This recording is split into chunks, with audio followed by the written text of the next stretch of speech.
Can't afford it? Too much hassle? Think you don't need it? There's lots of excuses for putting off life insurance. But if you weren't there, who would pay the mortgage and other bills? With Ethos, you could be covered in 10 minutes and boom, family protected. Ethos, fast and easy online term life insurance. Up to $2 million in coverage with no medical exam. Some policies as low as $1 a day. Answer a few health questions and get your free quote at ethos.com/radio. That's ethos.com/radio. When your reputation's on the line, you don't leave anything to chance, especially your primer. Painters trust Kills primers for a smooth start, strong adhesion, and serious stain-blocking power. And now, the full Kills lineup is available exclusively at the Home Depot. Need it fast? Get same-day or next-day delivery, or order online and pick up in-store. Kills primers. Pro results, faster. The Home Depot. If you're a pro, you know.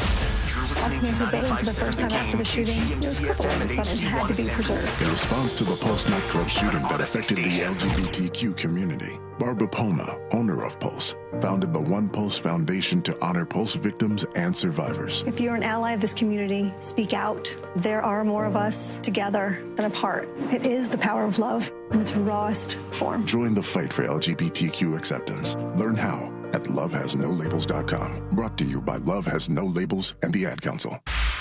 You're listening to 95.7 The Game, KGMZ-FM and HD1 San Francisco on Odyssey Sports Station and the home of the Golden State Warriors and Valkyries. Always live on the free Odyssey app and now coming to you live from the Laughing Monk Studios. You hear that? That's the sound of your business losing money. Legacy phone systems weren't built for today's teams. Quo, formerly OpenPhone, gives your business a smarter way to stay connected. Quo lets you manage calls, texts, voicemail, and contacts all in one place so that you can deliver a seamless customer experience from ring to... Need to take calls on the go? Quo automatically transcribes, summarizes, and highlights next steps from every call, so you never miss a detail. Need insight into what closes a sale? With Quo's AI call tags, you can instantly spot key topics like objections or pricing questions and use those insights to level up every customer interaction. And yes, you can bring your existing number with you for free. Keep your team in sync and your customers happy with Quo. Quo. No missed calls, no missed customers. Try Quo for free at quo.com/sports and get 20% off your first 6 months. That's quo.com/sports. QUO.com/sports. Looking for something spooky to do with the whole family this harvest season? Come to Children's Halloween Haunt at History Park on Saturday, October 25th. Enjoy hay rides, carnival games, a mini pumpkin patch, cultural fall crafts, and of course, trick-or-treating at History San Jose's House Museums. History Park is located at the corner of Phelan Avenue and Center Road. Tickets available at the door or online at historysanjose.org. See you at the park. Attention taxpayers, if you owe $5,000 or more and have missed another tax deadline, you're officially on the IRS's radar. The IRS has resumed aggressive collections. That means wage garnishments, bank levies, even seizures of your home, car, or retirement accounts. If you owe $5,000 or more and missed the deadline, you're stacking new debt on top of what you already owe. Call Priority Tax Relief now. Their experts fight back fast and are saving their clients millions in tax debt every month. I owed over $50,000. And they settled it for pennies on the dollar. These guys are as legit as they come. After speaking on my behalf with the IRS, my entire debt of $25,000 will be eliminated. Whether you've received collection letters or you're already facing liens and garnishments, call for your free consultation. There are no upfront fees. Priority Tax Relief. Let's make your taxes our priority. Call 800-464-1899. 800-464-1899. 800-464-1899. Priority Tax Relief. Still spending on search ads, hoping to capture new customers? The truth is, search reaches people who already know your brand and is rapidly being replaced by AI. If you want real growth, you need to get in front of new customers on streaming TV, where attention is high on their favorite programming. Viant has proven technology to reach the right customers on the best programming, delivering real outcomes. Want better results? Visit ViantCTV.com today. Jumpstart MD is your Bay Area expert in weight loss and hormone care. And October is Menopause Awareness Month. Let's be real, one size fits all doesn't work. That's why Jumpstart MD created a personalized program that combines weight loss and hormone optimization, all for one low price. Even better, you'll save $200 this month when you choose the plan that fits your life. With 13 Bay Area locations and online visits, expert support is always within reach. Call 855-JUMPSTART or visit jumpstartmd.com to reclaim your energy, your balance, and your confidence. Americans pay about $5 billion to control termites and repair their damage every year. Many people underestimate exactly how much damage they do. Call Pacific Coast Termite today at 800-PACIFIC for a free home inspection. Certain restrictions apply. No tenting, though. No double bagging your food. No pet sitting. Mention KCBS and get 10% off termite treatments and a 2-year guarantee on their work. Call 800-PACIFIC. 800-PACIFIC or go to PacificCoastTermite.com. If you're 55 or older and into that whole saving money thing, T-Mobile has an exclusive phone and internet bundle just for you. Right now, get 2 unlimited phone lines plus 5G home internet for just $30 each per month with autopay, plus taxes and fees. And with 5G home internet, setup is easy with just one cord and no technician needed, which is great if you're also into that whole keeping it simple thing. Switch now and experience the best mobile network in the U.S. Visit your local store to start saving. T-Mobile, it's better over here. Based on analysis by Ookla of speed test intelligence data Q4 2024 to Q1 2025. Ookla trademarks used under license. Unlimited on our network. Customers on voice plan may notice speeds lower than other customers and further reduction if using more than 50 gigs a month due to data prioritization. Video streams and SD on this plan. Home internet pricing after $20 a monthly bill credit plus $5 per line without autopay. Debit or bank account required. See 5G device coverage and access details at T-Mobile.com. In San Francisco, cloudy skies with a high of 68. Weather brought to you by Staples. Have you heard? The Staples Easy button is back with even more easy. Press it for custom prints, shipping services, even passport photos. Staples. That was easy. It's time to wake on up. Wake up, wake up, wake up. With a nice cup of Joe. What's up, Joe, bro? Featuring Joe Spadoni. He's an Italian. And Joe, the Butcher Boy Shasky. I am slippery. Oh! The best part of waking up is morning roast in your cup. It is the Morning Roast, man, on 95.7 The Game. Free throw good by Richard. 128-123. The Warriors were down 21 in this game. And in the fourth quarter, guys playing for minutes rallied. Heave at half court by Cook is no good. And the shot does not count on his final shot total. And the Dubs get a win here. And again, Warriors get the win. And the final score was 129-123. L.J. Cryer helping the Warriors to a 51-point fourth quarter. Ooh. Oh, it's beautiful to hear Tim Roy's voice right here on 95.7 The Game, your whole home all season long for Golden State Warriors basketball. 129-123. How about those Dubs? 2-0, baby. 51 points in the fourth quarter. 51. It's preseason. Again, we're taking it with a grain of salt, but there is a part of my fandom, Joe, as I say good morning to you, Carter, Sam, all you lovely people just getting off work. We got a massive, massive show today. We're going to talk some Niners. We're going to talk some Mac Jones, Brock Purdy. We got some Warriors we're going to get into because there is a very fascinating article that was released by our cousin Nick Friedel, cousin Nick, who is back here in the Bay Area covering the Dubs for The Athletic. He had a piece on Brandon Podziemski that I found fascinating with a lot of juicy quotes. We will get into that, I promise, and a lot of good guests later on today as well, football-wise and Warriors-wise, and I will reveal that shortly. But there is a part of my fandom that wants to win preseason games, even though I know it means absolutely nothing. It means diddly-poo. Had they lost yesterday and not scored 51 points in the fourth, and they scored 20, and they get blown out, everyone's saying, it's preseason. Who cares? Who cares? Well, I think L.J. Cryer cared yesterday. I think Quentin Post cared yesterday. I think some of these guys cared. I think the coaching staff cared a little bit about how they fought. I think some of those veteran guys liked what they saw, the fight at least. There were a lot of takeaways, though, for you, Joe. And you came in this morning like, you know what? I got 5 big things to take away from this game that I think are going to be major themes going forward for this season. And I found that fascinating. So I want to get to that immediately. And the number to get involved is 888-957-9570. The Mac McClung Award winner of Ball Hog of the Year, who's only out to get his, goes to LJ Cryer. So that being said, let's move on to the real team. 14 points. Gutsy. What? He's fighting for his life out there. All right. These guys are trying to make a name for themselves. Here's what I would say to you. Most people are going to say, hey, Joe, most of the guys didn't play in the second half. And you're right. But I watched that game with a fine-tooth comb, kept notes, and then came back in this morning. And, Joe, we did a little film study, did we not? We did.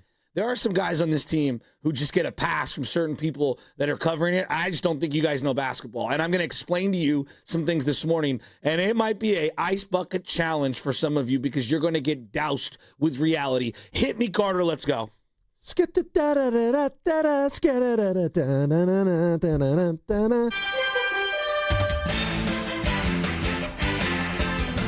You're fired up. You're fired up about this preseason game, man. Oh my goodness, I love it. Hey, look at me. Look me in the eye. I'm looking at you in the eyes. The Blues. We don't know how much longer we got with this. No. Okay. We gotta Steph milk can it. turn into Trent Williams like that. All right. Who knows? Don't put that energy on me this early I'm just in the saying. season. Come on, that's the chef. He's still cooking. So look, I watched that game in the first half. First takeaway, number 6. Hit me with the number 6. Number 6. Number 6. I don't like Moses Moody in the starting lineup with the 4 old guys. Yeah. I don't like that at all. If that's what they're going to roll with, obviously I'm going to give it more time, and I'm going to let it play itself out. They have 0 athleticism on the perimeter to defend. They have 0 people who can blow by their defender offensively and create for others outside of Steph Curry. Jimmy Butler can get to his spots on the floor. I don't like that lineup. I don't like it at all. I know that you want to play defensively, Draymond with Al Horford. Did anyone notice? Did anyone see? You know who was the guy left alone with wide open threes the entire first quarter? Same was Draymond Green. If Draymond Green is not ready to shoot and contribute and be an offensive force, that starting unit of Steph Curry, Moses Moody, Jimmy Butler, Draymond Green, and Al Horford will not work. Well, he was 2 or 3 from beyond the arc, Draymond Green, so I'll give him that. Moses, Joe, it's not about what you did. I know. Efficiency in one game. I know. I'm telling you what to look for in the weeks coming ahead. I'm just communicating. Some people may have missed the game yesterday, so I have to, dot the I's, cross the T's, if you will. Joe, and just you have to that. defend.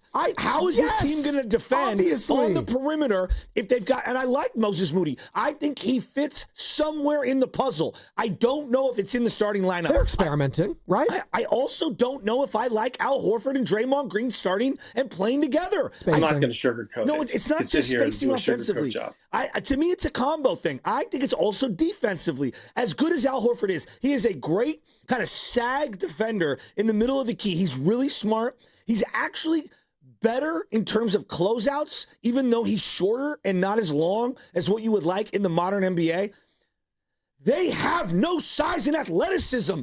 How are they going to be battling for rebounds? How are they going to contest shots? I'm telling you, my number one, in terms of number 6, takeaway, right off the rip of this game, I don't like the starting 5.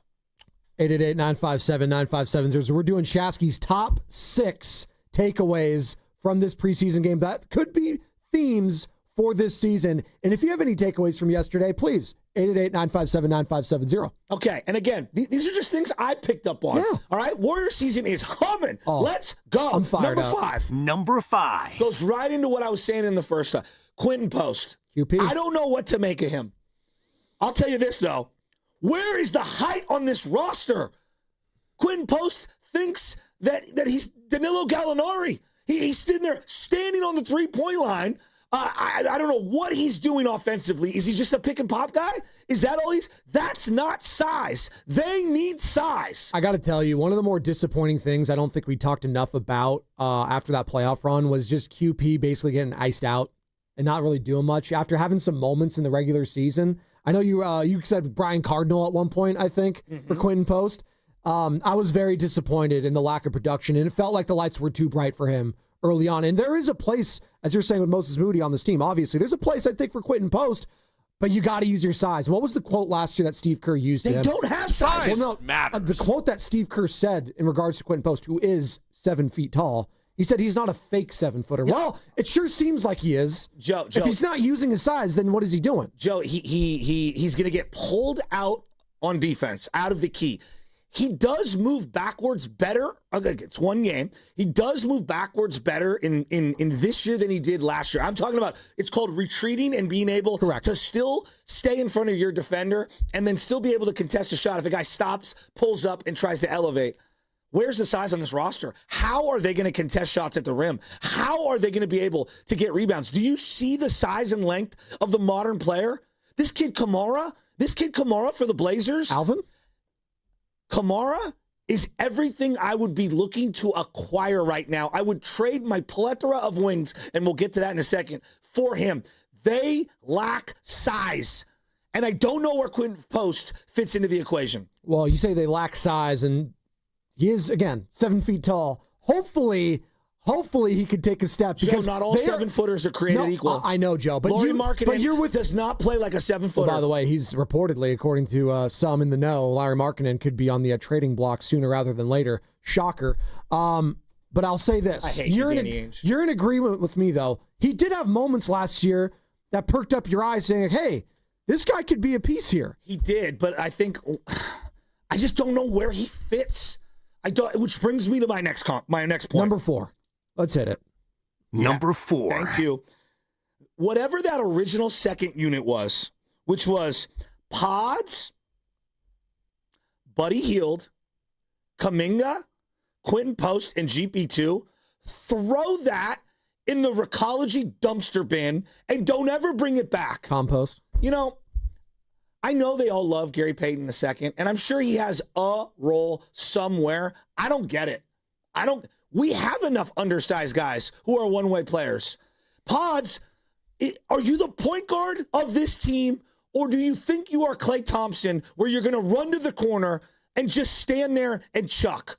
What? And we'll get to Podz. Oh. I hated that original full second unit of GP2, Quentin Post, Kaminga, Gary Payton II, and Buddy Hield. I despised it. They went on a 12-0 run, and I said, where is the ball movement? Where are the threats offensively? What are we doing? Kaminga's taking the ball out of bounds, and Podz is trying to set a screen for Quentin Post? No, Podz, you're the point guard. Quentin Post should be setting a screen for you. What are we doing? And Kaminga, you want to talk about Kaminga is the worst, like the least of the Warriors' problems right now. All you people who think Kaminga doesn't know how to play, you are wrong. I'm sorry. Kaminga's useful. I don't see where GP2 fits this year. I don't get it. I don't know why they run back. I'm glad you mentioned the Brandon Podziemski angle and all this, because there is a very interesting article. Nick Friedel, The Athletic, who covers the team, just released this one yesterday. It's titled Brandon Podziemski on Leading Warriors' New Chapter. Quote, they got to leave it with somebody. There are some quotes in here, Warriors fans, that either you're going to love or you're going to hate. And we will be dissecting it, I promise. The Podz conundrum we will get into. I'll give you a teaser. I think he's a backup point guard. His mind, I don't know what he thinks he is. I'll tell you this. He does work alongside Steph when he is the ball handler, the primary facilitator, and he could pass and move. And when he's out there trying to conduct with the second unit, I thought it was awful. Awful. And I look at him and I go, you're my point guard. You're my point guard. You're not Stephon Marbury. You're not Klay Thompson. You're my point guard. Set the offense up. Okay? Now it gets me to my next one. If he's not scoring, and I'll let you get to your next one. If he's not scoring, he's not really giving you defense. And I don't want to hear anything about the charges. I don't want to hear that's elite defense all the time. It's great. He's not an elite defender at all. He's not. No. He got exposed in the playoffs. He comes up way too high, and he's defending non-shooters too high, and he compromises my point of attack defense, which gets everybody into help, and we're scramble mode. The Podz needs a reality check. Straight up. That brings me to number 3. Number 3. Jonathan Kaminga. You're going to look at the stat sheet and you're going to see some turnovers. I'm telling you right now, Jonathan Kaminga made one of the sickest blocks I have seen the Warriors try to pull off in such a long time. Jonathan Kaminga looked best when he was playing alongside Jimmy Butler, and Al Horford to start the second quarter. I thought the floor opened up when he played along two high IQ passers who understand how to get JK the ball in certain spots. I actually thought JK passed the ball really well in this one. I thought he had good feel for half-court offense. JK is going to help this team. I know we want to run him out of town. I am not selling my JK stock just yet. And I'm telling you, him alongside Jimmy Butler and Al Horford, that is the concoction I would ride if I was Steve Kerr. I've said it. I'll continue to say it. The Warriors at their best, if they want to maximize their potential, Jonathan Kaminga will have to have a place on this team and have to have consistent minutes somewhere. The role, that's going to be evolving. I don't know yet. I don't think Steve Kerr knows yet. He had some comments on the TK podcast, Joe, Odyssey podcast. It was very interesting what he had to say. And I think a lot of Warriors fans, and I heard Steiny getting into it about it yesterday. It's like, oh, here it goes. It's already Steve Kerr already saying, they ought to be patient with JK. You got to be patient. Well, how patient can you be early on if no one else is going to be stepping up from that young bench unit? JK, Podziemski, Moody, you can toss Poston in there if you want. Someone's going to have to step up this year. One of those guys, right? Someone's going to have to. And why not Jonathan Kaminga? I agree with you, which brings me to my number 2 point. Number 2. You got too many redundant parts. I mean, this thing is so crowded. They're showing Anthony Melton on the bench. The guy's in street clothes. And I'm saying to myself, where the hell, how are you going to get him in the game? Moody, Kaminga, GP2, Buddy Hield, Seth Curry, and Melton? Guys, Moody and GP2, and maybe you have to choose amongst Melton, Buddy, and Seth Curry. Maybe it's 2 of them. I don't know. Maybe you could fit all 3. I think you have to execute a trade. I think GP2 and Moody need to be moved for a legitimate 4. They are not a 4. GP2 is not a 4. No. He's not. I know offensively he plays in the dunker spot. He's not a 4. It's too small. He's just not. Moody is not a 4. Now, I like Moody. I think Buddy gives me the Moody elements in terms of shooting.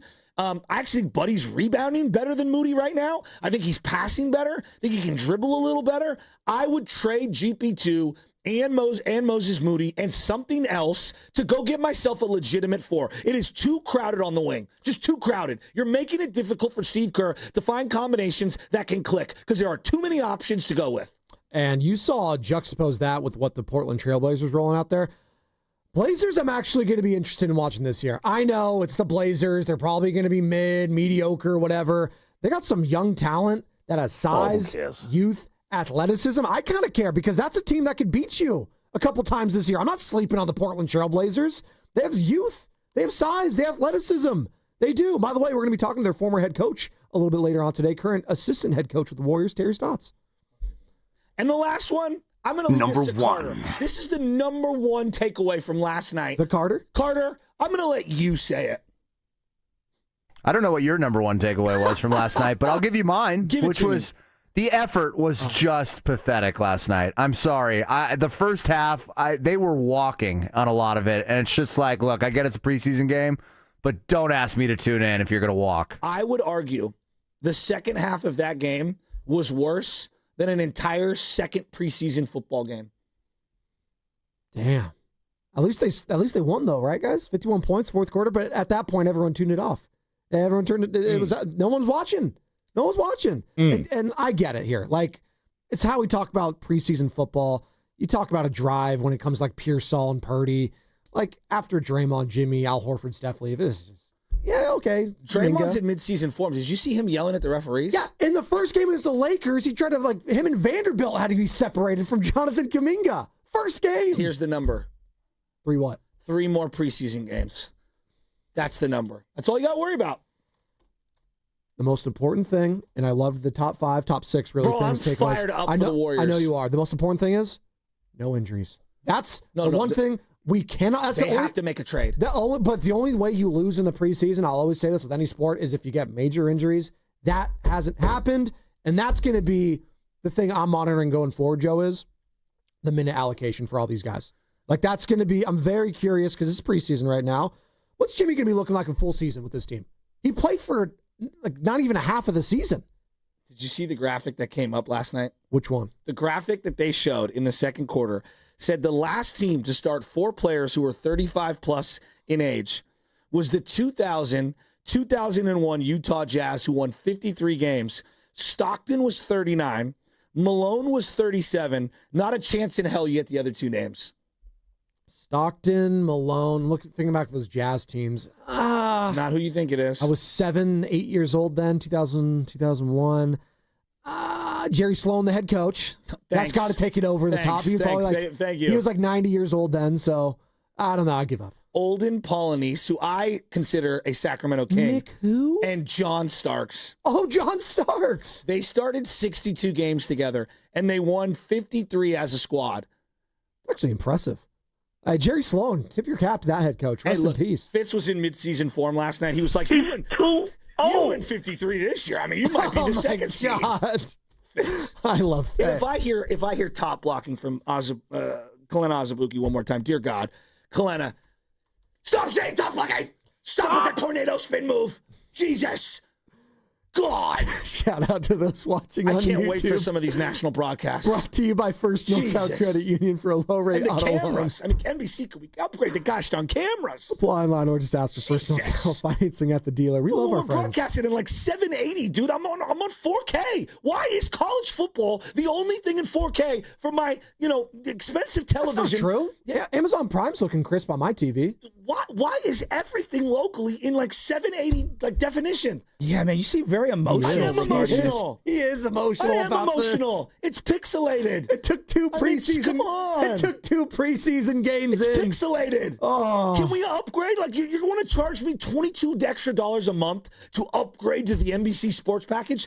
Upgrade your cameras. Warriors fans, if you have any takeaways like Joe Shasky did from these preseason games, please let us know. 888-957-9570. I'll reveal the guest list on the other side. I already teased Terry Stotts, plus another legend to talk about a quarterback controversy, potentially, with Mac Jones and Brock Purdy. Ooh. This might be the guy we're going to have on, and we'll reveal it on the other side.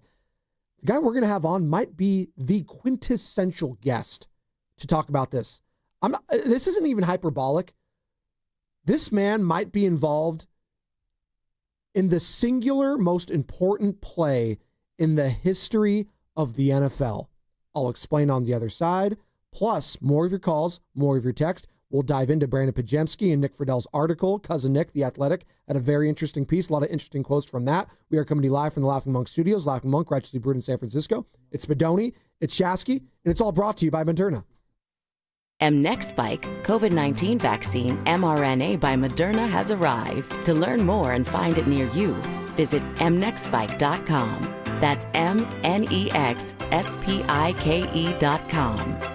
For over 70 years, Golden State Lumber and Showroom has developed strong partnerships with top brands like Trex. Leading the way in performance-engineered decking and railing, Trex offers products that won't rot, splinter, or fade. Their sun-comfortable, heat-mitigating technology keeps decks cool underfoot, and Trex marine-grade decking withstands saltwater, sun, and sand. Explore their latest Transcend colors, Hatteras and Salt Flat, featuring a 50-year limited residential warranty. For a link to Trex, visit GoldenStateLumber.com. Golden State, when you succeed, we succeed. $5,000. That's the average amount of money people in the U.S. are now spending on gas in a year. $5,000. That's crazy. If you drive, you have to download Upside, the free app that gives you cash back every time you get gas. That's right. You can earn real cash back with Upside just by buying the gas you're already buying. You can literally start earning cash back today. I use Upside every time I fill up, and I've already made around $300. You're putting gas in your car anyway. Why not get real cash back? If you like free money, download Upside. I'm saving the cash I earn from using Upside to help pay for a vacation later this year. Download the free Upside app now to earn cash back every time you buy gas. Use promo code CODE to get an extra 35 cents per gallon on your first tank. You can cash out anytime right to your bank, PayPal, or a gift card for Amazon and other brands. Just download the free Upside app and use promo code CODE for a 35 cents per gallon bonus on your first tank. That's code CODE for a 35 cents per gallon bonus.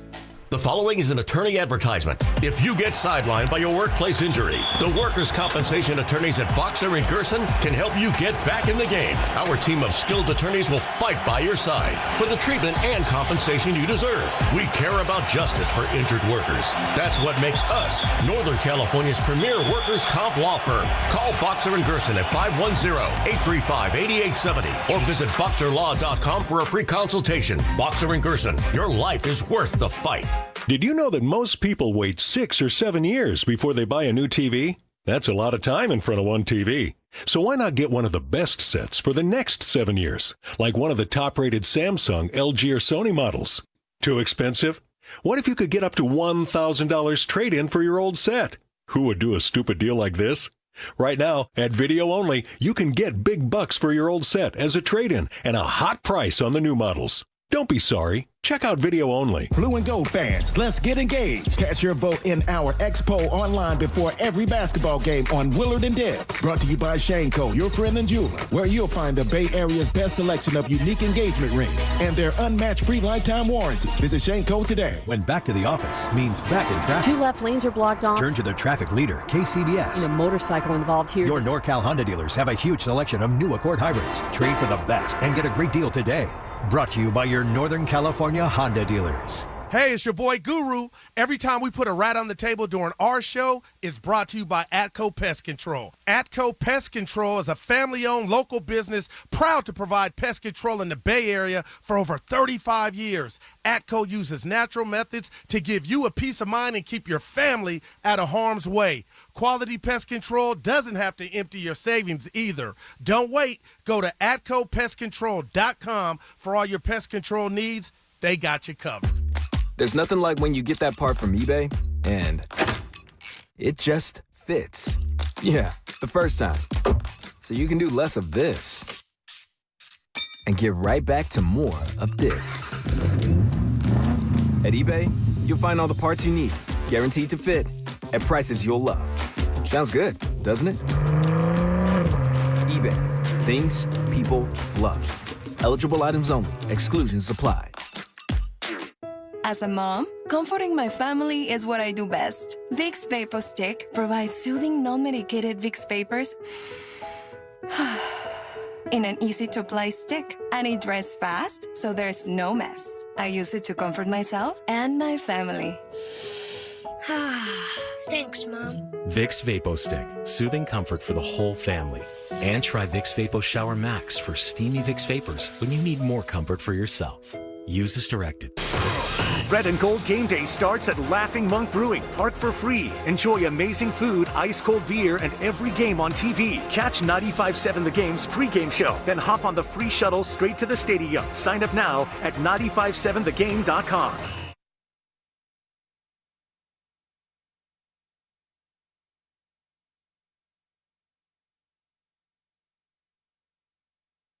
Dub Nation is Brandon Podziemski. You're listening to The Morning Roast with Joe Spadoni and Joe Shasky on 95.7 The Game. What's up, Podz? Love me some Brandon Podziemski. Look at that hair. I'm jealous. I got hair envy. By the way, I teased it. We got an incredible guest list today. Not only on our show, but the station. We've got the guy to talk about quarterback controversies, Joe. Did you know who we got today? Drew Bledsoe. 8:30. You may have heard of him. Went to a Super Bowl once upon a time as a starter with the Patriots and then got knocked out. 2001, got concussed in week 2 against the New York Jets. And who takes over for him? Maybe the greatest player in the history of the sport, Tom Brady. And the rest is history.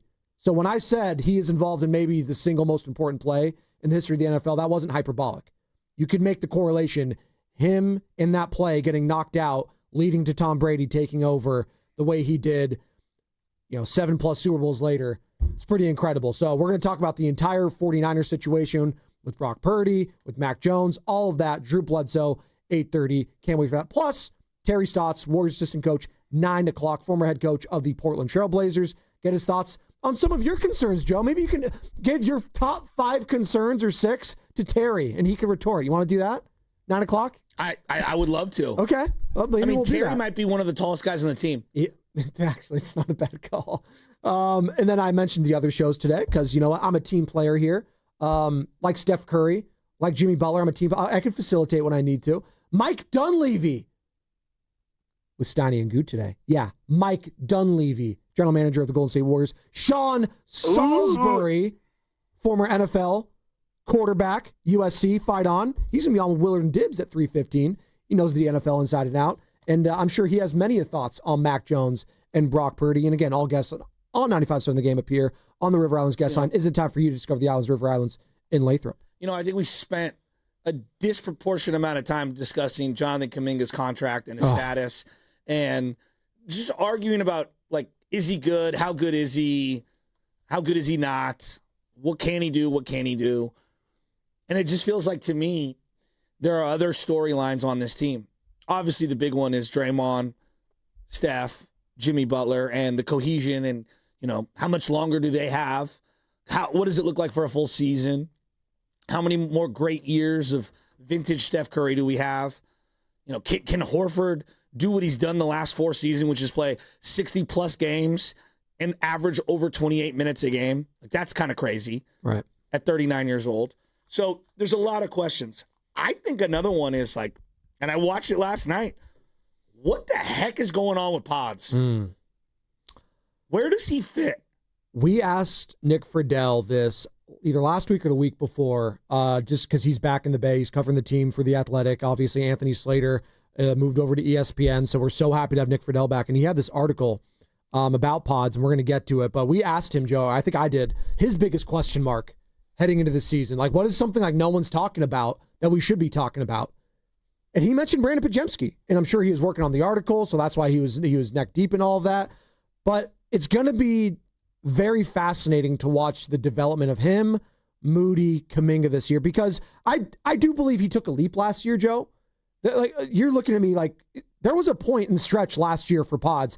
He was one of the best 3-point shooters in the league at one point last year. He was having a stretch, a good stretch. Okay, that's he was having one of his best stretches in the NBA. Okay. He was playing really good ball. It was about 20 games. That's a stretch. That's a quarter of the season. Was he playing well? Yeah, but I think that in the most important stretch of the season. Joe, I just having a 20-game stretch versus having back-to-back great seasons are like there's a difference between. But did he have a good rookie season? Would you say he had a good rookie season? Yeah, he was good. Okay. Yeah. All right. And then I think last year was way up and way down. It was, but a lot of that. I mean, he got hurt early on there. He had the nose injury. He was objectively one of the worst 3-point shooters for half a season. Yes, but then he took a stretch there where he was pretty freaking good. And he was balling out, and he had that game against the Lakers where you couldn't win in Los Angeles, and he was swagged out, 20 points, he hit the halftime buzzer beater. There was some moments there where people are like, man, if Podz is coming around, maybe we can do this thing. You can make an argument, Moses Moody and Podziemski both had 20-game stretches. Yes. Would you categorize Moses Moody's season as a good, positive step forward season? I actually did think he took a step last year, Moses Moody. All right. I actually think Podz did too. But the problem is they regressed in the playoffs, and it wasn't a good look for them. Okay. And they'll be the first ones to tell you that they didn't live up to their expectations in the playoffs. And you know what? I try not to be too hard on them for that, Joe, because it was their first, and Moses in this too, because I know he had some playoff minutes before, but this is his full, kind of regular 20-plus minutes every single night, every single playoff game kind of a thing. And he had an injury he was dealing with as well. And they just didn't rise to the moment. And it was tough to watch. Every single 3-point miss felt excruciating for both of those guys. The fact that Jonathan Kaminga, barely played in that Rocket series, and then it had to come in, after Steph got hurt, and they were kind of leaning on him. And, he was shooting the ball pretty well for most of those games. It was like, man, you could have thrown Kaminga in there for a little bit. So there was so many different questions that we came out of that than answers when it came to those young guys. But I wanted to get into this article because you referenced it with Podziemski, big question mark this year. And this is the article from Nick Friedel, The Athletic, titled Brandon Podziemski on Leading Warriors' New Chapter. Quote, they got to leave it with somebody. And it talks about him taking a next step in evolving emotionally as a leader. And there's some juicy quotes here. And I wanted the Warriors fans' opinion on this at 888-957-9570. This is the quote that stuck with me. When they leave this thing, they got to leave it with somebody. How can I have their trust? the Warriors veterans, and they go to the owner, Joe Lacob, and they go to Mike Dunleavy, the general manager, and be like, hey, we want to leave it with him. He's going to continue what we're leaving. Sounds like he thinks he's the heir apparent to this thing. From Steph, from Draymond, from everything. He thinks he is the heir apparent to the next wave of Golden State Warriors, whatever that is. Do Warriors fans feel how Podz feels? 888-957-9570. Warriors fans, do you think that Brandon Podziemski is the heir apparent to the Steph Curry, Draymond, Steve Kerr, the Warriors of the past? Can he carry the torch for this Warriors team going forward? Because it seems to me from this article, Joe, and from these quotes, he feels that way, that he's that guy. Now, what do you think when I tell you those quotes? What goes through Joe Shasky, diehard Warrior fans' mind? I love his confidence, but I don't know. What I really think is I think of Carlos Hyde. And the reason why I think of Carlos Hyde is I remember when Carlos Hyde was drafted, he's the heir apparent to Frank Gore. I was like, do you realize who Frank Gore is? Like, and I'm not saying that you shouldn't have those aspirations. And I don't know if these quotes are, taken out of context or we should go crazy or not. I think it's nuts, quite frankly. I'm not mad at an individual for having that type of confidence in themselves.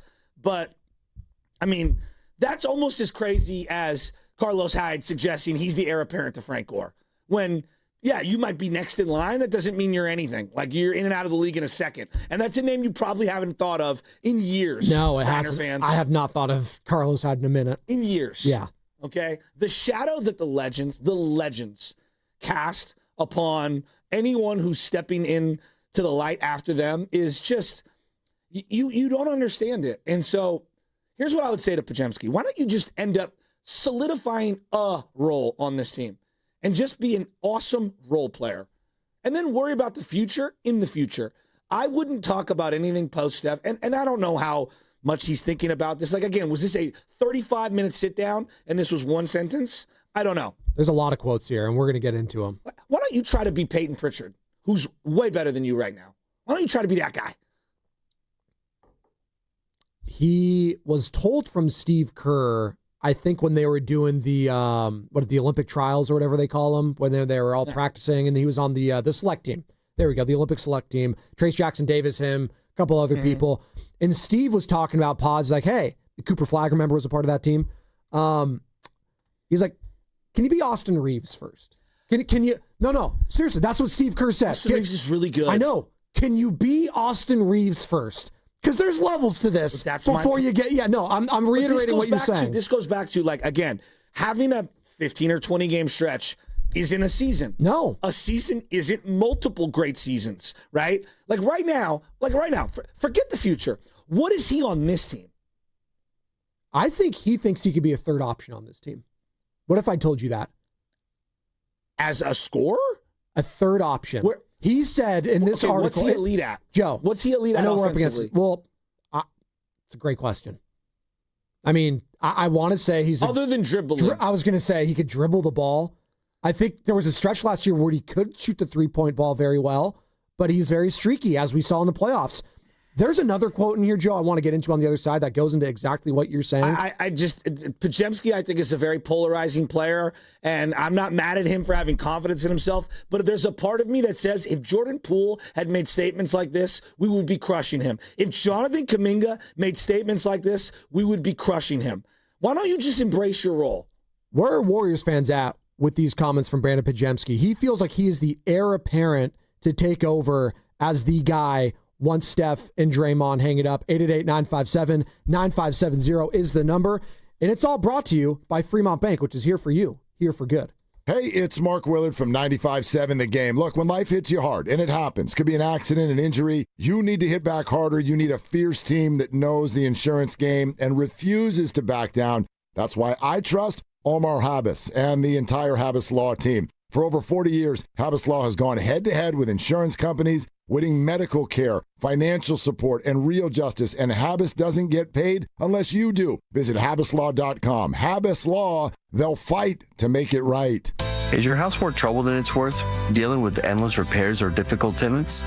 Inherited a house and unsure what to do next? At John Buys Bay Area Houses, we make selling your house simple.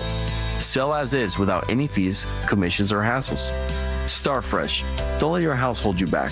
Call 510-800-JOHN or search online for John Buys Bay Area Houses to get a fair cash offer today. Start fresh with John Buys Bay Area Houses. Now it's time for the closer of the week.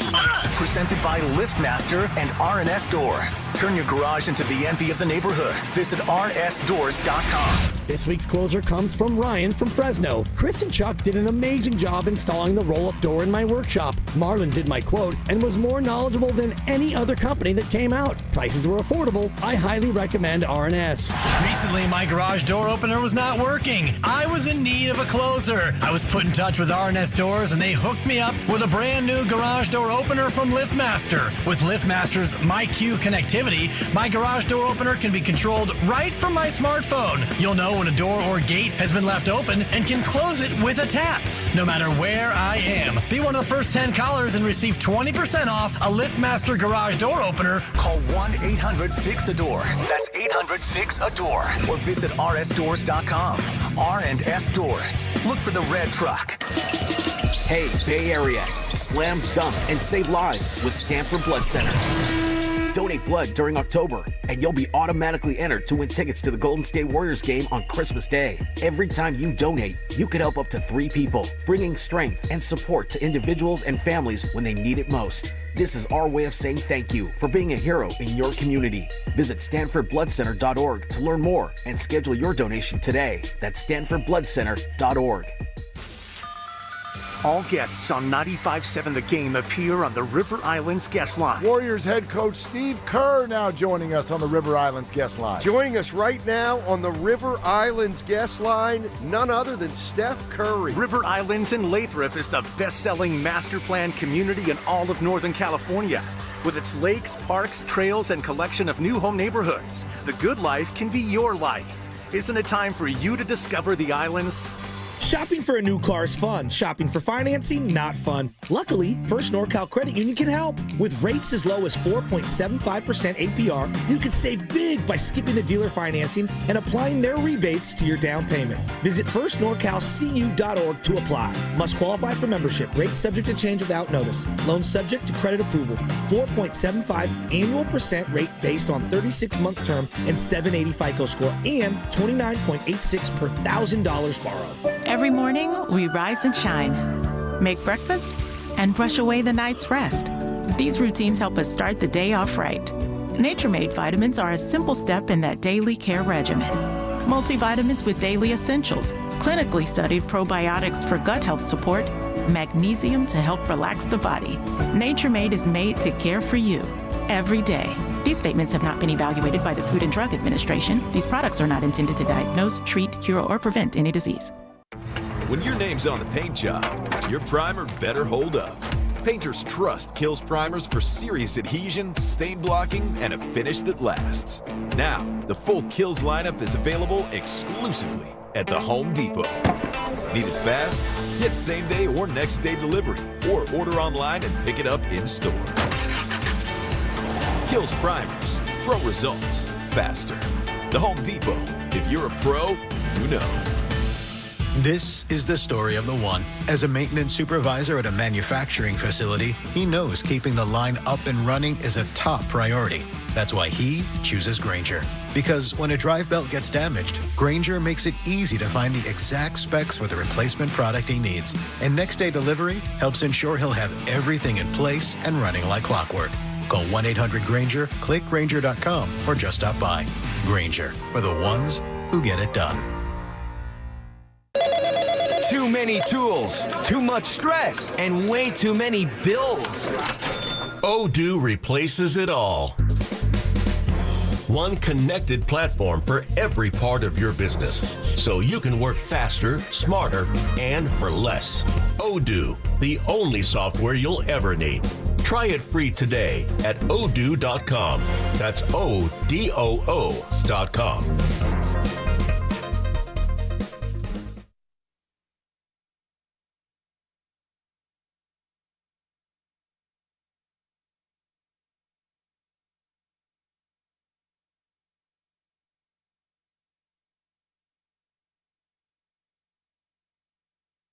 Now back to the morning roast Want to talk about basketball? with Joe Spadoni Anything about the game? and Joe Shasky on 95.7 The Game. Oh, we're talking about the game on 95.7 The Game, baby. We're fired up.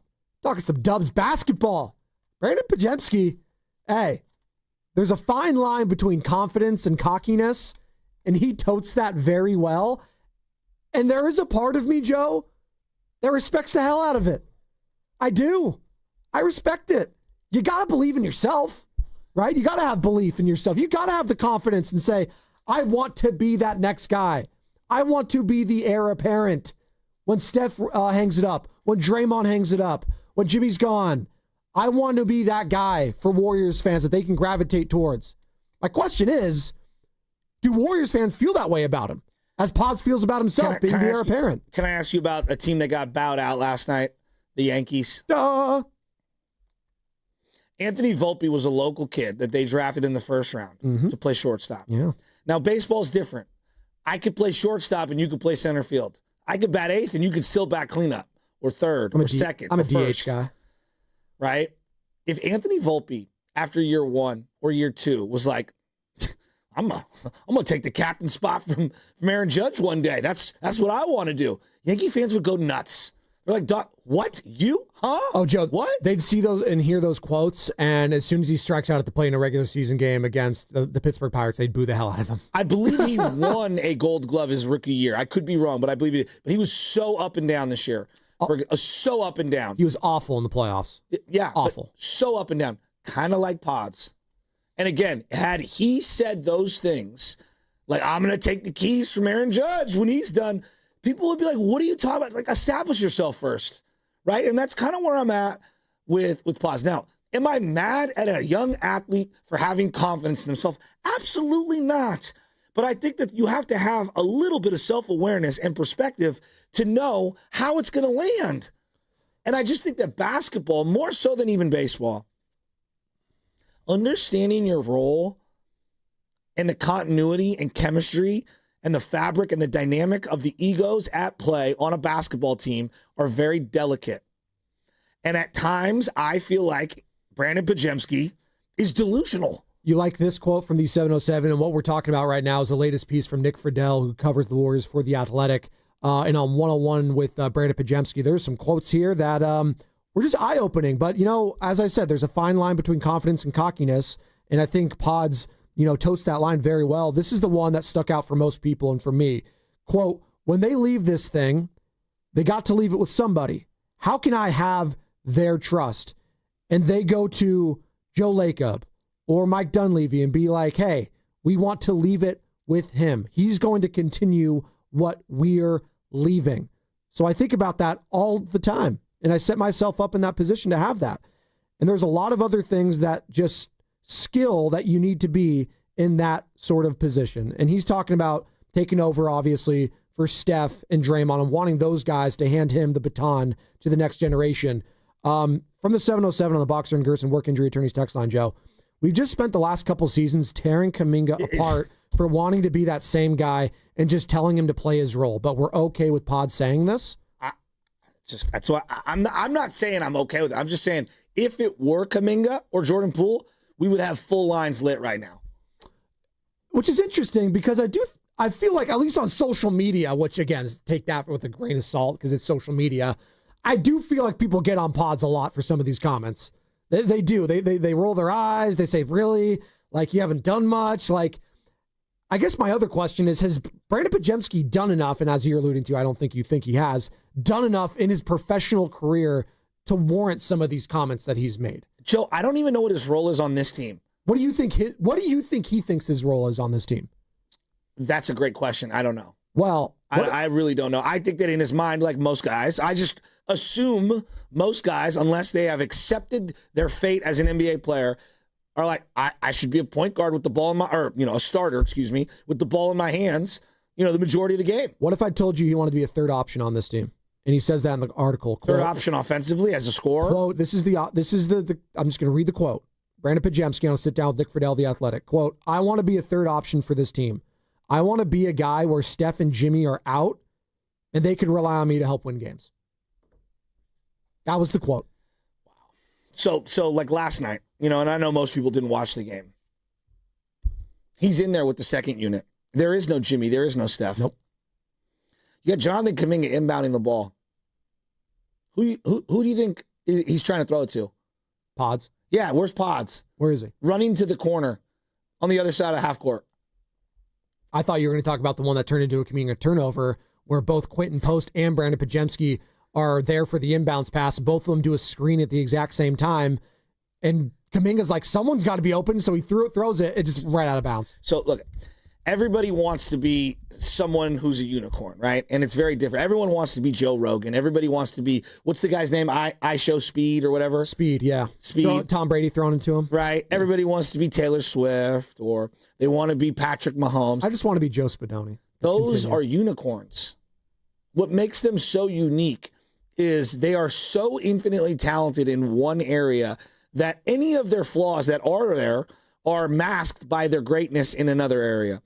And so just because you can handle the ball and shoot a little doesn't mean you're the greatest shooter of all time in Steph Curry and you can, fill his void. And I don't know if that's necessarily what he was going at, but like right now, what are the things he hangs his hat on as a player in the NBA? Brandon Podziemski? Hustle? Yeah, no, he will die for the ball. Hustle guy. Okay. Yeah, he tries really hard. I think his hustling on defense actually makes his defensive integrity for the rest of the other four defenders on the floor compromised at every turn. He gets way too up in the ball handler who is not a threat from 35 feet out and then gets picked and smothered on that high pick and roll and then forces the other four defenders to play 4-on-5 defense time and time again. His defense is not good.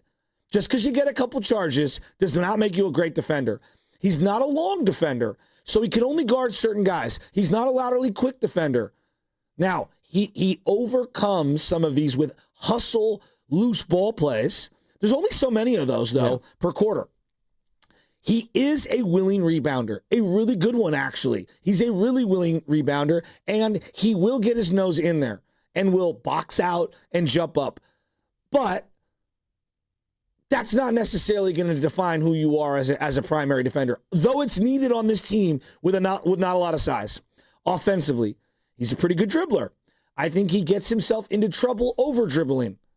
He's an okay shooter, not a great shooter. We're finding out he's very streaky.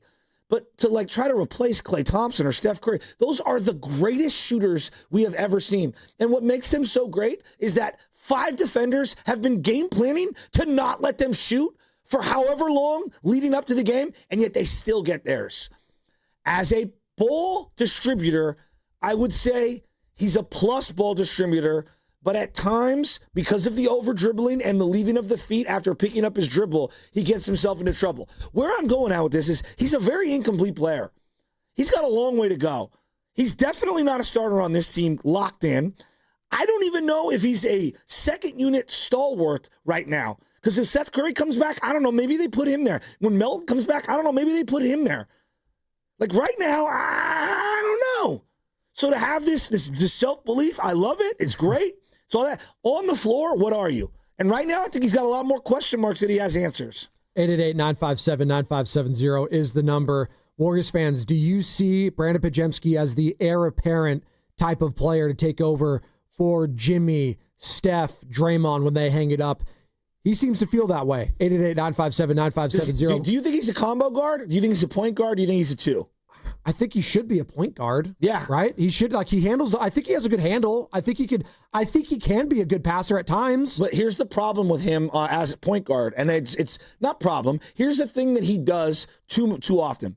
He dribbles so much on the perimeter, they don't get into their offensive set until 9, 10, 11 seconds. You know what he did and he does, which it really does bother me. And I don't want this to turn into the just dumping on Brandon Podziemski. But when you say you want to be the next to get the keys, he opened the door. Show it to me. He opened the door for us to kind of break apart his game right now. Him. Absolutely. We're analyzing him. The amount of times, Joe, and I know this drove you nuts last year, he would drive as the primary point guard into the middle of the lane to go like he's going to go for a layup and then just stop. Pick up his dribble. Pivot to nowhere. And just have no play anywhere. And either throw it away, throw it right into a defender, or just not know what he's doing. That drove me nuts and it drove you nuts. And if I'm a Warriors fan, like that's the element of the game that needs to be changing. It's not the hustle plays. It's not that you don't give a damn. You clearly do. It's those little subtle nuances that could be the difference between a run and stopping a run. Those little things. When things are going well, it's that. And it's also, quite frankly, it's the complaining. After things don't go your way and you don't think you fouled or you think there should have been a foul, it's waving your finger around. Now, this is a problem with everyone in the National Basketball Association, but it's really a Podz thing. And Steve Kerr has talked about this. That's what he wants to see more from Podz is that like less complaining. And I think that's where a lot of Warriors fans are at too. Just stop. Stop it. Let me throw something at you that might sound counterintuitive. I just spent 10 minutes critiquing him. Let me give him some flowers. Here's where I do think he fits actually really well. And this is where I do see the vision of Steve Kerr.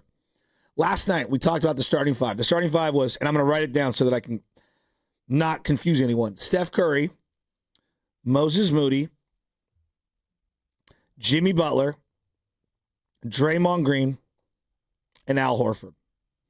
I told you I didn't like that unit.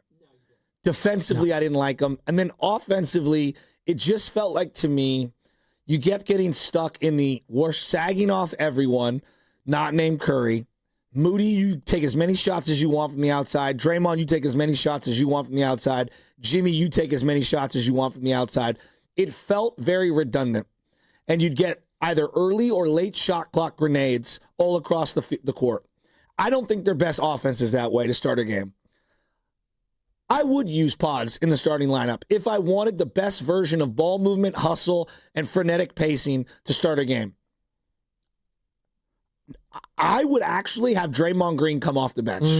Well, that's the conversation. And start Brandon Podziemski. Yeah. If I was looking to just jolt the offense early on, he gets a lot of big rebounds and can push tempo, which can get Curry wide open shots and can get Jimmy going to the rim in transition in favorable matchups. The problem is there you're sacrificing obviously the defense for the offense, and now you have two. With Horford, sure, but you also have two undersized guards out there in Podziemski and Steph Curry who aren't great defenders, as we've both discussed. I know. So I'm just we're talking about it. I would experiment if I was Steve Kerr over the next couple of preseason games. Steph, Podz, Jimmy. I think there's an argument for Buddy Hield. The Boxer and Gerson work injury attorneys text line is fired up right now as you're listening to 95.7 The Game, KGMZ FM and HD1 San Francisco, an Odyssey Sports Station in the home of the Golden State Warriors and Valkyries, always live on the Free Odyssey app, coming live from the Laughing Monk Studios. And don't worry, Niner fans, if you're tuning in right now, and yes, it is basketball season approaching. We are locked in on some Golden State Warriors. There's very interesting comments made from Brandon Podziemski in the recent article from Nick Friedel of The Athletic, doing a one-on-one with Podz, and we're talking about it. But we do have Drew Bledsoe coming up at 8:30 to talk about Mac Jones and Brock Purdy and the quarterback controversy. So, like, what I would experiment with, and again, I know this is not going to sound favorable. Their second unit's terrible right now. I want Draymond coming in on that first substitution, 8-minute mark, and playing alongside Curry for X amount of minutes, and then also leading that second unit. They need veteran leadership on that second unit. I would go Steph, Podz, Jimmy, and then that four, if you will, that three would be Buddy, Kaminga, or Moody. One of those guys, I don't know. Maybe you rotate it. Horford at the 5. Dre would be my leader on that second unit. I need to get Draymond Green facilitating as my backup de facto point guard on that unit. With Jimmy Butler, it gives you a second ball handler alongside Podz, or third ball handler alongside Podz and Steph Curry. I am giving Podz the benefit of the doubt. I think he plays his best ball alongside Steph Curry. And I actually think Steph Curry plays really well alongside Podz. I don't like Podz minus Steph Curry. We are getting a lot of traction on Do this I sound like I'm conversation, Joe. contradicting myself? No, you don't. And I think a lot of Warriors fans are all over the place when it comes to these comments. A lot of them saying, hey, he's just believing in himself, and this is what he wants to be. From the 415, he's not saying he's the third option. He's saying he wants to be the third option. But if Kaminga said that, how would it land? I mean, there's some... Why are we treating these two differently? I got one here from the 510. If Jordan Poole had made that statement, it would actually be more acceptable because he had shown he had something. You could see it. Podz, in my opinion, has proven nothing. Has Podz proven enough? Well, I know we've forgotten. I want you to pull up Jordan Poole's game logs. I think by his third year, he was averaging 18 a game. Look it up. I will look it up right now. Last year, he averaged 20 points a game. No. Obviously. I know. Here, right here. Year one, he was in the G League. With the Warriors, minutes. Year two, he came on late. He was up and down. Year three, 2021. Yep, 2022, 2023, he averaged 20 points for the Warriors. And then the year before that was 18.5. So, I mean, look. And that was on 44%. Jordan Poole couldn't defend a lick. No. All right? He was a silky offensive player in our system. Oh, yeah. Pool party. Splash. Yes, it was fun. Look, I don't want to go back in time. There's an argument. They should have never started Clay, and they should have just kept starting Jordan Poole, and things might have played out differently for everyone had Clay been willing to embrace that role early on. But it's neither here nor there.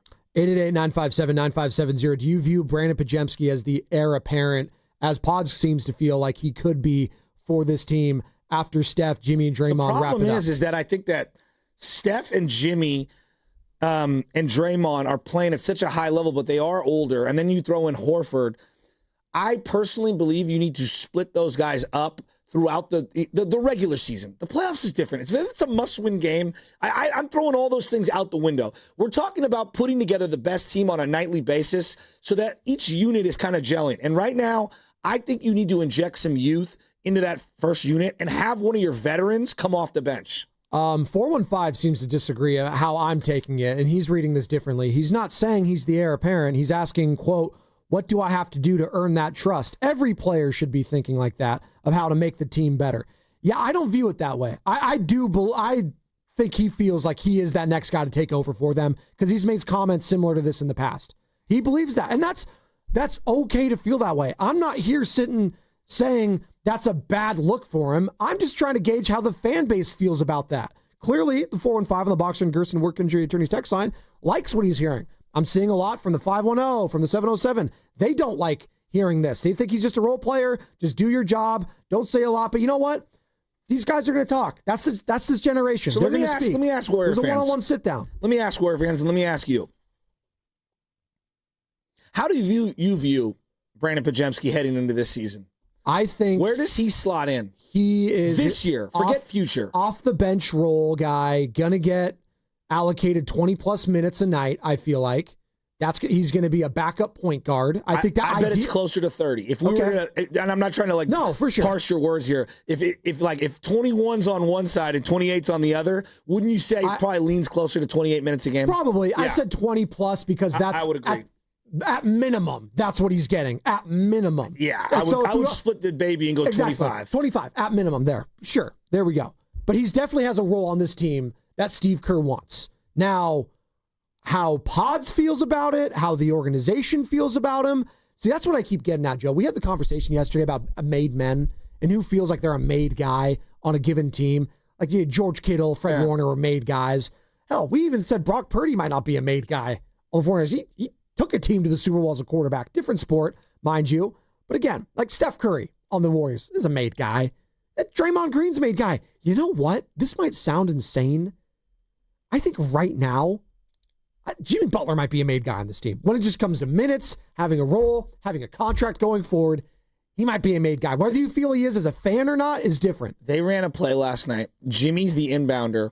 Okay, they're on a side inbound, so I call it a slob, right? Side out of bounds. Lob out of bounds, yeah. And so you have a pass to Al Horford who goes out on the elbow extended. He catches it. Jimmy pops out from the out of bounds area, and Steph sets a back screen. The two defenders switch, and they're so worried about Steph Curry. Jimmy just rolls to the hoop. Horford throws a lob. The amount of easy buckets they're going to get just playing veteran OG ball is unreal. Well, even in the preseason, Jimmy's just getting to the line. That's just what he does. That's such a nice, and again, we don't talk about it enough because He's so good. The conversation for so long prior to Jimmy was what? You couldn't get to the free throw line, couldn't get the opposing team in foul trouble, and immediately that's the element of Jimmy Butler's game that he brings to the squad. 6 of 8 from the line yesterday, and he'll have that every single game, which is a great part about it. And you asked me before that about Podz and what should his role be on this team. I think it's a backup point guard. I think that's what he should be. I don't think I want him starting. I don't know. I understand having a long-term view, just as anyone in life, right? Having a long-term view. But sports right now more than ever, as Belichick's getting ran out of North Carolina after 6 games. We'll get into that. Okay? Dude, everything's year to year. And unless you're Mahomes, Steph Curry, you almost can't take a long-term approach. And I would just caution everyone. I know you want to, and you want to say the right things and endear yourself to fan bases and things like that. Just year to year, how can you win this year? I don't know if you heard Mike Dunleavy. He was basically saying, like, everyone's like worried about our age. We don't care about the next 5 years. All we care about is this year. And I was like, you know what? I agree. All I care about is this year. Mike Dunleavy is joining Steiny and Guru later today, by the way, Joe, and I know you're going to be excited about that, courtesy of River Islands Warriors general manager Mike Dunleavy on with Steiny and Guru. We got Drew Bledsoe coming up at 8:30, and Warriors assistant coach Terry Stotts joining us at 9 o'clock, and we'll ask him about what he sees with some of these young players and the roles for them heading into next year. And I do want to ask you this, in the callers at 888-957-9570, as we're talking about the Golden State Warriors winning their second preseason game yesterday over the Portland Trailblazers. Like, who do you think needs to take the biggest leap? If I were to give you 3 names, and you think, and only one of them could have like this big leap, and it equates to more success for the Warriors, Podziemski, Moody, Kaminga.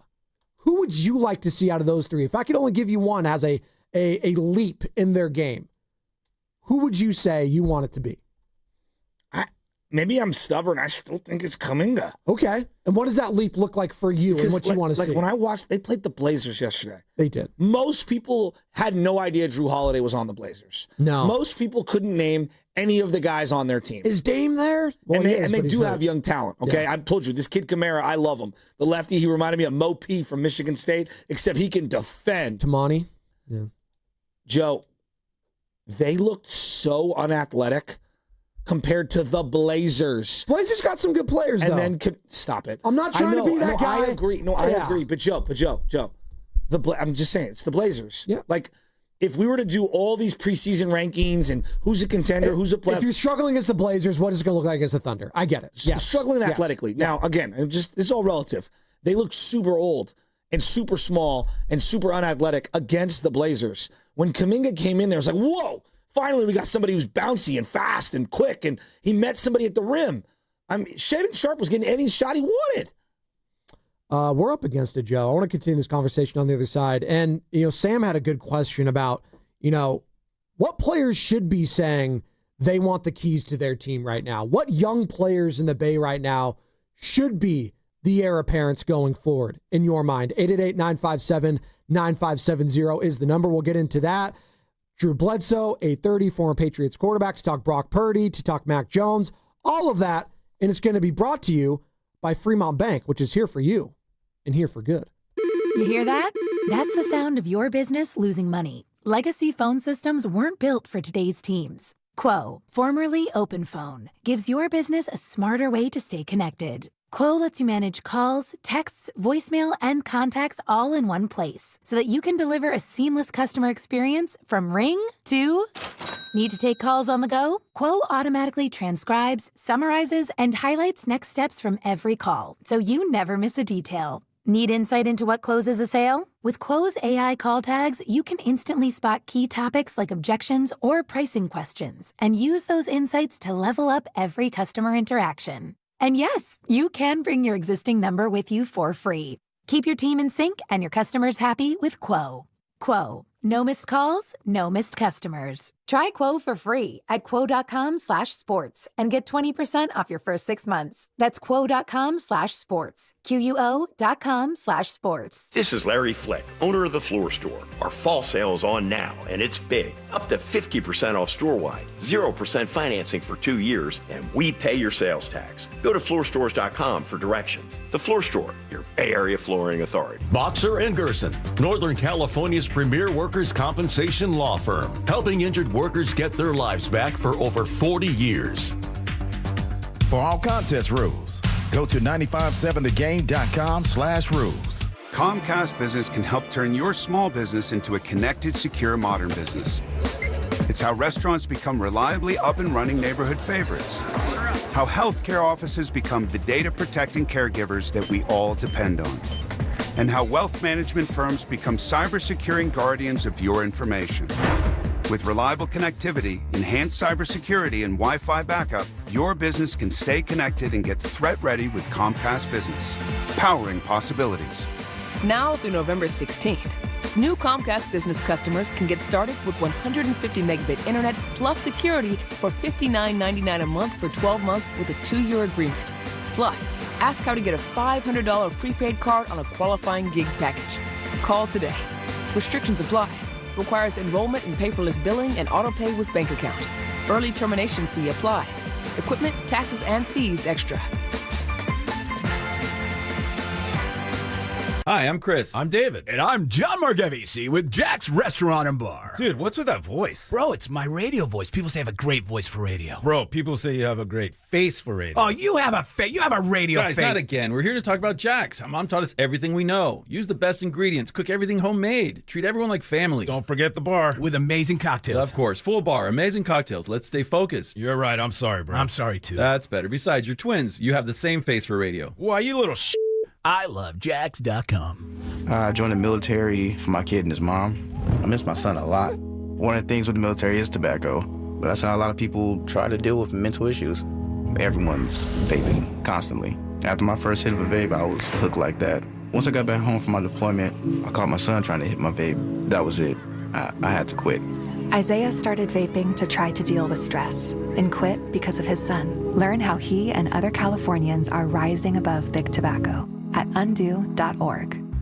Viant, data-driven advertising made simple. The key to reaching new customers is not overspending on search or social. It's streaming TV, where you can make the right impression with the right audiences. No stress, no guesswork, just smarter advertising that drives new business growth. Viant. Visit ViantCTV.com to learn how easy data-driven advertising can be.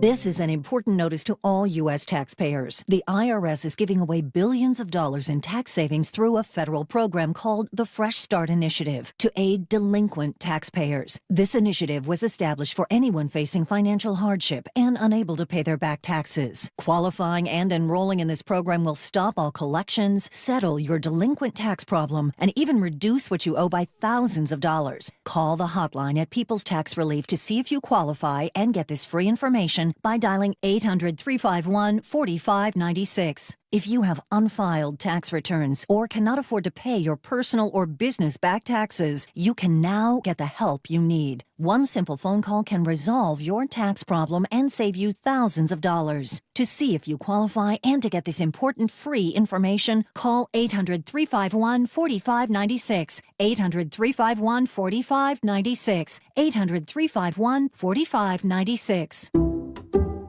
Some people just know you can save money on car insurance by checking Allstate first. Like you know to check if they're going for it on 4th down, before going to the concession stand. Yeah, give me 3 hot dogs, 2 jumbo touchdown, baby! What? Hey, buddy, you want cheese with those? Yeah, checking first is smart. No.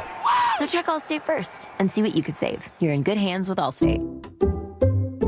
Potential savings vary, including based on how you buy, subject to terms, conditions, and availability. Allstate North American Insurance Company and affiliates, Northbrook, Illinois. This is Greg Nemitz from the Autism Society. The Pettinelli Financial Golf Tournament raised over $100,000 for our organization. Thank you, sponsors, players, volunteers, and thank you, Pettinelli Financial.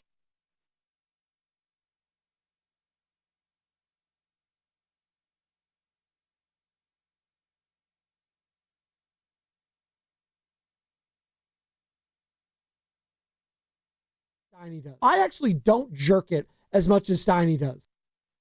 Dub Nation, this is Jimmy Butler. You're listening to The Morning Roast with Joe Spadoni and Joe Shasky, coming to you live from the Laughing Monk Studios on 95.7 The Game. Oh, what's up, Jimmy Buckets? You know, I love that you came back with some Eminem, because that's how I kind of view, like, Podziemski. He's like B-Rabbit. Did you see that? You know, there's like a Starbucks over here across the street from the Grand Hyatt Still on open, Stockton. huh? Because a couple of my favorite ones have closed already down here.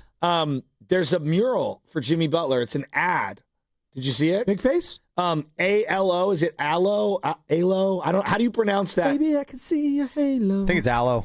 Aloe, is that how you pronounce it? So what is that? Is that like a Lululemon brand or like a comp or whatever? Let's see. Hold on. Aloe. It's a yoga apparel brand. So there you go. What's the other one? Viore?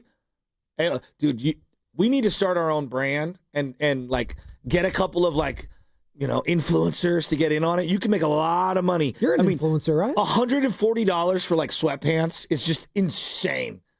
Insane. Now, I will give you this. Lululemon does have excellent quality, because when you buy like Amazon stuff, it's just not of the same quality. It doesn't have the same stretch. You know what I'm talking about. Apparently it's gone down. Has it? Yeah, that's what I hear. Really? The stock has shown it too. Oh, no. Really? Devastating. Oh, no. Well, I wear my vest all the time, like every day. You guys know this, that black vest. That's a Lulu. I got it a couple years ago. I love it. It's one of my favorites. That's disappointing. You're devastated right now. But you know what? If Lululemon wanted to sponsor the show, it's the greatest. It's still great. The quality is amazing. I love it. I wear it every day. My wife wears it every day. And baby LJ, sooner or later, is going to wear it too. At 888-957-9570. By the way, Joe, check this out. I'm talking about Brandon Podziemski and the Warriors and all that, and it's great stuff. Got Drew Bledsoe coming up at 8:30 to talk some Niners.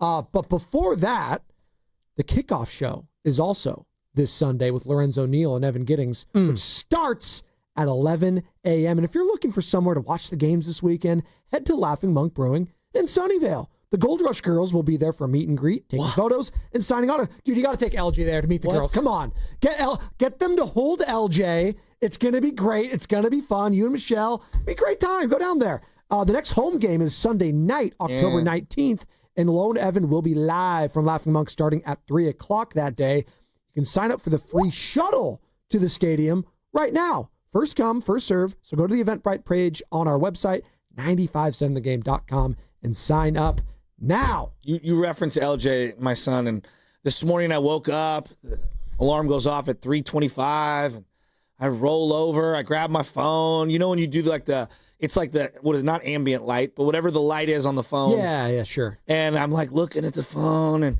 I look to my left, and there he is, in between us. Just staring at you? In his Elmo pajamas. And I'm like, oh, God. Elmo. This guy now knows the trick. He just cries a little in the middle of the night. Next thing you know, he's in the bed.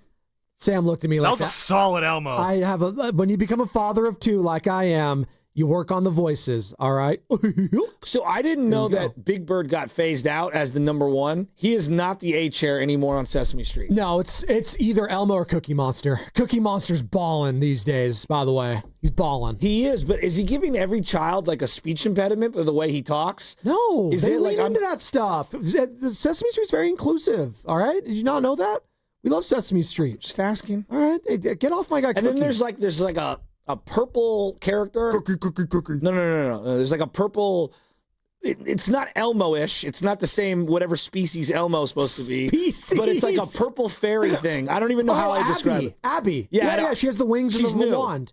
Oh, she's been around a minute. Well, I mean, it's new to me. Yeah. You got to remember, Sesame Street basically closed its doors to the Shasky family in the 90s. She's like a fairy. It's Abby Cadabby, like abracadabra. Abby Cadabby. So there you go. She can like make all your wishes. You got Grover still. That's good. You got Grover there. Yeah, but he's become more of a bit character. Yeah, a lot of these guys have. Yeah, you know, Bert and Ernie, you know. Where's Podz? Like, if we were to do like a Sesame Street comparison to the Warriors right now, who's Brandon Podziemski?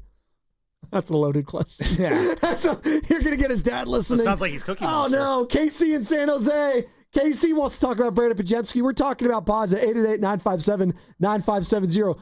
Do Warriors fans view Podz the same way Brandon Podziemski views Brandon Podziemski, which is, hey, I think I'm the heir apparent to this squad. What's up, KC? Yeah, so I think there's not a fine line between cockiness and confidence. the dude's delusional, or maybe he was talking about he's the number one option in the future for the Valkyries. This is this Love Island loving generation that's just yapping without backing it up. I don't even want to hear from you. Work on your game, show something, win a game in the playoffs, then you can talk about your aspirations. Otherwise, just because the mic is in front of you, you don't got to say it, man. You don't got to say it. Just be quiet. That's KC in San Jose. I mean, why got to take shots at the Valks like that, though? Like, come on. It was his first playoff run, and I do love that Podz is leaning into being a big fan of that team. That's good. He We want does some have camaraderie. Come on. He does have main character syndrome to a degree. I mean, he was a starter for a good chunk last season. No. I'm talking about when he goes to the Valkyries games. Like, he can't just go and just enjoy it. He's got to be running on the court and high-fiving in the outfits. And Last night was a movie, bro. Like there is, like, come on. It's okay. I mean, we can see it a mile away. He's just having fun. Come on. Can we have fun anymore? Like, he's just having a good time going to the Valkyries games. Joe Lacob probably loves it, owner of the Valkyries and Warriors. There's a reason why Russell Wilson is not loved by all, and I think that there's a level of disingenuous people believe that he is, and there's a little drop of that in some of the Podziemski antics at the game. I didn't appreciate KC in San Jose degrading the great show and drama of this past summer, Love Island. It takes also, one to know one. Love is Blind new season on Netflix is incredible. They're in Denver, Colorado this season. Continue. It takes one to know one. So, like, I know main character syndrome when I see it. Oh, come on. No. Well, by the way, you saw our names yesterday at the Chase Center. Nick Friedel, our friend. What happened? He texted us a picture, and I woke up to it. Oh, that's you with that 831 number. Yeah, well, yes. You made me delete it. I put it back. Well, I have a couple numbers. You can have a couple numbers. I'm a very big deal, Joe. So, like, I'm like a big businessman guy. You've got his burner numbers. He's ruined so many of my group threads because I can't respond. You can have multiple numbers under one iMessage account, an iPhone account, or iCloud. You got to fix that, dog. No, I can't. It's driving me nuts. It's a bridge too far. But Nick Friedel texted both of us a picture of our names at Chase Center, and it was, hey, listen to the Morning Roast with Spadoni and Shasky. And it was all across the Chase. It was really cool. And I saw that when I was at the game on Sunday. I was like, you know what? Thanks, Nick, for thinking about us. We'll get him back on the airwaves soon. And that's why we're talking about this article, because he had a great one-on-one with Brandon Podziemski talking about, how he views himself on this team. And we're kind of talking about it. And, he thinks, this is a good quote that I saw as well. This is Brandon Podziemski taking like the next step. And what does that look like? That's why I asked you the question. Who needs to take the next step on this team?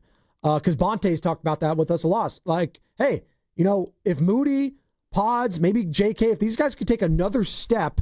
Okay, but can we stop? I'm going to stop you there. I'm going to stop you right there. Stop me, yeah. How can you take another step when you don't have a clearly defined role? Like, that I think is one of the conundrums. It's like the chicken and the egg with the Warriors, okay? Take the next step. Sounds great. But on a night-to-night basis, everyone not named Horford, Draymond, Jimmy, and Steph really doesn't know what their role is on a night-to-night basis. There are a lot of parts on this team. Absolutely. And this is So do you get what I'm saying? No, I want to defend all the young guys and all the role players. How can you take the next step when your role is fluctuating and unknown night to night? And that's a question for Steve Kerr and Mike Dunleavy as well, to an extent, who's going to be on with Steiny and Guru later today. And you know what?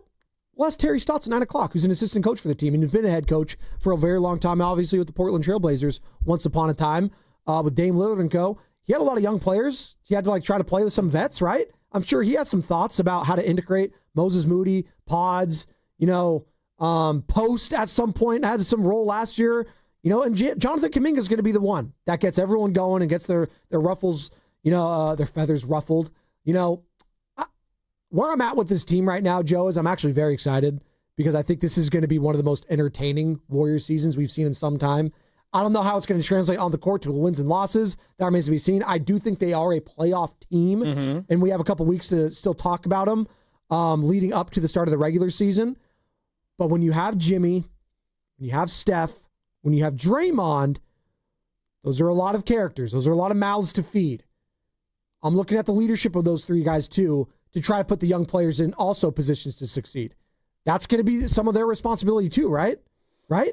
I feel like they kind of get skated by, they need to bring these guys up to speed. Why do we talk about, Look at what's an example, like LeBron forever, right? Playing with a bunch of young players. Oh, he doesn't want to play with these young players. He's going to trade all of them for veterans. Well, right? They say that, but then yet him and Austin Reeves have played pretty well together. Exactly, right? So like, I know Steph could play with Podz. I know he could play with Moses because I saw it. I saw it at points last year. It's not about with Jimmy.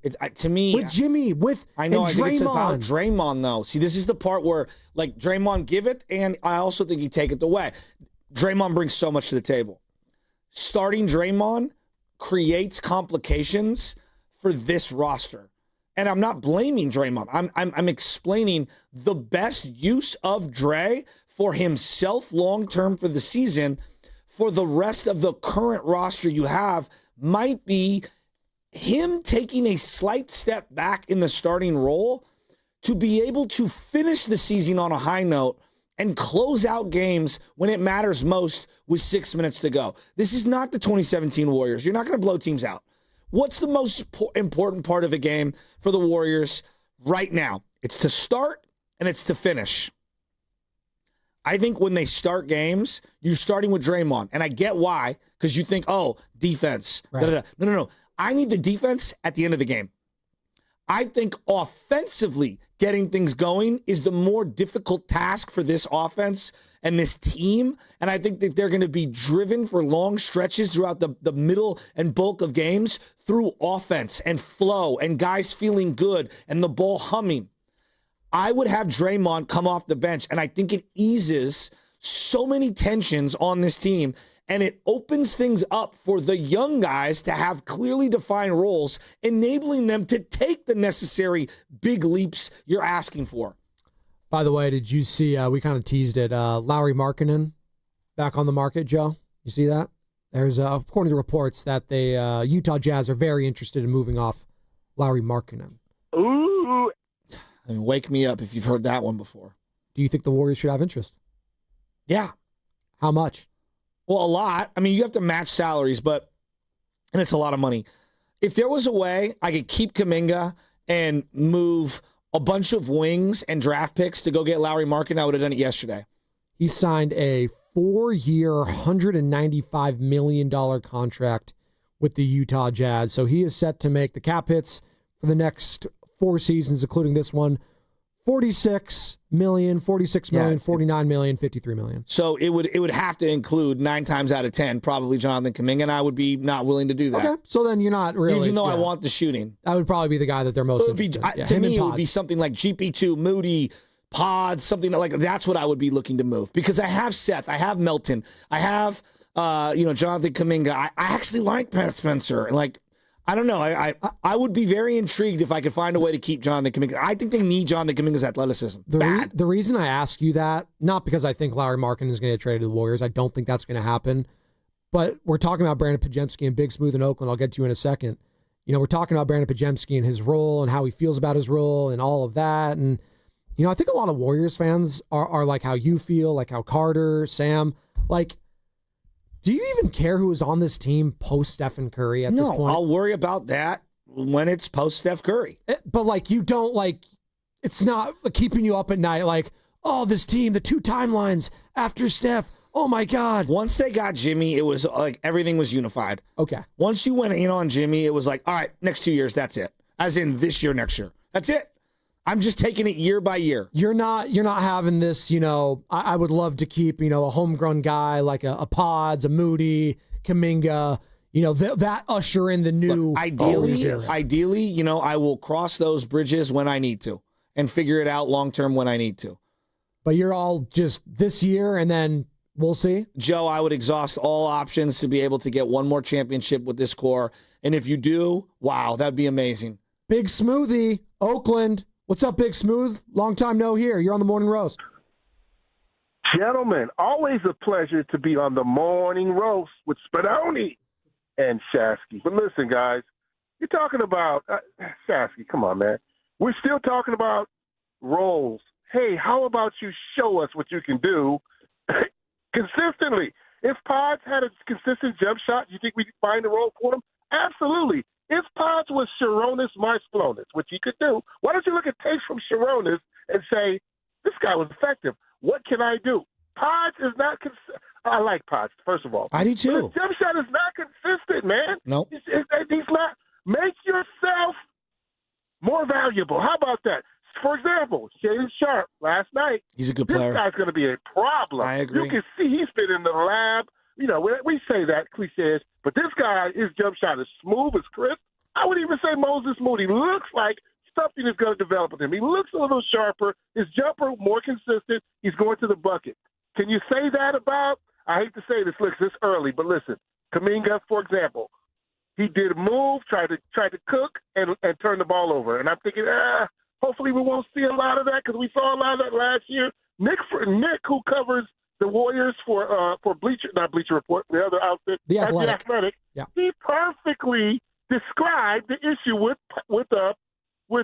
J.K. and the Warriors. It was perfectly. Steve Kerr has been saying the same thing. When are we going to catch on, guys? When are we going to believe? These guys are not idiots. They go to work every day. They're in practice. They know the problems. We don't. We just see snippets. But J.K., he's got to show that he's done something different this year. Smooth. We got to stop saying they're not finding roles for these guys. No, but these Smooth. guys are not defining themselves. Go ahead, bro. Would you also agree it's so crowded? Like that second unit was Buddy Hield, GP2, Kaminga, Podz, and Quentin Post. I was like, what? Like, is everyone just I agree from this. Ugh. Yeah, somebody has to separate themselves. I agree. Like guy, the big. I can't think of his name. You just said it. The Quentin big guy. Post. Post. How about sitting Quentin Post down to do a little? Let him study under Olajuwon. I'll pay for it because his footwork is just terrible. He's right into the basket. He's fumbling. Dude, turn around and dunk the basket. I know. No turnaround. Thanks, Big Smooth. Your phone's They cutting out have there a little no bit. post play whatsoever. But they have a Quentin Post, so that's good. Who likes to be out on the prairie land of beyond the arc. I keep coming back to that quote from Kerr on Quentin Post, and we're reacting to the game yesterday. And it's a preseason game, but he said he's not a fake 7-footer. Like, so he's not a guy that doesn't play to his size. But the last few months in the action I've seen from him, that's kind of what he feels like. Joe, a fake 7. I don't feel his size on the court, and that's a problem when you're 7 feet tall, Joe. Joe, I just want you to look at their team. Under 6'5". Let's just go. DeAnthony Melton's coming back. Seth Curry. Steph Curry. Gary Payton II. Podz. Yep. Okay. Now barely 6'6", 6'7". Kaminga Moody. All right. Buddy Hield. 1, 2, 3, 4, 5, 6, 7. That's 8 guys. 8 guys. That's a problem. And you have an undersized guy in Draymond Green that plays bigger than he is. Who's also 6'6", 6'7". Yeah, exactly. Okay? 9 guys. All right? And your Horford, who I like Horford. I think he's very useful. He's like 6'9", 6'10". Yeah. Right? So. And who are the top dogs in the West? They all have size and length. And They all have a legitimate 4 and a legitimate 5. Exactly.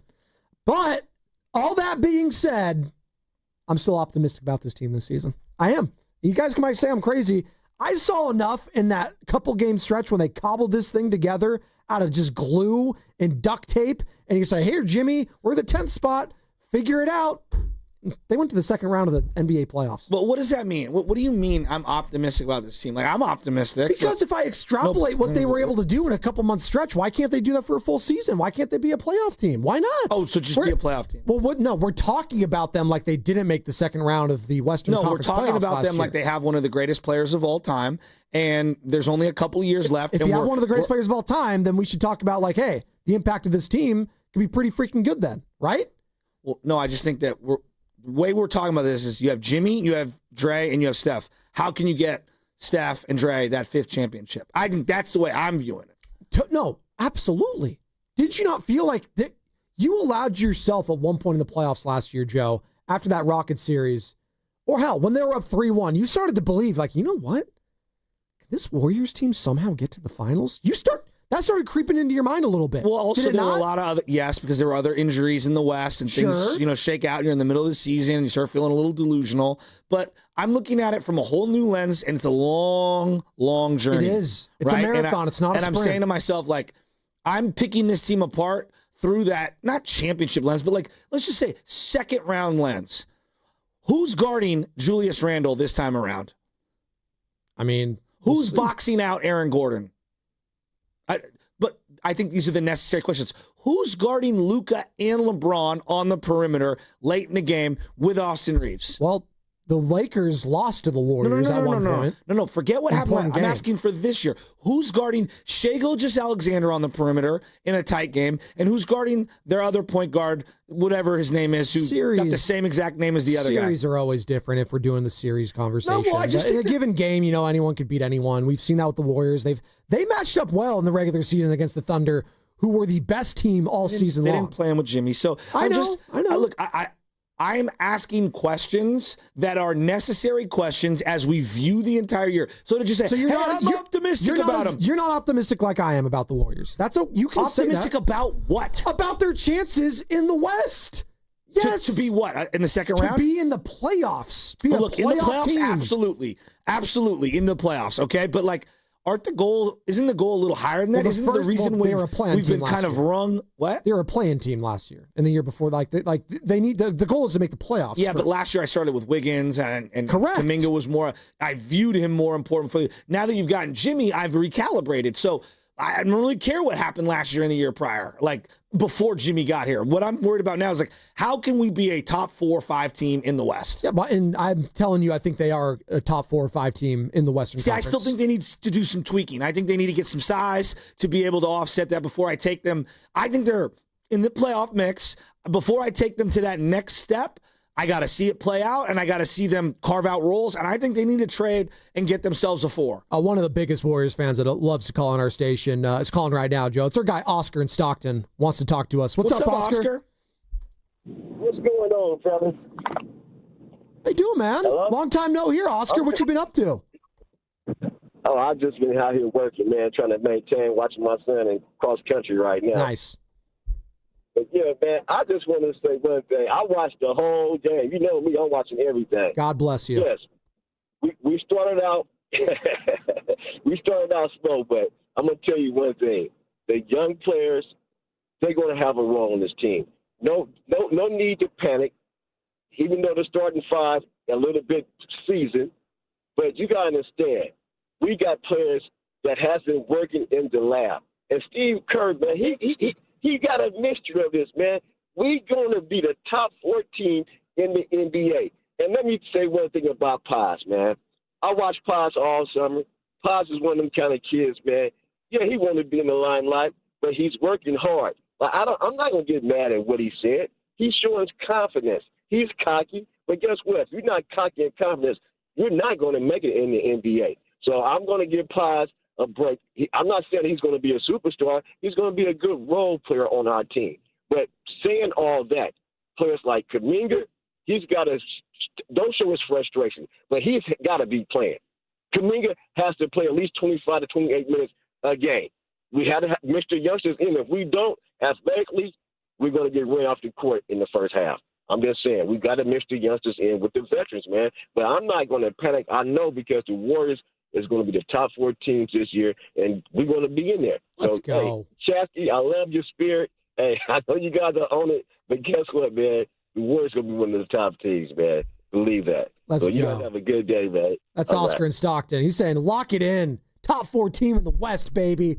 That's the confidence I like in this squad. Got Jimmy, Draymond, and Dre, Steph, and all these guys. And you got Jonathan Kaminga. You got Brandon Podziemski, who's the next heir apparent. Al Horford. Come on. Let's go. I don't need Lowry Markkanen, please. I don't need... No, I got Steve Kerr, who's won 4 championships as a head coach. I'm fired up about this season. I really am. It starts off with the Lake Show. LeBron and his stupid Hennessy ads. Can't come soon enough. It's still ridiculous that he did that. It's so dumb. He's a high-level loser, bro. You know what, Carter? That was a high-level loser move from LBJ. From the guy the self-imposed king. That's just put on his own crown. Stupid. Can I just... They do have a real, legitimate conundrum. What is it? I think this is it's fun, it's exciting, it's difficult, and I think it's going to be critiqued ad nauseum. How many minutes in a game for the 5 players combined? If it's a 48-minute game. Anyone? 240. Okay. So if Steph plays 30, and this is just average, Jimmy plays 30, and Dre plays 30, And if you're splitting the difference, you say Horford plays 22, Podz plays 28, you're down to 100 minutes. You're down to 100 minutes for Buddy, GP2, Seth Curry eventually, Melton eventually, Kaminga, Moody, Post. And I did not include Guy Santos in there. 1, 2, 3, 4, 5, 6, 7. 7 guys, 100 minutes. If everyone's available. I think it's really difficult. I think what we're asking, who's going to take a leap? Who can get consistent minutes? Who should play? What should we do?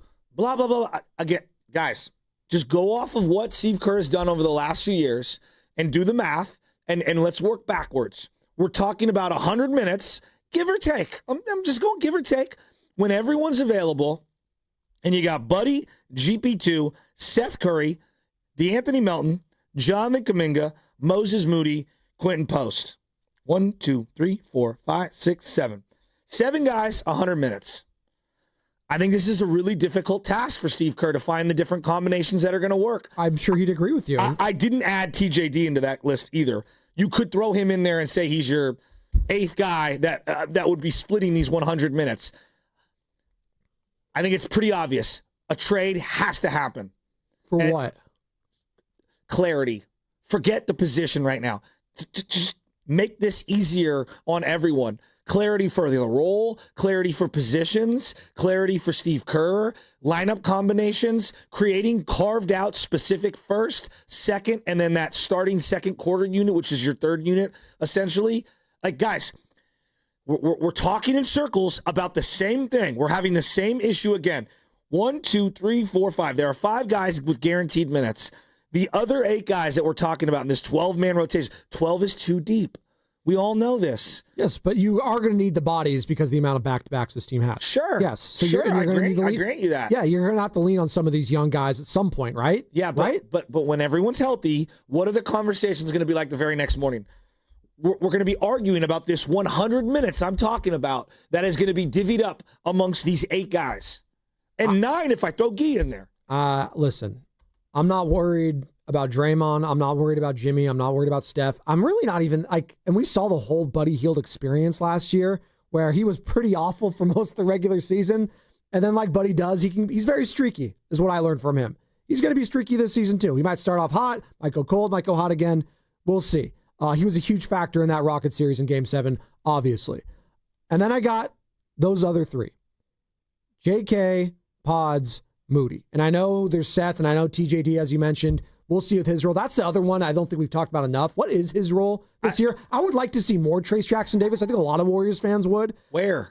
Again. Alongside who? Exactly. I don't know. I liked when he goes out there, though, Joe, I see him making plays. Because he's their only lob threat? Well, yes, a little bit. He's the only one that's trying to play with size. Joe, they have no size, and they don't play it. So I guess what I'm saying to you is, Joe, forget TJD for just a second, and forget Post. Moody, Kaminga, Melton, Seth, GB2, Buddy. It's too many wings. And I didn't even include Podz because I put him in the kind of made man territory. Oh, my God. I know. No, but Joe, they just... It's a backlog of guys. I can see where this is going, and I'm 2 preseason games in, and I feel like we're having the same conversations.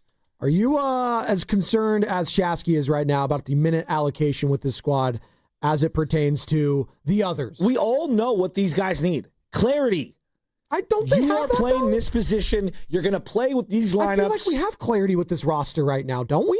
I think the only question mark is Jonathan Kaminga and whether or not he's going to be a Warrior come July or January 18th, whatever. What's Moody's role? What's Moody's role? What was his role last year towards the end of the season? He started at the end of the year until the playoffs. Like when he faltered, he was your starting, essentially your 4. But dude, they had a stretch of that starting lineup being ballers. But they didn't have Horford. Remember? They didn't have Horford. Right? So that makes things different. And in fairness, I haven't seen Horford in regular seasons. Like, I don't know how that's going to look going forward. That's why I'm trying to do, I'm doing this exercise, not because I'm trying to be pessimistic or be a hater. I'm trying to provide clarity because people call, and I'm not mad at Big Smooth for calling in. Hey, like, guys need to take a step forward. Okay. In what role? Well, that's why I do these exercises. You know, we didn't have any clarity on this lineup, I feel, at the start of last season. We didn't know what was going on. Which is why they floundered for 3 months. They started off hot, didn't they?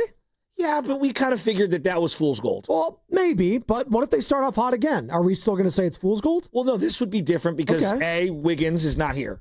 Wiggins was unreliable. Yes. And, again, Horford is here now. And he had a cup of coffee with DeAnthony Melton. He tore his ACL. Yeah, so like things are just different. Like, again, that's why I'm throwing it out last year. Just throw it out the window. You just imagine this being a new team the minute Butler got here. I don't think you can take what they did prior to Butler getting here. No. I am looking at when they acquired Jimmy Butler. That is the difference. It's the Warriors pre and post Jimmy at this point is how we're talking about it.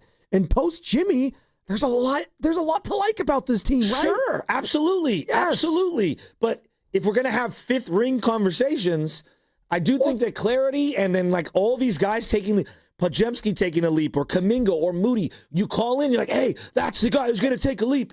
All right. Explain to me where their role is. You'll give me some rope here that like this time last year, you weren't talking championship at all. It wasn't even across your mind. Not even close.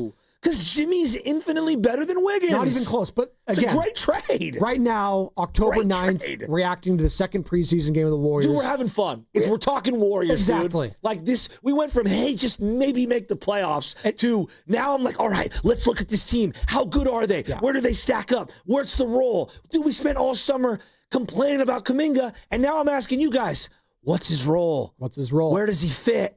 Juice in Washington, D.C. wants to get in the conversation, plus Bobby in Los Altos. What's up, Juice? You're on the Morning Roast. What's up, you guys? How you doing this morning? Doing great. Dude, I'm so fired up for the Warriors. Man, Shasky, I'm not going to lie. What's been in your cup, man? Because you're on fire this morning, man. I mean, you're on fire. I do agree with you with a lot of things that you're saying this morning, Shasky. I think in order for the Warriors to be and max out and do what they can do with the three is what you've been saying, is that Draymond needs to take a lesser role. And the way that will happen, and to be honest, if Kaminga keeps playing the way he's been doing in preseason and rebounding, running the floor, passing when he needs to, I mean, the more that he does that, I'm sorry. Draymond's getting old. He's not the same player. He's regressing. And to be honest, like you said, Sasky, I need Draymond defense when it matters most, when we closing games, when we're down. Yes. Like I need my team to score. Like when the first two quarters hit, I need scoring punches. I need someone to help Steph when Steph gets double team, triple team, to be able to have an outlet. And Draymond's just not that outlet. Like I love the threes that he hit, but if we want to really be honest, how often is Draymond going to hit that on a 15 to 20 game basis? Exactly. He's not. I'd rather have Kaminga in that role where he's, especially if you have Al Horford at the center, then Kaminga makes even more sense because him, Horford, and Jimmy, when they came in the late quarter, that was a good run. Mm-hmm. I like that lineup. I like that way better.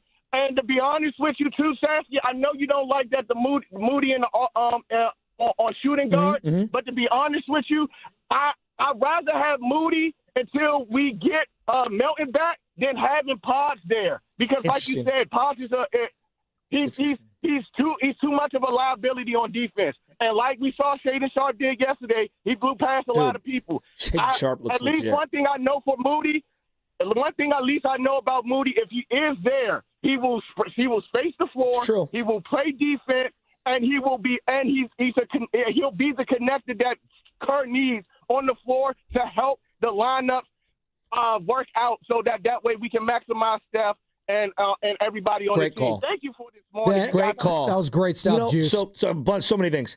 I personally believe, and I've only saw a couple minutes of it, Kaminga looks best playing alongside Horford and Jimmy. So, however, if I'm Steve Kerr, whether it's starting off the bench, whatever, second, third lineups, starting that second quarter, if you're going to have Kaminga, whether it's a month, 3 months, the whole year, I personally believe he has to play alongside two high IQ floor spacers who can pass and move and understand how to get him easy buckets around the rim.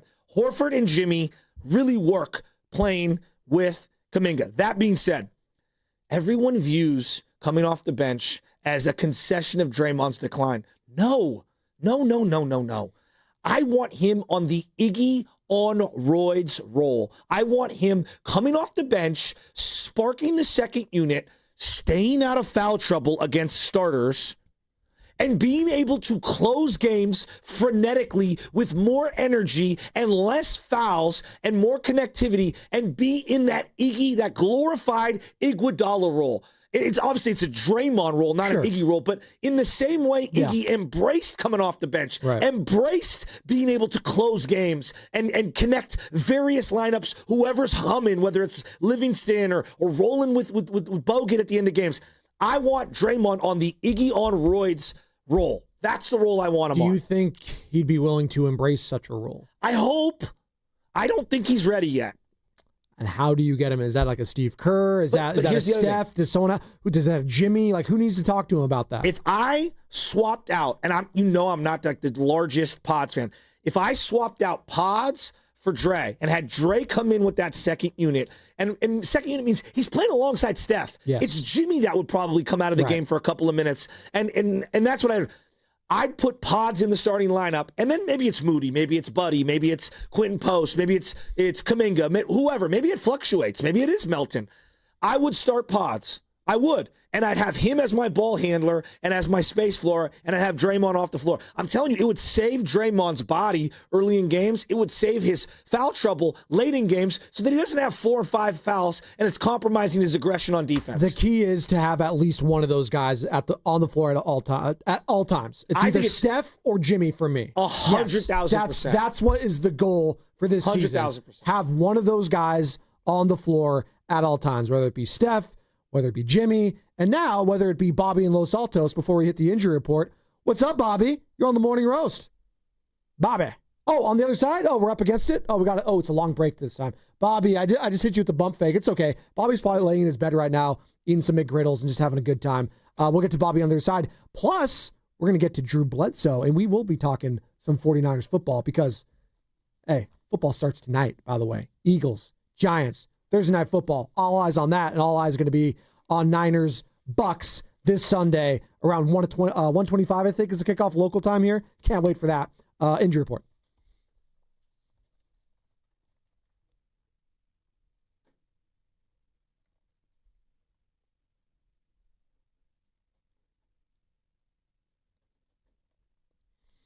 And all of you well know this. The 49ers starting quarterbacks are banged up. Purdy did not practice yesterday due to his turf toe variant, but Kyle Shanahan says there is no discussion of putting him on the injured reserve list. Mac Jones is dealing with a knee and oblique injury that had him limited in practice yesterday. He is listed as questionable for Sunday's game against the Bucs. The injury report was brought to you by Boxer & Gerson, Northern California's premier workers' compensation law firm, helping injured workers get their lives back for over 40 years. And what's coming up in the game is brought to you by Fremont Bank, here for you. Here for good, more of your calls, more of your texts, plus Drew Bledsoe to talk about this Brock Purdy, Mac Jones situation. And who better to ask than the guy that was taken over by Tom freaking Brady and had to take a backseat to that guy. Sure, he knows a thing or two about that, right? Right? It's all coming up next on 95.7 The Game. Feeling good, feeling all right. Yeah. Revolution, live in concert. We're feeling good, we're feeling all right. Revolution, performing at Shoreline Amphitheater Saturday, October 11th, with special guests Pepper, The Elevators, Aurora Wave, and DJ Mackle. Get tickets now at livenation.com. Bringing all the good vibes. Don't miss Revolution at Shoreline Amphitheater for one night only. For more, visit revolutionmusic.com. What if you had the smartest Wi-Fi? If you did, it'd be Xfinity, of course, and it'd come with their best state-of-the-art equipment. It would boost speeds to the devices that needed them most, prioritizing your most important connections, whether you were streaming, gaming, or gaming while pretending to work. And it would let you stream 4. That's right, 4 games on one screen. It would even power your mobile connection so you could bring faster, secure Wi-Fi speeds with you where you use it most. It would be proactive and fix problems before you knew you had them. Impressive, right? And it would have security features that protect you from threats at home and online. Kinda like a force field for your life. If you had the smartest Wi-Fi, well, everything would work together seamlessly to keep you connected, no matter what. Xfinity. Imagine that. Restrictions apply. Something special for your outdoor living is on sale now at Dolan's. It's fiber-on decking for easy, carefree living. Why choose this durable composite? There's an amazing choice of colors. The rich look of multi-chromatic exotic hardwood. It resists splintering, rotting, and cracking with really low maintenance. See the colors and learn more at dolanlumber.com. Fiber-on decking. On sale at Dolan's Home Improvement Centers. Attention. Have you racked up $10,000 or more in credit card debt? Are you barely getting by making minimum payments? With credit card debt reaching all-time highs, National Debt Relief is notifying consumers about significant debt relief options currently being made available to help those with overwhelming credit card debt. These options may reduce a large portion of credit card debt for those who qualify. You don't need to declare bankruptcy or take out a consolidation loan, and you may only have to pay back a fraction of what you owe, even if you have bad credit. National Debt Relief has already reduced the credit card debt for more than 550,000 consumers, so don't wait. If you owe $10,000, $20,000, or even $100,000 in credit card debt, you can now take advantage of this financial debt relief as the cost of living continues to skyrocket. To check what debt reduction you may qualify for, call 800-894-7722. That's 800-894-7722. Again, 800-894-7722. Hey, it's Mark Willard from 95.7 The Game. Look, when life hits you hard, and it happens, could be an accident, an injury, you need to hit back harder. You need a fierce team that knows the insurance game and refuses to back down. That's why I trust Omar Habas and the entire Habas Law team. For over 40 years, Habas Law has gone head-to-head with insurance companies, winning medical care, financial support, and real justice, and Habas doesn't get paid unless you do. Visit habaslaw.com. Habas Law, they'll fight to make it right. We finally switched to T-Mobile because with them, we can be connected here and there. ¡Listos todos! Estas son las mañanas. Now we just need to harmonize.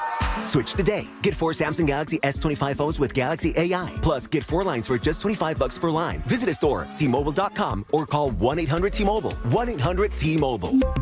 For well-qualified customers with autopay plus taxes and fees and $35 per line connection charge. Minimum 4 lines on plan. Contact us if canceling lines. Plus $5 per line without autopay. Debit or bank account required. Visit T-Mobile.com. We all hear the radio ads about the IRS. They tell you to be afraid, to be scared, and they try to frighten you into calling. I'm not here to do that. Tax Relief Advocates is different. TRA is here to tell you that if you owe money to the IRS, whether it's $5,000, $50,000, or $500,000, we have a solution. It doesn't matter if you're sitting in your car, at work, or with your kids. No matter where you are, call now. 800-575-6812. Don't lose hope. TRA can eliminate or reduce what you owe to the IRS. Generous programs are now available that can give you a fresh start. Our passion is taxes and helping individuals fix their IRS problems. We have over 1,000 5-star reviews on Google and an A+ with the Better Business Bureau. You don't need to be afraid of the IRS any longer. End your tax nightmare today by visiting us online at TRA.com or call 800-575-6812. That's 800-575-6812. Tax Relief Advocates. Real solutions for real people. We all hear the radio ads about the IRS. They tell you to be afraid, to be scared, and they try to frighten you into calling. I'm not here to do that. Tax Relief Advocates is different. TRA is here to tell you that if you owe money to the IRS, whether it's $5,000, $50,000, or $500,000, we have a solution. It doesn't matter if you're sitting in your car, at work, or with your kids. No matter where you are, call now. 800-575-6812. Don't lose hope. TRA can eliminate or reduce what you owe to the IRS. Generous programs are now available that can give you a fresh start. Our passion is taxes and helping individuals fix their IRS problems. We have over 1,000 5-star reviews on Google and an A+ with the Better Business Bureau. You don't need to be afraid of the IRS any longer. End your tax nightmare today by visiting us online at TRA.com or call 800-575-6812. That's 800-575-6812. Tax Relief Advocates. Real solutions for real people. You're listening to 95.7 The Game, KGMZ FM and HD1 San Francisco on Odyssey Sports Station and the home of the Golden State Warriors and Valkyries. Always live on the free Odyssey app and now coming to you live from the Laughing Monk Studios.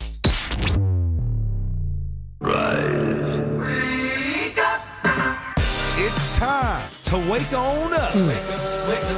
With a nice cup of Joe. What's up, Joe, bro? Featuring Joe Spadoni. He's an Italian. And Joe, the Butcher Boy Shasky. I am slippery. Oh! The best part of waking up is morning roast in your cup. It is the Morning Roast, man, on 95.7 The Game. Oh, we're fired up, baby. Show has flown by. We got the Warriors back in our lives, ladies and gentlemen. 2-0 in the preseason. 50 points in the fourth quarter. Hey, fans that stayed yesterday, and obviously they gave out the Steph Curry MVP All-Star Game bobbleheads. First 10,000 fans got those yesterday, so really cool stuff there. 50 points in the fourth to erase that double-digit deficit. And LJ Cryer, it was a good little story. It's fun. Good for him. That meant it for someone, right? Someone.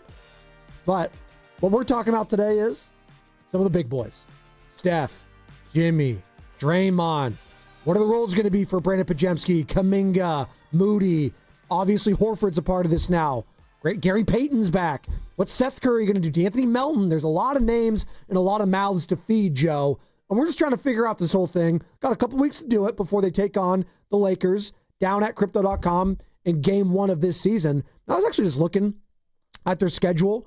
And we got Bobby in Los Altos. We'll get to him. We got a lot. Hey, we got Terry Stotts coming up at the top of the hour, assistant head coach of the Warriors. We also are going to dive in to a massive, massive story here in the Bay. It's probably the biggest story in the Bay, which is Mac Jones and Brock Purdy right now and what's going on there. Also, what Shanahan said. And what Shanahan had to say. Because he said something, and I interpreted it different than others. And what Drew Bledsoe is going to say to us in about 26 minutes. Yeah, former NFL quarterback, obviously won a Super Bowl as a backup for Tom Brady on that first Patriots Super Bowl, but he didn't start the season as the backup, as you all well know. And if you don't, it is one of the crazier stories that ever happened. And quite simply, his injury could have been the single most important play and set off the biggest and greatest dynasty we have seen in that sport. So we'll talk to Drew about that, what he feels about Mac Jones, Brock Purdy, all of it in about 26 minutes.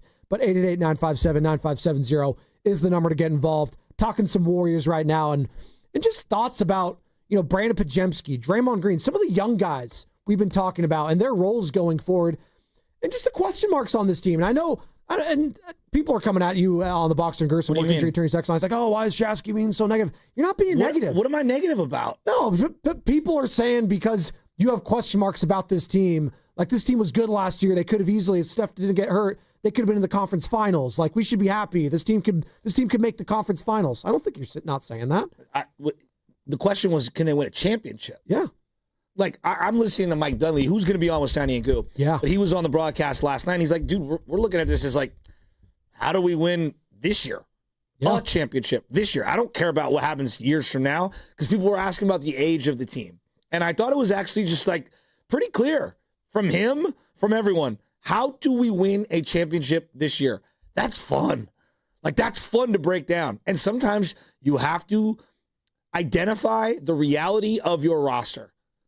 We do it all the time with the Niners. We have no problem talking about this. The team that has been to 2 Super Bowls and lost with Kyle Shanahan. Good point. And as we're talking about them being 4-1. They don't have an offensive line. It's funny, you teased it, because Kyle Shanahan at 4-1 said something yesterday that a lot of Niner fans are like, what? He doesn't believe in this team? What? Exactly. See, like, so it's funny how we do talk about the different sports and expectations, what have you.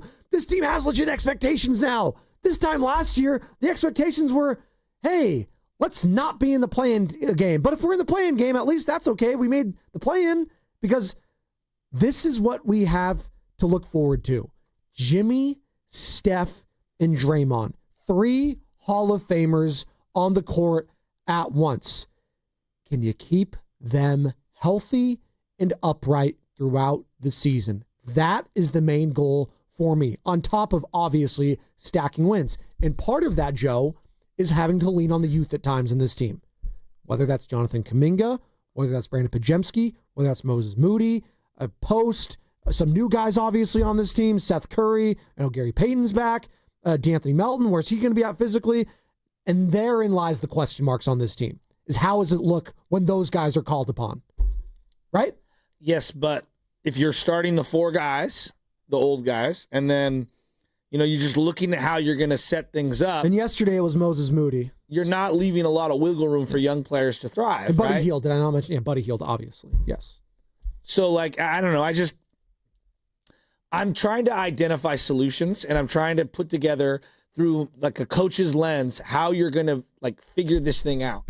Now, I think we overrate the amount of games people are going to be missing and this, that, and the other. Let's just say it's 10 to 15 games that somehow, some way, Steph, Jimmy, Dre, Horford, there's some combination of guys missing. Well, I'll say this, and the biggest question mark I do have amongst all those guys when it comes to games played is probably Jimmy Butler. Because throughout the totality of his career, he misses a lot of games. He hasn't played in a full season, Joe. I think he's only done it once. His second year, 2012, 2013.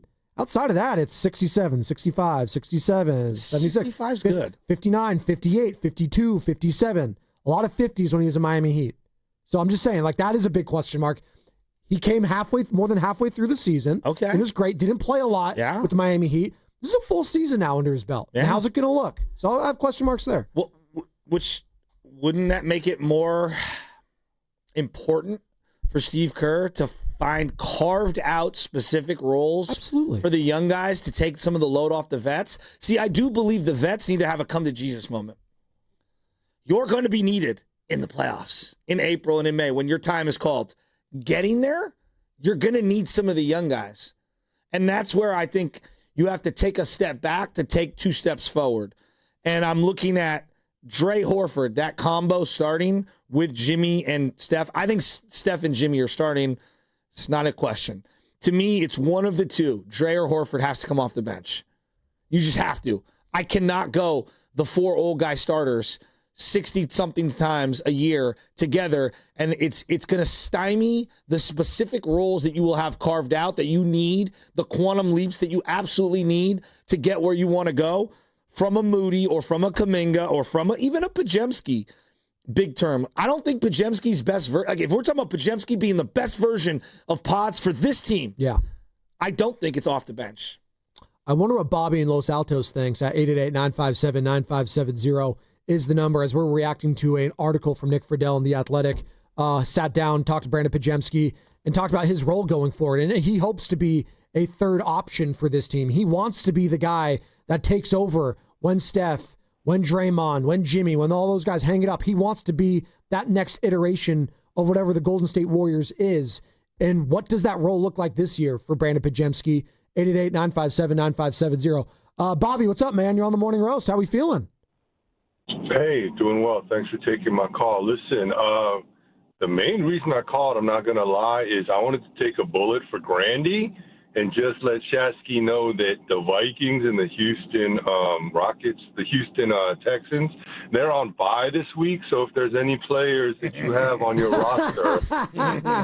That's a throwback, Bobby. I appreciate Bobby, that. If you're at McDonald's, could you get me something? I'm pretty hungry right now. I've been looking at Carter for the last 40 minutes. I'm like, Carter, can you order some food? God. I'm not going to lie, man. Loverboy put me after that long break, and now he's delayed my McDonald's trip by like 10 minutes, so I got a little beef with him. But in any case, yeah, I'll put an order for you. No worries. The McDonald's app, buy one breakfast sandwich, get one free, so please take advantage of that. Wait, Bobby, who's Loverboy? Is that Sam Lubman or is that me? Who is that? No, you're Mr. 831. Okay. Loverboy is love. He used to be Lover Man. Mr. 831. Come on. Well, I'm kind of curious how I'm getting thrown under the bus here, Bobby. What did I do? You put me on after the long break, dog. I could have gone on right after the dude from D.C., and you kept me from my McGriddles. But I put you on before the break. It's blame Mr. 831 for pump faking No, you we're there. not blaming the main chair guy. We don't do that, Bobby. You have a trade idea for the Dubs, Bobby? I do. Let me say really quickly, I really give a lot of respect to Bledsoe. He has really leaned into this ignominious moment, Like, the fact that he's taking a call on this topic, the fact he attends a roast of Brady, I mean, mad respect to him, seriously, because I'd just turtle up and no one would ever hear from me again if that happened to me. But this is my brilliant trade idea that came up with that 30 minutes ago. JK for the pride of Archbishop Midi, Aaron Gordon. And I think that Aaron Gordon, honestly, is just a smarter basketball player, and he could play with Steph on the floor. I think we've determined that JK will never be allowed to play or will ever be able to play with Steph. He's only going to be a second unit guy this year, in my opinion, and we're only going to hold him out. We're only going to hold him on until we trade him. And I think he could run around like a fool or does his quote-unquote athletic things, and Jokic could take full advantage of his athleticism. But obviously it doesn't fit. Year 5 of this experiment is not working. But Aaron Gordon, he's mature enough and smart enough and still athletic enough to be I think, a great part of this. So I'd love to see a one-for-one trade. I don't know how the money works. I would love Aaron Gordon. I just don't see how Denver's ever trading him and trading him to the Warriors. God, I would love him. What do you have, that hamstring injury towards the end there, that playoff series? That was brutal for him because he was balling too.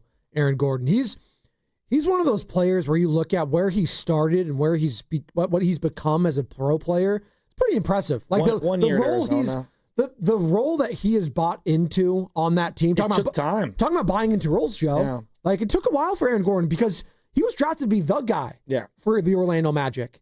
He's not going to ever be the guy probably on a team, but that's okay when you have Nikola Jokic, when you have Jamal Murray, amongst others, right? Yeah, he's evolved dramatically over time. And his defense has gotten better. You can feel his size. You can feel his strength. Saw him play against SI when he was sick. When he was in high school, the guy was an absolute monster. He's definitely someone that I've absolutely rooted for and would love to get. There's just not a chance in hell I would ever see them trading him. No, nor to us. Well, nor would they. I don't see why they would want to. He's just such a focal point of that team at this point in his relationship with Jokic, with Murray, all those guys. But he does have he has a player option in a couple of years, and then the cap hits 31 million. It's not cheap either. Like, that's part of this thing. It's not cheapy. And it's going to be interesting, and that's going to be a story we obviously monitor for the next few months. Jonathan Kaminga get traded after January 18th, whatever the day is. And that's going to be a topic of conversation if this team's struggling, if the team's around 500. It's what do you do to improve? What do you not do? How does it look? And that remains to be seen. I do want to just focus on how JK fits for the right now and for the next few months before we get to that. Because quite frankly, I can't do more trade talk after the entire summer of sign and trade and guys like Malik Monk and qualifying offers. The whole thing was just exhausting. Look, can we just talk about him, how he fits now for this team? Well, now that we're here, that's why I've been telling you, like, there's not a chance in hell for me that I would be starting Steph, Jimmy, Dre, and Horford. One of the old guys has to come off the bench. They just have to. But they have to. I have a gut feeling they're going to be in the starting lineup game 1.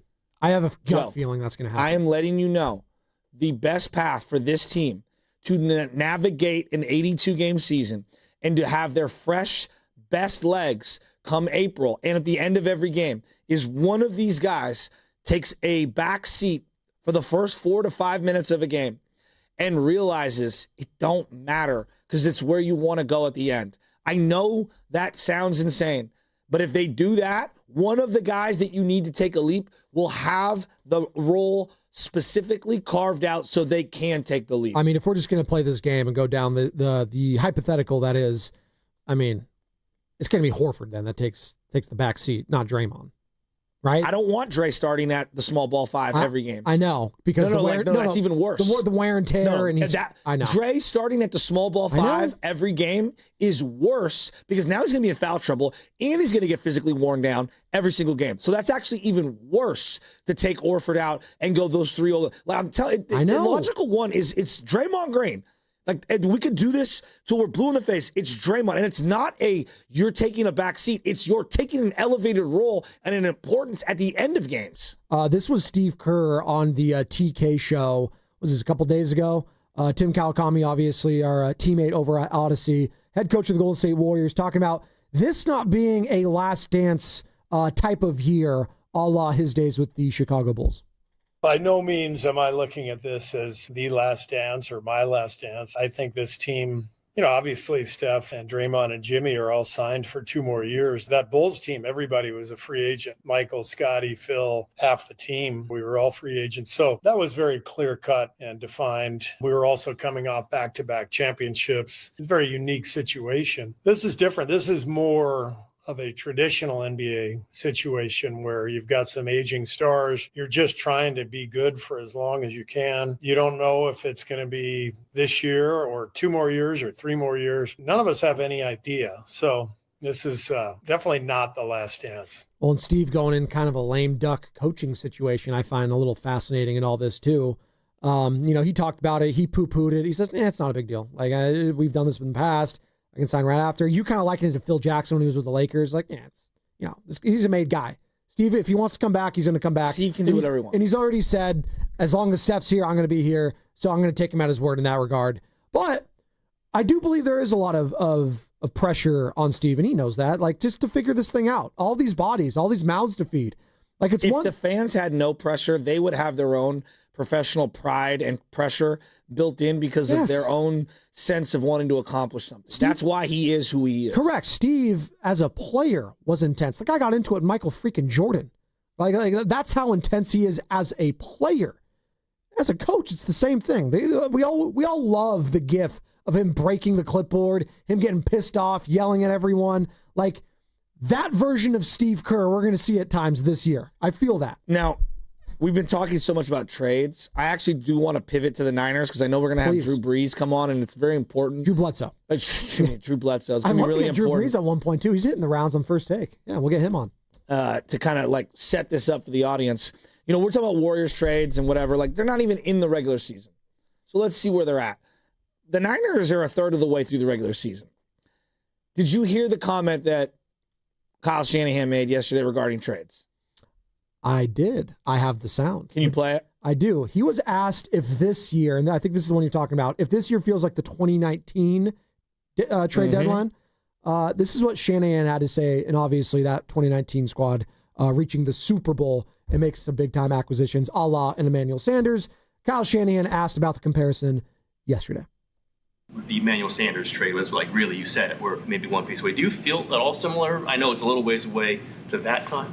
No, I don't feel at all like that. I think at that time we had a Super Bowl defense that was as good as anyone in the league and probably had been for like 10 years and was pretty obvious. And I thought at the time some of the receivers we were dependent on weren't there, and we were playing some young rookies, and we thought we needed to add another guy. But yeah, I don't totally see it the same situation as right now. What did you think about that? I think it can be interpreted one way as, Shanahan doesn't think they're a contender. I think the exact opposite. I think you're always a contender if you're 4-1 and you're going through the season and you're looking around and it feels like, man, like I can make an argument 5 or 6 different teams could represent the NFC. If the Jaguars Super Bowl. If the Jaguars are viewed as a contender, then the Niners absolutely are as well. Both 4-1. But I will give him this. I don't think they have one unit on their team, offense or defense, that that looks like a Super Bowl unit. It's fair.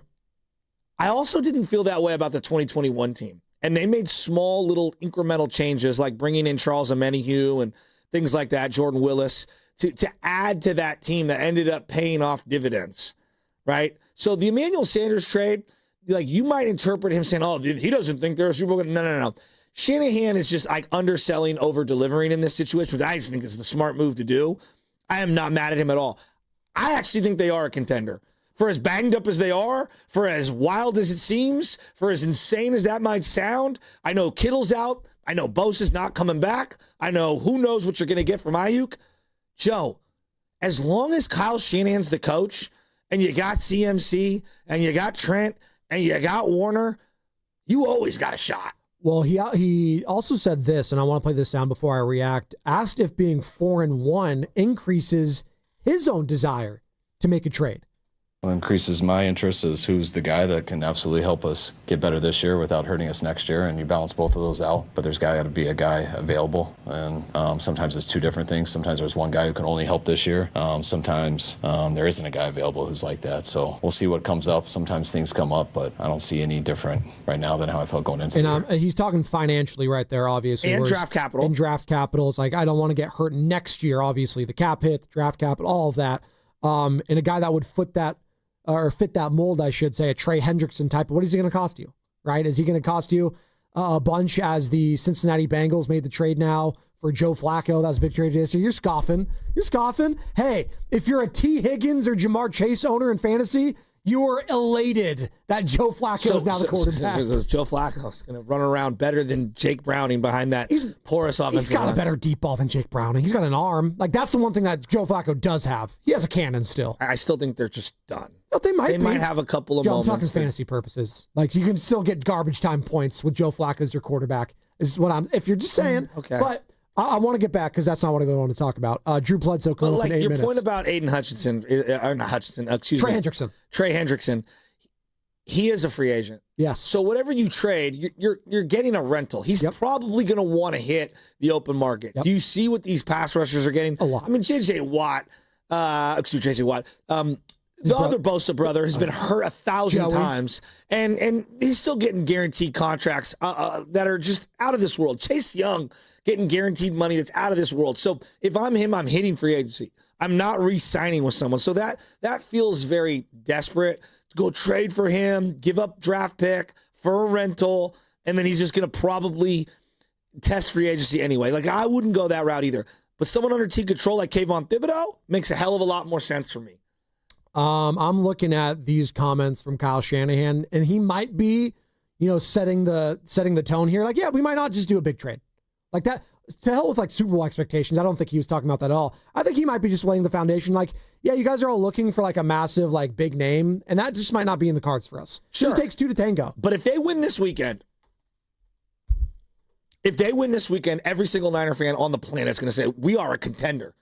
There's not a doubt in my mind. I know my fan base. Trust me. I know even if we lose a shootout and the offense looks good, we will convince ourselves, and I believe it's true, even if you lose this weekend, because this is a monster game. Huge. You lose, but you show that you can move the ball up and down, and maybe just Baker outduels you, or for whatever reason you have a special teams gaffe at the end.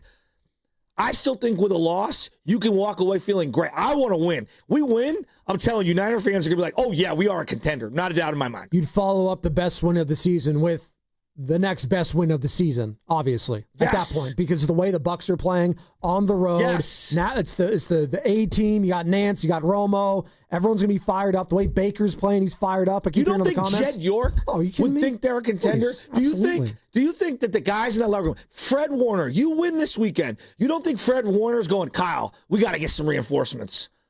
You win this weekend. You don't think John Lynch, ultra competitive, I want to win at all costs, John Lynch is like, no, we're going to wait till next year. By the way, we got Drew Bledsoe coming up in 5 minutes. If Mac Jones is one of the big reasons they win this game, Joe, and he lights it up again, and he has another 0 interception type of performance, and he goes toe-to-toe with Baker Mayfield, it's going to get juicy. Let me give you the guy. At some point in the next half an hour, I'm going to tell you the guy we haven't talked enough about, and I just want to ask Niner fans a simple question, because he's the guy I'm circling to go off this weekend. And that's coming up next. By the way, we're streaming on YouTube, brought to you by First NorCal Credit Union. For a low-rate auto loan, apply online, or just ask for First NorCal financing at the dealer. Coming live from the Laugh Among Studios, which is rightfully brewed in San Francisco. We got the one, the only, Drew Bledsoe coming up next. Might have hurt the guy. Once upon a time he got hurt, and this quarterback, they've heard of him, Tom Brady, took over for him and never looked back. I want to ask Drew about that moment, about that season, how he communicated with Belichick, how Belichick communicated with him. Not saying it's like for like the same with Mac Jones and Brock Purdy, although just a couple months prior to that 0-1 season for Drew Bledsoe, he signed what was then a record-setting quarterback contract in the NFL. And the Patriots moved off of him after that season. So ask him about that. More. Terry Stotts, top of the hour as well. Warriors assistant coach, brought to you by Crystal Geyser, Alpine Spring Water. What makes Crystal Geyser Alpine Spring Water different? We always bottle our Alpine Spring Water less than 1.5 miles from the spring source, and all our bottles are made with 50% recycled plastic from our own recycling plants. Crystal Geyser, bottled at the spring source. Comcast Business can help turn your small business into a connected, secure, modern business. It's how restaurants become reliably up and running neighborhood favorites. How healthcare offices become the data-protecting caregivers that we all depend on. And how wealth management firms become cyber-securing guardians of your information. With reliable connectivity, enhanced cybersecurity, and Wi-Fi backup, your business can stay connected and get threat-ready with Comcast Business. Powering possibilities. Now through November 16th, new Comcast Business customers can get started with 150 megabit internet plus security for $59.99 a month for 12 months with a 2-year agreement. Plus, ask how to get a $500 prepaid card on a qualifying gig package. Call today. Restrictions apply. Requires enrollment in paperless billing and auto-pay with bank account. Early termination fee applies. Equipment, taxes, and fees extra.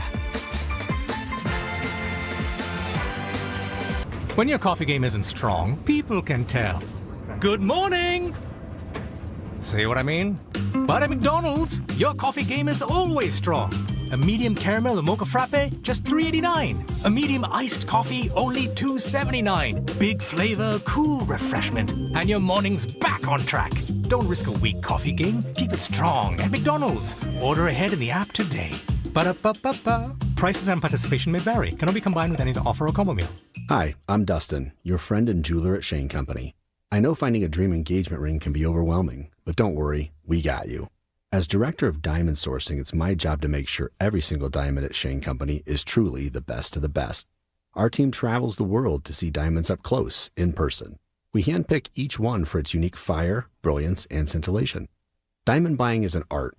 Of course, we look at cut, color, clarity, and carat, known as the 4 C's, but that's not all. We also look at how each diamond looks on a hand, where it will be worn, how it makes you feel, and if it's worthy of a Shane Company customer. That type of expertise only comes from working for a company that's been a family business since 1929. We also think about your budget. We only pick the best in each grade in all shapes and sizes. Your diamond is guaranteed to be the most beautiful because a friend wants you to pick from only the best. Drop by your store or shaneco.com and see for yourself. Shane Company, your friend and jeweler. Hey, it's Mark Willard from 95.7 The Game. Look, when life hits you hard, and it happens, could be an accident, an injury, you need to hit back harder. You need a fierce team that knows the insurance game and refuses to back down. That's why I trust Omar Habas and the entire Habas Law team. For over 40 years, Habas Law has gone head-to-head with insurance companies, winning medical care, financial support, and real justice, and Habas doesn't get paid unless you do. Visit habaslaw.com. Habas Law, they'll fight to make it right. 1-877 Cards for Kids. KARS Cards for Kids. 1-877 Cards for Kids. Donate your card today. 1-877 Cars for Kids. KARS Cars for Kids. 1-877 Cars for Kids. Donate your car today. Ready to get rid of that old car? Donate it to Cars for Kids. Call 1-877-CARS-FOR-KIDS to reach a friendly live agent. Donation's super easy, and your car can be picked up as soon as tomorrow. Call us now, 1-877-CARS-FOR-KIDS. That's Cars with a K to donate your car today. 1-877 Cars for Kids. Donate your car today. Did you know you can donate real estate too? Go to carsforkids.org. That's carsforkids.org. This is the story of the one. As a custodial supervisor at a high school, he knows that during cold and flu season, germs spread fast. It's why he partners with Grainger to stay fully stocked on the products and supplies he needs, from tissues to disinfectants to floor scrubbers. All so that he can help students, staff, and teachers stay healthy and focused. Call 1-800-GRAINGER, click Grainger.com, or just stop by. Grainger, for the ones who get it done. You know that Big Bargain detergent jug is 80% water, right? It doesn't clean as well. 80% water? I thought I was getting a better deal because it's so big. If you want a better clean, Tide Pods are only 12% water. The rest is pure, concentrated cleaning ingredients. Oh, let me make an announcement. Attention shoppers, if you want a real deal, try Tide Pods. Stop paying for watered-down detergents. Pay for clean. If it's gotta be clean, it's gotta be Tide Pods. Water content based on the leading bargain liquid detergent. What if you had the smartest Wi-Fi? If you did, it'd be Xfinity and it'd come with their best state-of-the-art equipment. It would boost speeds to the devices that needed them most, whether you were streaming, gaming, or gaming while pretending to work. It would even power your mobile connection so you could bring faster, secure Wi-Fi speeds with you where you use it most. If you had the smartest Wi-Fi, everything would work together seamlessly to keep you connected. Xfinity. Imagine that. Restrictions apply. Red and Gold Game Day starts at Laughing Monk Brewing. Park for free. Enjoy amazing food, ice-cold beer, and every game on TV. Catch 95.7 The Game's pregame show. Then hop on the free shuttle straight to the stadium. Sign up now at 957thegame.com.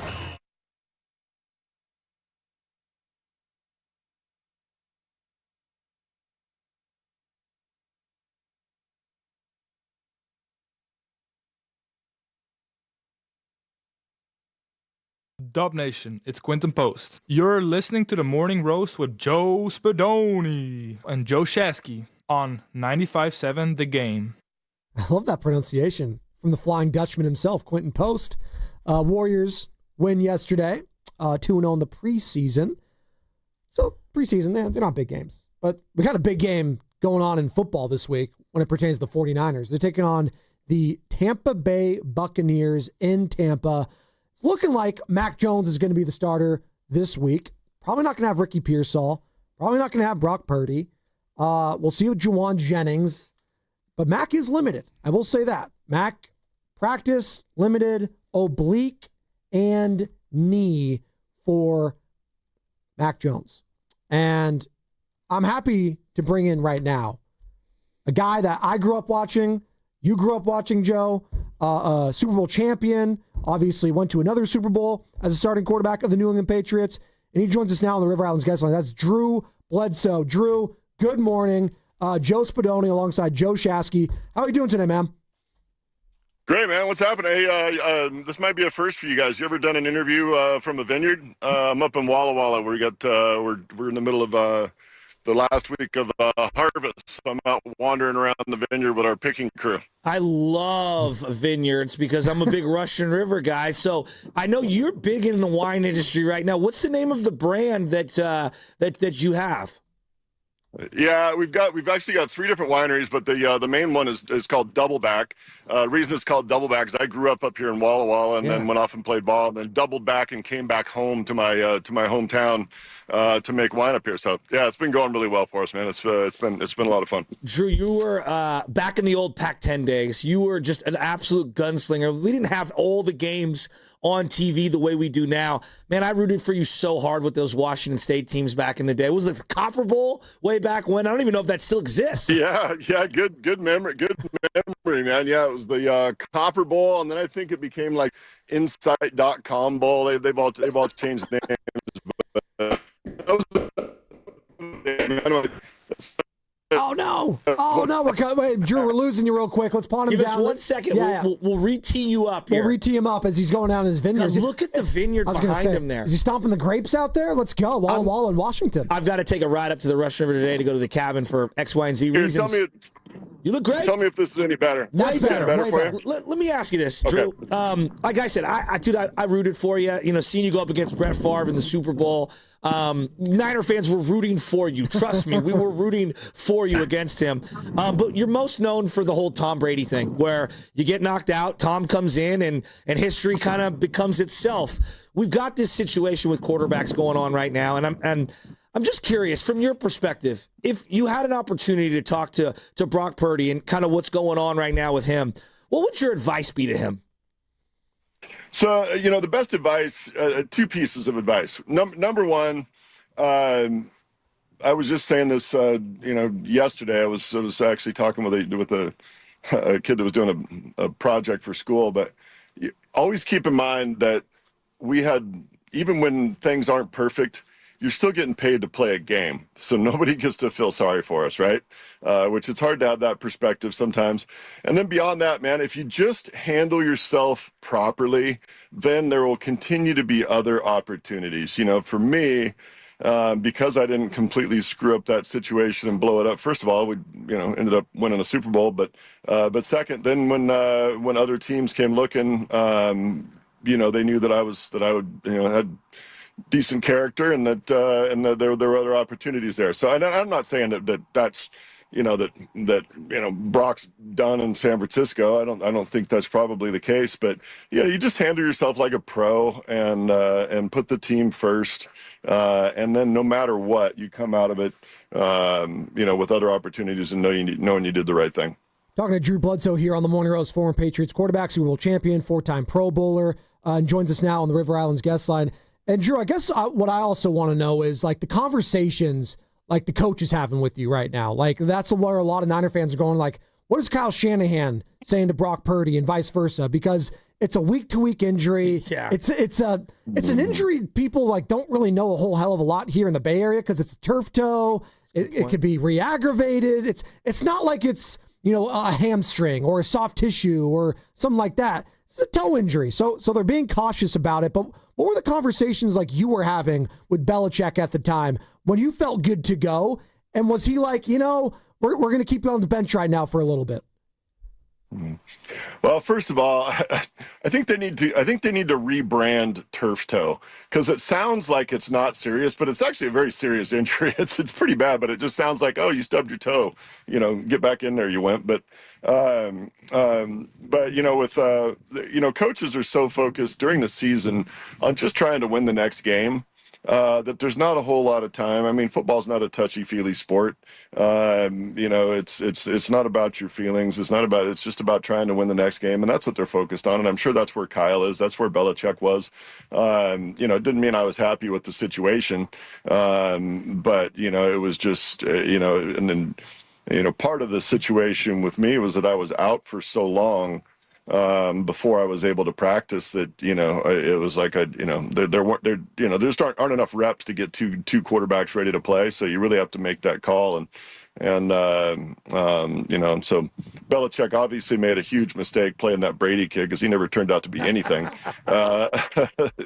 Unfortunately, I taught him too well, man. I raised him, and then the little shit stole my job. So, pardon me, I didn't mean to drop. We have the dump button on, so you're keeping our producers on their toes, Drew. I want to ask you. Yeah, actually, good. They got the beat. I want to ask you about this real quick because. Is there a part of you where it's just like, man, like these guys, every time people reach out to you, it's to talk about what I'm sure was one of your more difficult moments in the history of your career and life to that point. Life. Yeah. Like, and to have to revisit that, like I'm being like real here. Like it takes a lot of humility not to talk about that a lot. Just like, have you been able to get over that whole thing? And the fact that you did the roast of all that, the roast of Tom Brady on Netflix and make fun of him and poke fun at him. I don't know what I'm trying to ask here, but the fact that you get to talk about it all the time. I know what you're trying to say. Yeah, I mean, the only part that's frustrating is that I actually had a pretty nice career. When I retired. When I retired from the league, there were 5 guys that had thrown for more yards than I had in the history of the league: Fran Tarkenton, Dan Marino, John Elway, Warren Moon, and Favre. That was the entire list of guys that had thrown for more yards than I had when I retired. So, I had a nice career, and I'm not just being immodest about it, but I'm just pointing out that, that's the only part that maybe rubs me the wrong way a little bit. Is like, hey, there's more to the story rather than just I was the guy before Tom. I actually had a pretty nice run. When I retired, I was actually the all-time single season passing leader for all 3 teams, for the Pats, for the Bills, and for the Cowboys. Obviously, everybody's thrown for 1 million yards now, so those things all go by the wayside. So, but look, as I said earlier, though, nobody needs to have a pity party for Drew Bledsoe ever. Look, man, I got to live out my childhood dream. I was the first overall draft pick in the NFL. I got to be an NFL quarterback for 14 years. Did it go perfect? No, it didn't go perfect, but man, what a blessed life. And anybody that wants to feel sorry for me, you're barking up the wrong tree. Drew, what incredible, just insights on life and perspective. It's really touching. I mean that sincerely. You ended up coming back in and playing in that AFC Championship game. I was talking to these guys because I'm a little older than some of these guys. I'm like, hey, guys, Brady got knocked out of that game, and Bledsoe came into the AFC Championship game. Well, hold on. They really shouldn't have even been in that game. It should have been the Oakland Raiders at the time. But we won't get into the Tuck rule, Drew. Obviously, didn't have to happen to you. I'm still salty about it, Drew. Come on, that was a fumble. Come on. I was just talking about that Raiders game with some buddies the other night. You were big New England fans, and and I think even Tom even acknowledges now that it was a fumble, and but for me, the crazy part of that was that year had been, obviously had been emotional and painful, and all of that stuff. And then when that fumble happened, I just took a knee on the sidelines, like, okay, it's okay now. Is this thing is finally over, and we can move on and get on to next year and come back and compete for the job. And then when they overturned it, then I was like, well, shoot, we're going to the Super Bowl. But it was nice of Tommy to sprain his ankle in that AFC Championship game, though, so at least let me come back in and get a little action. And you flipped that ball to your dad. I was reading up on some stuff. You ended up flipping that AFC Championship game ball to your father? Yeah, man. I always, whenever I kneeled down at the end of the game, on the last play, I would always hold on to those game balls, and that one was a pretty important ball. And so I was holding on to that ball. My dad, who was a tight end, played some semi-pro tight end, but way back in the day. Still had pretty good hands at that point. But Dad was at the game, and I saw him out in as we're doing the trophy presentation. I saw my dad standing out there on the field, fired the ball at him. He caught it. Nice, nice focus on the ball, tucked it away, 5 points of contact, and he still has that ball sitting on his dresser at his house. Oh, I love that. That's really cool. That's really cool. It's one thing, like I always say, like these seasons are like marathons. Whether it's youth sports, whether it's high school, professionals on a whole nother level. And there are points where guys get injured or they have to step away from the team, and the team, it moves on. Life keeps going. And the team you come back to is different than the team that you left. As that season went on, could you feel the shift in leadership? Because you were the man in New England before the injury. Did you feel that in real time? What was that like?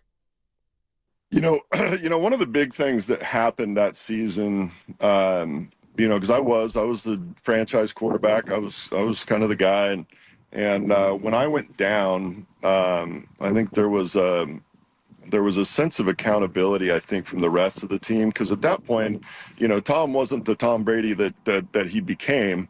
He was just a young, skinny kid, and so that Super Bowl was more about defense and special teams. And then Tom, did a nice job, but he was not the guy that was carrying the team. I think that was really the start, of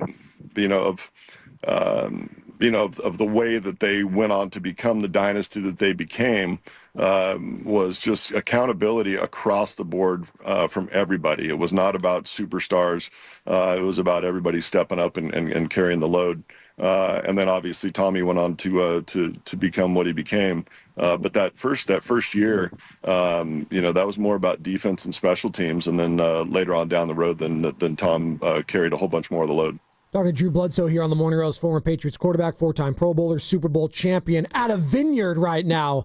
No less. And by the way, we like our little wine here. We're only a couple hours away from Napa Valley, as you know, Drew. How's the Pinot Noir? And where could people get it, Drew?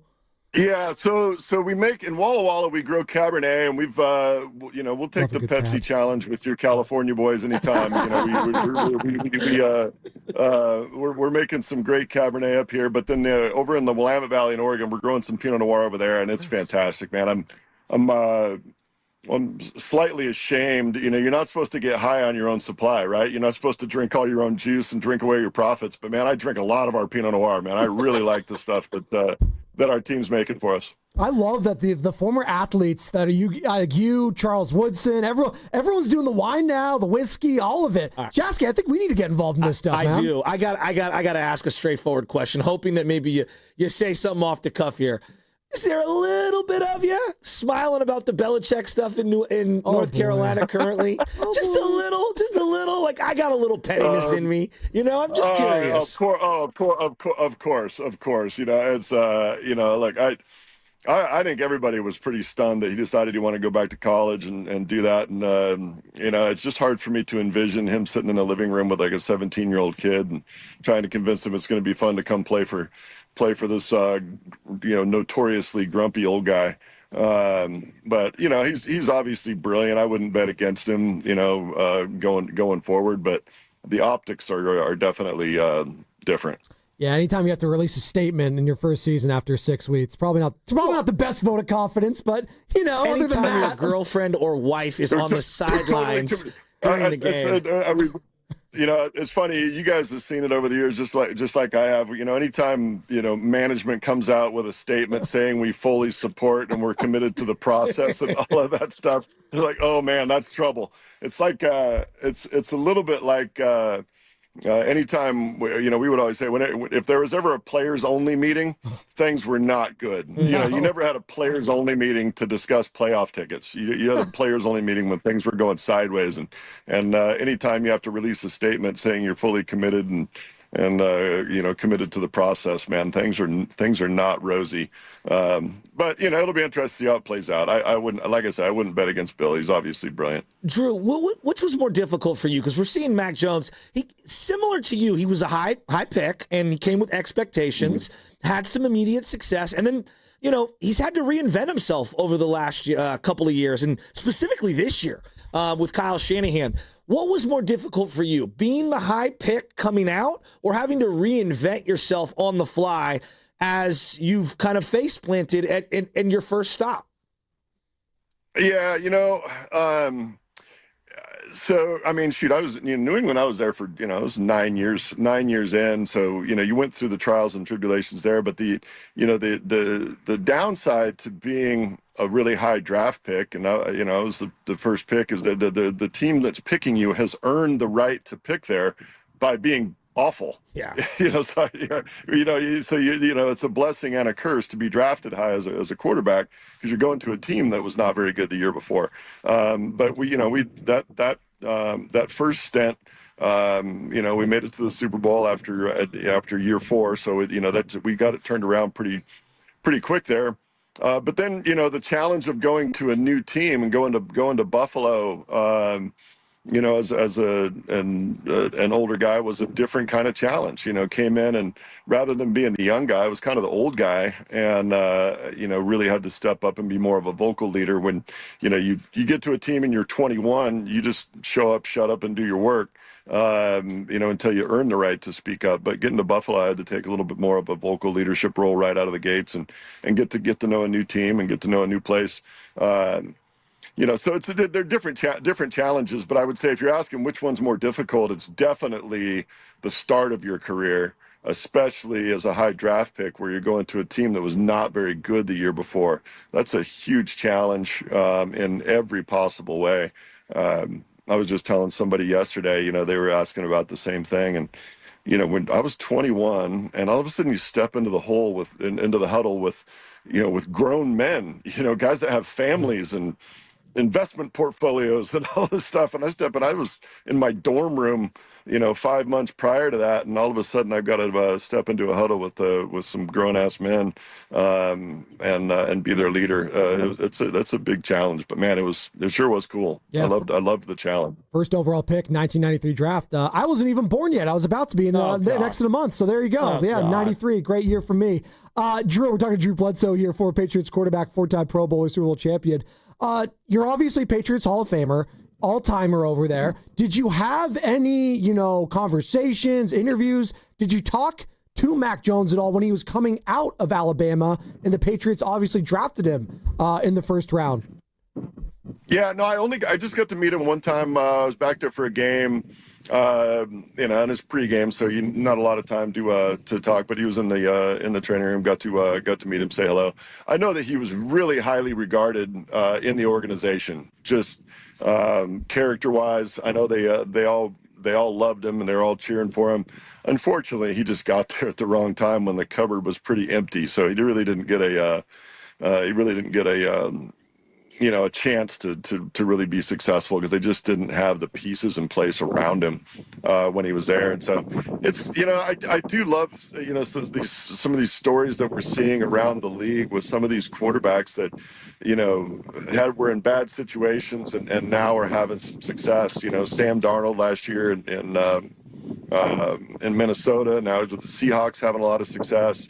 Baker obviously is playing at an MVP level after being bounced around a few different places. So when you play quarterback at the NFL level, I mean, all the quarterbacks are talented. You get drafted in the first round, you're a talented guy. And there are certain guys that can transcend a little bit, but man, it is so dependent on the pieces they put in place around you, and the support you get from an organization.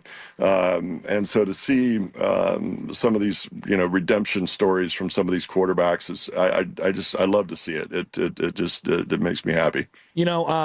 I knew you were a great player, and I rooted for you. I told you this before, but you're a really good person and a great person.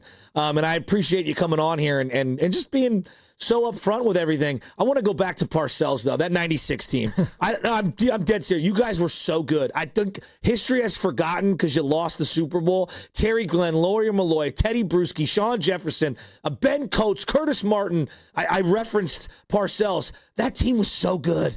So good, man. And Desmond Howard. You guys were the better special teams unit too, heading into that one. Yeah, heading into that, we were, and then Reggie White, rest in peace. Reggie. Reggie White was just a game wrecker in that game. I think he got me back-to-back plays, met me at my fifth step. Reggie was so annoying though, because he would come in and knock the crap out of you, and then he's, "Hey, God bless you." Like, come on, Reggie. You can't say God bless you after you just did what you did to me. But people forget with that Packers team, they forget how great that defense was. Yeah. Reggie and Sean Jones, and they had Gilbert Brown. Gilbert Brown up front. They were. Eugene Robinson in the secondary. They were great at all three levels on that defense. I think they were the number one defense in the league that year too. But yeah, that was it's funny, man, when you make it to the Super Bowl and you lose, man, it's almost worse than not getting there at all. I mean, it just is so painful when you're that close to the pinnacle and the game ends and the confetti flies and all of that stuff happens, and you were that close to it. It just is. I've never watched that game. I've never seen it, and I don't think I ever will. It's too painful when you get that close and then you don't win that final game. Man, it hurts, and it hurts for a while. Niner fans, unfortunately, very familiar with that. I'm Drew, still the last hurting. couple of years. Yeah, It'll never go away. Three Ever. times the last decade plus. Hey, Drew, really good stuff. We really appreciate your time this morning. You're so generous with it. Seriously. Great insight on all these things going on, and hopefully we can do it again in the future, man. Yeah, right on, man. Now you got to come up to real wine country up here in Washington State. Let's go. I'm down. My brother lives up there. Yeah, you got to get out of that overpriced Napa stuff, man, and come up here where we're making better juice, and you don't have to sell a kidney to buy it. I love that. I love that you call it juice too. Hey, Drew, good stuff, man. See you, buddy. Right on, guys. Take it easy. There he goes. Former Patriots quarterback, four-time Pro Bowler, Super Bowl champion. Just great insight, dude. And I could have talked with him for an hour and a half. I had to bring it up. Be like, dude, the fact that people always go to you when there's a quarterback controversy or something like that. He leans into it because he understands. And I love that he says, dude, it's a game. At the end of the day, it's not like I get it. It could be emotional at times, but that's not how I view it. This is a game we get paid for. The guy made millions of dollars in his career. He quarterbacked a team to the Super Bowl, won one as a backup. That team was so good. And you know what? I would take great pride in being the guy that helped Tom Brady. And Tom talked about this all the time. The stuff that he learned from Drew being a leader for him. Come on. You got to take some solace in the fact that. Listen to this 96 draft. Terry Glenn. I don't know if he was so sick coming out of Ohio State. Sure. Lawyer Malloy. Yes, know that. Teddy Bruschi. Oh, yeah. Bang, bang, bang. Yeah. First three picks. Yeah. Oh, and by the way, we signed Adam Vinatieri as an undrafted free agent. To go with Drew Bledsoe, Curtis Martin. You guys probably don't remember the name Dave Meggett, New York Giant, returner, just perfect special teams player from back in the day. I hated Parcells, but because they were facing the Packers and Brett Favre, we were all rooting for them. All right, they had Sean Jefferson from the Chargers, who we played in the Super Bowl a couple years prior. Ben Coates was everyone's favorite tight end, and we all loved Ben Coates. All right, they redid their jerseys that year. Bruschi, as I referenced earlier, Ted Johnson, who does radio over there in New England, Scott Zolak, who does radio over there in New England, was on that team. Lawyer Malloy as a freaking rookie, and Ty Law on that team. We know how good he was. Oh, and they also had a guy by the name of Troy Brown, who was a kick returner and a wide receiver. Tom Tupa. That's a name you guys don't remember. He was a sweet punter, circle bar, like the singular bar face mask. Sam Gash was one of their fullbacks. Guys. Oh, that's a perfect name for a fullback. I'm telling you guys, like, I get goosebumps thinking about 1990s football lineups, and the New England team of 96 was so underrated. And Vrabel was a Steeler first, and then he became a Patriot, I think, in 2000 or something like that. So that's why he wasn't there quite yet. But, man, that team was great. You had me at Teddy Bruschi. I mean, him and Vrabel, that combination they were able to do for so long, that defense. And, again, really good stuff from Drew Bledsoe. If you missed any of it, find it on YouTube. Willie find it on Clay the was app. on that team. By the way, secondary for the Lions. We got Terry Stotts, assistant coach for the Golden State Warriors, coming up in a couple minutes. Former head coach of the Portland Trailblazers, who the Warriors beat last night at Chase Center. So we're going to talk some more Dubs here in a couple minutes with Terry Stotts. And you can't count on much, but you can always count on Sundays with the NFL and CBS and Paramount Plus. Watch your local NFL game all season long, kicking off with a juicy Week 6 matchup between the San Francisco 49ers and the Tampa Bay Buccaneers. Visit ParamountPlus.com/NFL to get started today. Carter, you was taking shots at Napa Valley. I know you were getting very upset about that. Yeah, it was going to be my final take, Spadoni. Carter's like, well, I own all of Napa Valley, so how dare he? Oh, my He's God. the Podz of Washington wine country. Podz. Can I ask you guys a question? Like, how can you not like that guy after hearing just how, like, down to earth he is? Just great mindset, great awesome. humility, great looking, insight. And he has the cachet because he was, like you heard him listed off there, at one point, he was 5th in passing all time. Joe, he got traded for a first-round pick to Buffalo and instantly made Buffalo good post Jim Kelly. I know. And they've since, and I don't think people remember because it's obviously what have you done for me lately. And Josh Allen and the Bills, prior to Josh Allen, they've been irrelevant for most of my life. He went to the Cowboys and was solid with the Cowboys, too, at the end. Like, he was your classic, prototypical, big, like 6'5", whatever, thick, strong arm, throw the ball down. 6'5", 240. Yeah, he was a beast, dude. Yeah. Could move in the pocket, but he was like Big Ben. He was like, he'd move, but he was more of your sit there and pick you apart. He was sick. And it was a perfect mentor for a guy that also didn't have movement, Tom Brady. Yes, right? yes. And I love that he still has a great relationship and they poke fun at each other all the time. And Tom credits Drew for a lot of how he came up as a leader, how to talk to players, the humility aspect, all of it. He learned a lot of that in his first season with Drew Bledsoe. And the fact that Drew signed a then record contract, Joe, at the start of that season is pretty insane when you think about it. He signed, where is it? It's 10 years, $103 million contract back in March 2001. That's like unheard of back then. 10-year, $100 million contract, 2001, and then they trade him at the end of the season. Let me just give you the staff. That would be equivalent to if they did that to Brock Purdy today, by the way. That would be the equivalent, which would, like, it's unfathomable, but as we've seen, and I did love what Drew had to say. He's like, yeah, you guys got to stop talking about turf toe as if it's just like, it's a turf toe. That thing, those things hurt. Yeah, that hurts. Listen to this staff for Bill Parcells. Assistant head coach, Bill Belichick. Okay? You have Charlie Weiss as your wide receiver coach.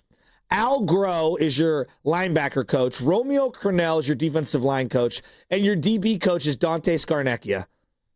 I mean, you want to talk about an all-star staff. Who is maybe the greatest offensive line coach of all time, Dante Scarnecchia. By the way, you're listening to 95 on the game.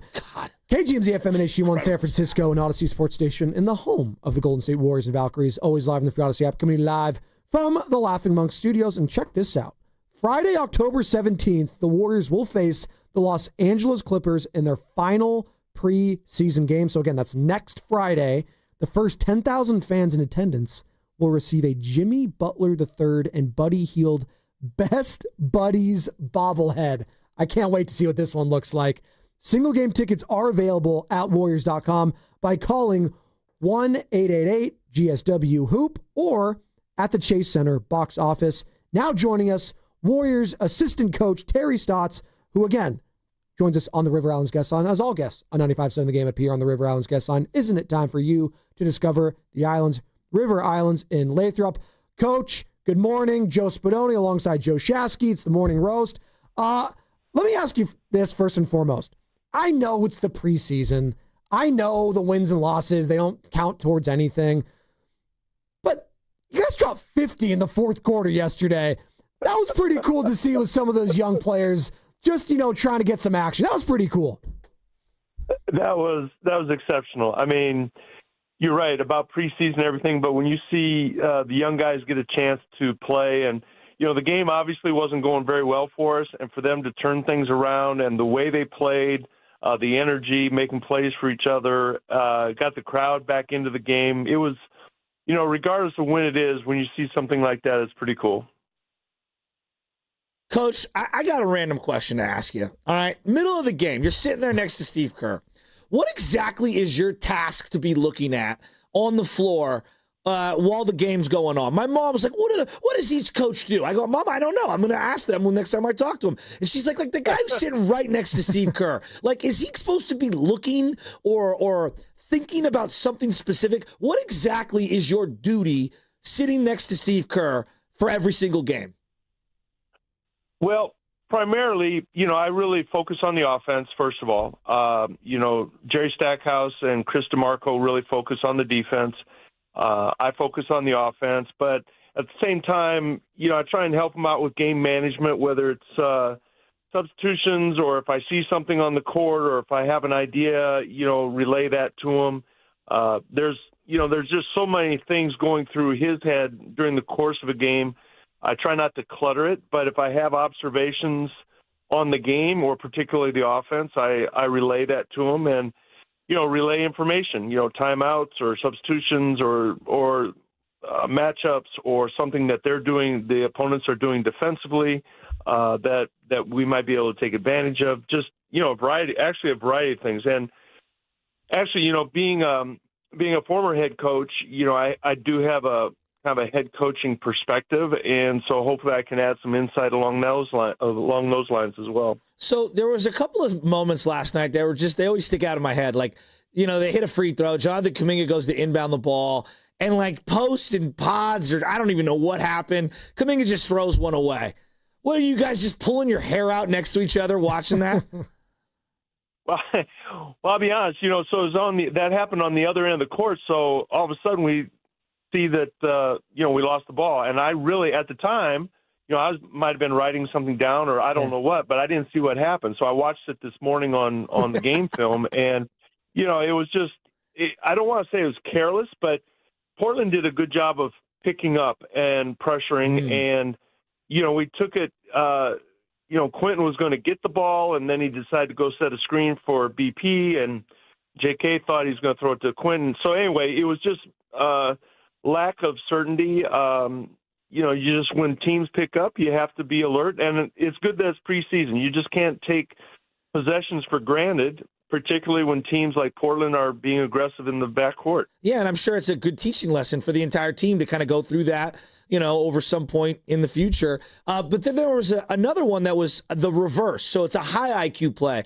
I want to know, is this just the old guys being the old guys, or is this something that you guys install specifically? Jimmy inbounds the ball, throws it to Horford, who's kind of at the elbow extended, and then Steph comes up to set a screen as Jimmy comes back into the play, and both defenders kind of, we're going to go hedge out onto Steph, and now Jimmy gets the favorable matchup and the little roll to the basket. Horford flips it over the top. Jimmy's got two simple free throws because they foul him. Those are the kind of high IQ plays fans just love, but is that something you specifically call from the sidelines, or is that the old guys just using their IQ? It's probably both. The play you're talking about was probably set up, whether it was a split or a back screen or something like that. But then it's up to their basketball IQ to make the read and how the defense is playing it and to make the correct read, whether it's the screen or whether it's the cut or whether it's the pass. It's those guys, their IQ can see things happening in real time. So, to answer your question, it's a little bit of both. We have a lot of plays that are set up like that, but it's up to the players to make the reads and make the final play. Talking to lead assistant coach for the Golden State Warriors, Terry Stotts here, obviously former head coach of the Portland Trailblazers, who the Warriors defeated last night in their second preseason game. And a player we were talking about this morning for a while, Coach, was Brandon Podziemski. And we were discussing, the next leap in evolution in Podziemski's game and debating what that is and what that could be. What do you think the next step in Podziemski's game is? Well, I don't know if you read the article in The Athletic, but, I think BP was pretty open about what he needs to do. I think in his third year, obviously he had a good run at the end of last year in the starting lineup, and when we got Jimmy, and that lineup was really successful, and he was a part of it. I think it's going to be incremental steps for BP. Being a leader, I think his role when Steph is not on the court is going to be very important because, when Steph's on the court, we're kind of Steph-centric where things revolve around him. But when Steph is out, BP is going to have a lot of responsibility to organize the offense, to, get people and be more aggressive, maybe as a scorer than when Steph is on the court. And then defensively, I think that's where he can make the biggest strides as far as being able to pressure the ball and not get beat on the ball and, continue to improve on the defensive end, both as an individual and as a team defender. I'm always curious on these combinations that you guys are putting together. I know there's a lot of data and you're just strategizing as a unit all together, the whole coaching staff, how to put them together. How difficult is it as a staff, as something's kind of slipping away, for you guys to stay the course and stick with the lineup as opposed to, all right, we got to immediately make a quick substitution here? That's got to be a very difficult kind of push and pull for a staff, is it not? Well, it is. I mean, not in preseason. In the regular season, you kind of have your rotation and you got to be thinking down the road when you make substitutions. And I think it depends on how the game is going. If it's a mild run, if it's a 6-0 run or an 8-0 run, you can round up the troops and kind of figure it out. Because if something's happening in the first or second quarter, you still have to play the end game as far as minutes and things like that. But if you're talking about the third, fourth quarter, now you're getting closer to the game and say, okay, what's not working? We need to make a change. And the rotation probably goes out the window at that point. So it's a balance. You got to know your team as well. Like you take Steph out for his blow and, maybe it starts going sideways a little bit. And, the reaction is that we got to get Steph back in. But, in the first half, you kind of have to trust things and because he needs his reps. So you have to manage the game, and there's no one right answer. But I would say in the second half, you're a little bit more in tune to those lineups and combinations than, say, in the first half. Yeah, and I think it's easy to just pick apart that second unit just in general the last couple of years because they're not going to be as good as some of your starters. But what are you guys looking for aesthetically on both sides of the ball from that second unit, whatever the combinations might be? What's your vision for some of these guys off the bench? Well, that group had a really good practice 2 days ago. I mean, they played really well together. And I will say this for preseason, we're going to see a lot of different combinations. So starting lineup may change. The second unit may change. We're playing, 16, 17 players. So I think it's a little different right now. But what we want is to basically have the same style of play, although Steph and Jimmy are unique in how they play and how we play with them when they're on the court. But, ideally, you have a style and, if both of those guys out there, maybe it changes a little bit. But we do play differently with only one of them on the court.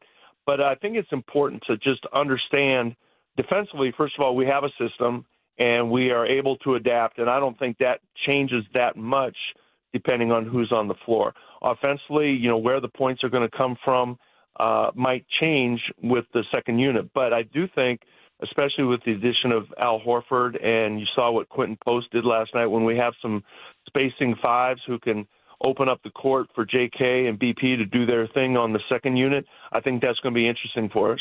Hey, Coach, we really appreciate the time this morning. Good luck the rest of the season. I know it's going to be here before we know it. That first game down at Crypto.com Arena against the Lakers. Good luck the rest of the preseason. Hopefully, no injuries, nothing like that. Everyone stays healthy. And we'll do it again more this season, Coach. Good stuff. Always a pleasure talking to you guys. Have a good one. There he goes. Lead assistant coach for the Golden State Warriors. Wow. Terry Stotts, obviously former head coach for a while over with the Portland Trailblazers, who the Warriors defeated last night. Some good stuff there, though. Yeah, I was trying to ask more, hypothetical just big picture type stuff as opposed to how does Moody look? No, for How does Kaminga look? Like, it's too early, for those things. I don't know if you've seen this, but this just in, we got a new USA head coach for the basketball team. Do we? Oh, that's a tease. We're going to get to it on the other side. Look at your face. That stopped me. This is men's side, correct? Men's basketball Olympic new head coach go nowhere. I'll tell you who it is on the other side. And it's going to be brought to you by the Inn at the Tides in Bodega Bay. Who loves Zinfandel? I do. Don't miss dinner with the winemakers at the Inn at the Tides at Bodega Bay. Drew Bledsoe might. October 24th, join Queen of Zinfandel, Carol Shelton, for an unforgettable night of food, wine, and coastal charm. Visit inatthetides.com. Space is limited, Carter. The Golden State Warriors are back. Bay Area! Steph Curry. Curry, 3 under duress, and it's good! Draymond Green. Brooks drives by Podziemski, up over Draymond, blocked by Draymond! Jimmy Butler. Butler will drive in, gets bumped off his route, the shot's good, and you're gonna put him on the line! There's nothing like hearing the dulcet tones of the great Tim Roy each and every game. 3-ball, got it with the buzzer sounding! Your home for everything Warriors. 95.7 The Game. Feeling good, feeling alright. Yeah. Revolution, live in concert. We're feeling good, we're feeling alright. Revolution, performing at Shoreline Amphitheater Saturday, October 11th, with special guests Pepper, The Elevators, Aurora Wave, and DJ Mackle. Get tickets now at livenation.com. Bringing all the good vibes. Don't miss Revolution at Shoreline Amphitheater for one night only. For more, visit revolutionmusic.com. We finally switched to T-Mobile because with them, we can be connected here and there. Let's watch a movie. And we have Netflix included to enjoy our favorite shows and movies. ¿Qué tal esta? Bacanísima, pero ya la vi. Now the hard part is getting them to agree on a movie. Switch today and get the new Samsung Galaxy S25 Plus with Galaxy AI, all on the best network in the U.S. Visit a store, T-Mobile.com, or call 1-800-T-Mobile. 1-800-T-Mobile. Best mobile network in the U.S. based on analysis by Ookla Speed Test Intelligence Data 1H 2025. Hi, I'm Dustin, your friend and jeweler at Shane Company. I know finding a dream engagement ring can be overwhelming, but don't worry, we got you. As director of diamond sourcing, it's my job to make sure every single diamond at Shane Company is truly the best of the best. Our team travels the world to see diamonds up close, in person. We handpick each one for its unique fire, brilliance, and scintillation. Diamond buying is an art. Of course, we look at cut, color, clarity, and carat, known as the 4 C's, but that's not all. We also look at how each diamond looks on a hand, where it will be worn, how it makes you feel, and if it's worthy of a Shane Company customer. That type of expertise only comes from working for a company that's been a family business since 1929. We also think about your budget. We only pick the best in each grade in all shapes and sizes.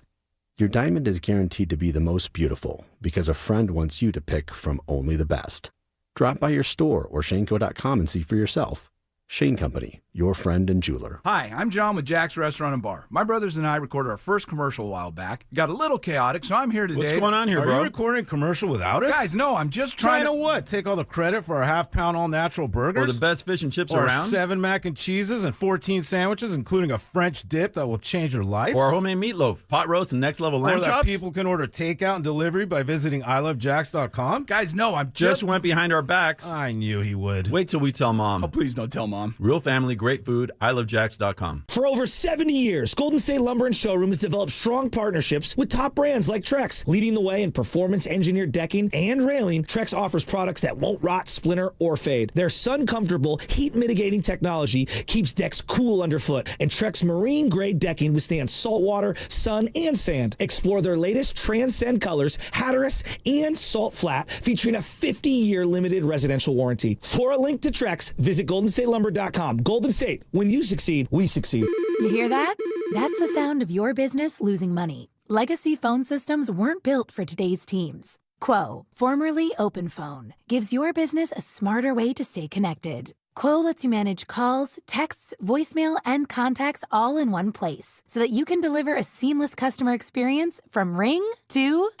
Need to take calls on the go? Quo automatically transcribes, summarizes, and highlights next steps from every call, so you never miss a detail. Need insight into what closes a sale? With Quo's AI call tags, you can instantly spot key topics like objections or pricing questions and use those insights to level up every customer interaction. And yes, you can bring your existing number with you for free. Keep your team in sync and your customers happy with Quo.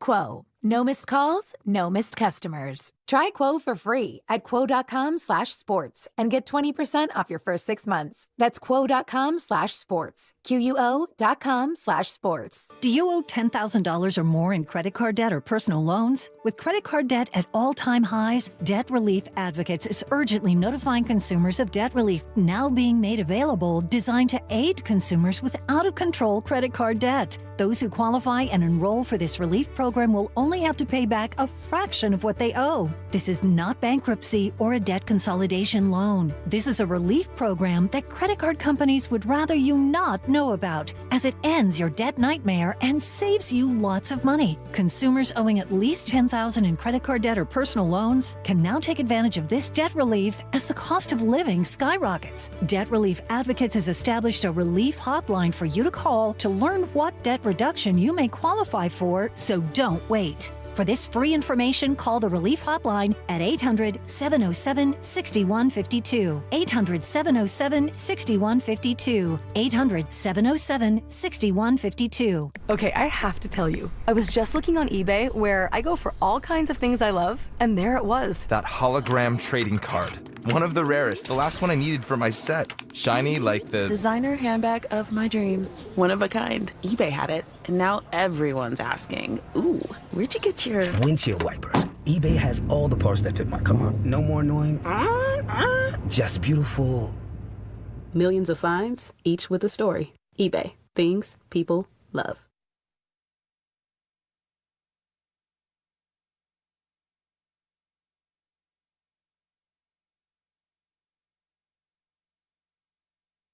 It's your boy Ricky Antonio, the winner of the Listener Knockout Champion. You feel me? Shout out to Spadoni and Chats, man, on 95.7 The Game. Can I get a water though?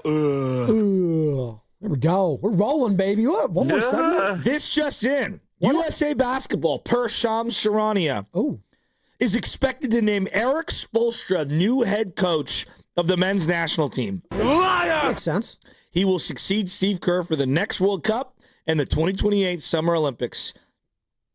He was the lead assistant on the 2024 team. Yeah, it was him. It was either him or Ty Lue. They talked about that last year after the Paris Olympics and all that stuff happened. And Steve Kerr had mentioned he's probably going to step down after the Paris Olympics. So that wasn't surprising. Spoelstra, the next guy up, makes sense. Yeah, we're in good hands. We're doing great. You hate Carter, that so much. I snort. I thought we were homies. I've laid off it today. Come on. He could have played it during the Drew Brees interview. Drew Bledsoe, excuse me. I said you did that. Now I've done it. It's not Drew Brees. It's not Drew Bledsoe. All right. Great stuff. I love how he immediately blames me after he does it. Yeah, it was my bad. He's got me doing it. No, you did it. You got all on your own. Well, it's just, things happen. Father Time in Napa, we'll get to in a second. We did have a great interview, though, with Drew Bledsoe. If you missed any of that, it's on YouTube. It's on the Odyssey app. Really good stuff. And there is something I want to get into what he said about losing a Super Bowl, because I think a lot of people just assume, he was the guy that backed up Tom Brady and he was the backup when they won the Super Bowl. No. He was the starting quarterback of a Super Bowl roster that lost to Brett Favre and the Green Bay Packers once upon a time. And he's never watched that game, ever. Again, never rewatched it, didn't want to talk about it, didn't want to, no. There is something about athletes that separates, I think, the good to great, the ones that hate losing more than they love winning. So it's funny Coaches that you bring are like that too. It's funny you bring that up because, people think this is a knock on the Warriors when I say this. The way they lost Game 7 of the 2016 NBA Finals, regardless of whether Kevin Durant was going to come here or not, they needed to make some big changes. Even though they just won 73 games. I know. And should have won it all. You almost cannot come back with the exact same team losing in that fashion. And that sounds insane. Is that still the most heartbreaking loss in the history of Bay Area sports? They're all... But that one, come on. Just the circumstances, being up the way you were against that man. Okay, you had won the title the year before. So does take a slight bit of it out of it. Losing the 2002 World Series when you were up in Game 6 and handing the ball to Russ Ortiz walking off the mound, flipping it to him is... For you, that's still it? Well, it's just... I know. It's like, you got to be kidding me. I know. And then each Niner Super Bowl has subsequently got worse and worse and worse. You lost in overtime on a walk-off touchdown. Like, what? That's Kyrie hit a shot in the final minute, okay? In the final minute. Yeah. Mahomes scored a touchdown on a walk-off in overtime in sudden death.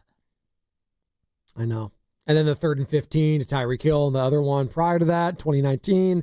I just don't think we talk about it enough about the emotional. Each one is crazy. But the emotional toll, not only just the fan base, but the players. That's why last year, Joe, like I was never believing that team was getting back to the Super Bowl. Not when you have I love when he says that now with perspective. I didn't hear a peep from you last year. Well, if you were listening to the pregame show at 5 a.m. at the time, you would have told me that the Eagles and the Chiefs were the Super Bowl. Yeah, but you didn't think matchup. the Niners would go 6-11. No, but I didn't. I did think there was a strong possibility of the regression because that's what happens when you lose Super Bowls. There's a strong possibility of light rain Joe, today. when you lose Super Bowls, there's regression. Like unless you're one of the great dynasties, that's what happens. You saw it in 2019 and 2020 with that team. And you saw it last year. That's why the vibes this year, taking away last year, and just all that bad energy and negative energy after losing the Super Bowl, after all the holdouts, after all the comments, it was just a dark cloud that entire season. And I just don't feel like that at all for this Niners team. And it feels refreshing, quite frankly, even given all the injuries that have happened, even to Brock, even to Nick Bosa, George Kittle, all of that. Like I feel so much better about where this team is right now when it comes to just the vibes, right? Can you grant me that? I just won't agree with you on that. You saw them completely imploding last year. I never said completely imploding. I just said they were going to have a regression, and they did. That's what happens when you lose. Anything less than playing in the Super Bowl would have been a regression. So I think it's just an easy thing to say. But I would say this, is that like my new setting on sports in general is quite straightforward. You lose in heartbreaking fashion in a championship game, you need to have some major change. No matter what? No matter what. Just for the psyche of everyone. For everyone involved. There's just too much heartbreak. It's like going through, you see this in movies and things like that when families have trauma and there's almost no other way but to almost like going in a divorce situation. Yeah. There are many, many situations. There's been lots of movies. I don't know if you saw that movie Stick or that show Stick that was on Apple Plus. A lot of people rolled their eyes at it. I don't have Apple Plus, so no. Yeah. Like they lost their child. And the couple ended up, really growing like resentment toward each other. And it's like, you could see they just needed, every time they looked at the other, they saw the pain of what they had gone through. And it was just too traumatic. And so I'm not saying it's that dire because you're not losing someone in real life. But I do believe looking back on that Niner team, run it back. Was awful idea. They should have made some changes. Now, I don't even know what they are. I think it's easy for me to say in retrospect, a year later, removed from it, you trade away Debo and Ayuk and blah, blah. People would have lost their minds in real time. But I think you have to be that ruthless when you're going through these things and you lose. And I think you need to self-evaluate. I look at Kyle Shanahan, just look at his face. Look at his face at any point last year. And then look at his face today. The man looks like he actually has separation between the trauma of losing the Super Bowl and last year it looked like his dog died every day. Well, no, what we liken it to is when they have the before and after pictures of the president when they get into office. It was worse. And when they leave and they age like 20 years, Obama, Bush, and Trump, all of them. And it looks like that for Shanahan. He looked like what Las Vegas looks like on a Sunday morning when everyone's trying to fly out after being on a bender for multiple days. For sure. Father Times in Napa wants to discuss the Bledsoe connection and a little Dubs as well. And I want to play the sound of what Drew Bledsoe had to say about what we're talking about, losing the Super Bowl and how much it hurt him back in 1996. Father Time, what's up, man? You're on the Morning Roast. What up, Double Joes? Hey, so you want the wine connection? You want the Bledsoe, or do you want me to dish on the Warriors? You choose. Give me both. How about that, Father Time? I love these callers. The caller. It's a you choose your call experience. Well, quickly on the wine stuff, Bledsoe's absolutely right. Oregon's making some great Pinot, but of course, Russian River. And then, somebody on the phone is making some great Pinot in Carneros. So a little art house wine plug. Check it out. It's a boutique winery that we have a little stake in. So, Bledsoe, I got to tell you, back in the day, I had a little stint in the media world, and I produced a Special Olympics, winter Special Olympics coverage from Bend, Oregon, where Drew lives. And that guy, he is the real deal. You know, it's one thing to be cool on TV or the radio. It's another thing when nobody's looking and it's wintertime and it's snowing to be out there for everything.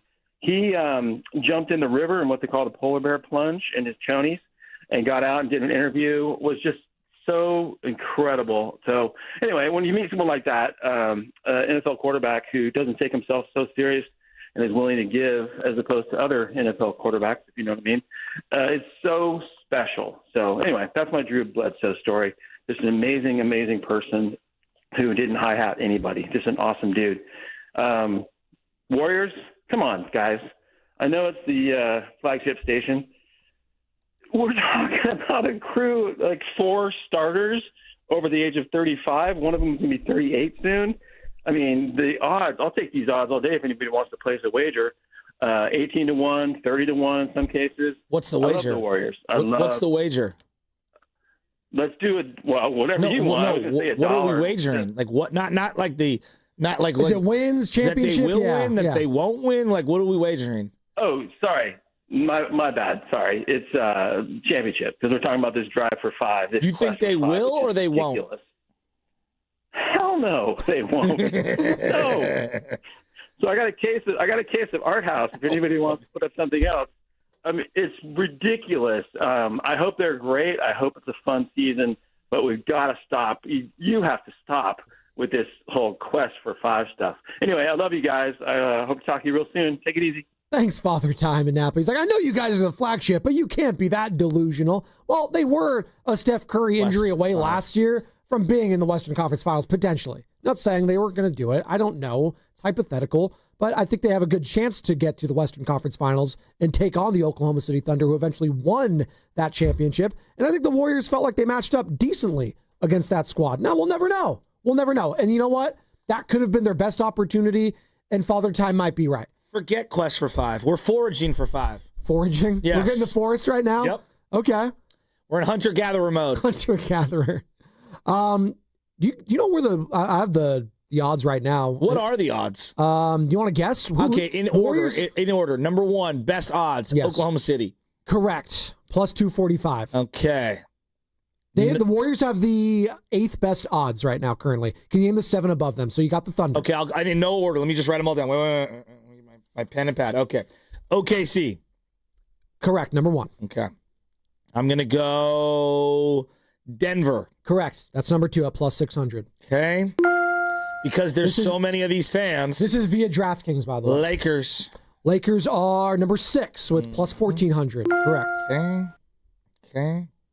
I'm going to go Minnesota Timberwolves. Correct. They're tied with the Lakers, right above the Warriors at plus 1,400 as well. So both the Lakers and the T-Wolves at plus 1,400. 4. Correct. All right. 3 more to go. Should I mix in an Eastern Conference 2 team? 2 Eastern, 1 West. I'm going to go New York Knicks because they have so many fans. Correct. Okay. They are the 4th best odds at plus 850, tied with this other Eastern Conference team. I'm not ready to put Orlando there, but I have this feeling that it's not them. Nope. And it's definitely not Boston because they are good. Nope. Although Jason Tatum's working out again, that makes it a little more interesting. It's not Philadelphia. Could it be Milwaukee? No. Milwaukee are plus 5,000. Not great odds there. Oh, it's got to be Cleveland. Yeah, then. Cleveland, this is for you. Plus 850. The only problem is really? We're going to take them serious after what they did last year? You're missing 1 Western Conference team. So I got 1 wrong out of this. 1 Western Conference team. Think about who the Warriors faced last year. The Clippers. The Houston Rockets, there of course. You go. Kevin Durant's own there Houston wouldn't even be Rockets. on my big board. Really? Yeah, because Kevin Durant's there, so that means he's going to get hurt at some point. Oh, my God. The disrespect you have for it's a not legend. Disrespect, it's called reality. You're over here like, Jimmy misses a lot of games. It's like, dude, have you seen Kevin Durant gets hurt every year? Okay. All right. You sleeping on the Rockets. I'm not. That's fine They by lost you. Fred VanVleet. That's a huge loss. It's a big loss. Where are the Mavericks on that list? The Mavericks, Kata, are... Wow, they're really down there. Until Adam Silver gives them another player. Plus 2,500. They still have more gifts to receive on the compensation package for trading Luka to the Lakers.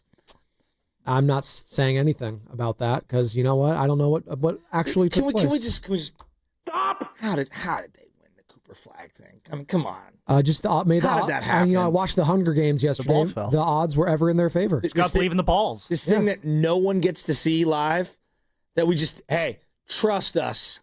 And they win. The NBA is a very upstanding, trustworthy organization. Oh, of course they are. I'm not accusing them of anything. People on the internet are alleging that maybe there could have been some shenanigans. The internet's possibly. wrong about everything. There's going to be some shenanigans this Sunday with Lorenzo Neal and Evan Giddings, which starts at 11 a.m. at Laughing Monk Brewing in Sunnyvale. The Gold Rush Girls are going to be there for a meet and greet, take photos, signing autographs. The next home game is Sunday night, October 19th, and Lo and Evan will also be live from Laughing Monk starting at 3 p.m. You can sign up for the free shuttle to and from the stadium right now. First come, first serve, so go to the Eventbrite page on our website, 957thegame.com, and sign up now. I don't know, have you seen any recent photos of Anthony Davis?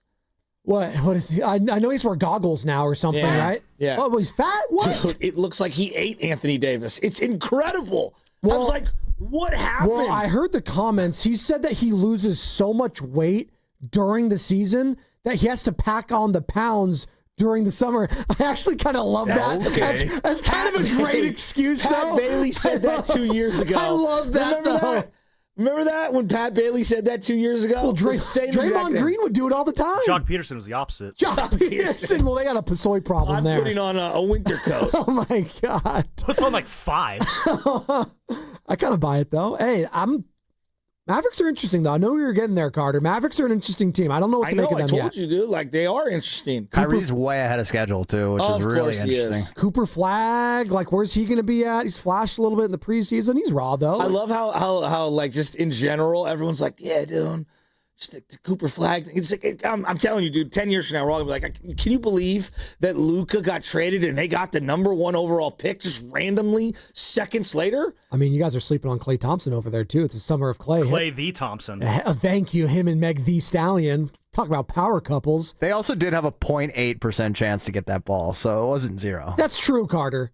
You know, may the odds be ever in your favor. You're a big Hunger Games guys, as Halloween's coming around here. We actually agreed as a show we're doing Harry Potter, right? We're all going to dress up. There's a higher chance of you touching the rim. I have for the rest. For the rest of your life. I can't. I woke up with a stiff back, Joe. It's tough. Carter, this guy. Is that tomorrow's injury report? Yeah, I might. I have. I mean, it's just such. I can't do it again. While lying on the ground and he was assembling it. Dude, Bruce Bochy thinks you got big cap, dude. Come on. Speaking of Bruce Bochy, talking about managerial searches, it's not going to be Bruce Bochy as the next Giants. I'm never giving up this Cooper Flag thing. Hold on. We have a couple minutes here. Any interest in Aaron Boone? Could be available. Yankees just ousted from the playoffs, Joe. Your thoughts real quick. Aaron Boone, next Giants manager? I'm officially out on him. Why? Because the way it went down in this series and his utilization of the bullpen, I'm out on it. And look, Rodon left in no choices. Weaver, he kept going to Weaver. Weaver was done, dude. No, I think Brian Cashman's bigger problem than Aaron Boone over there. That's what I think. They did not give him a lot to work with. I'm out on Aaron Boone. I'm in. Yeah. What do you say, Sammy? You have like one of the best lineups in the American League. What do you mean that Cashman didn't give him anything to work with? I totally. I don't care how good your lineup is if your pitching sucks. Alex Rodriguez did not agree with you, Thank you. A-Rod, thank you. He had some strong statements after the game. Yeah, he's right. Wait a minute. Yankee and legend Jeter. Alex Rodriguez and Derek Jeter were very disappointed. Did you see Vladdy and Big Papi? So Big Papi is... Yeah, Big Papi, you know what? I'm kind of out on him as an analyst these days. What do you mean? Just... What is he to talk trash about the Yankees when his Red Sox lost to the Yankees in the playoffs? No, he was talking to his boy Vladdy, his countryman, and he said to him, he's like, Yankees lose. And they kept doing it over and over and over. It was pretty funny. Him and Vladdy Jr. It was pretty funny. Red Sox lost to the Yankees. Yeah, but what is he laughing about? The second best thing to have happen is if the Giants can't win it all, I want the Dodgers to not win it all either. Poor Clayton Kershaw. That was tough yesterday to watch. I mean, Clayton is Clayton. I enjoyed it. I enjoyed this from Drew Bledsoe, who joined us last hour. Telling you, bro, James Harden and him are so similar. Drew Bledsoe? No, Clayton Kershaw. Oh, okay. Remember they call him Clayton Manning back when Peyton wasn't in the playoffs? I'm waiting. Clayton Manning? Him and Chris Paul, like there's certain guys. Clayton Man's a good one. That's really good. It's actually really good. I didn't come up with it. I heard it somewhere else. Really good. That is really good. I've never heard that before, Sammy. You're on fire today. Drew Bledsoe is also on fire. And we were talking about the Super Bowl losses, and, these athletes and coaches hate losing more than they love winning at times. And Drew Bledsoe kind of reiterated that. When you make it to the Super Bowl and you lose, man, it's almost worse than not getting there at all. I mean, it just is so painful when you're that close to the pinnacle and the game ends and the confetti flies and all of that stuff happens and you were that close to it. It just is. I've never watched that game. I've never seen it, and I don't think I ever will. It's too painful when you get that close and then you don't win that final game.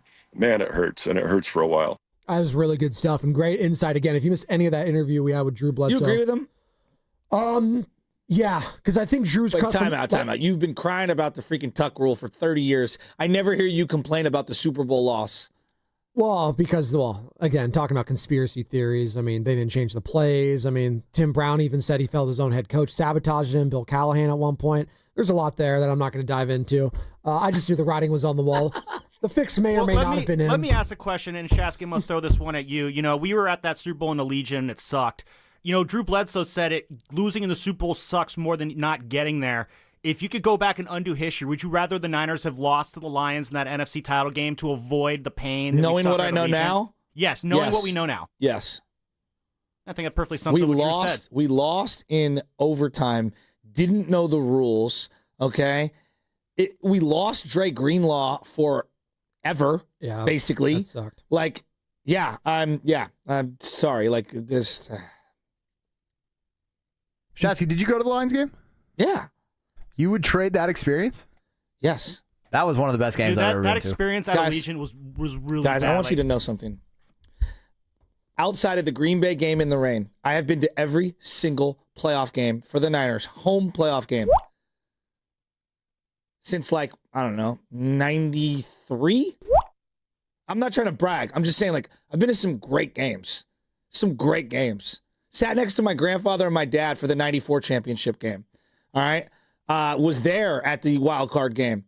Went to the New York Giants wild card game. The wild card game was the Green Bay game. Went to the game with Mikey C sitting in the end zone, the old, basically left field. New York Giants versus the Niners, one of the greatest comebacks of all time. It's one of the greatest games of all time.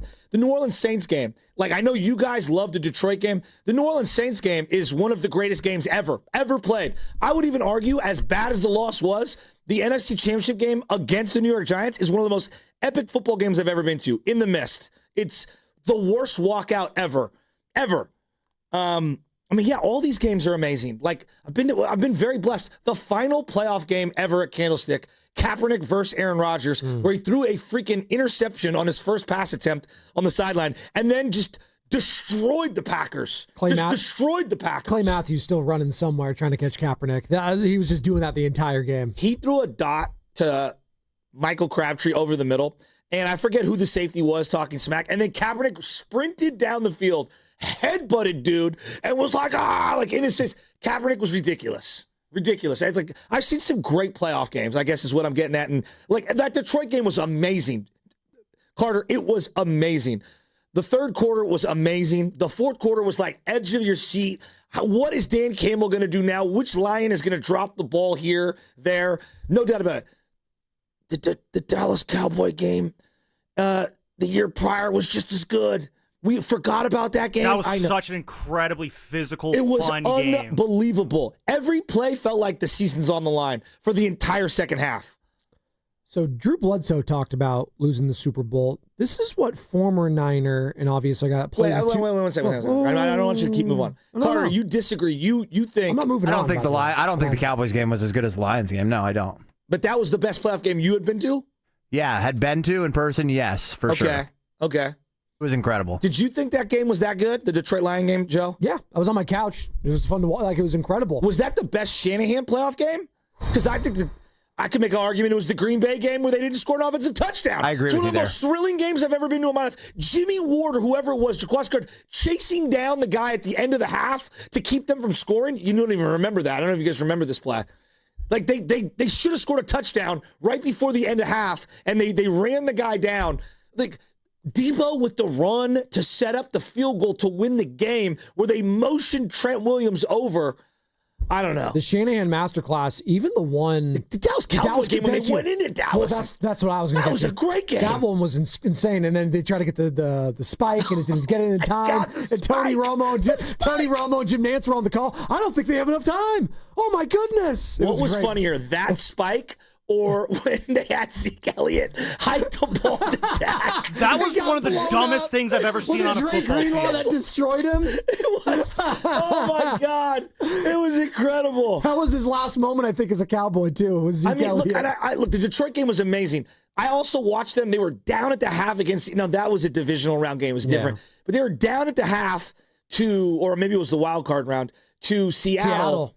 Yeah, they blew the doors off him in the second half. I went to that game too. That game was awesome. Jonathan Abram, Jonathan Abram got a tackle like Debo or something, was grabbing his leg, and that pissed Debo off. And from that point on, Debo it was went off. Oh yeah, we went off on them. It's like, oh, this is money here. Gino had some dimes early on in that game too. He was playing well, and then the defensive line just took over too. If you were going to ask me what's the greatest game I've ever been to this day, I will.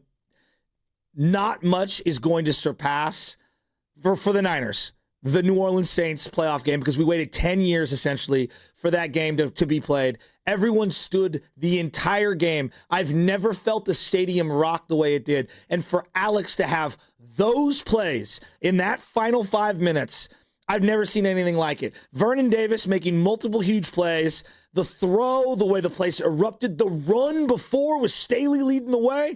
I mean, God, that New Orleans game, the Dante Whitner hit. Oh. I was in the top row with my brother, Mikey C. and Rocco. You could feel the hit on the ground. Jimmy Graham was unstoppable. That New Orleans team was so loaded. I'm telling you guys, I know we forgot about it. That Harbaugh win is as good of a win as I've ever. People were crying. They had back-to-back heartbreaking losses in the playoffs, too, because the year prior to it, the Saints coming off a Super Bowl championship played Beastquake in the Seattle Seahawks, and no one was giving the Seahawks a chance. They were 7-9. It was Pete Carroll's first season there. And then it was one of the greatest plays. And, you did the Marshawn. It was so sick. His junk.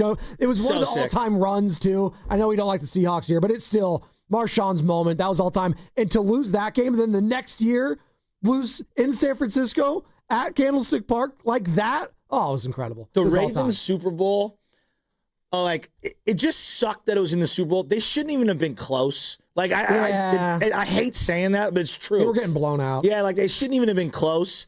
That New York Giants game, and it gets lost. God, that game.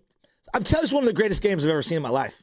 I wanted to bring up this sound. I wasn't moving on, by the way. You know what? Real quick on this one. Yeah. I know everybody's talking about Hall of Fame for different players, and you and I have argued, and I get people saying, "Oh, Eli's not a Hall of Fame." Believe me, I'm not saying one game makes you a Hall of Famer or not. I said first ballot. I was like, no chance he should be first ballot. I don't think so either. Anyway, I don't think so either.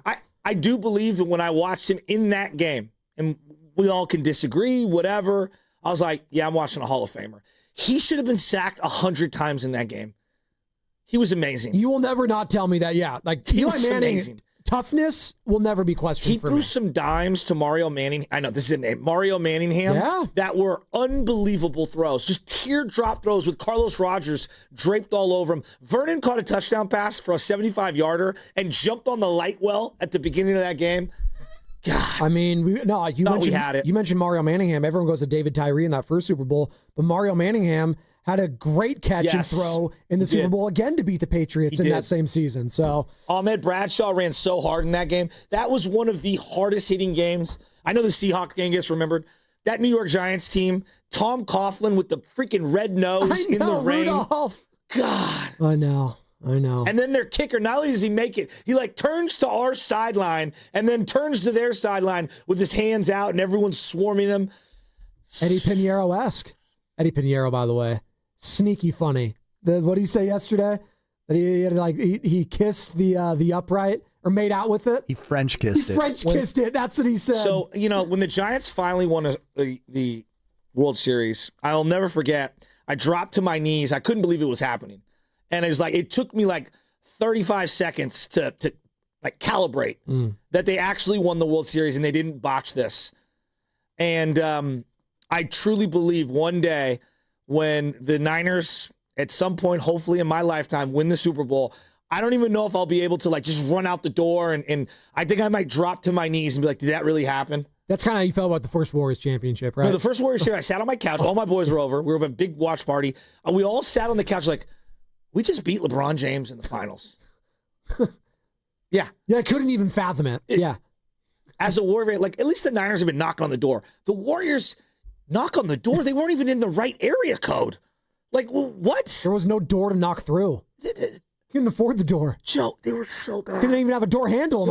I always point this, Joe. Like, so bad. When it comes to the Warriors pre that year, I always thought that the best season we would ever get from the Warriors was like they would lose in like a gentleman's sweep in like the West Finals. Like that's why I truly felt like that will be the year. Oh, remember that year we got that one win against the Spurs in the West Finals? That was the greatest season ever. Like I legitimately thought that would be the summit of Warriors basketball in my lifetime. And then Do you believe then in that curses? year happened. Do you believe in curses? Oh yeah. So like the Warriors were so bad, I didn't even think they were cursed. The curse of Robert Parrish. No, I didn't even think it was a curse. I was like, we're just bad. Yeah, we're just bad. We're just so bad. We're not good enough to be cursed, right? Like the Browns, they're not cursed. They're just so bad. Their organizations just ran awful. Exactly.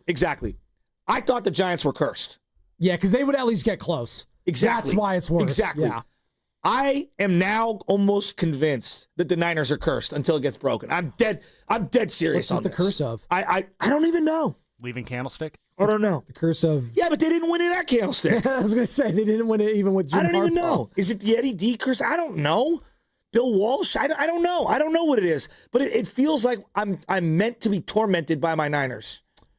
Debo echoes those sentiments. Debo Samuel over the summer on his Amon-Ra St. Brown's podcast. This is what he had to say about losing the Super Bowl.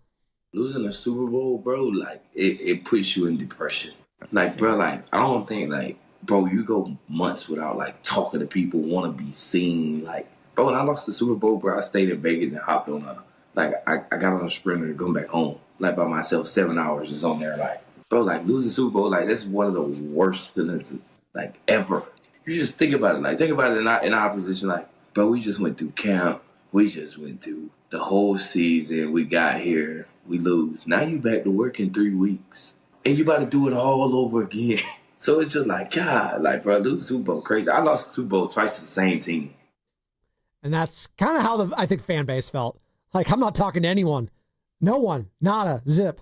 And I actually give you and Monte great credit to do that because you have to talk about it. It's your job. In the most depressing studio ever. Most depressing studio. You guys were in it. That night after losing. Where were you guys broadcasting from, by the way? Some hellhole. Some like strip mall basement with like duct tape mics. Oh that night after Allegiant, Monte was so. I was just in like a malaise. Sam, you were walking back to the hotel. No, you guys left without me. Well, before me, not without me. Where'd you go? I hung back with Whitley for a little bit just to kind of like watch the post game carnage, and then I couldn't. No, you guys left right away. Whitley Sandrero, big. So we fan. walked out with all the commoners at a Super Bowl, which is all the rich people, and it was all Carter's people. And so, like, as I'm walking back, you're there. We were like, people were trying to fight. Like, one guy was arguing, this isn't as bad of a loss as the 2019 one. Just not even close. But like, we just lost the Super Bowl. Shut up. And like the two of them were going to fist fight over it. It was ridiculous. Popeyes ran out of chicken. Oh no. Then we went. We went back. We waited in line for some awful Chinese food because we know good Chinese food in the Bay. Awful Chinese food. They ran out of utensils. Monte had to eat the Chinese food with his fingers. And then I watched in dead silence. My wife kept calling me, and I kept doing do not disturb, do not disturb. And I'm watching the game on the iPad, and I wanted to throw the iPad every 5 seconds. Speaking of 5 seconds, how about a fast 5 seconds? Chinese food with your hands.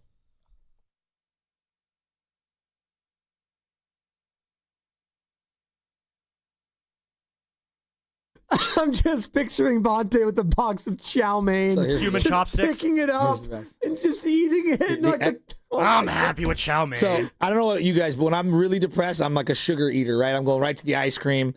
So I'm the opposite. I don't eat anything when I'm like depressed or I'm sad. Yeah. So I'm like, all right, I'm gonna go downstairs. This is at the Excalibur at like whatever 2 a.m. You want to talk about the saddest place on the planet? 2 a.m. after the Super Bowl, the Excalibur. So I'm walking around, and it's me not searching for drugs, money, none of those things. I'm searching for ice cream. And so as I'm searching for ice cream, there's the saddest, like, reach-in freezer, and I got the saddest generic, whatever it's called, like it's Bunny, whatever the ice cream is. Blue Bunny, yeah. Blue Bunny. It was awful, and it was like had been melted, defrosted, refrozen. It's like the strawberry like cheesecake or shortcake one. It gets so much better. And I go back to the room. I sit on the little bed, on the edge of the bed, and I go to take a giant bite of this like ice cream, which is on a stick, and the whole thing falls right onto the hairy carpet of the Excalibur. And I go, it's not my night. I swear to God. There's few places in the world I'd rather eat off the carpet than the Excalibur. I'd rather eat off of a Bart carpet before 100%. the Excalibur carpet. I'm sorry I wasn't there, guys, to help out. I don't think I would have been much help, though. They have an Outburger across the stadium, don't they? I love like Matt's like, hey, it's the media hotel. It's going to be glorious. We got there. I was like, dude, this thing is so bad. My favorite thing was like when I first walked into the Excalibur, I'm thinking, man, there's going to be a lot of like famous people in town this weekend. Like, I wonder if there's going to be anyone famous at this casino. I walked onto the floor. I'm like, there is not a notable human being within like 10 blocks of this hotel. That was such a depressing crowd. You were the famous person when you walked out That's how bad it was. Yeah, like literally it seemed like everyone on the floor of that casino like had a trailer parked outside. Very Tallahassee crowd up there. Oh my God. Not there's anything wrong with trailers. You know why the boss liked it? Why? Well, he likes the Excalibur because you could just fire up a heater right in the room and no one would know the difference. Well, everyone does that. Smoking, non-smoking, they still doing that in Vegas? Is that even a thing? I don't know. There's no Well, Carter, you go I'll there tell all you the this. time. There's a difference between when you stay at the Aria or the Wynn, you can like breathe in the casino floor air. You're at the Excalibur, bro. It is like working in the minefields for decades. Well, all the air at the Aria is blown into the Excalibur. I came back, I was like, dude, COVID originated at the floor of the Excalibur.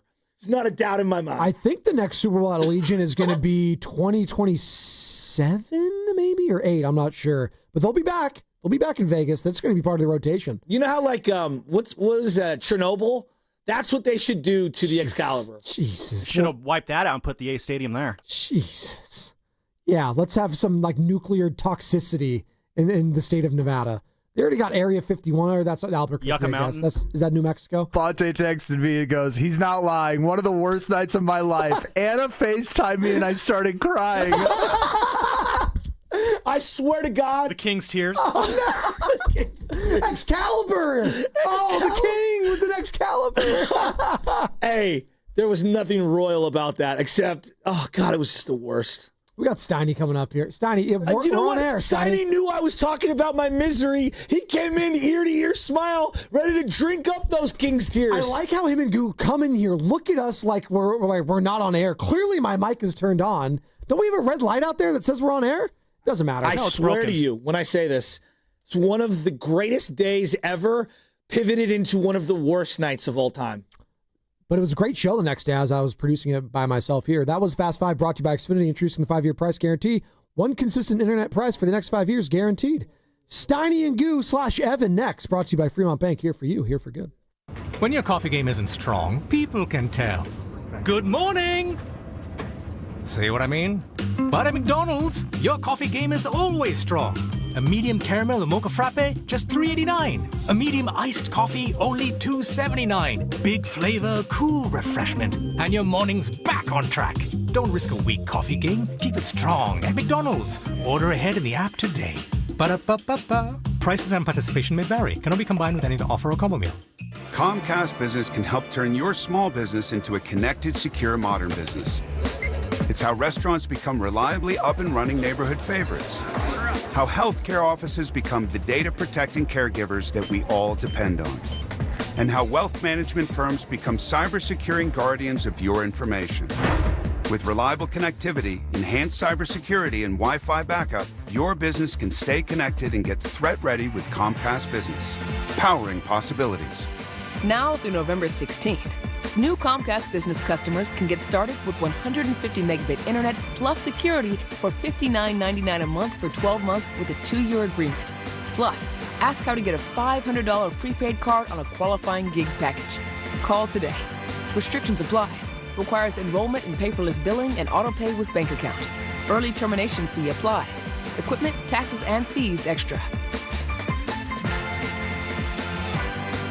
Attention taxpayers. If you owe $5,000 or more and have missed another tax deadline, you're officially on the IRS's radar. The IRS has resumed aggressive collections. That means wage garnishments, bank levies, even seizures of your home, car, or retirement accounts. If you owe $5,000 or more and missed the deadline, you're stacking new debt on top of what you already owe. Call Priority Tax Relief now. Their experts fight back fast and are saving their clients millions in tax debt every month. I owed over $50,000.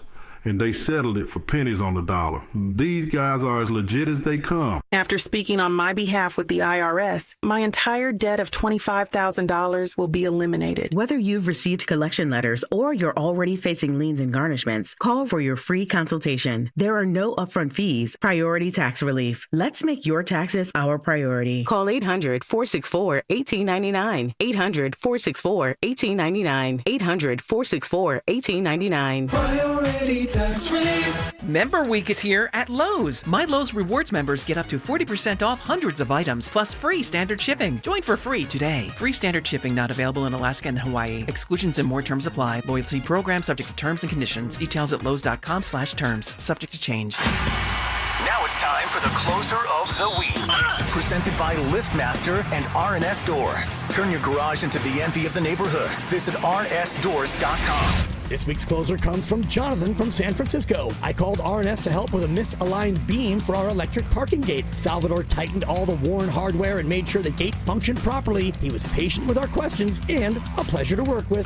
Recently, my garage door opener was not working. I was in need of a closer. I was put in touch with RNS Doors and they hooked me up with a brand new garage door opener from LiftMaster. With LiftMaster's MyQ connectivity, my garage door opener can be controlled right from my smartphone. You'll know when a door or gate has been left open and can close it with a tap, no matter where I am. Be one of the first 10 callers and receive 20% off a LiftMaster garage door opener. Call 1-800-FIX-A-DOOR. That's 800-FIX-A-DOOR. Or visit rsdoors.com.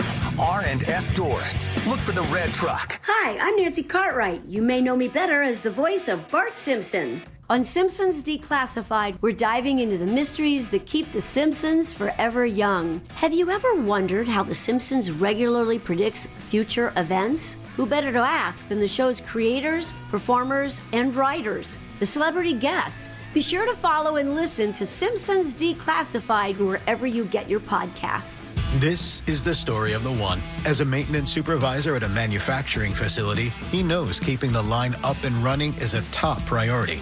That's why he chooses Grainger. Because when a drive belt gets damaged, Grainger makes it easy to find the exact specs for the replacement product he needs. And next day delivery helps ensure he'll have everything in place and running like clockwork. Call 1-800-GRAINGER, click Grainger.com, or just stop by. Grainger, for the ones who get it done.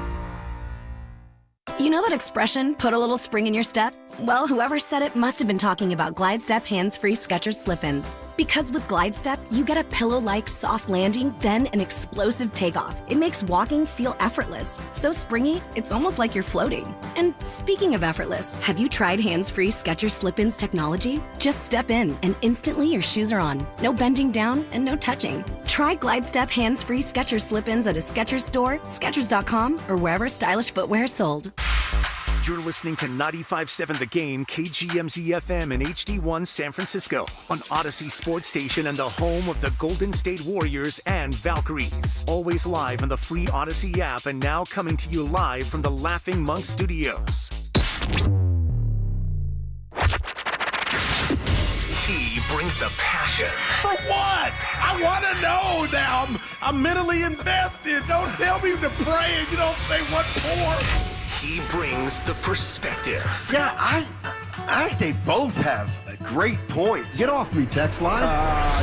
He's truly one of a kind. That is whack. Oh, my God. And he's doing a great job. I need you to man up and say what you really want to say. Diamond, you're doing a great job. And together, they're Steiny and Guru. Yeah. On 95.7 The Game. Podz can come. Go ahead. Go ahead what? Go ahead. Go ahead. I challenged you to start the show. You did. First off, you didn't challenge Well, me. I mean, I just said, come out with that. But you look great. You look like a senator right now. I'll try to change the subject. Oh, you're talking Podz. Yes. Oh, good morning. Welcome to Steiny and Guru. Yes, I'm talking Podz. Guru on the mic, and Evan Giddings sent us a quote last night from Brandon Podziemski, who sat down with our brother, Nick Friedel, and told him basically, this is how I read it, Steiny, and you helped me out. He wants to be the next. He wants the keys to the franchise, and he wants Steph and Dre to go to ownership to get the keys. And I've been in the corporate game. I've been in the sports game. I'm a human. I've been around people. And I came in and said, and Podz knows my son. I like Podz. I respect what he's done, but who's going to tell him? Who's going to tell Podz you're not that dude? And Steiny, it's a double standard. Here I go. I'm letting it all out early. People are killing my guy Kaminga because he wants to be an all-star. You just take him off the cross because he wants to be an all-star. And now we got Podz thinking about not perfecting my game or getting better. And I know he's doing that, wink, wink. But the bottom line is, you got to stay in your lane. Ain't no way that's something you should be thinking about because you're not that type dude. You're a good player, but you're not that. You're not that. And they killed Kaminga for wanting to be an all-star.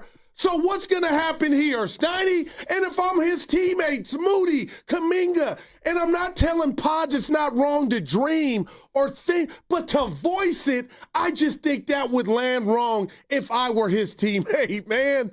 I didn't know you were throwing to me early, man. Oof. Good morning. No, that's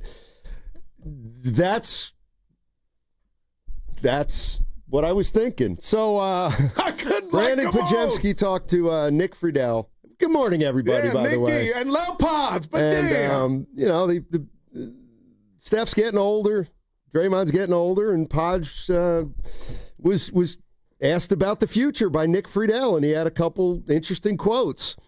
Here's the one. I'll do them in order. Okay. There's a next step in evolving emotionally and as a leader, Podziemski told The Athletic. Having confidence from your teammates is one thing, especially the vets, but them trusting you in big moments that could define their career could add another piece to their career. For them to have trust in you is a different thing, and you got to earn that over time. And I think that's a goal of mine going into this season. That's not the one you're talking about, right? Mm-mm. Okay. How about not this one? Not at all. I'm okay. I like right. that. What about this? Yeah. This is Nick Friedel. Nicky. Otherwise known, great writer. There is depth behind the words, according to Nick. Okay, so this is also Podziemski. When they leave this thing, they've got to leave it with somebody. How can I have their trust? And they can go to Joe Lacob, the owner, and Mike Dunleavy and be like, hey, we want to leave it with him. He's going to continue what we're leaving. So I think about that all the time, and I set myself up in that position to have that. And there's a lot of other things than just skill that you need to be in that position. I mean, Podz can dunk. No, okay, he has a rational confidence, and that's why he's where he's at. Okay, when they leave this thing, they've got to leave it with somebody? Is that what bothered you? No, it's Steph and Dre doing me a solid and giving it to me. Like, taking over the payments for the Cadillac. That's not how it works. If you're that dude, nobody has to go speak to management. You're going to get the keys. And right now, Podz is a big piece of this team. But Steiny, you're not that caliber type player yet. And if I'm Kaminga, Moody, or even a teammate, I'm just saying, Steiny, that's something you say behind closed doors when you and the boss get together and you say, hey, Steiny, what's your 5-year goal? What's your 2-year plan? I've been in things like that. But to voice it like that is, I don't know, it just struck me, and I thought about Kaminga and the ridicule that he's gotten for wanting to, because he said he wants to be an all-star, but we rake him over the coals with that. How is this any different? Well, I feel like there's a double standard. Well, here's the first thing I'm thinking is, I watched the Celtics documentary, that 8-parter Celtics Town, and they actually, the one thing that came out in that movie, documentary, was they did kind of isolate the next guy. So, in other words, that then? Well, it was Havlicek and those guys, and then Dave Cowens and those guys. So Dave Cowens was there Bird's rookie year. And, it was obvious Bird was going to be the guy. So Bird and McHale and those guys, then they were going to pass it to Bias. And then Bias died. And then they were going to pass it to Reggie Lewis. I remember. And Reggie Lewis died. And eventually it came more recently to Paul Pierce. But there is something about knowing there's a next guy that can maintain the standard. Maybe that's what's bothering you is, the standard is 4 titles with Steph Curry. And that's what Podziemski's saying, he wants to be the owner of next. Yeah, but the standard too, Steiny, is also somebody else dubbing you the next. It's obvious. GOATs aren't announced. They just arrive, And I just, if Kaminga had said this, Steiny, I feel like we'd have an earthquake here in the Bay. So, I'm not telling Podz you're wrong to think that way. That's probably what's got you where you're at now. But to say that now, it strikes me as he has himself on the caliber of one of those all-star type number 1 players. I mean, in fairness, and who's going to tell him you're not that right now? I mean, I got to be honest. I don't feel like I've ever held anything against. Jonathan Kaminga said he wants to be a Warrior for his whole career. He said that. So I don't compare what Podz said as I don't hold it against Kaminga that he said I want to be an all-star. I but don't. A lot of people do. Well, because they feel like that's all he's worried about. Well, it might be all he's worried about because he probably said it when he was 20 years old and he was still trying to fight for as much playing time as he could.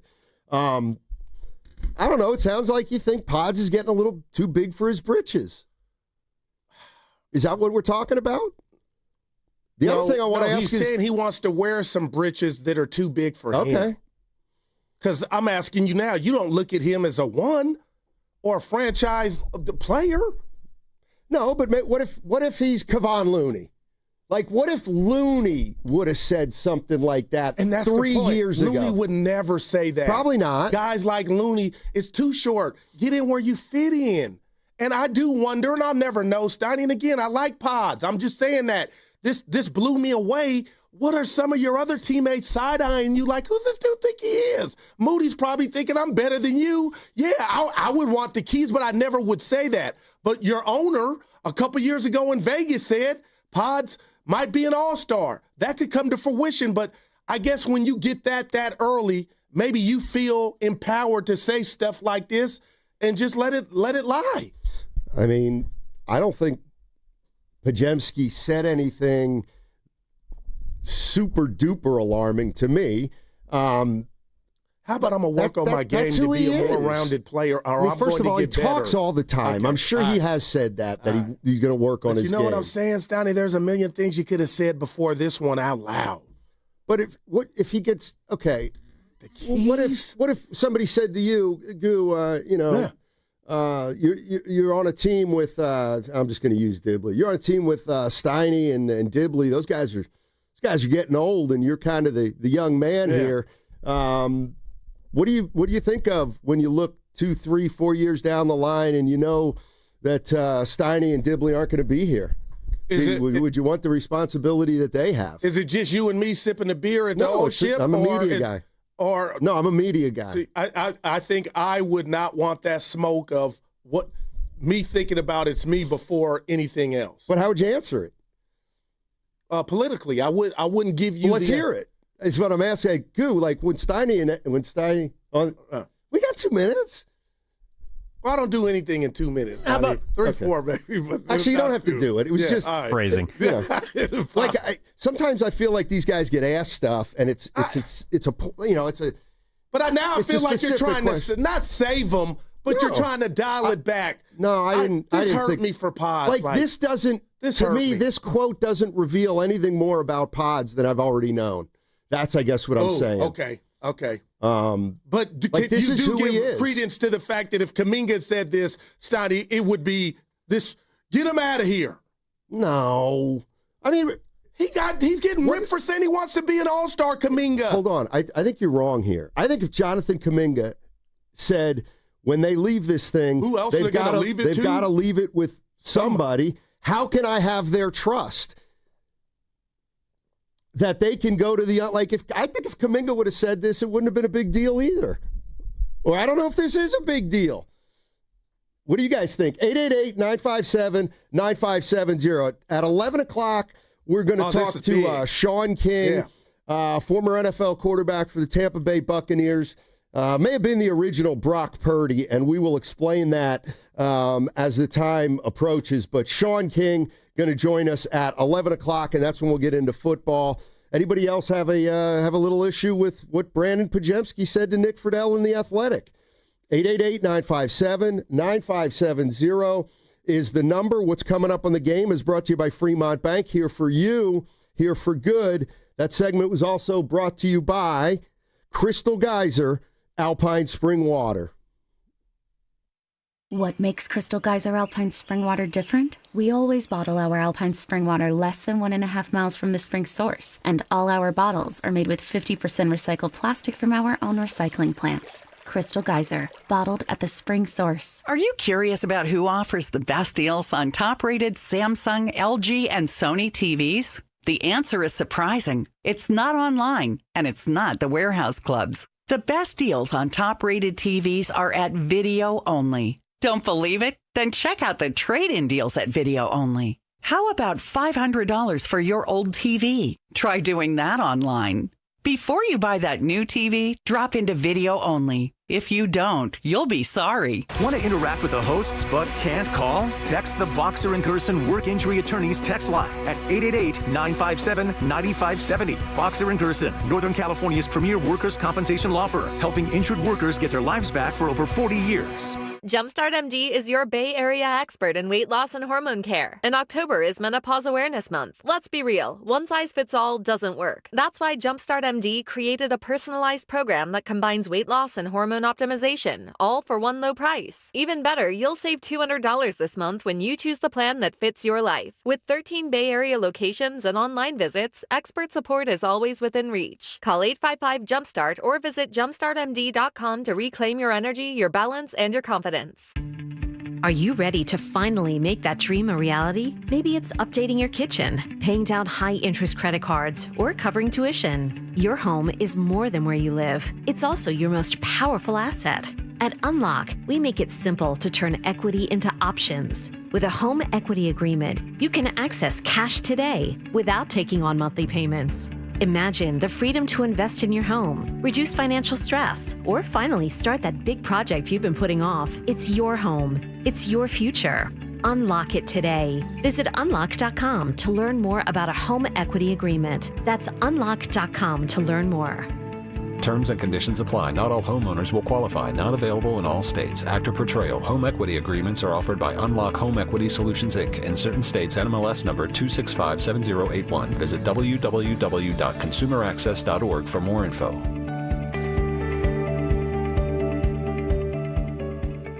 You hear that? That's the sound of your business losing money. Legacy phone systems weren't built for today's teams. Quo, formerly OpenPhone, gives your business a smarter way to stay connected. Quo lets you manage calls, texts, voicemail, and contacts all in one place so that you can deliver a seamless customer experience from ring to... Need to take calls on the go? Quo automatically transcribes, summarizes, and highlights next steps from every call so you never miss a detail. Need insight into what closes a sale? With Quo's AI call tags, you can instantly spot key topics like objections or pricing questions and use those insights to level up every customer interaction. And yes, you can bring your existing number with you for free. Keep your team in sync and your customers happy with Quo. Quo. No missed calls, no missed customers. Try Quo for free at quo.com/sports and get 20% off your first 6 months. That's quo.com/sports. QUO.com/sports. We all hear the radio ads about the IRS. They tell you to be afraid, to be scared, and they try to frighten you into calling. I'm not here to do that. Tax Relief Advocates is different. TRA is here to tell you that if you owe money to the IRS, whether it's $5,000, $50,000, or $500,000, we have a solution. It doesn't matter if you're sitting in your car, at work, or with your kids. No matter where you are, call now. 800-575-9834. Don't lose hope. TRA can eliminate or reduce what you owe to the IRS. Generous programs are now available that can give you a fresh start. Our passion is taxes and helping individuals fix their IRS problems. We have over 1,000 5-star reviews on Google and an A+ with the Better Business Bureau. You don't need to be afraid of the IRS any longer. End your tax nightmare today by visiting us online at TRA.com or call 800-575-9834. That's 800-575-9834. Tax Relief Advocates. Real solutions for real people. If you're 55 or older and into that whole saving money thing, T-Mobile has an exclusive phone and internet bundle just for you. Right now, get 2 unlimited phone lines plus 5G home internet for just $30 each per month with autopay, plus taxes and fees. And with 5G home internet, setup is easy with just 1 cord and no technician needed, which is great if you're also into that whole keeping it simple thing. Switch now and experience the best mobile network in the U.S. Visit your local store to start saving. T-Mobile, it's better over here.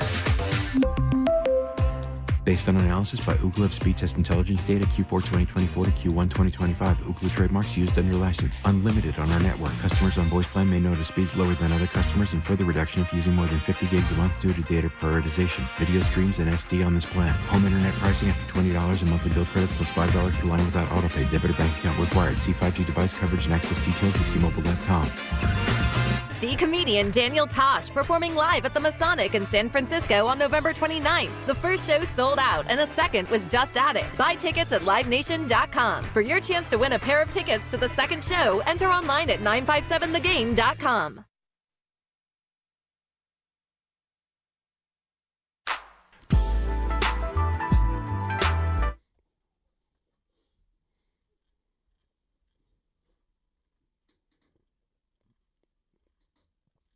The world would be my lab. Jimmy Buckets! Now, back to Steiny and Guru on 95.7 The Game. I mean, I hear what you're saying, Goo, about Podz. I chalked it up to Podz being Podz. Okay, Yeah, that's what I chalked and what's it that up. consist of? It Remind consists- us. Well, if you'll remember last year, I'm sorry, 2 years ago, I went to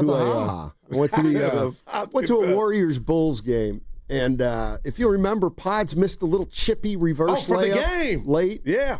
And there wasn't a lot of media there. And Raymond Ritter says, hey, come on in the locker room. I'll introduce you to Brandon. So I'm like, okay. You know, back in the day, I might have been like, oh, boy, he just missed the game. Not anymore. So I just walked in. All right. And I was like, hey, what's going on, Matt? Yeah, I know who you are. You said Guru and Steiny? No. I tend to just go solo in those moments. No, but I was blown away by just how kind of not just confident, like la-di-da he was about the miss. I thought he was going to be beating himself up, and he was. That's a shot. You know, that's a shot I got to make. That's a shot I'm gonna make down the line. That's a shot I got to take. Wouldn't have changed a thing. But like wasn't despondent or anything like that. Right. And that's when I thought, you know what, this guy's already got that pro mentality of on to the next game. But yes, he's very confident. Cocky, no doubt. Probably also the word. Right. And I think you are right. And again, I don't want to step on that part of his DNA and personality because I did cite that's probably why where he's at now, running point for the Golden State Warriors. Okay. That if you just think and sit on that, I mean, it's fascinating in itself. So this is no hate. But, Steiny, there is another game I believe needs to be played in a team dynamic, especially when you got people thinking you might be out over your skis. And to hear him say hopefully Dre and Steph will go tell management that he's the guy, I don't think there are any words that can get you that. You got to be that dude. And those dudes are Kawhi, Steph Curry, Kevin Durant. And I would love for my kids to say, Daddy, I want to be president. I want to just have the biggest imagination in the world. I love that. But Steiny, when it goes to the masses like this quote has, I got questions. And I'm starting to think if I'm Moody, if I'm Kaminga, am I looking, the word comes priorities. and he may have them all lined up, but Steiny, you can't tell me this is a good look for an average NBA player, who I think he is right now, to have his mind even thinking about being that dude to say it. And then we got another teammate named Jonathan Kaminga that gets, again, just all this slander because he said and shared and opened up with us that he wanted to be a NBA All-Star, and that hit different. It read different. So I have my popcorn today, and I feel like I'm doing my part to sit back and see if that same energy is going to follow this quote that one followed his teammate, Jonathan Kaminga. The way I look at it is it's like a classroom. Kaminga kind of sits in the back. He doesn't say a lot. Moody sits in the middle and offers very little. All right. Podz is the guy who comes in early, drops the apple on the teacher's desk, and sits in the front row and raises his hand all the time. Like, they're different kinds of guys. I guess that's what I'm saying is, like, listen, I thought what LeBron James did was stupid yesterday, and that really Willard bothered comes in and goes, "Who cares?" I mean, this is one of those things where it's like, this is who he is. Yeah, and this is who he thinks he's going to be. So you just got to put that into the equation with Podziemski. And Steiny, I'm not playing both sides. I'm really not.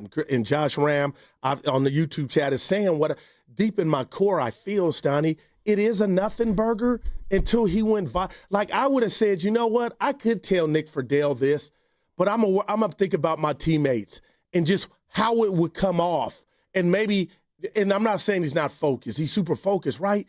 But Steiny, when you got your eyes on something that, what if I told you that that's not what you should be worried about right now? I mean, you're a DeAnthony Melton Achilles away from him being the starter. In my mind, like just work on your game and let the game do the talking. And I got to say something else about Podz, because his chest is out. When he said the Valkyrie games were louder than the Warrior games, I thought for a second, Podz, you might not want to say, he's part of the team, and it was coming from the heart. But maybe that goes to what you've been saying about him. What comes to his dome, he's gonna be honest and fire it off. But Steiny, can you understand? Forget the fans for a second. If you're one of his teammates, but this is could you be like, okay? But if you went, okay, this isn't the first time you've done it. Like he's in his third year now, and he's played the way he's played, and he's talked the way he's talked, and he's acted the way he's acted. And 2 days ago, he had this quote, and I'm pretty sure that nobody on the team was like, "Can you believe what Podz said?" I think it's more. That's okay. Yeah, I think it's more. Well, I can believe what Podz said because that's who he is. Like it takes a lot of different, kinds of people to make up a team. Again, if you're asking me, do I like it? No. Do I think he's got an inflated opinion of himself? I do. Is there a double standard, you think, or is the quote too early? I cannot. Listen, can't gauge the reaction. I do not. I have made no distinction between Podziemski and Kaminga in terms of like how people feel about him. Because I think Podziemski's polarizing and I think Kaminga's polarizing in their own ways. So I don't look at Kaminga. Oh, Kaminga handled free agency badly. I don't like. No, Kaminga and Podz are in the same situation. They're young players, and like I do. Jonathan Kaminga said he wanted to retire a Warrior. He also said that a year or two back. So I don't hold anything against either of them for anything they say. And I love the thought, but just going public with it, Steiny. I mean, all right, I got a bad Guru, analogy what if he for said, you. Right. Nick Friedel goes, hey, Podz, Steph and Draymond are on their way out. I mean, is this a place you'd see yourself after? I don't know. Like, I get he should be thinking about other things, but I think he was interviewed specifically about this because the old guys aren't going to play forever. Can I give you and Evan something that happened to me years ago? I think it was 2014 at this radio station. Can I just, and it's not, you might be like, Guru, this does not fit, and I'm not comparing it, but I feel like, to me, it plays well, and it triggered me to have this thought. So, Steiny, I was trying to break into the business. I was doing weekends and nights at 95.7 The Game, And there was one Saturday, all the big dogs, Papa, Bruce, everybody, were all getting together at a location in Walnut Creek, and I got invited. And Steiny, no matter what I was doing, I dropped everything to go be a part of that. Because to me, that was a moment where I felt recognized. My peers, guys I looked up to, thought about me, to include me, to go have drinks and dinner. So, Steiny, I go to that venue, and there's like 8-10 guys in the business, guys I look up to. Could you imagine if I took a fork to a glass and said, hey, I got a toast. I'm Daryl Johnson doing nights and weekends. Thanks for inviting me. But one day, this is going to be my radio station? Like, imagine who the F does this dude think? Just read the room, and I'm not Podz. I'm not in the league. But, Steiny, I could have thought it, but to say that like that, you're looking at me some type of way, and I hope you're like, Goo, you got to be kidding. But come on, Steiny, that would have been like, who the hell does this dude think he is? This ain't about you. You just got invited. Every team's got a Podz. Okay. I mean, hey, that's a bad analogy, but I'm just like, I'm serious. That's how I'm taking it. Yeah. Who's the Minnesota's Podz? Who does Finchy just love, but everyone else doesn't really know why? He doesn't play favorites. That's why he's Finchy. But see, we got to be careful here. This is where, Evan, I defend Podz. A lot of people think he's got the apple. He's earned the charges. I'm not saying he's not flawed, man. He's earned it to play in this system. Come on, Steiny. He's earned it.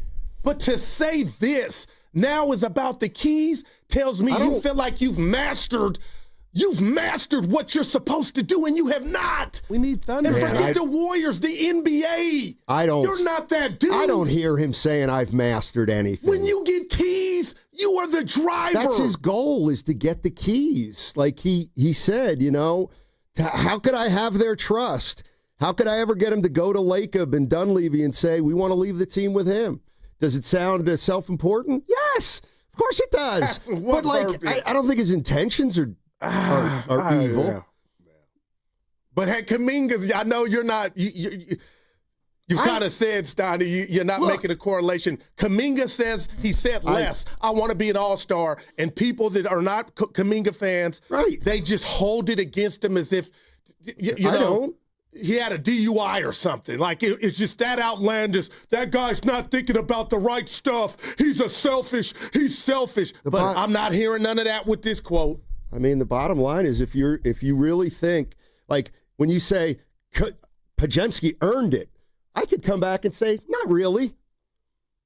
The reason Kaminga's hasn't played is because they've had Wiggins and Green at forwards, and now it's Green and Butler at forwards. In the backcourt, they got much, much less. Podziemski has benefited because they have no backcourt depth. And that's why he's got to play. But he's got some skill behind that too, Steiny, to not get caught up in the moment. And real quick, just out there with Dre, Steph, and Kerr looking, and this dude has scored 28 points in the playoff game. I'm just like, listen, man, I know, Goo, what are you saying? I'm just saying. I know, I don't understand. You're saying Podz earned it, but now No, he's earned his spot, what he's doing. But he hasn't mastered that job description. And you are not. And if I had to bet, ever going to be a one in this league. So to tell a reporter or a writer, you want the keys. He didn't say that. He didn't say, I want the keys. He said, what do I have to do and how do I have to be to ever get the trust of the champions so that I could be the next guy? Like, that's what I heard. Now, the same thing, like, I still would be like, calm down, dude. I'm not fighting you on chill out. I'm not. I think this is vintage Podz. Yeah. And maybe it does grate on his teammates. I don't know. And again, it's our show, and I'm just sharing with you, if I were in his shoes and nobody asked, it's our show, Steiny, I would have kept that to myself. And if my kids were in that position, I would love for them to think that way, but I wouldn't voice that aloud. I just would not. If Jonathan Kaminga were a guard and Brandon Podziemski were a forward, I truly believe Kaminga would be playing a lot more and Podziemski would be playing a lot less. But what if, and I got to be careful here, you could say there was a log jam, and there was. But you know what rises to the top? Talent, Steiny. And if Kaminga's test scores in this offense were higher, there's no doubt with his capabilities, this dude would have made Kerr. He would be in front of the line. Or, Jimmy Butler might not even be here. So I don't want to take any onus, as much as I like Kaminga, off of Kaminga, because, Steiny, there has been some stuff he just has not picked up, and that's why he's in the position he's in. But now I feel like I'm letting it all out. Steiny, now Podz with this quote to me feels like he's in it for now I'm trying to shine. Before it was acute and it was organic. Now I feel like everything that happens, there are decisions that can be made or had on the court to where you get the glory. And that might be a selfish play. And I hadn't seen that for, you know what I mean? Like stuff like that. And Steve Kerr did say the next step for Podz, and you tell me how this reads to you, is emotional maturity. What does that mean to you, emotional maturity? Because emotional maturity to me would be like, I want to say this to the reporter, but I'm thinking how it might come off in the gurus of the world, or forget that dude, or my teammates, it might read wrong. And I know you said he didn't say Keys, but when you say the next, or who else you're going to leave it to? Well, who are they going to leave it to? But you're not De Niro or Denzel. That's Steph and Dre. You're not that. So that's why I'm saying, who's going to tell him that? You can have all the irrational confidence in the world, Steiny. You're not that yet. Yeah. I'm not saying you can't be, but you're not that. Right, you shouldn't be even worried about that. Master your craft. Hey, Brandon, would you like to be a future cornerstone of this team? Sure. What does that look like to you? Steph and Dre going to tell the owner that, I can handle it. Oh, interesting. Doug in Berkeley. What's up, Doug? Get us going. Hey, good morning, guys. Hey. Good morning. Hey, what's going on? Starting out with a little fire from Podziemski. Hey, listen, I totally get where Goo's coming from. Yeah, I do too. But that's kind of like it's like internal to Podziemski, really. I think the way I view it is that Podziemski and Kaminga are saying the same thing, only in a different way. Podziemski's just coming out and saying it because that's kind of who he is. I agree with Goo. You're not that guy yet, okay? So but you want guys to have that kind of fire. And then Kaminga, by holding out and by, saying what he said, and having his agent say what he said, he's basically saying the same thing. I want to be the guy. So I actually like it that both of these young guys have that fire. And I'm looking at it objectively, not from inside each one of them, but objectively. I get where you're coming from, and and let's show me, yeah. Play with that kind of fire, deliver, and it'll be great for the Warriors. But it is too soon. I agree, no doubt. I agree with Goo. No doubt. I'm blaming Nick Friedel. Our what guy. A jerk. Nick, you're a jerk. We had lunch with him last week. Asking a 23-year-old if he's going to be the future of the Warriors. Here we go. Let's go to Jan in Mountain View. Our girl. Oh, by the way, Sean King coming up at 1 o'clock. We're going to transition a little bit to football. What'd I say, 1? 11 o'clock, Sean King. That's in 25 minutes. Former quarterback for the Tampa Bay Buccaneers, and you can make a case he's kind of the original Brock Purdy. We've had him on before, and he is a phenomenal interview. Hey, Jan, how you doing? I'm fine. Good morning to both of you. Back at you. I just want to bring the point, and you've already said it, but I don't care what he thinks. Brandon needs to prove it more on the court and keep his mouth shut. You're only in year 3. Look how far those other players have come. You need to prove it on the court. You need to get your, know what your role is. You need to concentrate more on stop, complaining at the referees. You need to get more mature on the court and be there to help out and not, voice off this, you're confident. Well, that's great, but you need to keep, those things confidential and off the court. And I didn't appreciate, sure, he'd like to go to the Valkyries game. Get yourself off the damn court. You're not playing that game. You're there as a spectator. Take your seat and shut up. Jay. Thanks, Jan. J-Rock. Wow. Dang. Yeah. There's another aspect to this that's just there's another aspect to this that's Jay came with the heat. There's give it to us. It's Jonathan Kaminga came onto a championship team and had trouble getting onto the court. So over the first 2 years of his career, he didn't play a lot. So what does he want? He wants to play. He wants to play. He wants to be an all-star. He wants to play. Brandon Podziemski, he gets to come in here, and because they don't have any guards, he gets to play right away. So Podziemski doesn't even come into the NBA and worry about playing time. So now when they ask Podziemski, what do you want out of your career? Well, he's already licked playing time because he's gotten probably more than he should. So now he's saying, I want to be part of the future.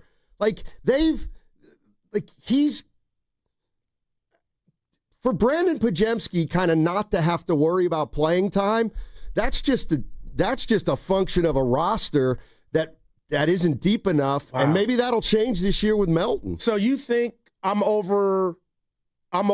putting too much emphasis on the fact that he took that job and maintained it, Podz? You feel like, there wasn't a long line, that's why he got it? Because, Steiny, I got to give him credit. Not, you know what I mean? Not to just mess it up, man. We can't have it both ways. Is he good? Is he good enough that you want him to be the future of the franchise, or is he not? No, that's why I started this show with that. And that's why I was like, wait, just basketball offended. You don't say that out loud, man. I can remember. Steph was a lotto pick, Steiny. Right, and even Steph said that thing, we're going to get this right, we're going to fix it. I guess what I'm saying is... But that's a village. It's not isolating saying one day I want this to be my kingdom. What's wrong with that? You're not that dude. Well, but that's what got him to the NBA. And it's what got Kaminga crucified because he said he wanted to be, as part of his study, he wanted to be an all-star. I got to disagree with you. There's a double standard. I'm telling you, I'm going to disagree with you. And I think that's what set me off. I really believe it ain't got nothing to do with Podz. You feel how you feel. I want my kids to have that same thing. But to go public, I just would think about my teammates. I'm not that guy yet. You think about agenda, and it's what got Poole punched in the face because he was being all cocky. Who knows why he got punched in the face? I'm just saying, we knew he was cocky, but man, even he never said or was thinking at this young in the game, in his career, if they go, I want when they're, hey, and real quick, Steiny, because I talk about it, Steph and Dre ain't going nowhere anytime soon. Well, they're under contract for 2 more years, so they'll be here. I just know that, Jonathan Kaminga saying, I want to be an all-star, that's a nothing burger to me. Well, wow. Who? Yeah, who holds that against him? Oh, Steiny, the people that are down on JK, they feel like when he said that, that's what he's trying to go do when he's out there playing. So he can't have goals. He gets ripped because people want to come up with this selfish narrative on Jonathan Kaminga when he throws out his inner thoughts about where he wants to be. But Podz can say, give me the keys, even though I'm not that type player. I'm not that good to get the keys. I'm not that caliber yet. it hits different. And I'm just asking why. Well, I'm asking why Podz, it hits different when Podz says, I want to trust the staff to be, and like Jonathan Kaminga said, he wants to be a Warrior for life.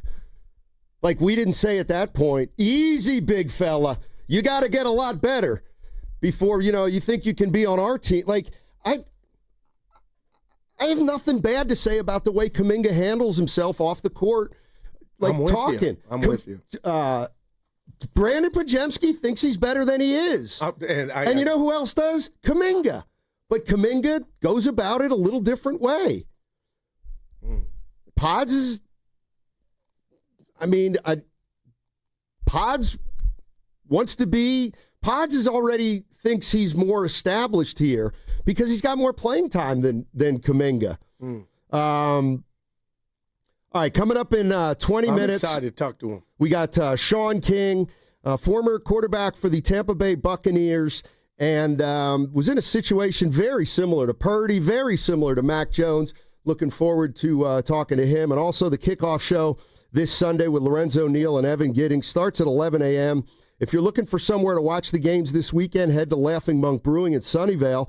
The Gold Rush girls will be there for a meet and greet, taking photos, signing autographs. And the next home game is Sunday night, October 19th. And Lo and Evan are going to be live from Laughing Monk starting at 3 p.m. You can sign up for the free shuttle to the stadium right now. First come, first served. So go to the Eventbrite page on our website at 957thegame.com and sign up now. Change is all. And when it comes to music, change is all around us. Songs are rewritten. Classics are remixed. Bands and artists come and go. Even our taste in music changes. Here at Xfinity, we know there's still good in keeping some things the same. That's why we want to do our part with a 5-year price guarantee on our internet. It means no matter what changes, you get 5 years of the most reliable Wi-Fi with our best equipment included for a price that stays exactly the same. Surprised? Life is full of them. One internet price, 5 years, guaranteed. Learn more at xfinity.com/deals. Restrictions apply. New residential customers only. Taxes and fees extra and subject to change. Most reliable Wi-Fi based on Open Signal Awards USA. Fixed Broadband Experience Report, August 2024. Introducing the IHOP Value Menu, where all your breakfast faves are just $6 each every day. Where else can you get a big, filling, sit-down breakfast for only $6? Go to your happy plates with the $6 IHOP Value Menu. Available every day at IHOP. $7 in some locations. This is Vanessa Deniston, senior attorney at the Dolan Law Firm. The Dolan Law Firm handles a diverse line of cases from personal injury to employment law. We're proud to say the Dolan Law Firm is just as diverse in our attorneys and staff. The Dolan Law Firm consistently achieves outstanding results with over $1 billion in verdicts and settlements. The Dolan Law Firm, the best, most diverse personal injury and employment law firm we hope you'll never need. Contact us at dolanlawfirm.com. Celebrating 40 years with extraordinary rewards. Since our humble beginnings, we've believed in setting the standard for luxury, entertainment, and hospitality. This year, we invite you to be part of a defining moment in our story. Join us as we celebrate 4 decades of excellence and experience the unparalleled luxury that has made us a legend. Indulge in the extraordinary. Be part of our legacy. Cash in at Cache Creek Casino Resort. Do you often worry you left the garage door open? With a LiftMaster garage door opener powered by MyQ, you'll never worry again. You can control, secure, and monitor your garage from your smartphone anytime, from anywhere through the MyQ app. As an authorized LiftMaster dealer, Ace's Garage Door Repair and Installation has smart openers designed for your needs, including belt drive motors for ultra-quiet operation, integrated camera for live video, streaming, and battery backup to let you in when the power is out. Trust Ace's Garage Door Repair and Installation for top-notch service and unbeatable reliability. Whether you need a quick fix, a complete replacement, or a brand new installation for your garage door or garage door opener, our skilled technicians are here to get the job done right. With competitive prices, a commitment to quality, and diamond certification, Aces has you covered. Call today at 855-588-2237 or visit acegd.com. That's acegd.com. Aces Garage Door Repair and Installation, where your garage door is our priority. Do you have a dark curiosity? Heart Starts Pounding, Horrors, Hauntings, and Mysteries is a weekly podcast hosted by me, Kaylin Moore. Each week, I'll take you on a dark journey through terrifying true urban legends, bizarre true crime cases, chilling tales of backwoods horror, and more. So if you're looking to join a passionate community of the darkly curious, check out Heart Starts Pounding on the free Odyssey app or wherever you get your podcasts. And remember, stay curious.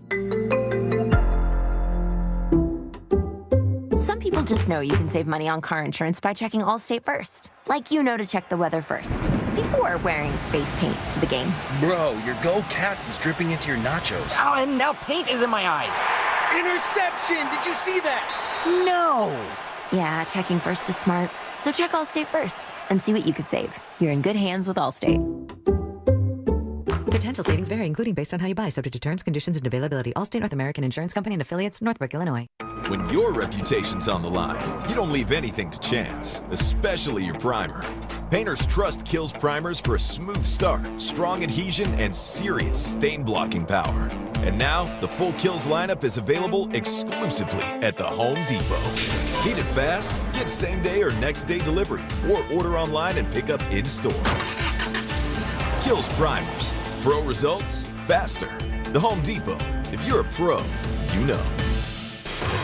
Red and Gold Game Day starts at Laughing Monk Brewing. Park for free. Enjoy amazing food, ice-cold beer, and every game on TV. Catch 95.7 The Game's pregame show. Then hop on the free shuttle straight to the stadium. Sign up now at 957thegame.com.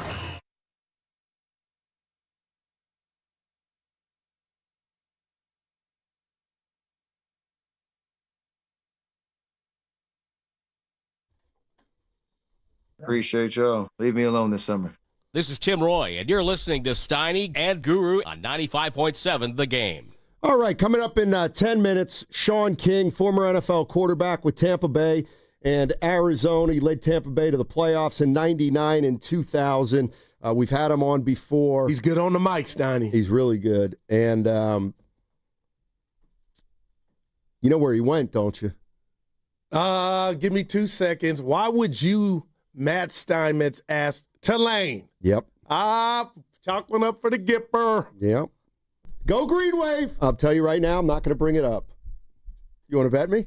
You think I can go a whole interview without Sean King? They're going to do what Shasky and Spadoni did not do with Warren Moon. They had Drew Bledsoe on today, so they were giving him his flowers, but you're going to do it. You can't. I'm not going to do it. Because of their record? They're 4-1. Yeah, but actually, okay, fine, I'll do it. There it is. So, all right. Hey, real quick, you sent something last night on the Vine, then Evan sent it later. We'll get an update on how the date went because people were asking me how it went for all the. But I guess somebody's doing something on ESPN in regard to these win totals for the Warriors, and somehow theirs has grown or inflated to possibly 56 wins. Yeah. I think we might have to revisit that old bet. Oh, you want to over under 56? No, 50. Come up to 52. My man, Evan, I got him. That's Kevin Pelton, and he uses a sophisticated formula. Dude. He does. Yeah, he also had the Valkyries with 7.8 wins. Now that hurts. Well, there was no data. Right, there is none. I'm with Steiny. There was none. Just saying. Dude, man's I'm been with wrong you, Steiny. before. There was none, Steiny. Evan, and I owe you a pop for saving me tomorrow. I'll get it for you tomorrow. Well, I haven't saved you yet. Steiny hasn't given in. Yeah. By the way, what you got? It's a good thing we're talking about Podz this morning, so we don't have to talk about the game. Where was Curry, Dre, and Horford? This the second I'm excited, y'all. You think?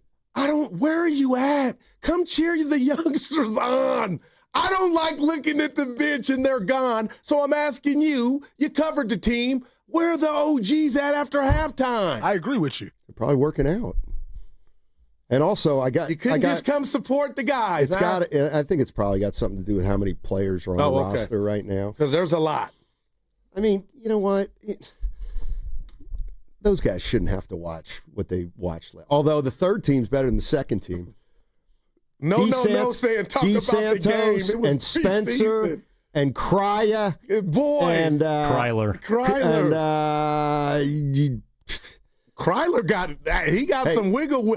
How about this? If people think we show favoritism to, you know what I was saying last night? It's Good thing for Kaminga that Podz was every bit as bad as he was. They both stunk last night. Kaminga inbounded one ball to the other to dude, what? I think that was his first inbound. Yeah, he didn't. Hey, Steiny, it's preseason. You could not like what you saw last night. Stop. I'm not doing that. It's preseason, man. 51 points in the fourth, though. Yeah, that with their third team. That Richards kid, he plays hard. Yeah. Yeah. My guys. I'll tell you what, the beginning of that game. It was not. Go ahead. What? You're going to get off to some slow starts if your starting lineup has 4 old guys in it, I think. Did you hear me tell everyone it reminded me of? Saturday mornings at 24-Hour Fitness, Steiny. I'm trying to keep up, but I just can't. That's how Portland looked in that first quarter. I was like, it's just a preseason game. So I hope that's not, sign of things to come. But that's what it had that feel to it. They were up and down, and we were, yeah. I mean, I'm watching the first quarter thinking, boy, that doesn't look good. At all. It's preseason, though. I know, but there was a stark difference in athleticism. It was on display. It was stark. It was their first preseason game, Portland, so they were ready to go. Well, I'm just saying. But the youth was on. Athleticism's going to be an issue when they go up against it. I'm just telling you. He's too old. No, he's not, Priest. Let's go to Devin. Devin's in an Uber. Wants to finish up with a Podz. What's up, Devin? My guys, how you guys doing today? You got it? Doing What's well. up, D? Man, I'm over here loving the show as usual. Oh, real quick, man. Yeah. So I'll be Ubering and stuff on the side, and not even there. I'll say at least twice a day, I get people that act like they're not listening, and they get out of the car and be like, "Hey, man, what's this station?" And they love you guys, man. So I might need a little, 2.7% of something, getting some extra viewership. Sure. But man, about Podz, I'm not gonna lie, I'm not the biggest fan. I respect that he's a grit and grind player. I'm not the biggest fan though, and I think it was just more so necessity, why he get the PT. You know what? I love his spunk though, and he got heart. And we gotta stop knocking guys that want it, right? We gotta stop knocking guys that want to be the best, that want to be champions, that want to be all stars, because people say, "Oh, the league, nobody cares," blah blah blah blah blah. But we got guys like Podz that he said it multiple times, he wants to be a dog, he wants to be a guy, and I think he's coming from a place that he knows he has to wait, right? He knows Steph is there. So he can't be that guy yet, but he wants. And I can salute that. But honestly, even when we drafted him, I looked at his high ceiling, right? High ceiling, you're Alex Caruso, bud. And Alex Caruso is nice. Yes. You know what I'm saying? Yes. If Podz defense can get better, that's a compliment. That's a champion. That's a 2-time champion, if I'm not mistaken. So he's that. That's his ceiling. And then now when we pivot, see, that's the highs when we pivot, brothers. The Warriors, we got to understand we're trying to win now. Then understand the future's dark. Understand that we're not going to have much. Understand that the development is nasty. Understand that if Steve Kerr, is Steve Kerr going to be here? I don't know if he wants to go through that period. You see what I'm saying? So that means new coach, new philosophy, new players, because Kaminga don't want to be here. If Podz is our guy, then that's an issue. I think we might as well try out for the team. Yeah, we have to be realistic. No doubt. And Devin, what I would say is how would you describe what Podz wants? The keys to the car? Yes. Yeah. The next owner of the keys to the car isn't on the roster right now. Okay. Wow. All right. Well, that's why I'm infatuated with the idea of Kaminga. I get you. I think he's got a little more upside than Jonathan Kaminga. But I do have to say this. The more I'm thinking about it, I'm not trying to be the National Enquirer, Steiny, but let's just say you were Steph and I made that comment about you. You know what that also symbols? That I can't wait. That, hey, I got my eyes on when you're up out of here. And if I'm Steph or Dre, I might be like, dude, slow down a little bit. Yeah, we go. That day is coming, but it's not soon. So you need to work on your game. Don't put that out in the admin. Like, I don't like that part of it. If I'm Steph and Dre, like, this dude ready to usher us out the door. That's another way to look at this too, Steiny. Like, you need to work on your game. You worried about me out of here? That's not, again, it's just me, Steiny. But I think I know people. I've been around a lot. None of the NBA, well, a few NBA friends, but come on, man. Him saying that to his buddies or family, I love it. But to take that out, put that out there, I didn't like it. Yeah, I mean, did I like it? Did I not like it? I mean, I probably, it's Podz. It's kind of, I'm not saying, well, it's Podz, so he gets to get away with it. Like, no, that's a part of Podz that I'm not crazy about. I do think he thinks he's a little better than he is, but I also think Kaminga believes that. It's just that Podz was more fortunate than Kaminga. You think that's so? Hell yeah. Well, come on, Goo. Nah, I hear. Because they don't have a two-guard. I'm not mad at you. Have a two-guard. I understand that, and here I am, and I'm just being real because I'm a human. When I hear that, though, Steiny, it feels like you're taking Steph away from Podz, though. I don't care. Hold it down. Butler and Draymond Green are Hall of Famers. Okay, gotcha. Curry's a Hall of Famer. They don't have a two-guard. They need a two-guard. And he's a body, and he's taking it like... There you go. I guess that's taking advantage of it. And there it is. And I'm giving him credit for that. And anybody that would be in that position, because he easily could have blew it and had his ass on the bench, that could be Pat Spencer. I'm just saying he took advantage of it. Just what you said, and that's all I'm giving the kid credit for. He had less competition than Kaminga. Now, that's a different conversation. No, I'm not going to argue on that. I can't. He's stuck on a team. Well said, Steiny.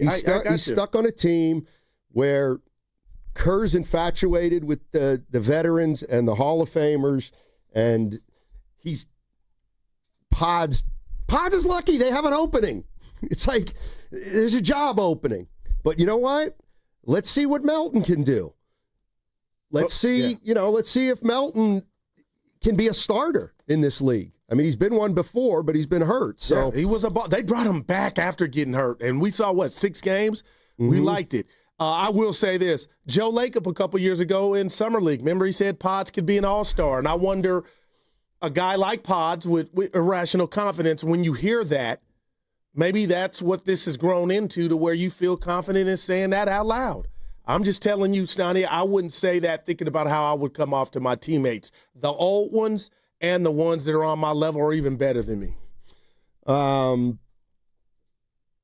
You're listening to 95.7 The Game, KGMZ FM and HD1 San Francisco, an Odyssey sports station in the home of the Warriors and Valkyries, always live on the free Odyssey app, coming to you live from the Laughing Monk Studios. Laughing Monk, righteously brewed in San Francisco. And let's spin a little bit to football here. Yeah, no doubt. We got it. Big game. 125, 49ers at Tampa Bay. It sure sounds like Mac Jones in. Okay. Brock Purdy out. John Lynch said earlier today that Mac Jones should be okay for Sunday, and he also said that Purdy's working to get back to 100%. No timetable, though, right? Okay. It feels like Pearsall is unlikely to practice today, which puts his status in jeopardy for Sunday. Jennings is limited today, so we'll find out about Jennings on Sunday. It sounds like he could go. And then George Kittle's not playing Sunday for sure. And we'll see about Atlanta, the game after that. So it looks like Mac Jones is going to be the starting quarterback on Sunday. And he'll try to win his 4th game of the year. Let's say he does. Just real quick before we get Sean on sound. Let's say that does happen. Do you really believe, okay, now, Goo, I'm really planting my flag on, you almost just, even if Brock can go, you just say hold up until this dude loses a game? Like, how close are we there in your mind, or are we past that? Because if you go beat the Rams, which you did on the road on a national televised game, and then go beat Tampa, who's 4-1, I mean, speaking of keys, do you take him back if Brock says he can go the week after against Atlanta? I don't know. I don't know the answer to that What would you do? I don't know. I would give it to my starters. I have to see. This is you what can't lose your job to injury, right? What happened to that? What are you talking about? It happens all the time. About Cap and Alex Smith. That was a while ago. It happened. What are we talking about here? Like, if he wins. I got to see how he wins. I got to see how the game goes. I mean, they can win. Can he win and they lose? Can they win the game and he has a bad performance but still win because they're undefeated? We'll get back to it. Yeah, we'll get back to it. All right. Let's go out to the River Islands guest line. All guests on 95.7 The Game appear on the River Islands guest line. Isn't it time for you to discover the islands? River Islands in Lathrop. Let's welcome in Sean King, former NFL quarterback for Tampa Bay and Arizona. He led the Bucs to the playoffs in 99 and 2000. Sean, thank you so much for joining us. Really appreciate it. Hey, man. Look, I'm hoping that this interview goes great and that the Bucs kick some 49er butt here this weekend. But thanks for having me on. Absolutely. We had you on before, and we loved you. We thought you were absolutely terrific, and maybe you can lend some insight into what's going on here in San Francisco. You were in a situation where you were backing up Trent Dilfer. He gets hurt. You finished out the year. You started the following year. I guess my question, let's start with just the micro, and that is, Brock Purdy's going to sit out his third week in a row. Mac Jones is playing well. What's going through Kyle Shanahan's mind? Well, in order to understand what's going on now, you have to look at how did we get here. And to me, this magnifies the one massive mistake that John Lynch has made as GM of the Niners. They could have sat tight and selected Mac Jones, who to me is a perfect fit for Kyle Shanahan's system, and maintain the first-round assets they gave up to move up to draft Trey Lance, which ultimately didn't work out. And so you have to go back to that initial decision to get to where we're at now. Now, if you ask me, is Mac Jones better than Brock Purdy, I would say in certain ways yes, but not for the 49ers from a ceiling standpoint because of his immobility. Mac Jones would have been a perfect fit when the 49ers were the team they were 2 years ago. When Christian McCaffrey was super healthy, when Brandon Ayuk was playing for a contract, when Deebo Samuel was the Swiss Army knife, when George Kittles was healthy and that offensive line 2 years younger and the defense had all the names that carried them to the Super Bowl, Mac Jones would have been a perfect fit. But for this current team that's banged up, that's injured, Purdy gives them a higher ceiling because of his athleticism. Wow. Okay, Sean. Hey, Sean, I got to tell you this. We talked to you in the past. I'm one of those radio hosts that when I think I have a good analogy, I say it to people I hadn't talked to. So I've called Kyle the Dr. Dre, the rap business, and Jimmy Garoppolo was Snoop. And then he had Brock Purdy, that was Eminem. And now Mac Jones, who a lot of people gave up, is 50 Cent. They all went platinum. As a former quarterback, is that an insult to those quarterbacks that I'm giving Kyle a lot of the love that brought the best out of them? Like, how do you process that in regard to Kyle being the one constant and those guys were the best versions of themselves? Well, I think you have to acknowledge Kyle's ability to adapt. I think that's his greatest strength, is that he can kind of make the offense productive no matter what the pieces look like. And that's not always the case with play callers. But there's no difference outside of the fact that they have won championships than, Andy Reid. I mean, Donovan McNabb's success, doesn't diminish Michael Vick's, which doesn't diminish Alex success under Andy Reid was diminished Pat Mahomes. Those are, four really good quarterbacks that, what's the constant? Andy Reid. I mean, Sean Payton, he's been a guy that's been able to, he turned Drew Brees into something Drew Brees never was in San Diego. So, it takes a union of competent quarterback play with competent play calling, play design in order for it to be successful. Sean King joining us on 95.7 The Game, former NFL quarterback, played for the Bucs and Arizona. Can you give us a sense of what the conversations are like right now? You had Brock Purdy play week one. He has turf toe. Then he misses games 2 and 3, comes back for 4. It reoccurs. He misses game 5. He's going to miss game 6. Or he's definitely going to miss game 6 against you guys. So my question is, you can play it careful with Brock Purdy, but how do you figure out when the time comes to put Purdy back in, or do you just roll with Mac Jones? What are those conversations like? Well, I think you have to not look at this inside of a bubble. Think about what you could be. You could be Cincinnati. And Joe Burrow had a similar toe issue, and he's probably out for the season. So the first thing I would say is, okay, thank God it's not that level of severity. Now you do have something that you haven't had in the last couple of years, which is the luxury of a backup that can help you win games until Brock is fully healthy. But based on what I saw from Mac Jones, I mean, I don't know how much that little body can take moving forward. I mean, he definitely is not the guy you want modeling the 49er uniform at a fashion show, right? And when pants falling off, knee braces helping the pants stay on him.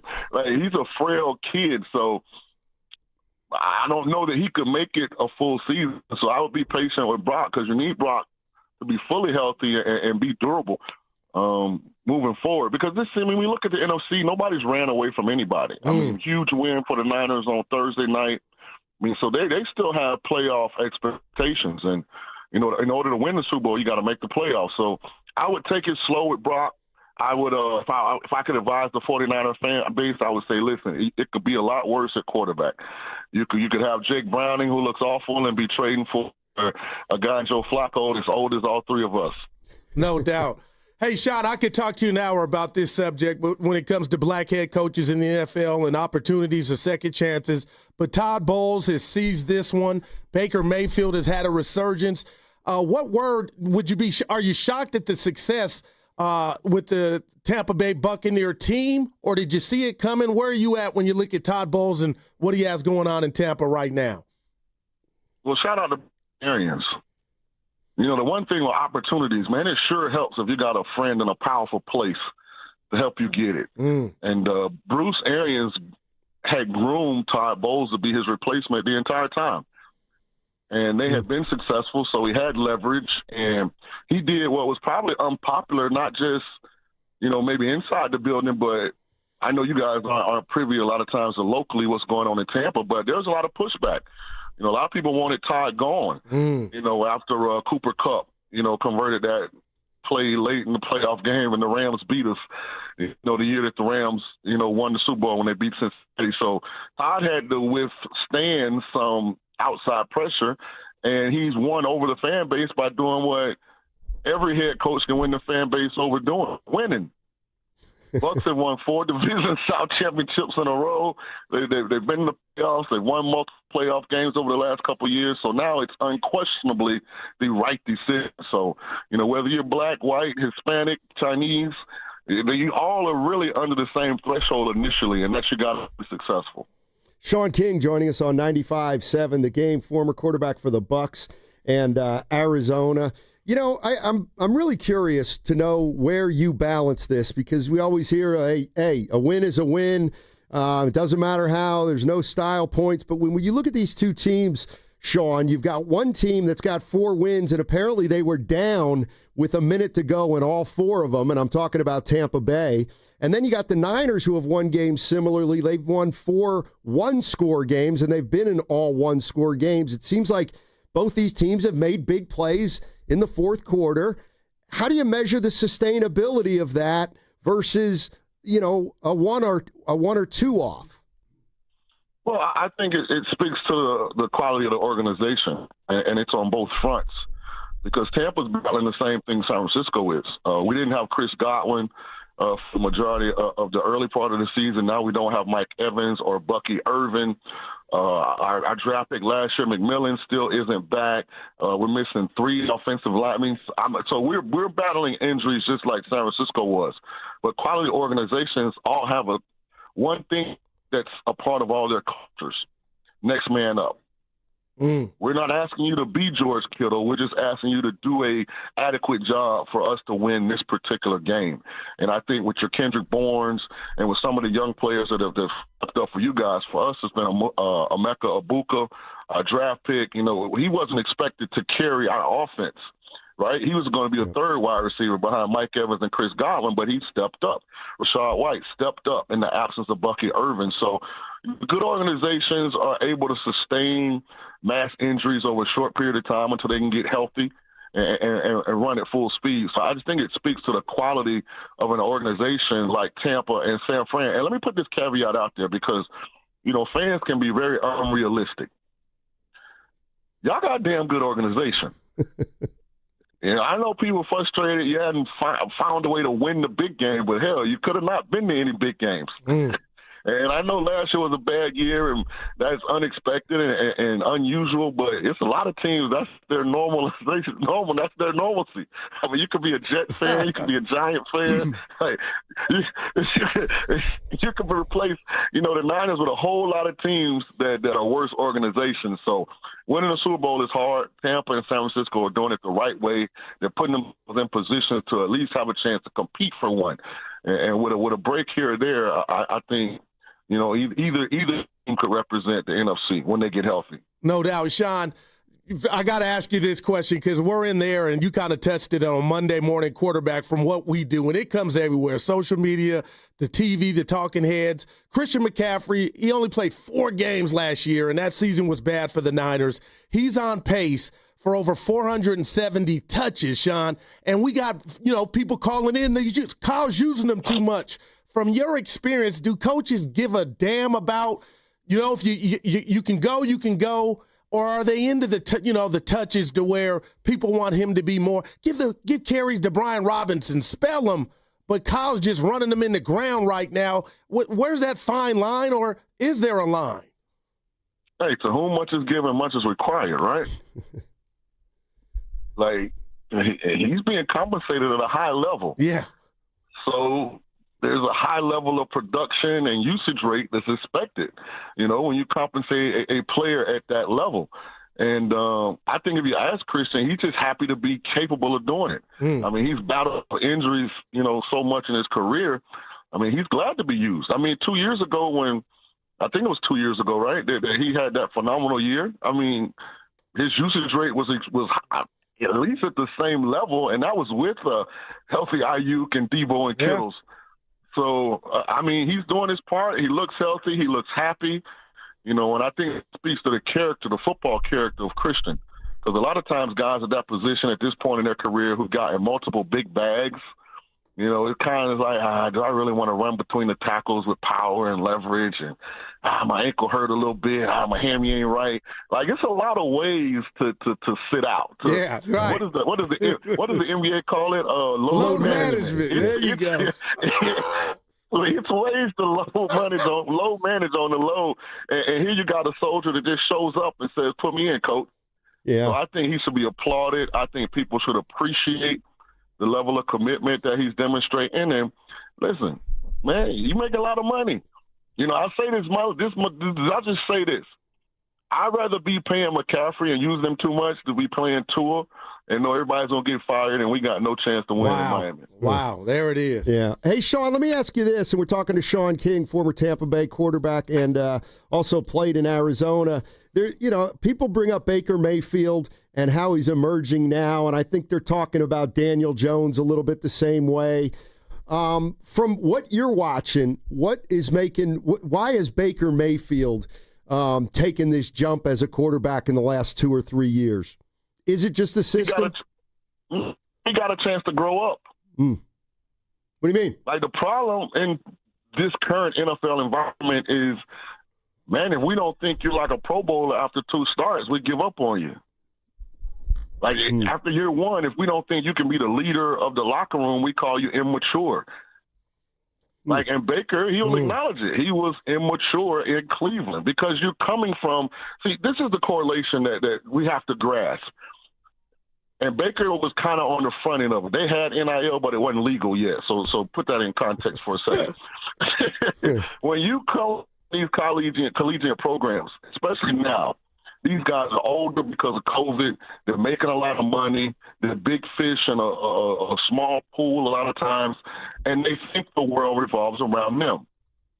Then you get hardest professional league in all of the world. There's only 32 of these companies in the world, and they expect the same level of success. I'm talking the fan base, sports media.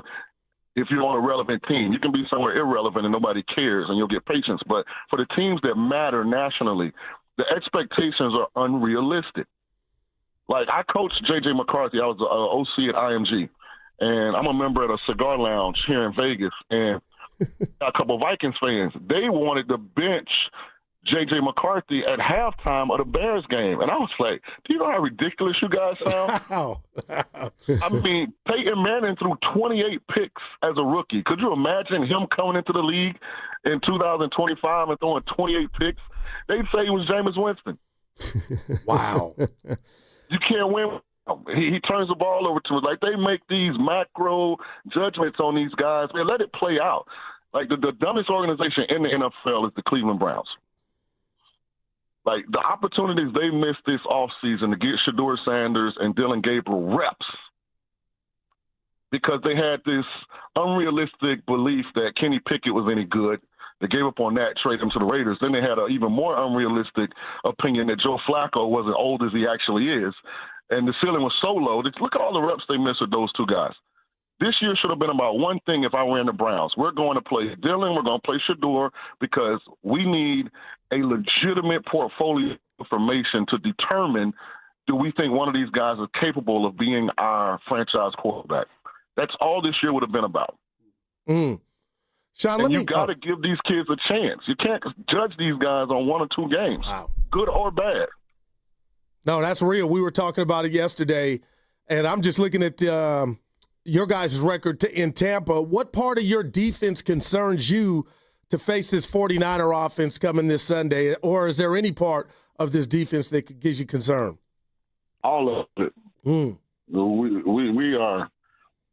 finding a way to win because I think we are mentally tough, and we do have a lot of experience, and we kind of just got a next play mentality. But, man, we're not good defending the run. We can't rush the quarterback. You know, all contested passes seem to be caught by the other team. So, I mean, we got to get better on D. We just got to make plays, man. We got guys in positions. Like, football is a game of making plays. Like, the coordinator can draw it up, but when it's you in the open field with the ball carrier, can you tackle him? Like, when it's 3rd and 4 and you got outside leverage and the guy runs an out route on the outside and you don't compete and make it a contest. Like, you got to make plays in this league. Same thing at quarterback. I mean, when that pocket gets congested and it's chaotic, can you stay calm? You got the guy open. Can you trust your muscle memory and deliver an accurate ball so that he can catch it? And the receiver, can you make a tough catch in traffic? Like, running back, when we block everybody up and get you to the safety, can you make the safety miss? Like, that's what football is about, guys. You got to watch, can the guys make plays? And right now, defensively, we're not making enough plays. But we're an experienced group, so we're finding ways to win games. But our current pathway to success is not sustainable.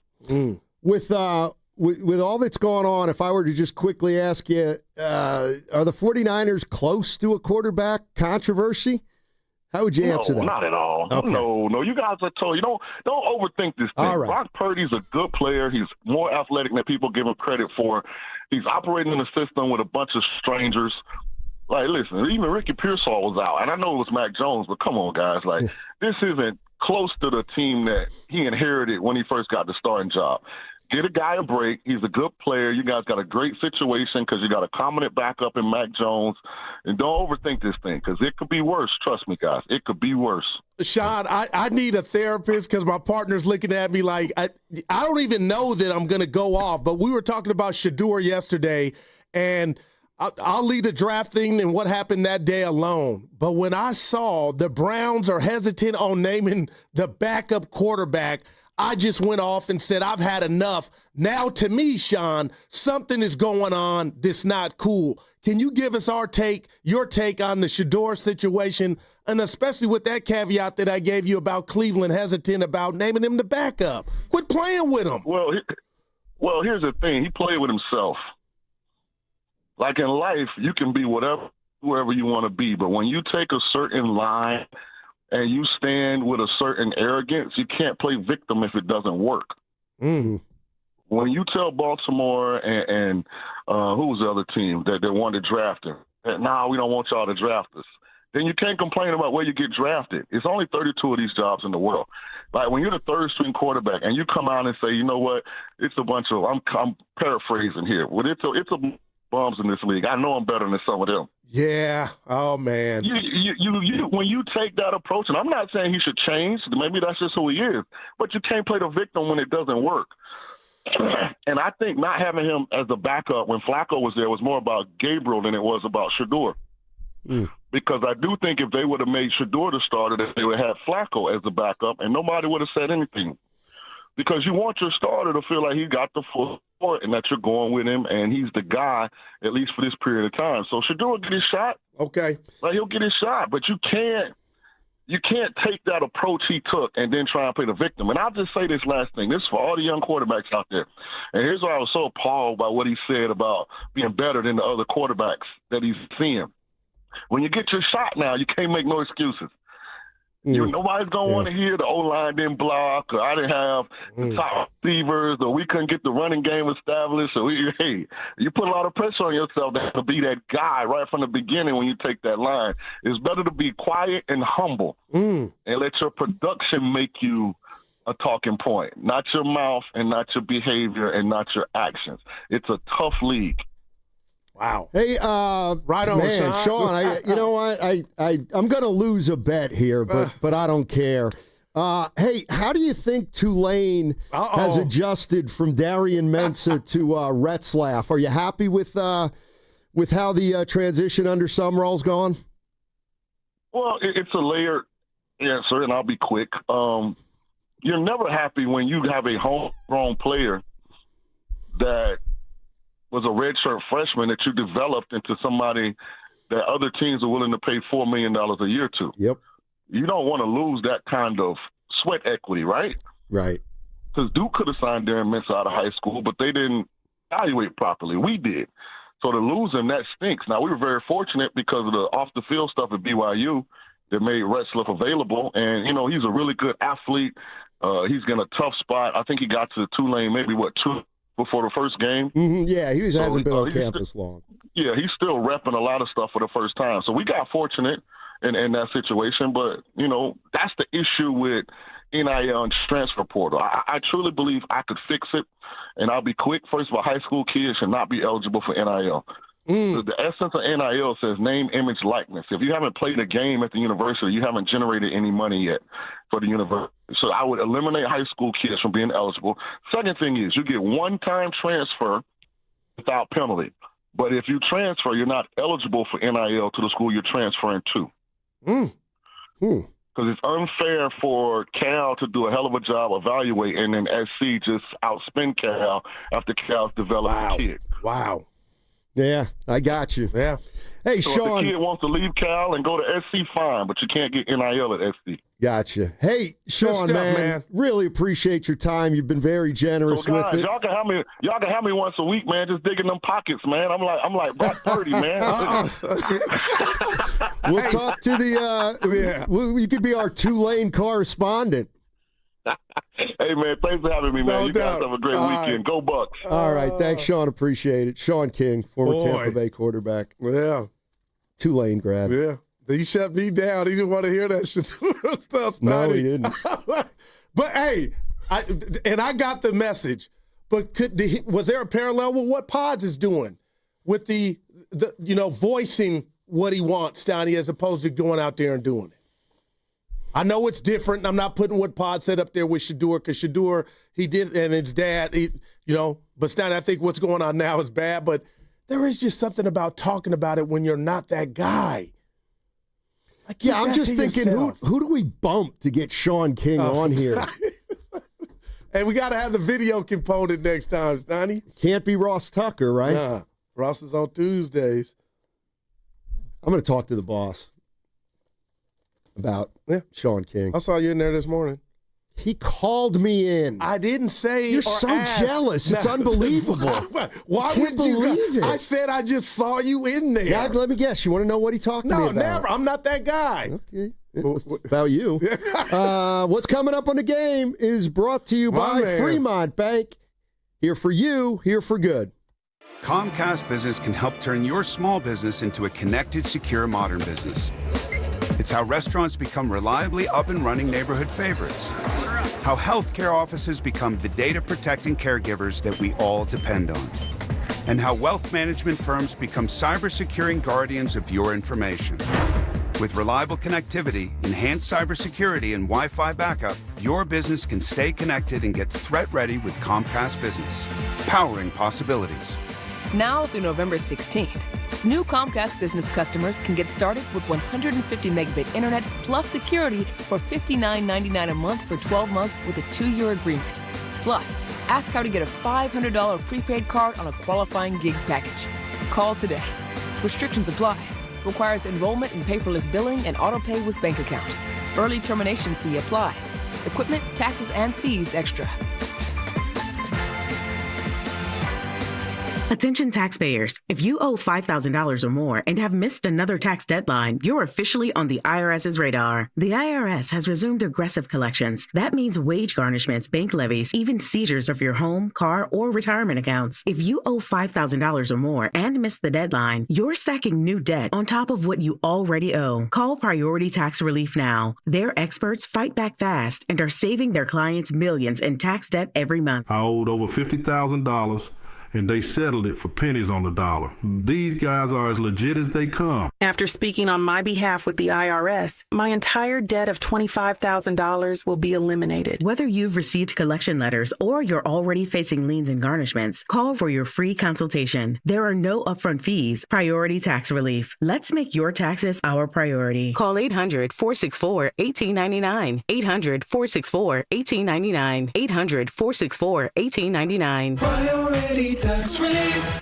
There's a party at your house, but some are uninvited. Yeah, it's bugs. You've got ants, spiders, maybe a mouse or two. It's a full-blown shindig. But don't let these party crashers ruin your good time. Visit GoPestControl.com and let them show those pests the door permanently.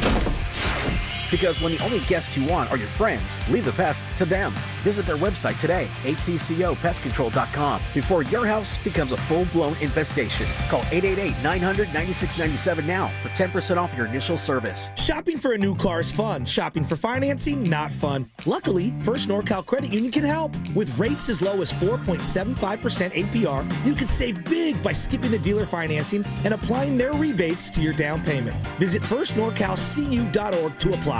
Must qualify for membership. Rates subject to change without notice. Loan subject to credit approval. 4.75 annual percent rate based on 36-month term and 780 FICO score and 29.86 per $1,000 borrowed. Ready to get rid of that old car? Donate it to Cars for Kids. Call 1-877-CARS-FOR-KIDS to reach a friendly live agent. Donation is super easy and your car can be picked up as soon as tomorrow. Call now, 877-CARS-FOR-KIDS or go to carsforkids.com. That's cars with a K.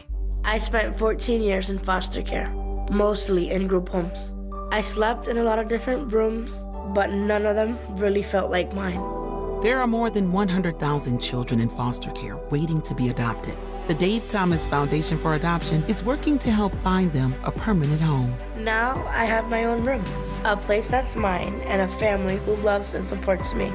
If you have room in your home or your heart, see how you can help at davethomasfoundation.org. Nationwide is so much more than a great insurance company. They're one of America's largest financial services companies. Like how I'm more than just Peyton Manning. I'm also motivating Manning.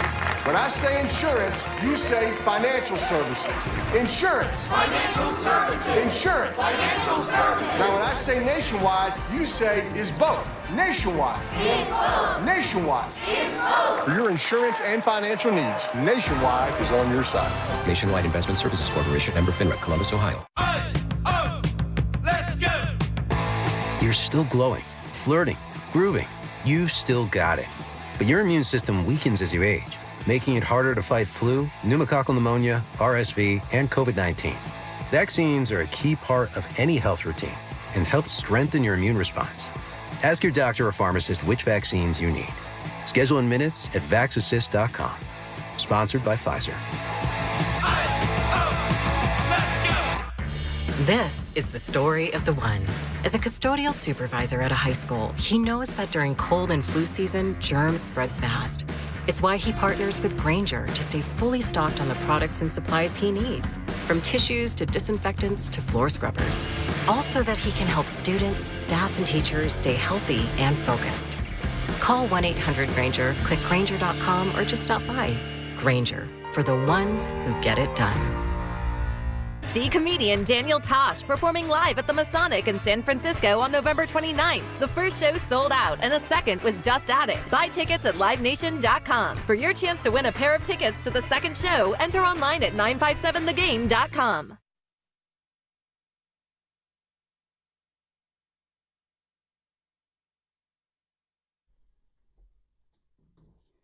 Our transition decision-making was diabolical. It's the Guru, Steiny Guru, Steiny Guru, Steiny Show. Let's go. Warriors' transition defense wasn't very good either. It was preseason. I don't care. So basketball. So this is see, this is what you don't understand. This is what you do. Oh, it's just preseason. That's right. This is where you glean. This is where you glean if you have any basketball eye. You know I do. And the Warriors are in big trouble. It was so easy to see last night. They're in big trouble. Let's bet. Mouth, 50. 52. Still undefeated in preseason. Yep. That's my man. Look at him. First of all, people are going to think I'm serious. Otis Bird III was right. They got 3 more, 5 games. I thought it was 4. Mm-hmm. Sean King, Steiny. Yeah, he was great.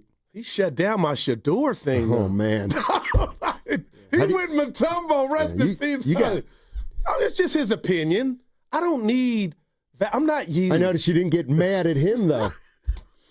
You didn't get mad at Sean King. I don't need validation on my takes. Oh, I wonder. So there's no quarterback thing brewing here at all to him. I made it up. But, Steiny, that ain't how it works. If Mac goes out here and wins this one, and let's be honest, Tampa Bay's doing what the Niners are. They're pulling games out. But, Steiny, they gave up 35 points to Darnold. So you think Mac and company could eat, even though you're without Pearsall, hopefully not Jennings. It's going to be, I'll bet it's a game like the other ones. It's going to be kind of gritty. Yeah. I don't see how the Niners can score a lot of points with this particular team. Yeah. So in order to win, they're going to have to keep teams below 25-ish. Yeah, because I don't think they can play like that. The Niners a better first half than they did against the Rams. And they got 17 points down, but I go, they might put up a 40-burger or 34. But, again, they only got 9 points the rest of the game, but it was enough. But moving forward, maybe this will be the week that somehow is injured and beat up and battered as they are. If we come in here and Mac Jones has another 3 touchdowns and they win the game, and I'm just telling you right now, Steiny, I think Sean would be wrong. I mean, there would have to be something to continuing to play Mac. Yeah, I wonder. I mean, the other thing is, and this is just my personal thing, sometimes I feel like when we, what'll happen if they win or they lose, or if he wins this game, then I'm always thinking, well, what if he throws 2 picks and they lose 27-7? There's nothing to see here. It's then we're over. going back to Purdy, and there's and all this head scratching and consternation would have gone, kind of for naught. Yeah, so I gotta Evan said something the other day about the shoe dropping with Mac Jones. And I don't know if it's going to be a shoe dropping, but I mean, you have to brace for him not continuing to play at this level. He's been terrific. Yeah. Could I say the same thing about Brock Purdy? Would that be fair? He hasn't reached Mac Jones's level this year. No, I'm just saying on the level of what he got paid for, what he was in the past. What if he comes down from that? Forget injury. Brock Purdy. Well, then you're in trouble because he's under contract for a long period of time. No, that just hit me, and I love that if the shoe were to drop. I'm just saying, and nobody's saying that's going to happen, but, people keep talking about Brock Purdy being the small, not the biggest guy back there, and he doesn't have a Carfax report. I know it's growing with this injury, but it's the same one with turf toe. But I'm just wondering if, is he out of the – he got his money. He'll never have to return the bread, Brock Purdy, but is he out of the woods of regression? Wouldn't we say that about every – do we say that about every quarterback, or is it just Purdy? Well, every one, but the good ones never have it. Like Stafford, Jared Goff. You know what I mean? But, is Trevor Lawrence or Tua? I'm done. Tua's done. Trevor Lawrence is still on the come. I still think he's a talented dude, Steiny. Yeah, I mean, what? That was somebody flipping. That was a dolphin. Right. Tua. Oh. You thought see how he thinks? He thought he had me. I mean, I did too. I was like, what I say? Hey, Evan, what happens if Brock Purdy comes back and he stinks? I don't know. Then they made a bad move. Yeah, but why would he stink? Yeah, but why would he stink? He's been good. He's been good. Why would he stink? Was he good last year? He was all right. Yeah, that's what I mean. But it wasn't what it was the first 2 years. Well, that's because he didn't have his companions. So that was just asking the question around. There are other quarterbacks that have statistically regressed. I mean, you look at even someone like Mahomes. Mahomes' numbers are nowhere near where they were his first 4 years in the league, but no one cares because he's had postseason success. And when you watch him, to me, Evan, my eyes, it's not on him. Not that he's perfect or he can be questioned, but I'm watching him now with those speed receivers, and he's looking like the old Mahomes. You know, he threw a pick six, but on Monday, yeah. He threw arguably a worse interception than Purdy has this year. Cost my neighbor some bread. Yeah, I mean, if, you know what it would be? It'd be like Trent Williams. They signed Trent Williams to an extension, and he got lousy. It's like it happens sometimes. Well, he's older. Well, that's right. He's at the end. They signed him to an extension, and he's played his worst football. Like, think about that. I thought last week was his best Think about game. that. Well, you're just saying that, No, man. I'm being real. What specifically? Just the fact The way that he was kept dragging, he was drag blocking. Look at the first half; it was a clean pocket for the most part, and a lot of that had to do with the Rams. My point is zone, but I'm saying, you know what he I'm was saying. keeping. I got you. They paid him, and he's playing his worst football of his career. Right? But I guess what I'm saying, and that's what you got to be careful. That's what the Warriors have to be careful of. When you drive a Cadillac with 200,000 miles, don't be shocked if you're on the side of the road. That's Trent, and they chose to give him some new chicken. But we're talking about a newbie with Brock. He's in the embryo stages of his career. He's had a better 2 or 3 years than Trent Williams has with the Niners. Well, I'm not arguing that. So I'm just, it's like you paid Nick Bosa. Well, he's not playing for you. That hurts, obviously. But how these two teams are figuring out ways to win, I'm not going to say amazing, but it just makes this game more intriguing because they're almost like that Spider-Man meme, looking at each other, I mean, they haven't had a lead, Tampa, with a minute left and all the 4 wins, but yet you can move the ball on them like Seattle did, and they pulled it out. All right, 888-957-9570 is the number. John Lynch earlier today said Mac Jones should be okay. He said Brock Purdy's working to get back. Didn't sound like Purdy was playing Sunday. Ricky Pearsall was not expected to practice today, so he's looking doubtful-ish. Juwan Jennings limited today. We'll find out about him probably closer to game time. George Kittle out. And the hope is that he can come back against the Falcons, but Shanahan didn't exactly say that was a sure thing either. Yeah. So let me ask you this, Goo. How close is this team to making a run? Oh, real close. And they're real close because of what they've done, who they're doing it with, and who is the captain, James T. Kirk, and that's Kyle Shanahan. Steiny, you win this game, and you become 5-1. Now you can talk about looking for trades. I don't know where Lynch and Shanny are on that, but the bottom line is you got something going, and there's going to come a week, Steiny, a Sunday, Thursday, or Monday for this team to where they're going to be healthier than they ever have this season. And if they're playing this hard and you're getting the gains and you're seeing the gains with the wins, how can you not say they're in the midst of a run as you get healthier? That's just how I see it right now. Well, you know who doesn't see it that way? Give it to me. Kyle Shanahan. Why you say that? This is why. The Emmanuel Sanders trade was like, really, you said it, we're maybe one piece away. Do you feel at all similar? I know it's a little ways away to that time. No, I don't feel at all like that. I think at that time we had a Super Bowl defense that was as good as anyone in the league, and probably had been for like 10 years, and it was pretty obvious. And I thought at the time some of the receivers we were dependent on weren't there, and we were playing some young rookies, and we thought we needed to add another guy. But yeah, I don't totally see it the same situation as right now. It's funny. Shasky was explaining to him. I'm paraphrasing what Shasky said this morning, Tony. He said he understood how people took that like you are, but he took it as, we still got some action to make a trade. That was he was just. Oh yeah, to make a trade, but he doesn't think they're a Super Bowl contender. I don't think. No, he said he was just stating they had a Super Bowl defense back then.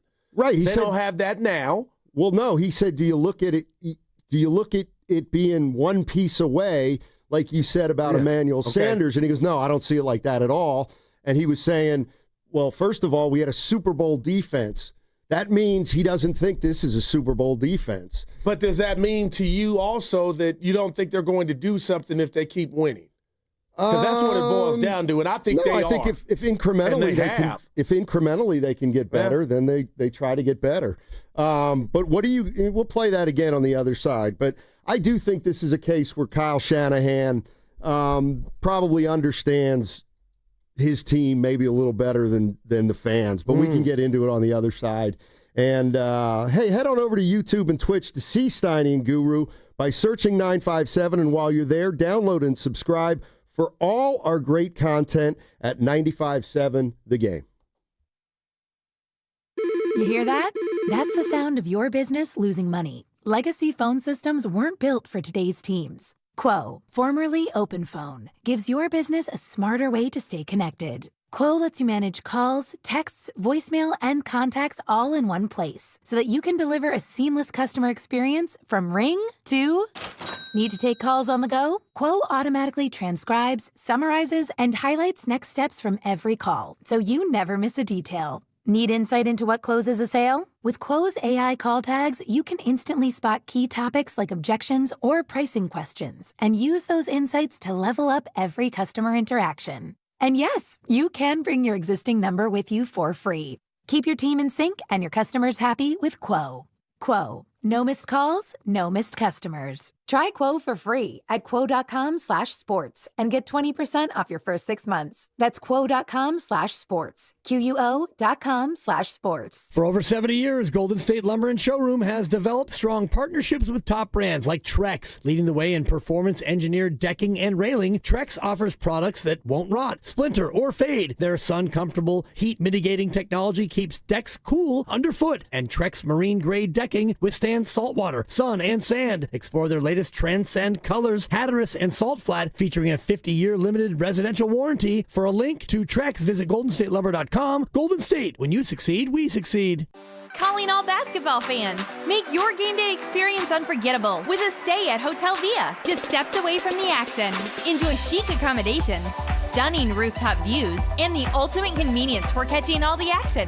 Skip the traffic and relax in style before and after the game. Whether you're celebrating a big win or just want a perfect night out in San Francisco, Hotel Via is your MVP choice. Book now at hotelviasf.com and make your game day a slam dunk at Hotel Via. Americans pay about $5 billion to control termites and repair their damage every year. Many people underestimate exactly how much damage they do. Call Pacific Coast Termite today at 800-PACIFIC for a free home inspection. Certain restrictions apply. No tenting, though. No double bagging your food. No pet sitting. Mention KCBS and get 10% off termite treatments and a 2-year guarantee on their work. Call 800-PACIFIC.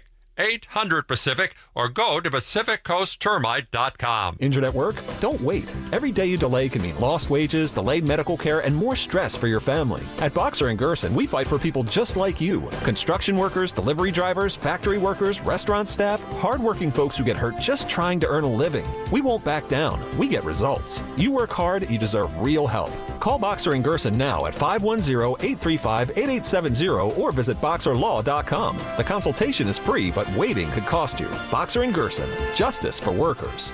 Hey, it's Mark Willard from 95.7 The Game. Look, when life hits you hard, and it happens, could be an accident, an injury, you need to hit back harder. You need a fierce team that knows the insurance game and refuses to back down. That's why I trust Omar Habas and the entire Habas Law team. For over 40 years, Habas Law has gone head-to-head with insurance companies, winning medical care, financial support, and real justice. And Habas doesn't get paid unless you do. Visit habaslaw.com. Habas Law, they'll fight to make it right.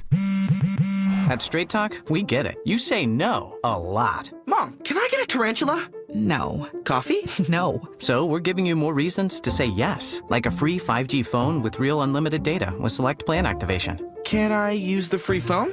Yes. See? Doesn't it feel good to say yes to more? Absolutely. Face tattoo? Absolutely not. Available at straighttalk.com and Walmart. Taxes and fees apply. In-store activation of Gold Unlimited plan or higher required. For network management practices, visit straighttalk.com. Oh, how's that flu, babe? Did you take Dayquil Intense Flu yet? Nah, I got this. Ugh, okay, I don't got this. You stay on the couch, and I'll grab the Dayquil. Undo your flu symptoms with Dayquil Intense Flu. Dayquil Intense Flu provides powerful relief of your flu symptoms. I'm ready for that to-do list. Wow, you do got this. Dayquil Intense Flu. The daytime coughing, aching, fever, under your flu, medicine. Use as directed, keep out of reach of children. In San Jose, sunny skies with a high of 75. Weather brought to you by Robert Half. Our recruiters' expertise and award-winning AI will find you the skilled candidates you want. At Robert Half, we know talent. Visit roberthalf.com/talent today.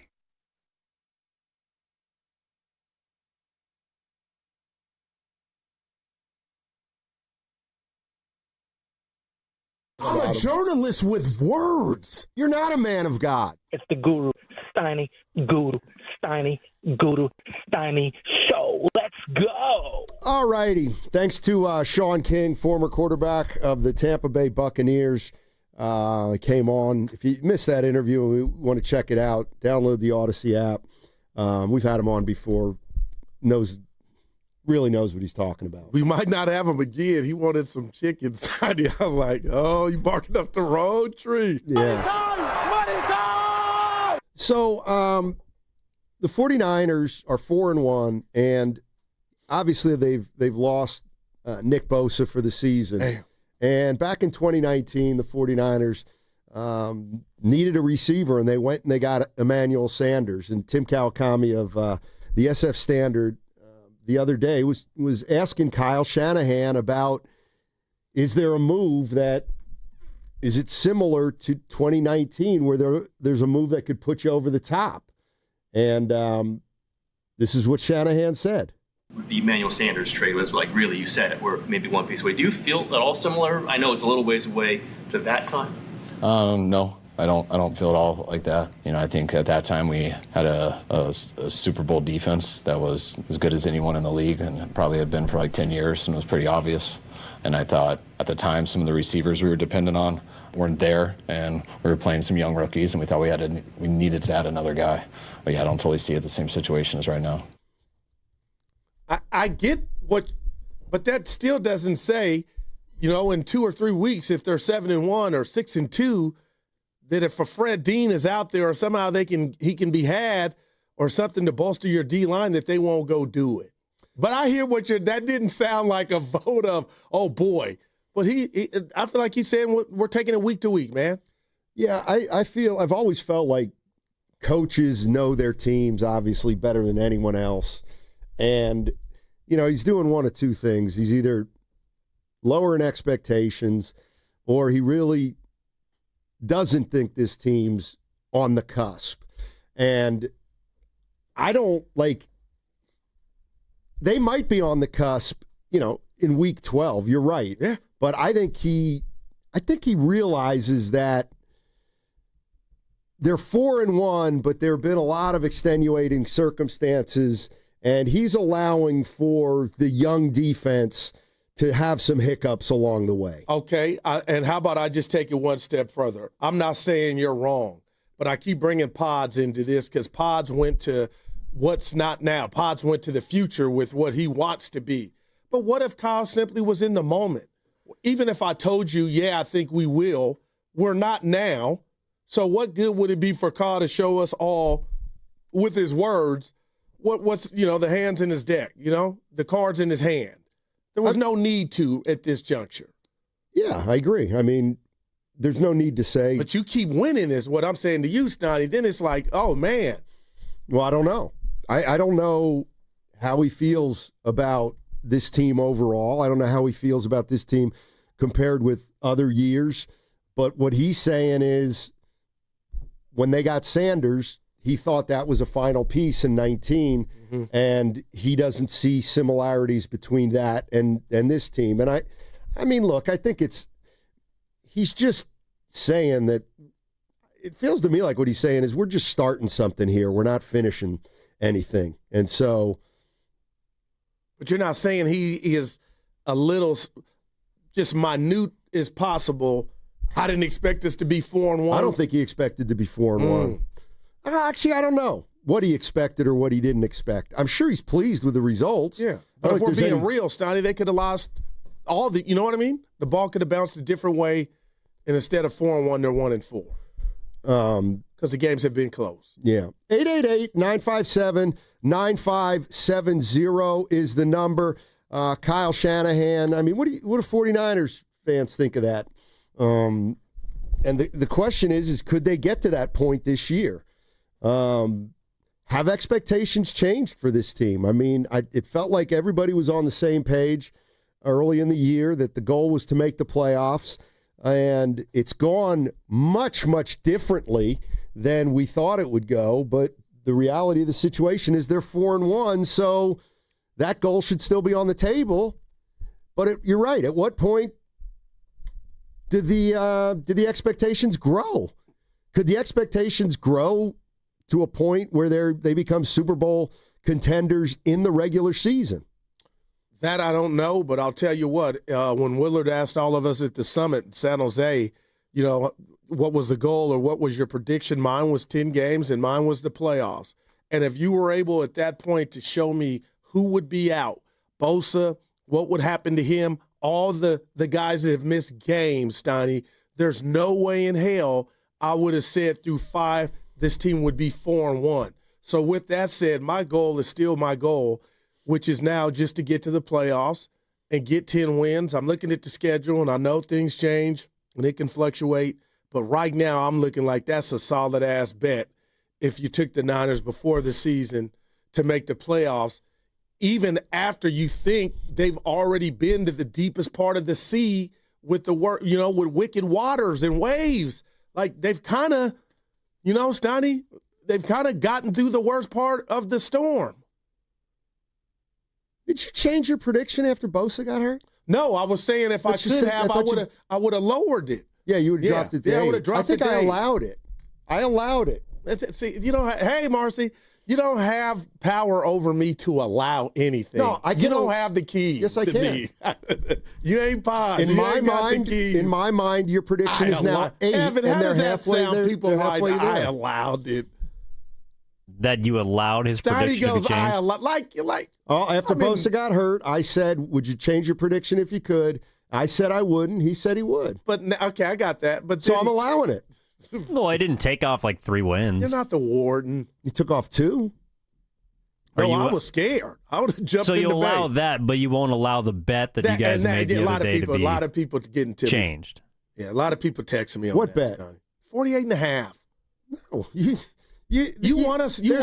There's got to be a price for you opening your mouth without thinking.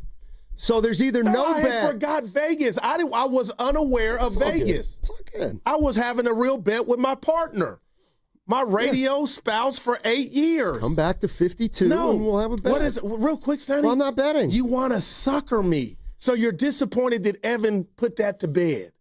And I'm always disappointed in Evan when he does that. Stop. But I get why he does it. Shut up, Evan. Yeah. He's like a bail bondsman over there.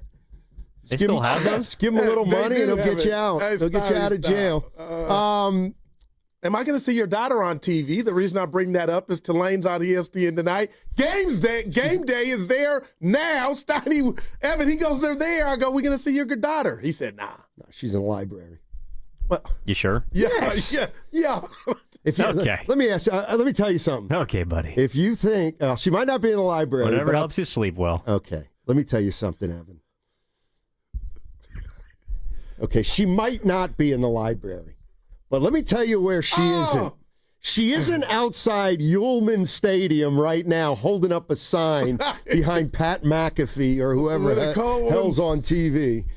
Yeah, I got to be careful here. That reminds me, I don't know if you saw everybody at the stations on my Instagram chain. Evan, you're number one. Did you see the comedian? He's talking about his son, and I'm not making light of this. He goes, there's an active shooter on the campus of where my son goes to school. It's in the library. Oh, we're okay because my son. Yeah, Evan, you got to get some gym. But when he found out it was in the library, he goes, oh, we're good because I know my son's not there. Yeah, all you can do is joke. Yeah, maybe a 2. Yeah. It's like when back in the 50s and 60s, the great Yankees teams of the day and age, Billy Martin used to say that if you ever dropped a bomb on the team hotel at midnight, no Yankee would die. That's what because they were out. You know what that means, right? Okay. They were out. Oh, man. Speaking of Yankees, yikes. And I can't stand. I'm defending Boone. Does he Aaron pitch? Judge hits one homer. Oh, they're back, and this is this. And then it's like, here's the beauty of the baseball playoffs. There is one beauty, and that is by the time you realize that the Yankees won a game, they were eliminated. Like, I do like that about baseball. You can open, Yankees have action. Aaron Judge brings the Yankees to the brink of coming back. Yeah. So you're going Chicago Cubs who play today after winning yesterday. Yeah, it could be over if they lose. I mean, if you don't look at it right away. Well. Dale. The Yankees were just Yankees were just in the World Series last year. What's your point? Boone might be safe. You don't pitch. That's the other thing. We're so quick to fire guys, man. Yeah. You mean like you did with Kyle? Year 2? That was after what he did. How about Sean King? We tried to. Yeah. How about Sean King saying, hey, 49er fans, shut your mouth. You got a great coach. Shut your mouth. Yeah. You got a great coach. Although he did rip John Lynch. Whew. I think it's funny he thinks John Lynch made that pick. That is wow, man. I think it's interesting that people are going to let Kyle off the hook for not picking Mac Jones the first time. Well, he's letting him off the hook because he goes, Kyle should have one. I don't know which one he should have more, 19 or overtime against the in Vegas. I got my answer, overtime. Go away. Go away with that crap. I got to tell you something. I've never heard you use that one. That bothers me. Go away. That penetrates. Go away. Go away with that crap about Super Bowls. Go away, Evan. Oh, my God. Go away with that stuff. That's all. But Evan has to do that, too. You can't even have a conversation anymore without pause. I'm a grown-ass man. What did he say? I said something, and he just, God, this new Beavis and Butthead society we're into now. It's a great show. It was one of my. I never Bring it back. I never saw it. You're listening to 95.7 The Game, KGMZ FM and HD1 San Francisco, and Odyssey Sports Station, and the home of the Warriors and Valkyries, always live on the free Odyssey app. Coming to you live from the Laughing Monk Studios. Laughing Monk, righteously brewed in San Francisco. I'll tell you the best player in the game is right now. Asia Wilson. Well, yeah. Shocker there, Steiny. See that shot? She is incredible. She's already done it. She got an MVP. Now, would you like to reveal the whole truth and nothing but the truth? That I thought it was a best of 5? You thought that was for the series. I did. I'm disappointed, though. Okay, how many years have they had a best of 7 in the WNBA finals? I'll bet it hasn't been their entire history. It doesn't matter. In fact, it may be the first year. It doesn't matter, though. Well, it does matter. Do you know who won the first one? I don't claim to be an expert on the WNBA. But it's 100 more players to have to get to know. It's 13 more coaches. It's a different style. But that's what you do. I don't pretend to be an expert on women's basketball. No, it wasn't about that. It was more, there wasn't really a celebration. That's why I thought it was very subdued. They celebrated like the Thunder. Do you and Evan know who won it in 97, their inception of the league? Minnesota. Houston. Oh, that's right. They won it. Oh, under Van Chancellor. Under Van Chancellor. Evan, did you look that up or you do that off the top? No, because Cynthia Cooper was on all the teams. Swoops. Swoops. Sorry. Swoopsy. They won the first 4. Van Chancellor. They won 97, 98, 99, 2000. How many games were the finals? That Steiny. You'd have to ask Evan. 3. Oh, best of 3. Yeah, they won. Yeah, look at Goo. What? Somebody, we were talking about the guys who got paid on the Niners. And somebody on the text line, you said, actually, you said, what if Purdy, after the contract, regresses? Right. Okay, that's fair. They've given away a lot of big contracts. So let's go through some players. Let's do it. Jimmy Garoppolo. Okay, what are you looking for me? Because I'm high on what Jimmy did. At the end, it got ugly, but he got you to the Super Bowl and a couple. Did he live up to his contract? I'm saying yes. Okay. Nick Bosa. They paid him a lot of money. I'm gonna say no because I'm holding him to a high standard. No, he did not. So they paid him, and he hasn't quite reached the level that he's been at. All right, fair. You think a lot of people would argue with me on that one about Bosa. Still, I just hold him to the highest standard that I feel like, you know what, my answer would be no, and he probably would tell you. Off to a great start this year before he got hurt. Neither here nor there. Keep going. Well, here's a flat-out no. McCaffrey. Depends on this season. Yeah. Yeah. I mean, boy. Brandon Ayuk. Oh, come on now. That didn't even get off the ground. I think the guys who is Kittle. They paid Warner and Kittle and Debo. To me, those guys all earned it. Right. Debo, obviously, at the end was. But you want to go at my man Trent and forgot just 2 years ago he was all pro. He was all pro. Even though you said he was starting to slip, he was awarded all pro, Steiny. Yeah, but he's right. But he's not earning his contract. But since he's gotten here, my point is it? No, I disagree. My point would be this: he's the example of got a contract, regressed. Trent Williams, but he's in the trenches. So what? Oh, so it's not important. I'm not caping for him. Right. Steiny, I believe he's still a top 6 tackle in the NFL right now. Right, but he used to be the best. So he got a contract and he's regressed. A lot of it has to do with age, maybe everything. No, but he's earned a contract to his employers, though. You're missing that part. Okay, well then, because who's really getting better at 37? If Brock Purdy regresses, then we got to focus on the 2 years that he earned his contract. Which I think got this contract because he was that damn good.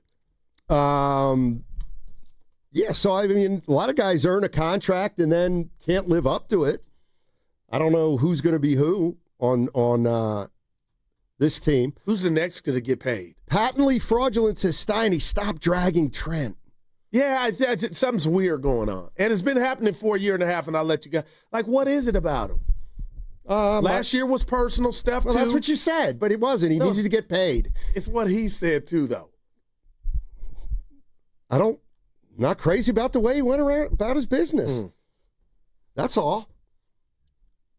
You know, we talk about guys who are team players and all that.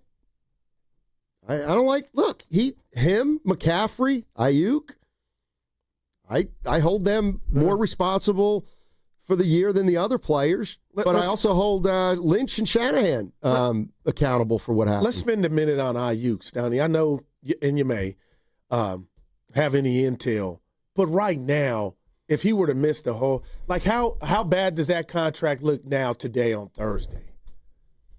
Just with, I mean, you're not going to believe me, but that's just football. I don't look at it as though now it's a bit like Bosa. I say it's bad because I'm afraid of Ayuk on what you're going to be when you come back. The only thing I care about is that we're paying a guy a lot of money. He's not available, and that kills us in terms of the pecking order of our team. But when he does come back, is he what you paid him for? That's just my question, and maybe he will be. But man, no, he's not going to be. He's not going to be right away. Yeah, people are on his head for the first, almost like Kaminga, are on his head for the first 4 or 5 games before he got hurt.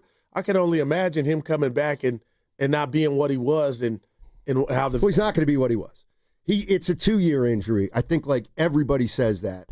I think he's going to come back and he'll be like a small contributor, ideally, and then he'll be ready to go for next year. I think that would be the hope for Brandon Ayuk. Man, I feel like you just. The other thing is they have Bourne. He's better. Kendrick Bourne. He had a great game. Oh, yeah, he won him the game. Stop. And he had a big drop again, but it didn't cost him. That's right. But to say he's better than Brandon Ayuk. I'll tell you what, I'll take a guy catching 10 out of 11 balls all the time. And had your boy been on the field, who's to say he wouldn't have done that? Ayuk. Well, he's I love Kendrick Bourne. I like him. Yeah, Ayuk has a lot of drops. Doesn't he? I just want to throw this baseball. What was I going to say? Greg Cosell. Our man. What's your point about Ayuk? Like right now, Right. I think any diehard Niner fan would say, since you brought up that exercise, right now, today, that looks like a scary contract. And that's just being real with what you said. I didn't want to let you know I agreed with you. He probably won't be what he was. But, again, he can. But if he's not, and the fact that he got hurt when he got hurt, the ink hadn't even dried on the contract, that's not that he wasn't worthy, Steiny. That would be a bad deal for bad for business. I mean, I'll tell you what would be worse than Brandon Ayuk getting hurt, and that is Brandon Ayuk playing at the same level that he played at when he wasn't hurt for all of last year and into this year.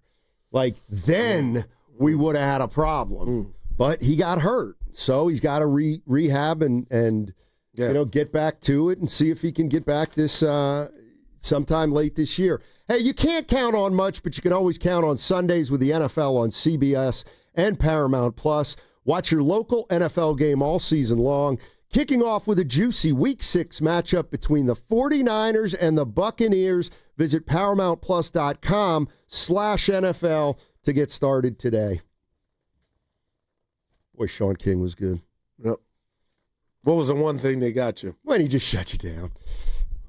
Which time? No, he got me a few times. What was when he told 49er fans to shut up. Shut up. You got a good coach. You got a good organization. Shut up. He didn't say it that way. Yeah. But he said we got to appreciate Shanahan and Lynch. And he's right. We do. And I think Niner fans do. That's why it's doubly frustrating that they haven't won. Niner fans are getting pissed off, Steiny. I'm just telling you, not at Kyle, just the fact that they've – you want me to say it? There used to be a slogan among Niner fans. This is when I want to throw a brick at you. When we go, we win. And that was it, Steiny. The last 3, not so much. You know what, though? Those hurt, 49er fans are smarter than you. That's not the way they think. They're smart. They know. Shasky said this morning, as a fan, a fellow fan, Steiny, the pain never goes away. It truly doesn't. He's not like. So you think, tomorrow will just be tomorrow. You get up and go get it. Steiny, those things stay there. They're scars. Good. Good. I'm glad. They fade when you eventually get there and win it again. Damn, he's not in Afghanistan. I mean, he's watching a football game. What do you mean he's got to live with it for the rest of his life? It's not PTSD. No, it is, Steiny. You ain't understanding fandom, man. He hasn't been toting a gun in the Middle East. That's the name of my book. It's the lead right now, Steiny. Fan. Oh, my goodness. That was pretty good. All right. Yeah. Well, I'm going to get into some Greg Cosell sound, but I'll wait to do that Wait to do that on the other side. By the way, I couldn't help but notice. So yesterday, of course, the Warriors started 4 guys over 35, and they put up a graphic. Fitz goes, "Hey, Kalena, do you know the last team?" I saw it. To play start 4 35-year-olds or more? Do you remember what the team was? No.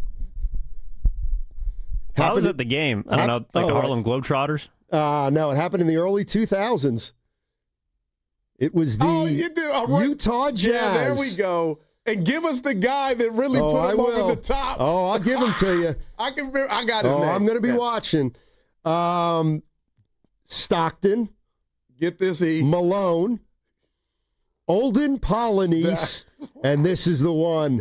John Starks.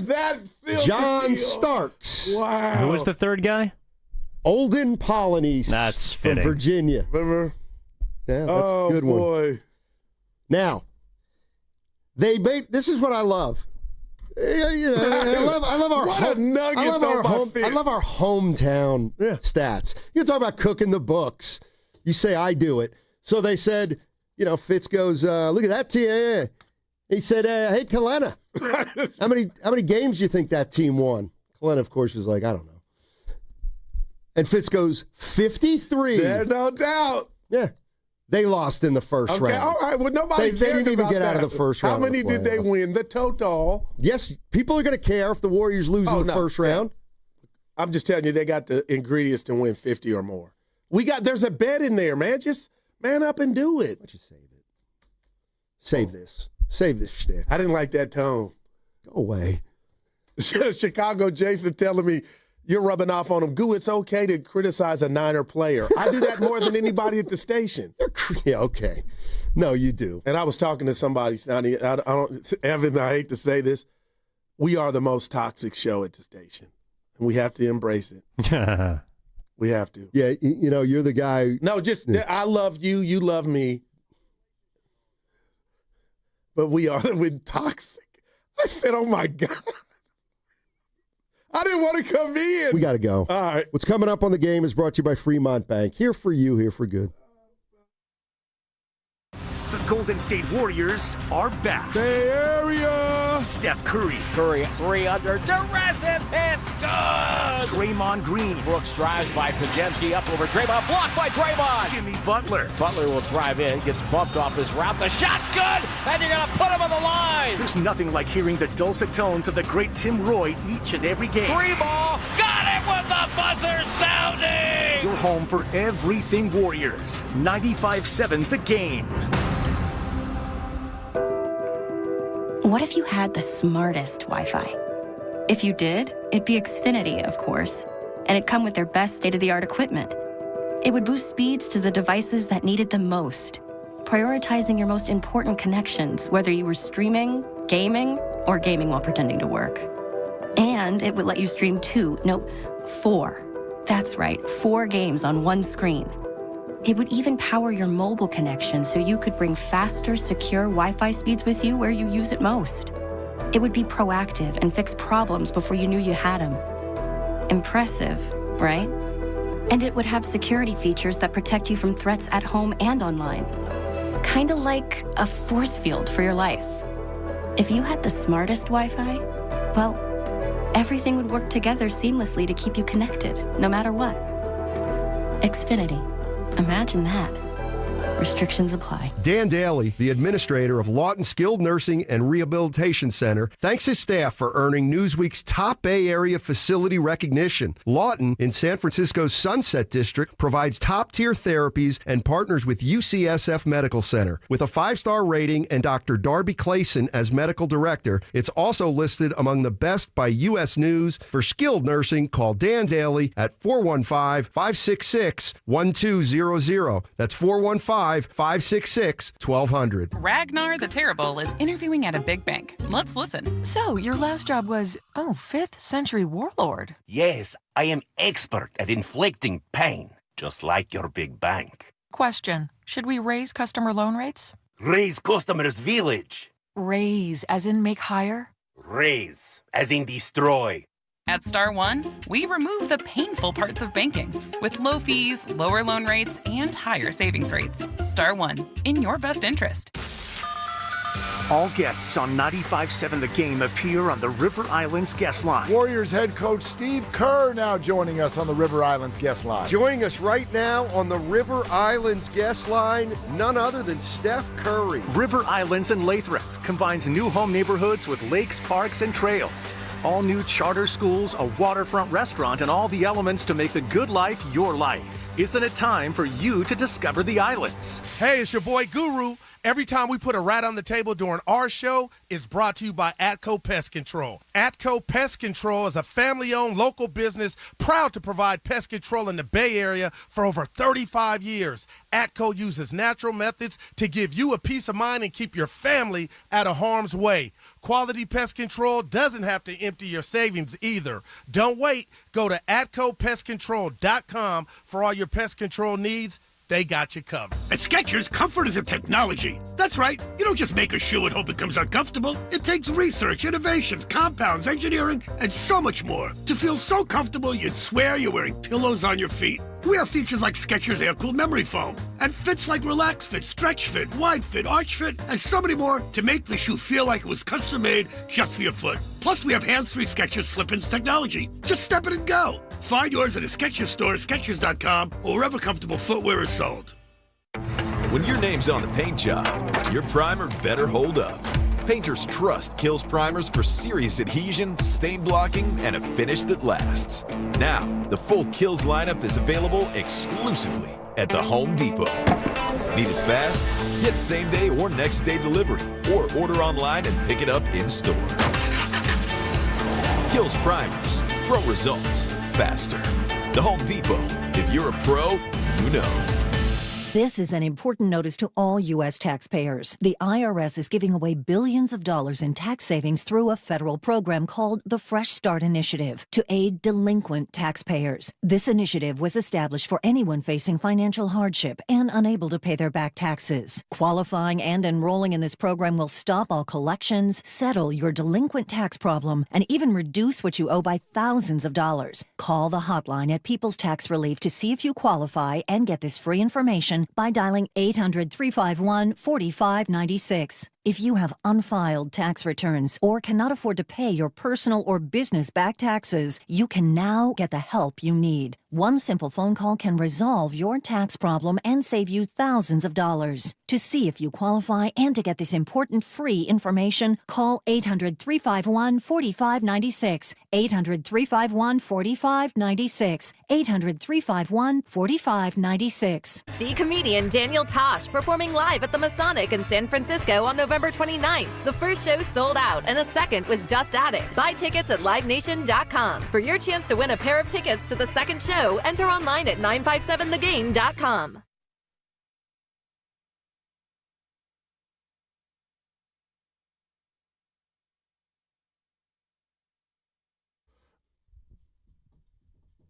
That's why I was waiting on him in the bushes.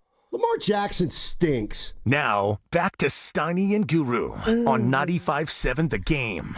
All righty. Thursday, we're getting there. Yeah, it's our show, baby. Relax. Remember that show we did in Vegas for the Super Bowl and you went corporate on me and I got mad at you? I don't remember that. What happened? You were you were being a professional, but you didn't let him hang. The boss goes out there and have fun. We were on Radio Row, and then Evan, as soon as we got in, it was corporate Steiny, button up, and I was like, do what we do. We like to shoot you know what? Before we get into it. But yeah, that was the day Cassius Marsh yeah, right.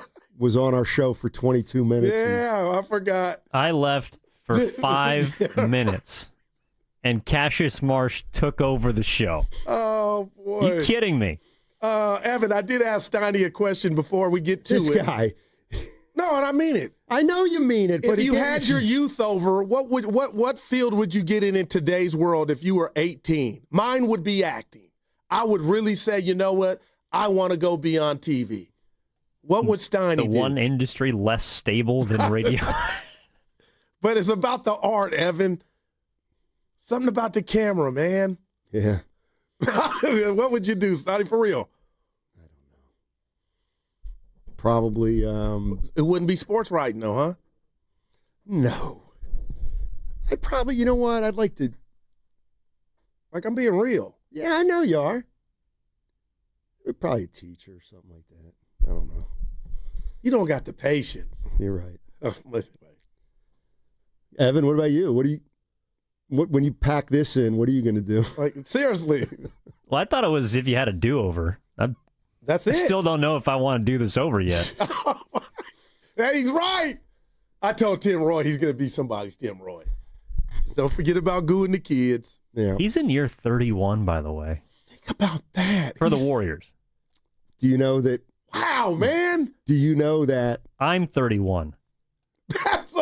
And do you know who wrote the story in the Contra Costa Times about the new Warriors radio announcer, Tim Roy, back in 1994? Come on, Did you baby. do it? Yep. No way. Yeah, I swear to God. So that's how you met him when you sat out with him? I called him on the phone. No. Because he had worked, he'd worked in SAC, and he got the job. Fitz went to TV. Tim came here.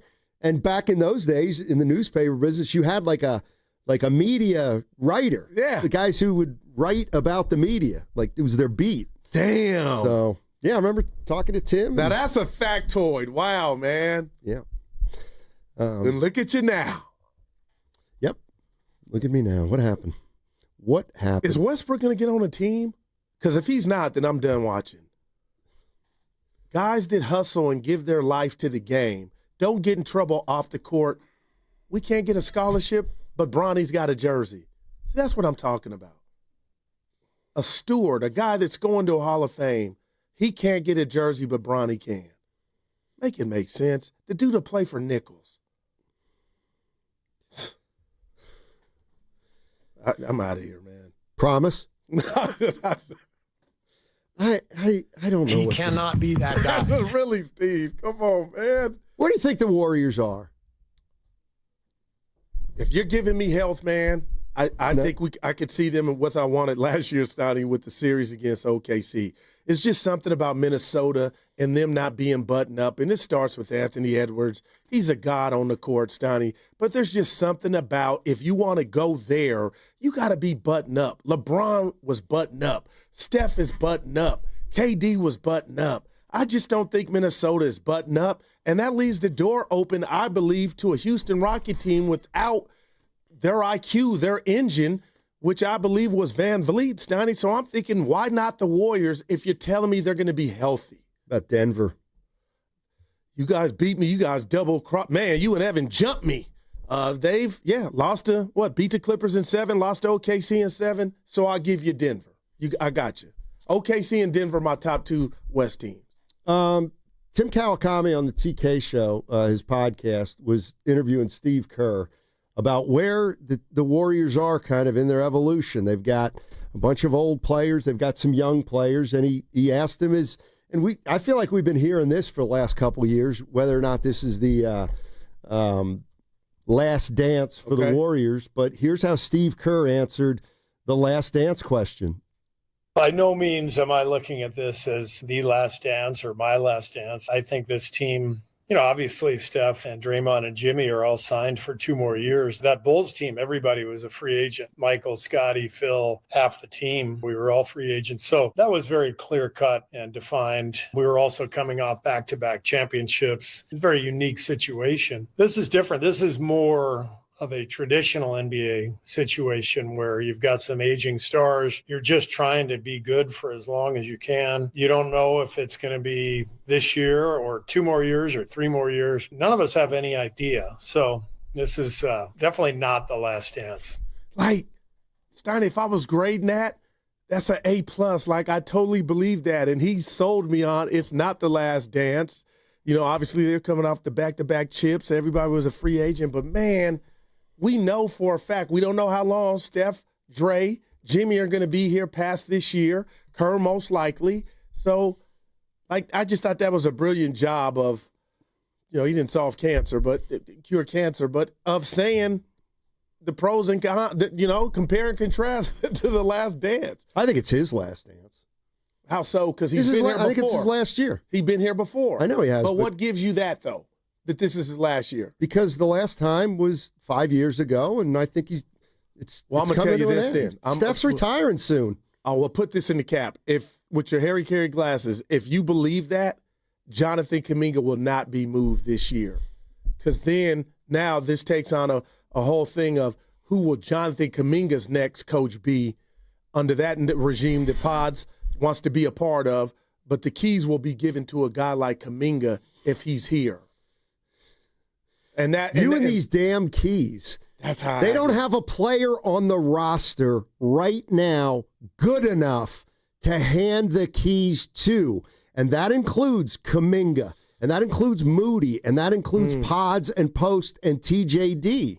I love that, but I got to say Kaminga's the closest. That's all. That's great, and he's still a long way away. Right. Like when you say hand the keys to, that means who's going to be the best player on this team after Steph Curry? Like Kawhi in San Antonio. They don't have one. And well, I got you. It's their own fault too, Steiny. How so? They missed on James. Wiseman. Ideally, that would have been. But he wasn't. He stunk. I got you. They picked a bust.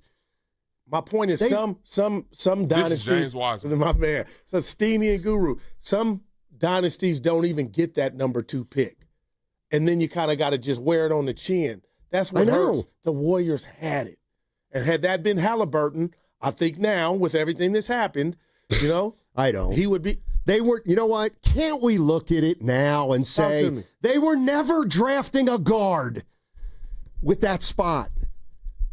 They were not drafting a guard. But the question becomes, had they? But they did. They wouldn't, because they had Steph and Clay and Poole.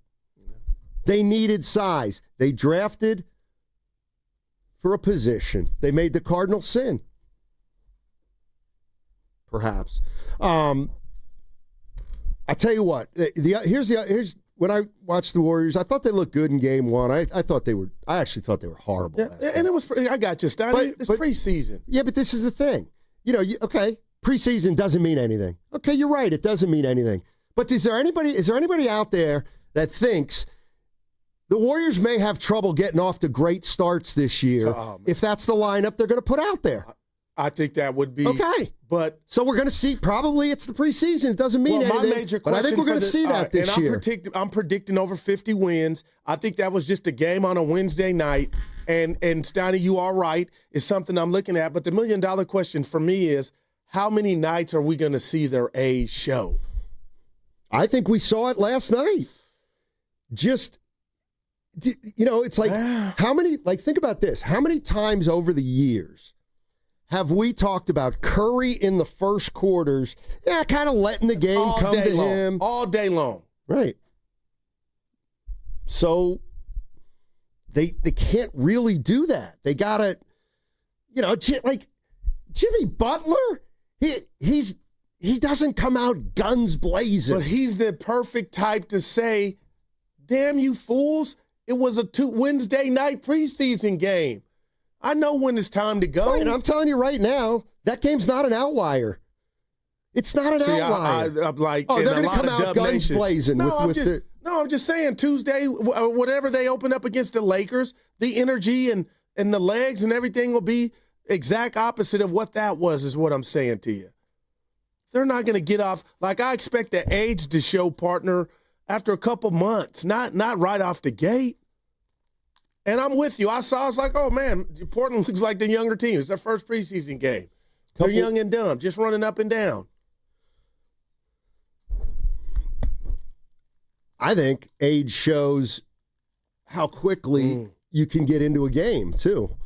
Like, Steph's got it. Talk to him. Let me tell you what's a big problem with this team. Actually, I don't know.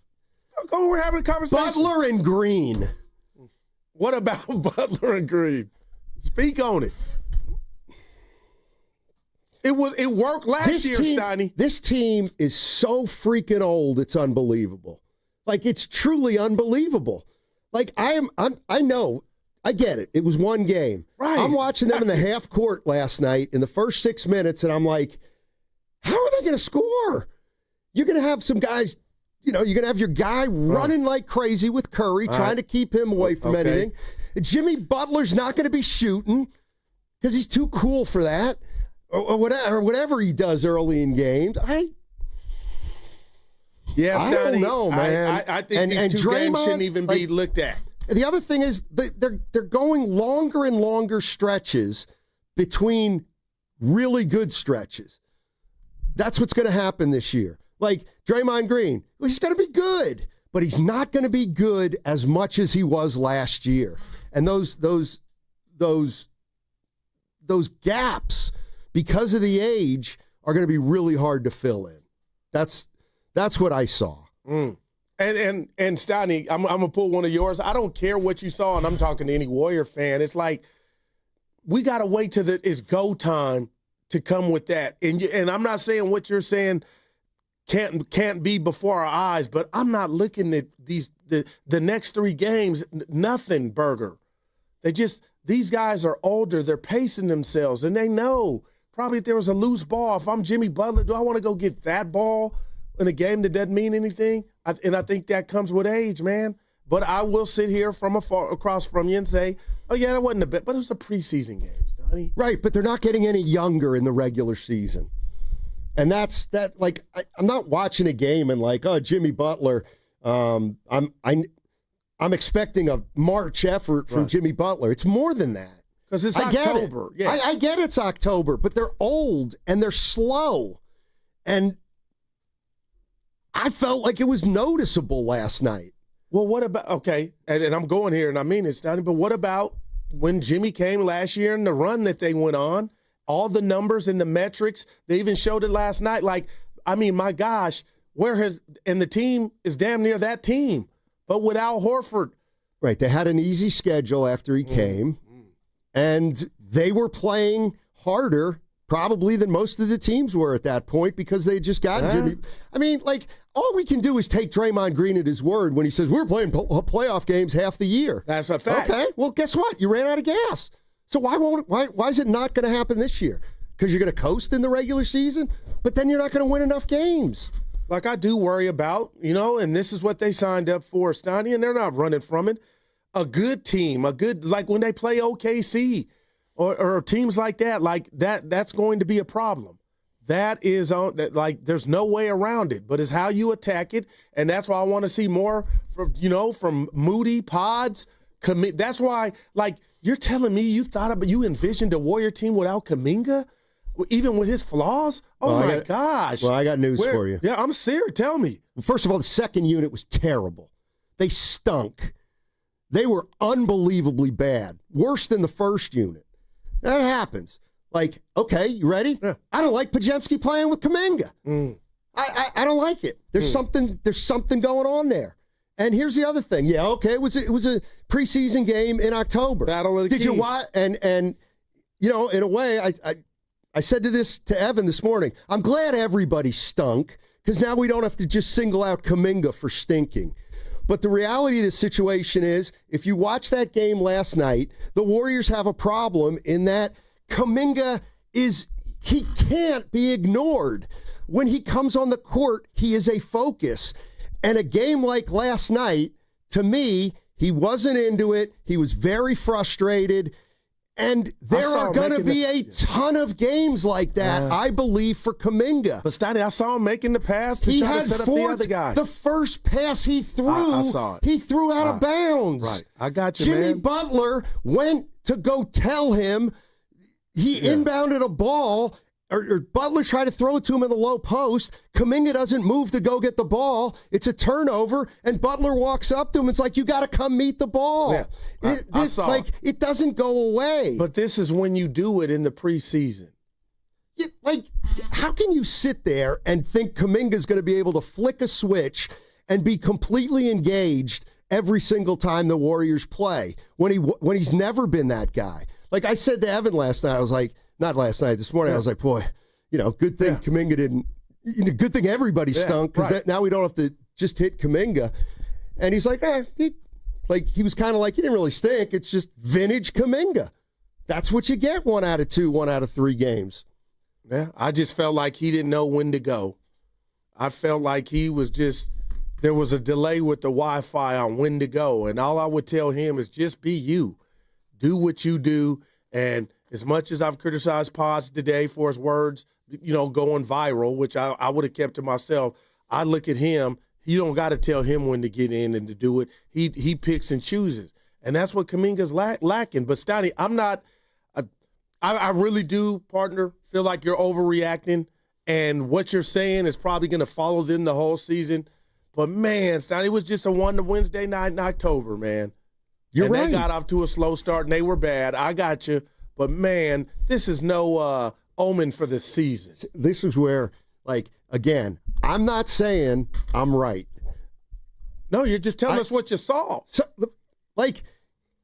isn't it logical that an older team's going to have trouble starting fast? No, exactly. Okay, so I'm not saying, I get it. It was one exhibition game.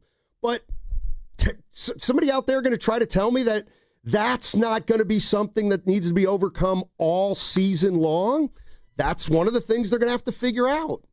And maybe, you know what? And maybe that's why you start Jonathan Kaminga instead of Draymond Green. Because, as emotional as Draymond is, he doesn't start the game out emotional. That's the problem. These 35-year-old guys, they need to ease into a game, and I don't think the Warriors have that kind of wiggle room. Yeah. 888-957-9570 is the number.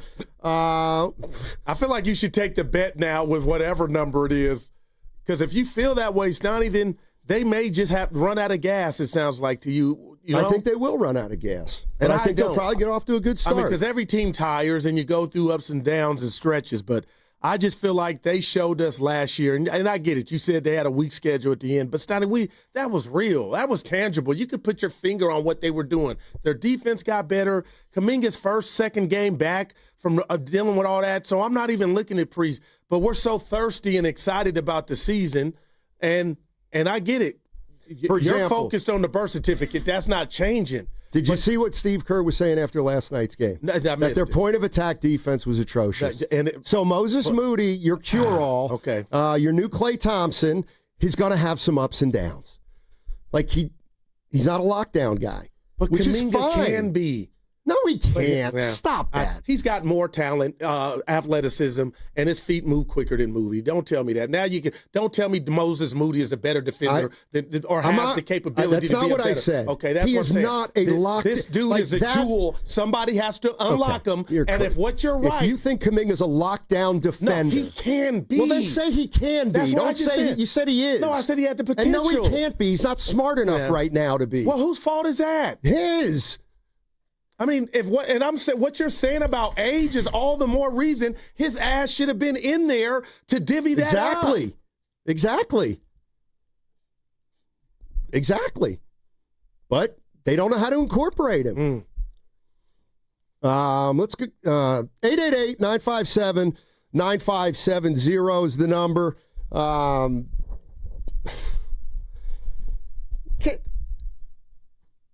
No, I'm not. I'm just telling you, man. It was a preseason game. I know it was, but what could possibly motivate somebody to even say lockdown defender with Kaminga? Because he can shadow a guy up Moody the court. Was their best defender, and we fought 15 rounds about how you said Moody was a nothing burger, and now you want to double back a year later. Here we go. No, I'm not yelling, Steiny. And plant your flag on Moody. You can't do that. So you can't use Moody as now all of a sudden he's their new Gary Payton. When a year ago I would never you do were that. like Moody was a nothing burger, something and I was you would fighting do. for Moody. That's something you would do with Moody. So now we got to focus on Kaminga has the most talent and skill and potential to be a lockdown defender. Okay. So now you're all of a sudden Moody's a lockdown defender. I didn't say that. Well, you just said it I a said second ago. Moody covers the ball, and Steve Kerr said he didn't do a good enough job. Why doesn't he put Kaminga on the ball if Kaminga's their best on-ball defender? I'll let you figure it out. I think we have our answer. Why? He can't. He's not unlocked. I don't have the answer. Well, maybe because Moody's better at that in Kerr's mind. No, Moody, and I get started. Moody, Podz, they're better at being the best versions of themselves. Why did that stop at the Jonathan Kaminga bus stop? Why couldn't anybody figure out how to unlock this kid, man? And with what you're saying, you're lightweight scaring me on, but I'm like, it ain't going to look like it did. But this is all the reason you need a 22-year-old that can just run all day. But it's unfortunate and sad for Dub Nation that it looks like he's having problems doing that, or they're having problems meshing. It's year 5. I mean, it's not like we're seeing something new. But is this team in position to say night to him? No, but this is the problem with some fans. Yeah. You use the term lockdown defender to talk about Kaminga, and not that he's that now, and that's how you take it. How can he be that goo? Yeah, right. How can he be that guy? He's got the length. But he doesn't have the focus when this guy doesn't have the ball. He doesn't guard guys off the ball well. Let's go. We got to go. All right. 888-957-9570 is the number. Just jump into the conversation. Where are we with the Warriors? Are they? Is this last dance? Kerr said no. It's the dumbest thing I've ever heard. Steve, this is your last year. You know it. I got my own complaint. You know it. Hey, what did I want to do here? No. We got a minute. I wasn't saying he was a lie. I'm just saying but he then should don't say be. lockdown. But you said that about Moody, and he's not a lockdown. I never you got to listen to the way I say things. All right. Kerr says Moody is now the best. That's what his job's going to be. Kerr says that with Moody. So my question would be, if Kerr really felt Kaminga was the best at that, why wouldn't he use Kaminga there? He's more athletic, he's bigger, he's stronger. No doubt. And that's why it makes it more frustrating when you side out some of this team's downfalls in regard to older age. You need Kaminga, and that's what's frustrating about it. I'm not telling you he's that. And Gary Payton II's the best defender on the team to me.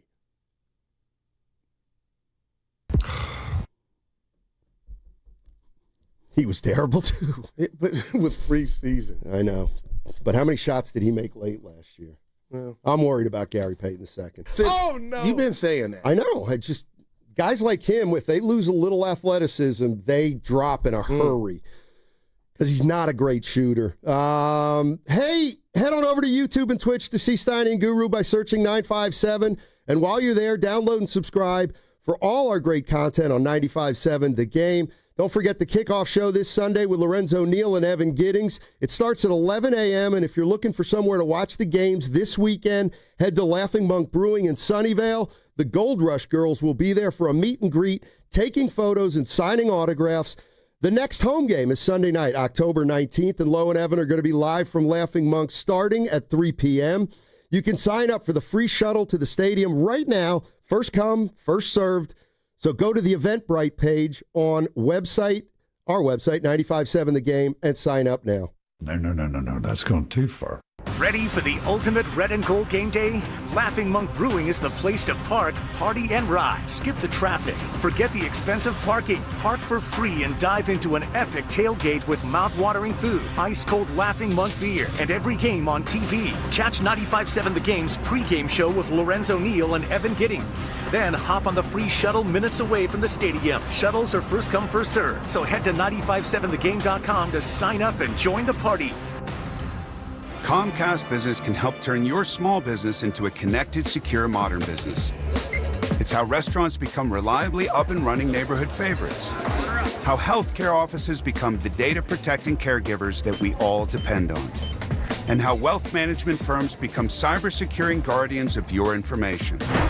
With reliable connectivity, enhanced cybersecurity, and Wi-Fi backup, your business can stay connected and get threat-ready with Comcast Business. Powering possibilities. Now through November 16th, new Comcast Business customers can get started with 150 megabit internet plus security for $59.99 a month for 12 months with a 2-year agreement. Plus, ask how to get a $500 prepaid card on a qualifying gig package. Call today. Restrictions apply.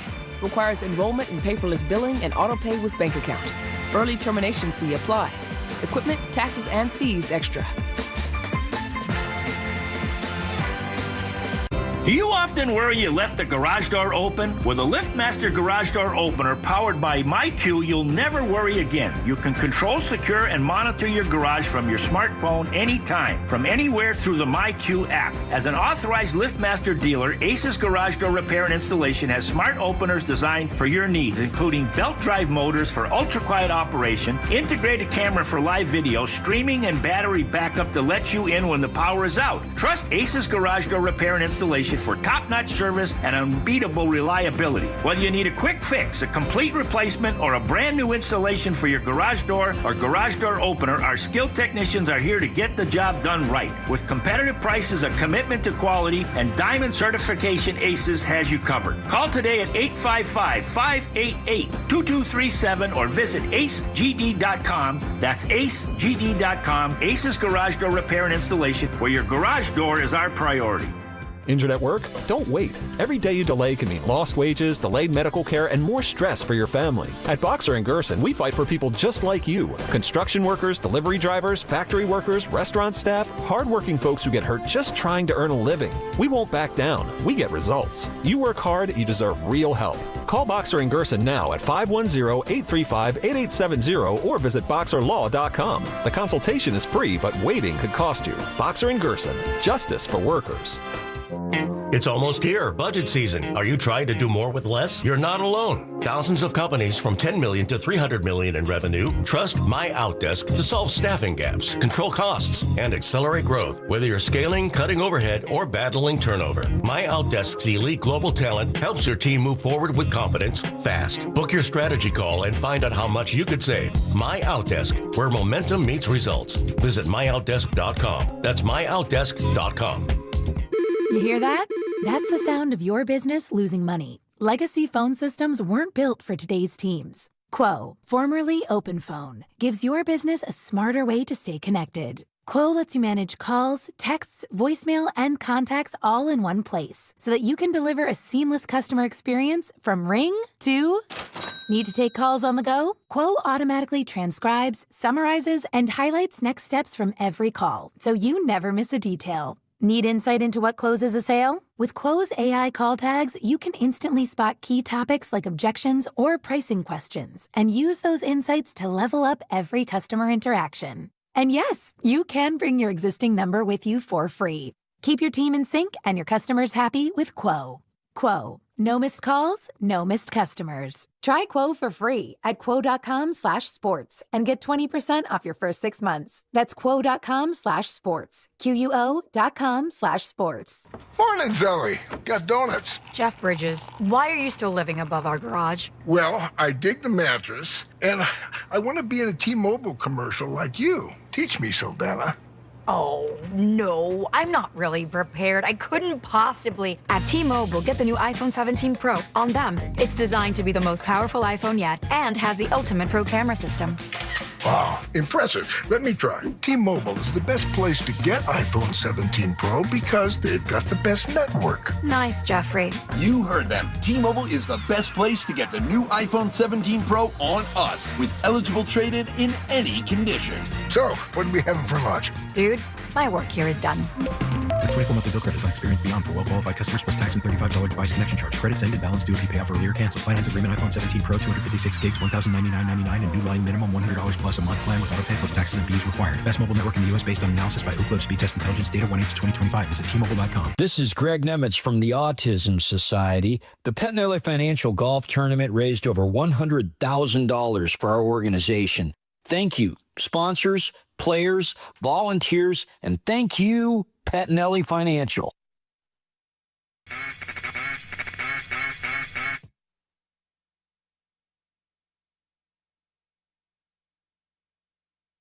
Tell Stephen A. I said hello, damn it. I will not. I'm not going to do that. John Sally. Now, back to Steiny and Guru on 95.7 The Game. We got to check in with Sally, man. Warriors regular season getting closer. Getting closer. They just had Curry holding up the trophy 2022 game. Boy, we need that back, Steiny. Need what back? Those vibes, that championship year where they shocked the world, got off to that great start. They have Bielitsa, Lionel Richie. That's my Otto Porter. That's what he looked like. Man, Steiny, they got it done, man. Talking about, ask me. Well, you're yelling. I'm here for you. Let's go to Ton will start us off. I don't even feel like starting us off. What's up, Ton? How you doing? Perhaps. Hey, can you guys hear me okay? Yes, sir. Oh, I've been watching like Kaminga for the past couple of years, and I see his effort is not there. To be a great player, you have to bring your effort like every night. You see Jordan do like a 360 dunk on a practice game, and he was killing Reggie Miller on a preseason game. Those are the things that you have to bring to be a great player. Like you see Kobe's working out. Yeah. I don't think Kobe is talented as Jordan, but he bring it, and then guess what? He become the second best player in the history.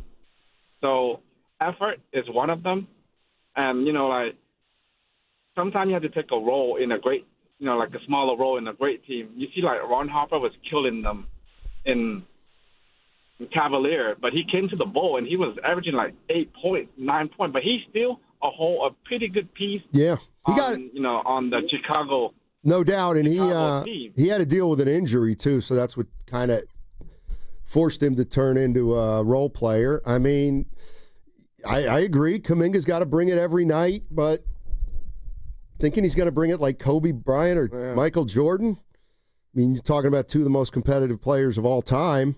And I gotta say something, Steiny. Like just you saying what you saw yesterday, I'm not disputing it at all. I saw a lot of that, but it's just funny how I have to take a step back, a couple, and I'm really frustrated and hurt, basketball hurt, that this Kaminga experiment is not further down the road, and that's why I got triggered. I'm not telling you he's Kawhi Leonard. I'm just saying an older team. For Wiseman, that's over. That ship has left the dock. I get it. I'm over that. Really never will be, Steiny. But when you talk about the ailments or what you see, you're right in the birth certificate. And that's why a guy the size and the athletic gifts that Kaminga possesses, is sad that it hasn't popped. That's all. And when I hear you talk about your truth and I watch it, it's early, it hurts more. It's like it takes a village. It's on everybody. But last night was bad for Kaminga. Even if you want to say goo, it don't matter. I'm like, man, I don't know what to do. I really don't, Steiny. But as a diehard Warrior fan, it hurts. This dude could be so good, man. Most projects don't work out. When you draft a project, most of the time, it doesn't work out. You know what? And that's what the Warriors drafted. They drafted two projects. One has not worked out, and the other is a good, solid role player. Jonathan Kaminga right now working on his craft to try to become something more than that. Now, I just looked up that noun, project, and it says a individual or collaborative enterprise that is carefully planned to achieve a particular goal. So, Steiny, I know a lot of people think I'm caping for JK. I'm not. I'm like Joe Lacob. I think he's still infatuated with him. But, Steiny, why does it seem to be all on JK for not being what they want him to be? Because he's the player. And, honestly, this is where I talk to me. I feel like, when, you go so overboard at times with Kaminga that the only way I can, he's not good enough to play more. He's not consistent enough. He doesn't, he fits this team one way and one way only. And that's he's young. And they need a young player. But you know what? That doesn't give him any grace. We don't, you know how this guy, he's got one role. Come off the bench, give him the ball, let him cook. Okay, that's the Warriors don't play basketball like that. And like the problem, and you're right, the problem is when we talk about him like this, it makes it sound like I think he stinks. All right, and I don't think he stinks, I got you. but I don't think he's got much of a grade. Yeah, and I'm not saying he's Jordan. I'm just saying the fact that the project can't be further along or he not just be a constant for the future whenever that day does come is disheartening. And I'm going to say this. I said when he came back or he first spoke to the media the other day, I felt like a guy that he didn't want to be here, Steiny. And, I'm hoping I'm wrong, but last night looked like he didn't want to be out there. And I don't mean he was loafing. I'm just talking about the mannerism. It was a preseason game, so it didn't matter. Doesn't matter. You see, I didn't bring that to the thing. So I'm hoping, when it's go time and they start off with the Lakers, even what you're saying about the OGs will be vanished, and you'll be like, okay, that was just a Wednesday night preseason game. Well, the next thing that's going to happen is it's going to be a Wednesday night regular season game. And, I mean, I don't know. No, go ahead. I don't see how one singular solitary thing has changed with Kaminga. Not one thing. I don't see one aspect of Kaminga and the Warriors that has changed.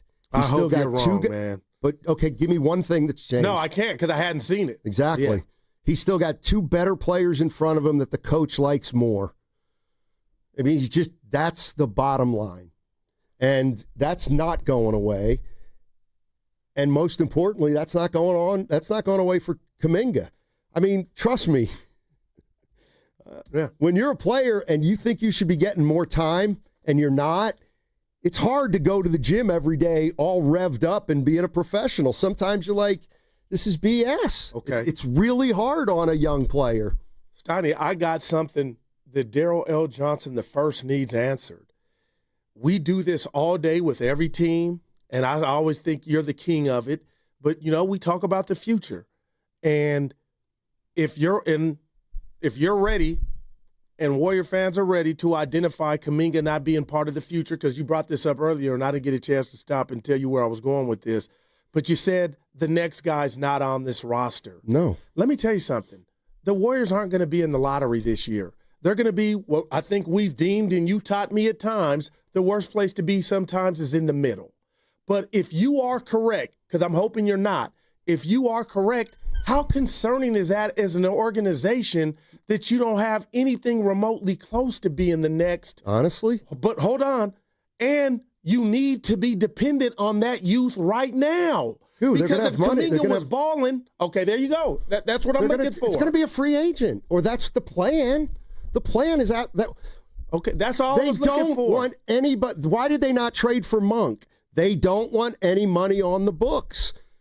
When Steph and Dre are gone, they want to have cap space to get, because they know ain't nobody here good enough to carry a team. All right.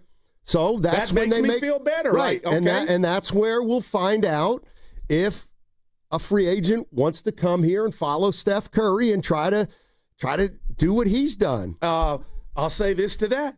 Another thing that gets me excited is if what I don't want to have happen, if it goes bad, Kaminga moved in January. I mean, Steiny, what if you were to get an asset back that fit in seamless? Like, that could happen. Sure it could. It absolutely could. But that player's not going to be able to turn back the clock on the most important players on the team. Let's go to Larry in Lafayette. Larry. Hey, Larry, how you doing? I'm doing fine, gentlemen.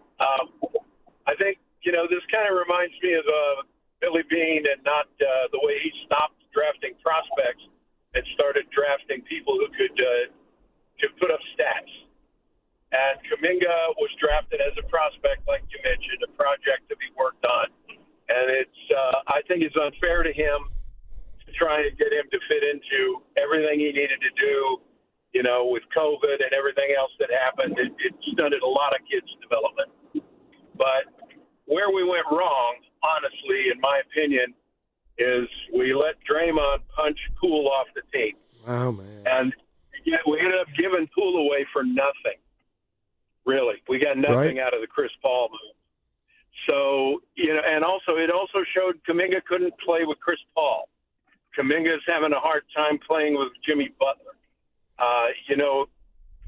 There's a thing called feel in the game, and I was never that great in basketball, but in other games I played as a sport, you get to a certain level and you could anticipate what's going on. You knew where the team was going, and you would just be able to react quicker because you didn't have to think about what you had to do. Right. And I don't ever see that from Kaminga. He's intentional only when he's trying to score and dribbling and moving on people. Wow. The rest of the time, I do think he's not quite as quick to get the feel of the game like the rest of the players his age. Thanks, Larry. Appreciate the call. Steiny, can you break smart. Yeah, sorry, but can you break down that word that just hit me? Intentional. Only when he's trying to score. What does that tell you, if Larry's correct? That he doesn't have confidence in the other factors of the game outside of scoring or trying to go to the hole. You don't need to have confidence in your defense. You just need to try hard. Like, half the battle playing defense is just trying to trick your coach into thinking you're playing defense. Steiny, here I go, and you go off, and that's fine.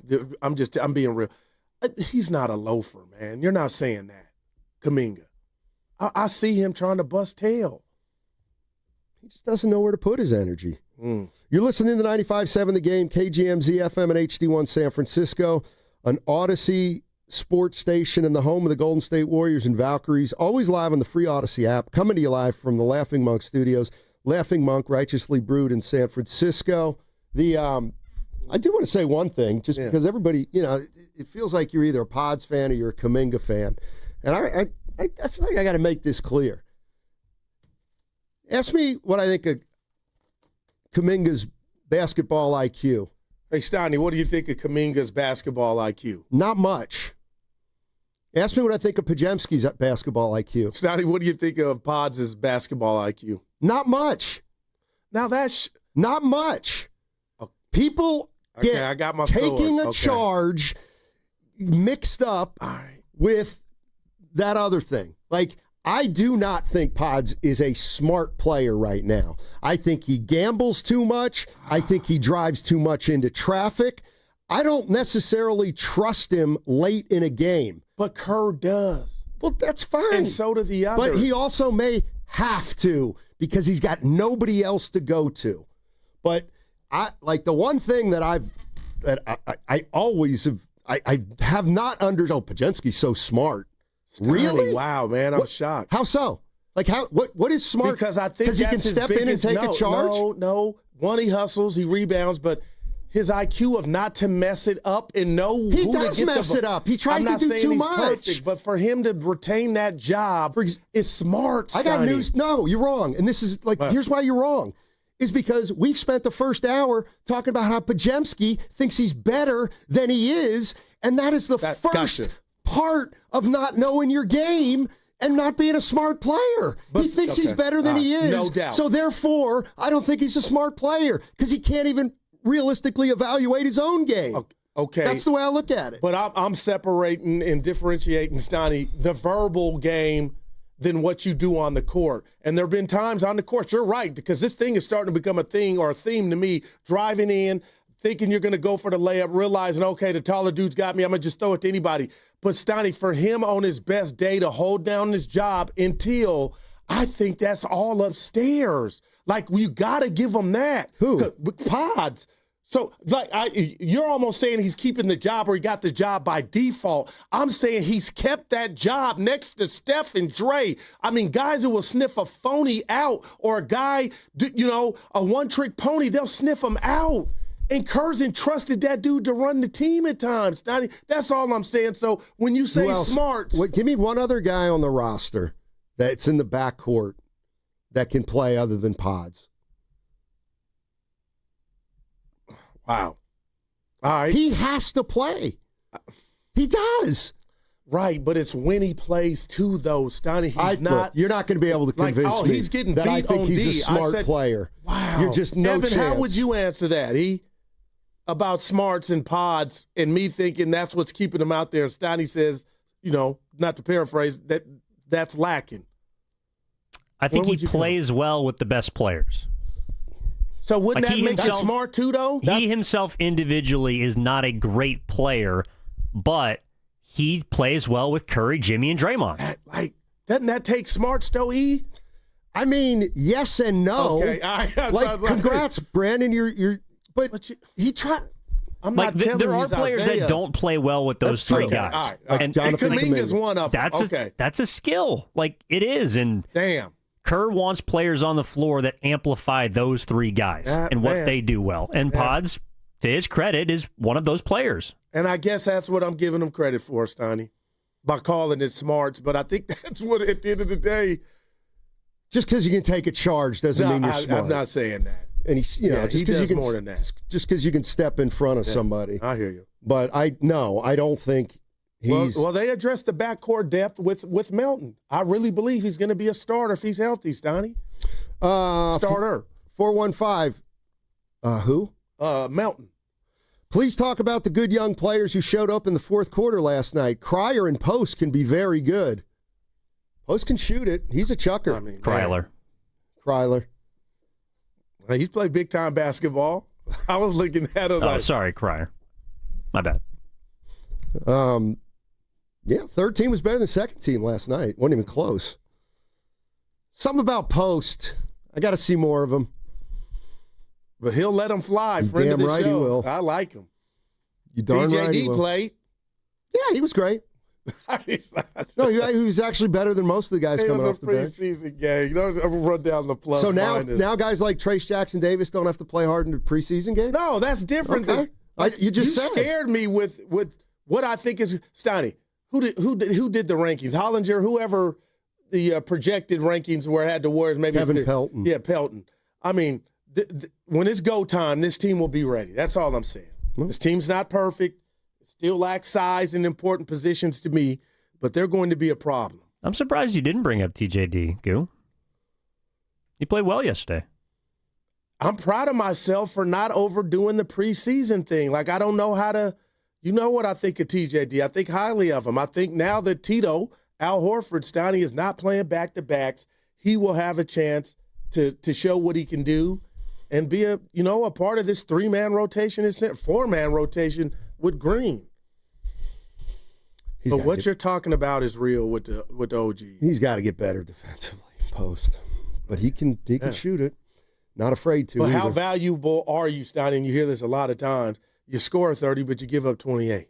Well, that's why Horford's going to play as much as they can possibly play him, because he combines stretch 5 with he's their better defender than Post. Mike in Santa Clara. What's going on, Mike? How you doing? Gentlemen, how are you doing today? Doing well. Good. Hey, my point I wanted to kind of make was, with the JK situation, look, he hasn't really been trained up to where we think he needs to be. Now, whether it's IQ or whether it's just his, I'm only saying it like this just because of his play and everything, the selfishness to score. What did he also grow up on actually watching? For example, I'm just throwing names out there, guys, like Russell Westbrook, James Harden, Kevin Durant. But I think out of anything, what he should be really looking at, what we should be looking at is, what players has Steve Kerr really kind of evolved? For example, Steph Curry, Draymond, Clay, those came before Steve Kerr's time. He inherited that team. So they were also thrown in there just to actually get them in there. And JK hasn't been given that opportunity just to get thrown in there, but because of also the talent that's been around him as well. You're going to play those players, but you also need to get the guy experience on the floor as well. So I just feel like, he hasn't been given that opportunity, and he's been kind of held back.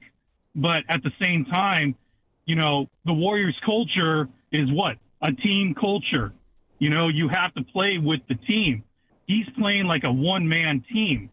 So I just feel like, he hasn't fully accepted the culture, but I also put it on like how Steve Kerr plays the veterans all the time, but doesn't want to play the young players. Granted, Podziemski and, all these other guys. So what is really the problem? Is it really a Kaminga problem? Is it a coaching problem? That's the part that still confuses me at this point. Yeah, I appreciate that, Mike. It was really kind of the whole story right there.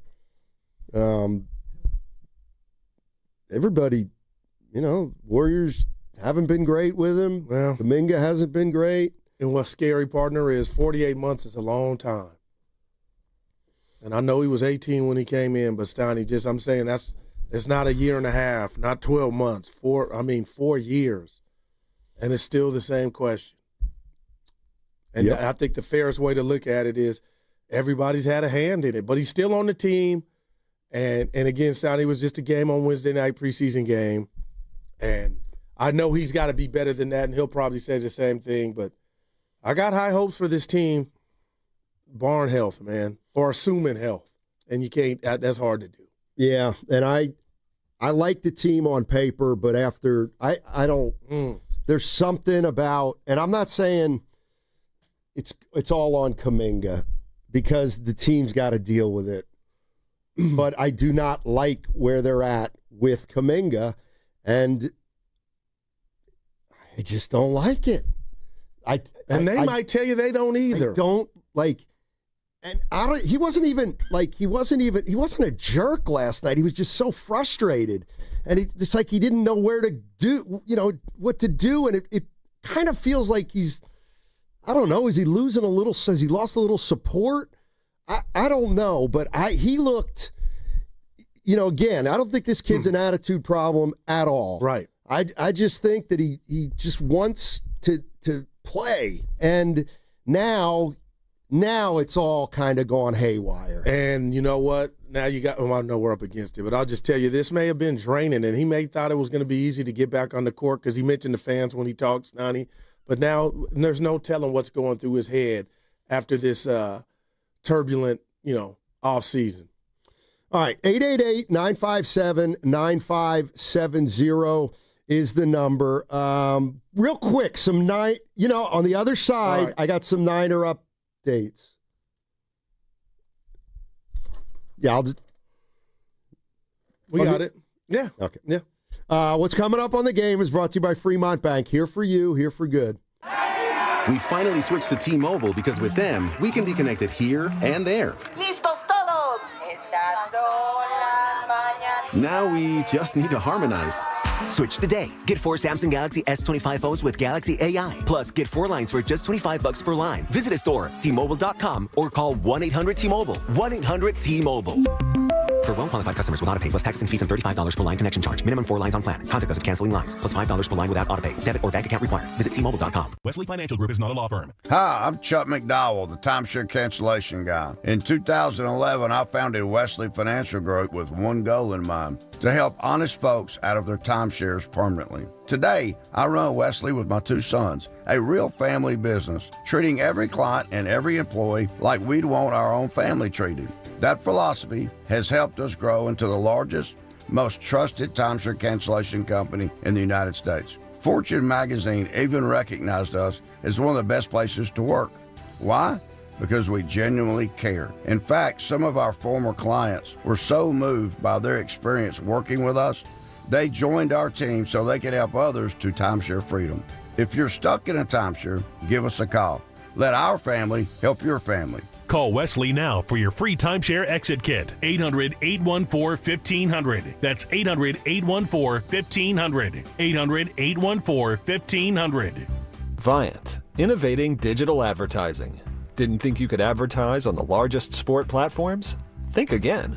Viant helps brands show up where it counts, on live sports, where audiences are the most engaged. It's simple, smart, and built for results you can actually measure. No wasted time, no wasted spend. Viant. Visit ViantCTV.com and get your message in front of the right audience today.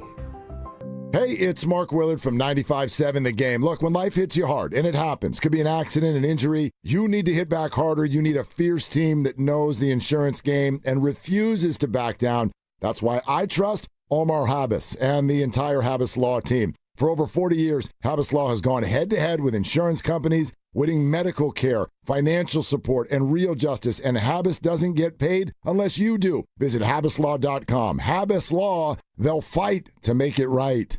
There's a party at your house, but some are uninvited. Yeah, it's bugs. You've got ants, spiders, maybe a mouse or two. It's a full-blown shindig, but don't let these party crashers ruin your good time. Visit atgopestcontrol.com and let them show those pests the door permanently.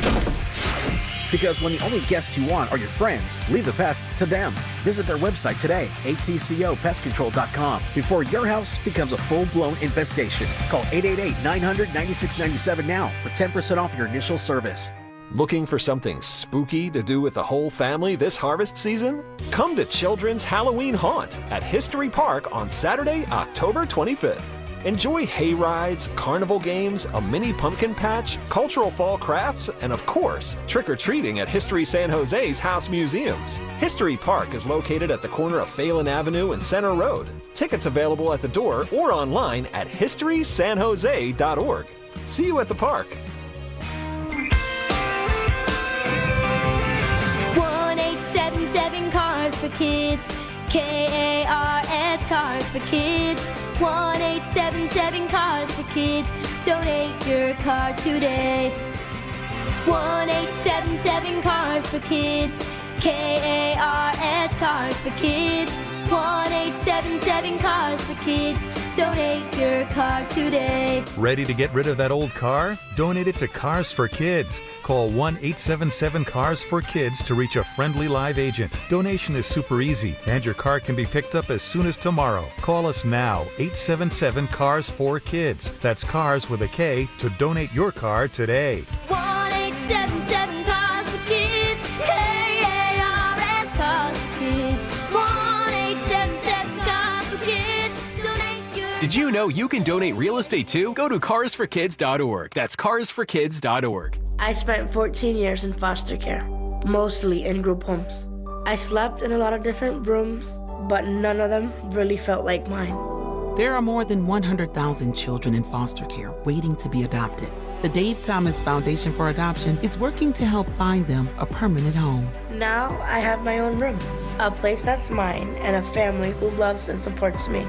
If you have room in your home or your heart, see how you can help at davethomasfoundation.org. Just hearing the word IRS can make people break out in a cold sweat. No one wants to deal with the IRS, and now you don't have to. The good news is Legal Tax Defense has been successfully negotiating with the IRS for more than 15 years. It doesn't matter how much you owe, whether it's $5,000 or $5 million. You deserve the best in the business on your side, and that is Legal Tax Defense. Even if you're working with someone else and just want a second opinion, there is no cost or obligation to call. They can prevent levies, liens, wage garnishments, even file back tax returns. And the best news about Legal Tax Defense is they won't take your case unless they know they will reduce or eliminate your tax debt. Call Legal Tax Defense right now for a free no-risk consultation. 800-323-8922. 800-323-8922. You have nothing to lose but everything to gain. 800-323-8922.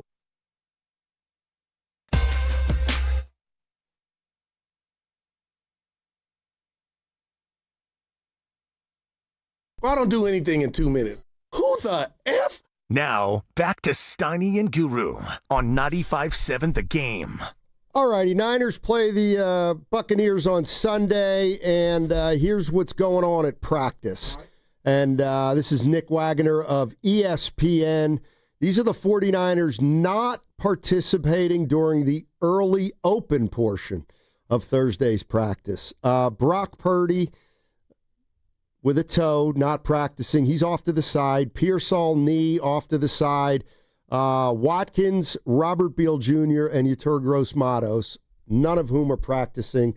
Let's see. Juwan Jennings was in uniform and participating in the early portion. All right.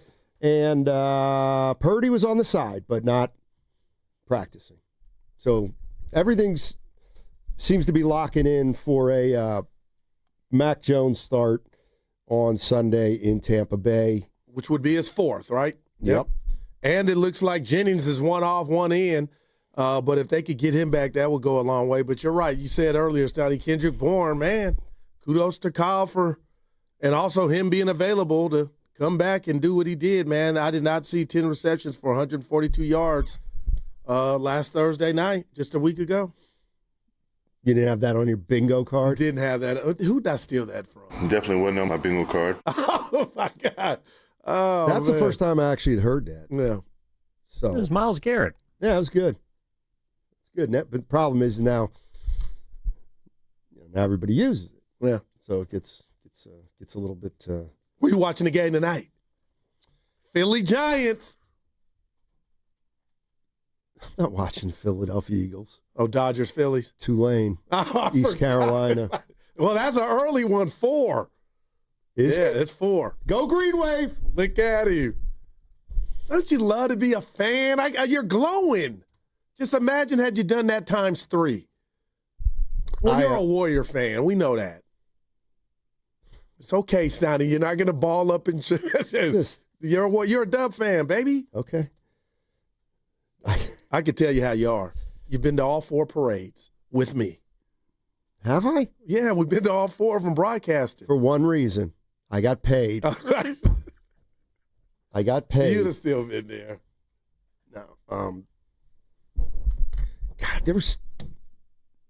You had so much, here's where I need you to jump in. Okay, because you had 9 things that were all good before the show. But when I jump in so much, I get what you call... You interrupt, but that's not what I'm talking about. What I'm talking about is, over the last day or two, there's been about 6 things that you brought I thought up. we were saving and I was actually, not actually, but I was like, those are actually pretty good. All right, I'll throw one at you. Okay. I was going to save it for tomorrow, but you, Willard, and I... Last Friday, you probably don't remember, it's my What's Bugging Me, but it was about Russell Wilson, but it's about what's going on in North Carolina. If Bill Belichick is to step down, Steiny, I think his legacy cannot be touched. Just like Bochy went to Texas with 3 rings.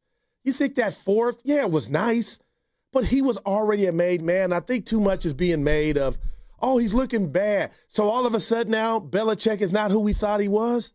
The best football coach or one of them to do it? I'm asking you. This does look bad with his young girlfriend on the sideline. That's crazy. But, Steiny, I'm going to shock you. I still think if I'm an NFL team, because I don't think he's long for this thing's about to be over, and it's a bad look, but I still think he's not done in the NFL. But all that said, do you think he's impacting his legacy? He has 6. See, to me, legacy is what anybody makes of it. I mean, he's probably the greatest NFL coach of all time. He went to college at the end of his career, and he's not going to be successful. Okay. This is one thing where you can find a lot of coaches who make their mark somewhere and then go somewhere else. It doesn't work out, and they just doesn't really hurt their legacy. The great Jimmy Johnson, the Florida Dallas Cowboy coach. People forget he went to the Dolphins and it was a failure. I don't remember Nick Saban coached it. People forget that. Why is that okay?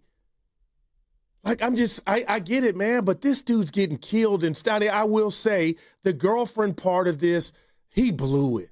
He just, that part of it is just, it's lightweight embarrassing, and I don't even know him. What's so hard about saying he's probably the greatest NFL coach of all time? And, because now you wonder if it was Brady. Now you wonder if you were just riding Tom's coattail.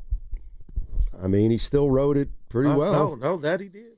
I mean, I actually don't think he's going to coach again in the NFL. You don't? I wouldn't hire him. Evan, would you hire him? I would not hire him the right hoodie now. Back in the NFL? No, but it doesn't mean he's still not arguably the greatest coach of all time. Exactly. I just wouldn't hire him. So I didn't think the Raiders should have hired Pete Carroll. Wow. But, yeah. Pete Carroll, I'm rooting for him bad. He's too old. You think that matters, though, Steiny, the age? Pete Carroll looks like he's on the People Viagra. The dude's young. Life of the party. I don't know what you're saying. Like Pete Carroll's I don't know how to respond. His age is not why the Raiders are off to a bad start. You don't think? I don't know. Maybe he's not as sharp as he was 10 years ago. Well, Mike Tomlin don't look like he's as sharp, but everybody's he's different. a made man. I'm just saying. I mean, I can't sit here and say Pete Carroll's as sharp as he was 10 years ago. It looks and sounds like it to me. And again, that's neither here nor there. It's about the wins, but they're piling on Bill, man. They really are. And I'm just like, man, I thought this was and now I'm starting to think, okay, was it Brady? I mean, the way, or does that even matter? Or is that unfair to Bill? Do other people look at it like me? I don't even think much of Belichick. I think about the mistake North Carolina made. They made the mistake. They made the mistake. Well, they didn't. It's like the Kaminga study. They thought it was. Look, that's a mistake. See, this is what I Bill's mean. proven. We talk about James Wiseman. It's like at the end of the day, the Warriors made a mistake. They blew it. But what is so hard about saying that? You're right. But unlike North Carolina, this coach was one of the best coaches ever in the NFL. Do you think they'd hire him again? Oh, hell no. Okay. But the resume, he's getting hired again. Oh, that's fine, and I'll blame the team that hires him or the college. Like, Bill Belichick's just out there trying to get a job. If some idiot university wants to hire him, then go ahead. Like, it's Bill Belichick's Bill Belichick. But you didn't have any expectations? I thought that thing was going to be up and running and maybe in a year or two because it's Bill Belichick. It's college kids. He's 75 years old. He can go recruit. How do you know? How do you know he can recruit? He's got a personality. But how do you know he can recruit? No, I got you. I don't. I'm just saying he took the job. He's telling me he can because that comes with it, right? He took the job because he's making a boatload of money. You think he's invested in North Carolina? They made wow. You know what? This is the way North Carolina got what they deserved. They got what they deserved. They did. For trying to bring in a guy that had some sizzle, Steiny, that was a made dude. Well, yeah, great. They won the press conference. How does that work out? And I'm going to defend you and see they don't need me to do shut up Michael Jordan. Steiny, I think they thought they were getting more than the press. I'm sure they did. You know what? That's what I'm saying. This is what these guys do. Guys like Belichick and Phil Jackson, they snooker you. Phil Jackson couldn't have cared less when he was a GM of the Knicks. Oh, okay. Couldn't have cared less. I was going to say he delivered everywhere. I hear you. And you know what? Bill Belichick, you think he's as competitive now as he was 15 years ago? Competitive. You think he's working as hard now as he did 15 years ago? I'd be shocked. So, they got what they deserve. Horace Bird saying facts, Steiny.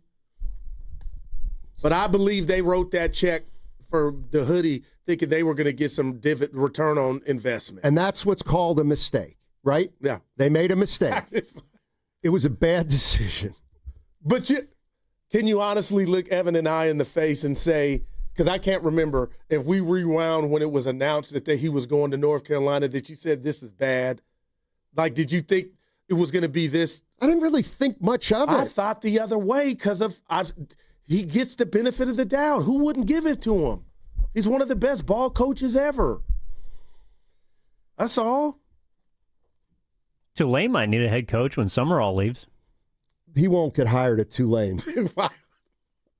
I mean, dude. You know, I'm on their advisory board starting next year. You think I'm kidding? What are you advising? They have an advisory board for the athletic department. It's just an advisory position. But what does that entail? It's 12 parents, just business people around Tulane that care about the school. I feel like you might be telling the truth. You're like lying. Oh, Steiny, you got all the answers, eventually man. They'll start wanting my advice. Oh, man. No, I'm not on any advisory board. Chewy. I don't know what you're doing. On the chat, this is when Guru comes out with the Mike Tyson. Jimmy Johnson coached in Miami, not Florida. I'm talking about Dolphins. He coached the Dolphins. The Miami Dolphins. I know he coached in Miami. That's the stuff that gets me upset. I love you, Chewy. Damn. Miami Dolphins. Steiny, help me out now. You do believe me that I I would hate to have Bill Belichick the coach of Tulane. I would hate it because the guy there now is a damn good coach, and he likes it there, and he works hard, and I don't need no gimmick. Don't need no gimmick. So until he gets a better offer. Man. I know. But you calling Bill the gimmick that's like, wow. He's a gimmick. He's a gimmick. He's a gimmick for college football. Not a college coach. Come on. He's got a buyout of $1 million. That it? Are you sure it's only $1 million? Only $1 million. The boss and I were talking about it with Evan yesterday. Okay. He's coming back to the league. Who's going to hire him? A team that needs, man. Let me ask you a question. I'm dead serious. If the situation were different here, you'd hire Bill Belichick as the head coach of the Niners? There's no doubt. Yeah, I would never do that. And you're real quick. And I would not do that. Because now we're talking pro. Because, Steiny? It's $1 million if he wants out. It's $20 million if the school wants out. Oh, no, I was talking about him. Well, he ain't rolling until he gets kicked out. He might. He might. You're right. That's why none of these guys ever quit. Some people are hypothesizing that next Friday at Cal Berkeley might be his last game. UNC's at Cal Berkeley? We got to go to that. I've been telling you this for like a month. Yeah, I forgot. But you're right. Yeah, we got to go to that. We got to, as Evan says, pull up. Barton, you're there. Steiny, just admit, as a father, you're disgusted with Bell. Yeah, I mean, he's crass. Now, that's a great point. The whole young girlfriend thing you were never in on. How much Who of is that? in on that? But yours truly. You want to be happy, Steiny. It's got very How much little. Honestly, Very Steiny? little. That's a great pool. He's 70. How old is he? 74? See, That's too old to have a head coach. Oh, I thought you were going to say to have a young girlfriend. Well, it is too. I mean, everything. That's. So Steiny, no, hey, you're going to one day be that age. This is where you always say legacy. It's like, I can make a differentiation. I can say Bill Belichick is one of the greatest coaches of all time. Man, he's a scumbag. Like, yeah, he's a great coach. And, like, I think what he's doing now is completely unacceptable. But I realize that some people don't feel as strongly as me, and that's fine. But, like, he's never going to become a worse coach because of he's dating a 24-year-old. Like, I can make that. How big of a, let's just call this a mistake. How bad does this look on his resume? To me, it's nothing. Which? When you got UNC, if this thing is over tomorrow, okay, he tried it. Saban did it too. Jimmy Johnson went to the Dolphins. He's not going to be the only coach who's ever hung on too long, or player. I mean, you think Jordan at the Wizards impacted his legacy? Obviously not. His shoe is still set there. You know what I mean? Guys earn the right to do other things. Well, there's a difference there, I think, between Jordan. Jordan was just... Okay, Bruce Bochy, real quick. Bruce Bochy, the ring in Texas. How did that elevate his profile where he already had 3 in one spot? To me, it was like, that's nice. Don't get me wrong. You won, but you already were a dude. You had 3 in one place. Yeah, but he won on another one. That means he won somewhere, went somewhere else with a completely different. Like, I think a coach who wins a title with 2 different teams, for the most part, that's going to trump a guy who's just won it for the one team he coached. I mean, hell yeah, absolutely. I give Bochy. Bochy is elevated there because of what he did with Texas. It doesn't. Supersede to 3. No, but you're it's saying like, the profile goes up. I mean, you can stack him up against anybody at this point, I would think. So, now the guy I would hire is Nick Saban. I would hire Nick Saban. The quitter? Steiny, he ran from NIL. Why would you hire Saban? He couldn't defeat NIL. That bothers me. I can't really... You know why it bothers you? Because he's a man of principle. Yeah. That's right. And that's why you don't like him. But when he said, I want out of this. To the kids, his message ran stale to these new kids, and that bothered him. So what would be wrong with me at my age? They're saying, hey, Steiny, we're going to start Where you We're going to start talking about bowling and lacrosse. Okay. You can stay if you want, or you can roll. I'd be like, that's not really for me. I'm going to roll. Paying players isn't for I hear you. All right. Well, the other thing is, Sean King can straighten that NIL issue out. I didn't like that. High school guys didn't get it. I was like, damn, Sean. Yeah. So if you transfer, then you can't get NIL money. Yeah. I don't think that's going to fly. Yeah. It was reeking of something else. I can't put my finger on it. I think he said you get one transfer. Yeah, one transfer. Oh, the first transfer. The first transfer, you can make money. Okay. Oh, okay. I thought the first transfer was. So, in other words, yeah, look at you. Darian Mensah goes from Tulane to Duke, and he makes $8 million over 2 years. So now when he transfers from Duke to some other school, he wouldn't be able to make any more. Yeah, but what about when you got money and you're like, hey, Tulane, thanks for doing our job. We've identified the quarterback. We'll just come throw our money at him. Thank you guys for scouting them. Exactly. We're going to just pluck them. Yeah. Money talks. Charlie Sheen, Chris Tucker. That's our reality. We don't complain about it. Oh, no. See, that's the difference between like me and Buster Posey. What? And Farhan. What? Oh, the city. Nobody wants to come to the city. It's got problems with the city. Have you ever heard me complain about how the big four schools take all our great players? No, I don't complain about it. You know why? Because it's just what happens. And we have to rebuild every year. And we'll do it. Do it. This dude, Mensah, he carved up Cal something tough. Yeah. I watched that game. And Tulane shut him down. Yeah. We'll see what He's they a do good tonight. kid. He's a good kid. Like, you don't know him. No, my daughter does. No, my daughter says he's a nice guy. But the way you say it, Steiny. Do you see the... Would you want him back? Yes. Wow. And he said Yes, that quick. Absolutely. He was fun to watch. You want to get paid, though. Retzlaff's, yeah. he is not He ain't my as aesthetically pleasing as Mensah. Let's put it that way.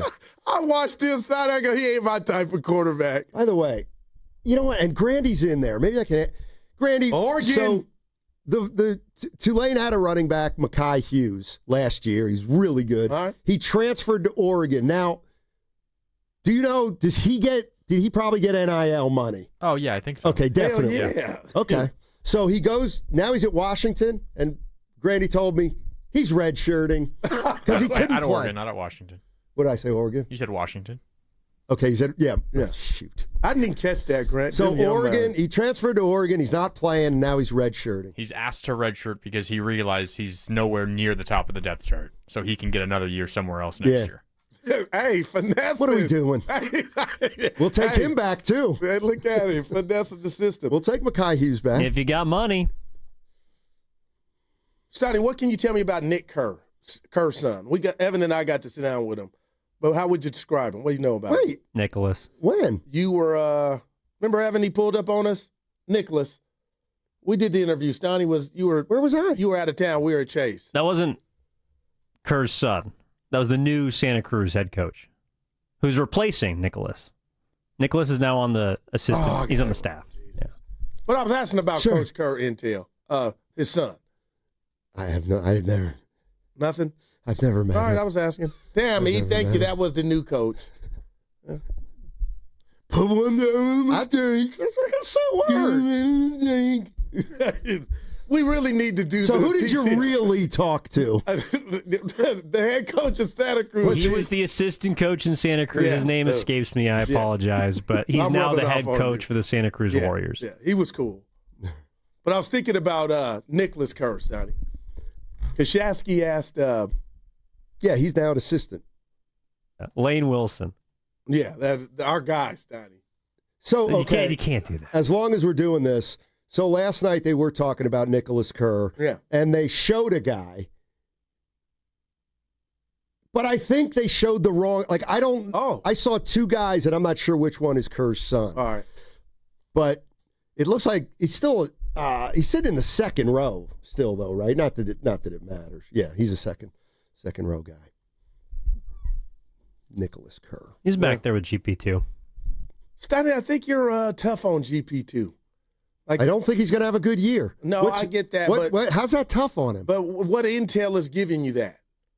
I didn't like the way he finished last year. I think he's older than his age. I think he gets hurt a lot. Because if I'm telling you, I mean this. I don't think he shoots it If you're telling me right now I got to put clamps on, let's just say Dame Lillard's not hurt or somebody's giving us the business, it's GP2 still for me. Yeah, I think he lost. I don't know what was going on last year. I don't know what was going on last year, but I don't think he was nearly the on-ball defender that he has been. Now, maybe he was hurt, and he's healthy now, and he's never gonna hurt you.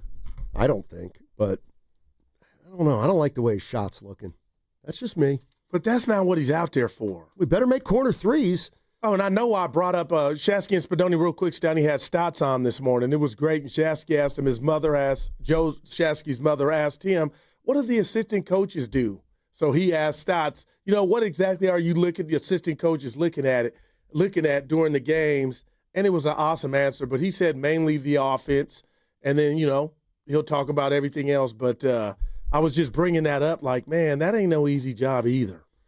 No, it's the you think Ron Adams easiest job in sports. Yes, right. Not if it's assistant coach.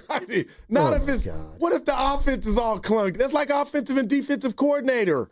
Yeah, we've seen it with Wilkes, who's got him a job right now, Steiny.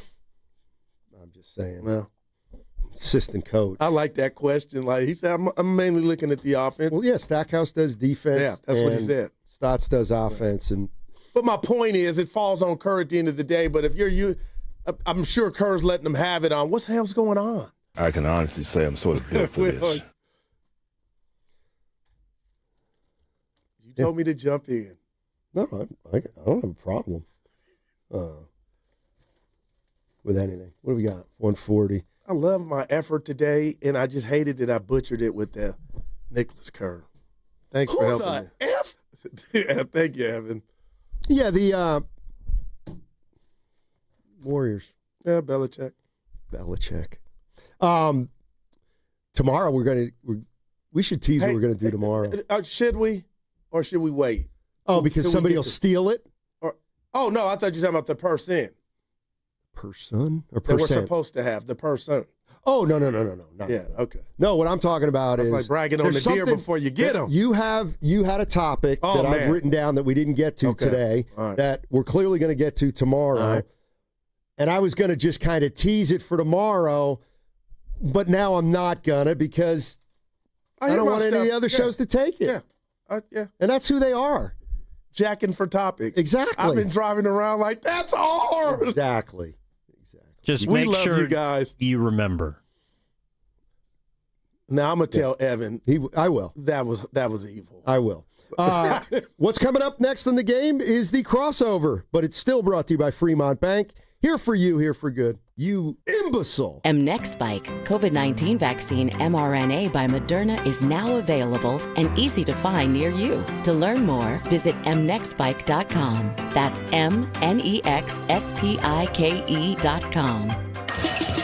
Hey, Bay Area, slam dunk and save lives with Stanford Blood Center.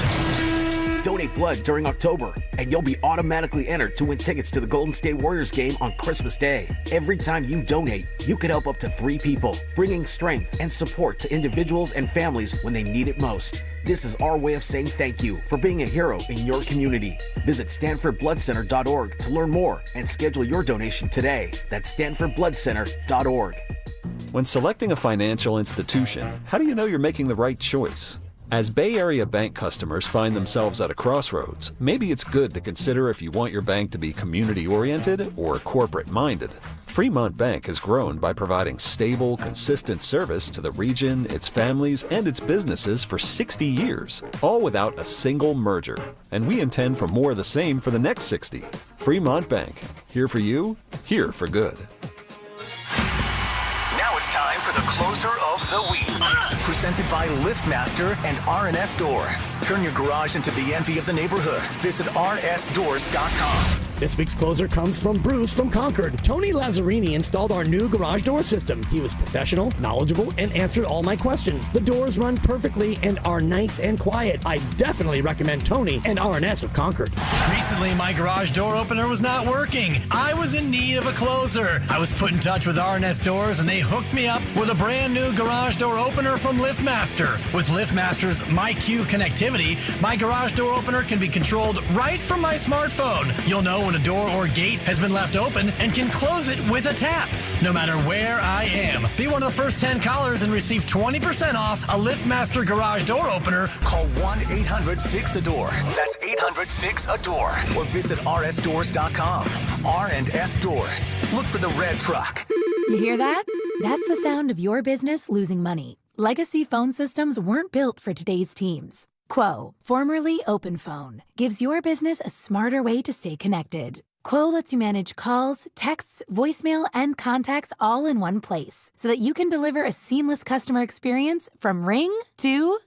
Need to take calls on the go? Quo automatically transcribes, summarizes, and highlights next steps from every call, so you never miss a detail. Need insight into what closes a sale? With Quo's AI call tags, you can instantly spot key topics like objections or pricing questions and use those insights to level up every customer interaction. And yes, you can bring your existing number with you for free. Keep your team in sync and your customers happy with Quo. Quo. No missed calls, no missed customers. Try Quo for free at quo.com/sports and get 20% off your first 6 months. That's quo.com/sports. QUO.com/sports. This is the story of the one. As a maintenance supervisor at a manufacturing facility, he knows keeping the line up and running is a top priority. That's why he chooses Grainger.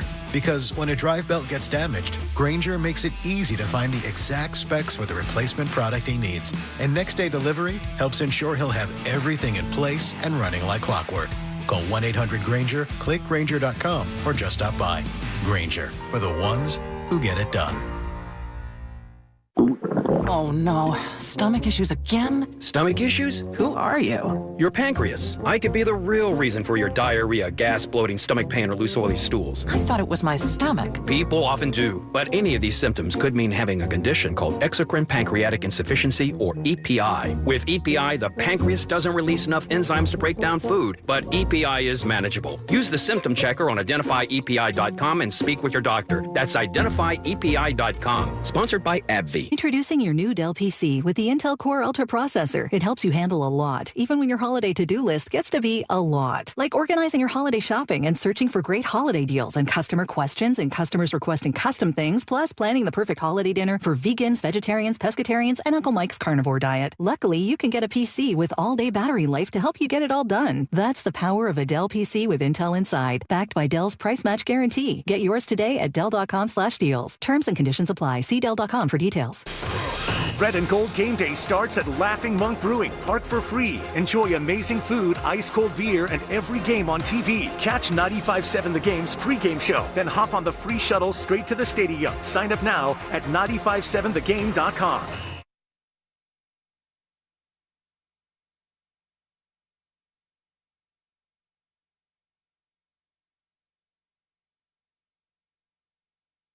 I'm Batman. He cannot be that guy. Who the F? Now, back to Steiny and Guru on 95.7 The Game. All right, crossover time. Let's welcome in Dibs and Willard. Gentlemen, what's going on? I need some help today. So do I. What do you need help My with? man's worried about some things he saw or thought he saw in a preseason game last night from the starters. Oh, really? Yeah. Dude, It's nothing burger. Their third string, let the third string 51 cook. points. 51 points. Let the third stringers cook. Here's how I'll answer that one. Go ahead, Will. What did the Niners do this year in the preseason? My whole point. No, man. do you even remember? I don't. Who won those games? I don't even know. Yeah. I don't even well, know. there you go. Is my point. That's what I'm trying to tell you. Which preseason is less important, baseball, basketball, or football? Which one is the least important? Are you talking about outcomes Basketball. or performances? No, just the overall experience of what it is. Baseball's the most important. I believe that. I think we all agree. I think. Because, Logan Webb can go out there and throw 48 pitches and give up 8 runs, and who cares? Because actual stretching it out. Actual fine-tuning that's going on. Sure. No doubt. And you get to look at youngsters and see what they're going to be. People are competing for actual spots where they will contribute. Okay. You all right? What's the matter? Yeah, I just want to lean back, and I forgot I left this huge Fat Joe. Yeah, there it is. Second most important or second least important? NFL. Yeah, no doubt about it. Their practices are really the games. Yeah. And the least important would be the association. NBA. Or do we think, because it's real short, I'm telling you, I'm not a Dr. Dibs. Life is. I patted myself on the back. Nobody knows why these guys are suffering these Achilles injuries. You think it's because you just have a short camp and preseason and then started. I'm just saying. No. I'm just saying. Was it Doc Pandia that told us that the emergence of, what do they call it? That little hop step move? That little. It's a negative step. Yeah. I can't do it when I play, but the youngsters do. I get mad. Well, it's a travel is what it's called. We used to call it travel. But not if you're about to put the ball on the ground. It's a split step. Both feet are leaving the ground, and then they both come down on the ground.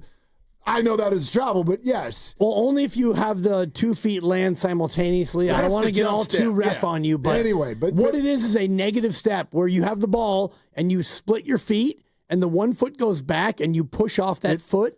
It's Tatum and Halliburton. It was both the exact same. Dre Greenlaw. So Doc was saying that, man. I mean, that's kind of a newer move. Wow. And it seems to be snapping Achilles tendons. Yep. Kobe Bryant, if you want to go back to his Achilles. Was that the same move? I believe he planted his foot backward, and then you throw the ball up, and then that's going to be about it. It's not a natural explosive movement for your leg.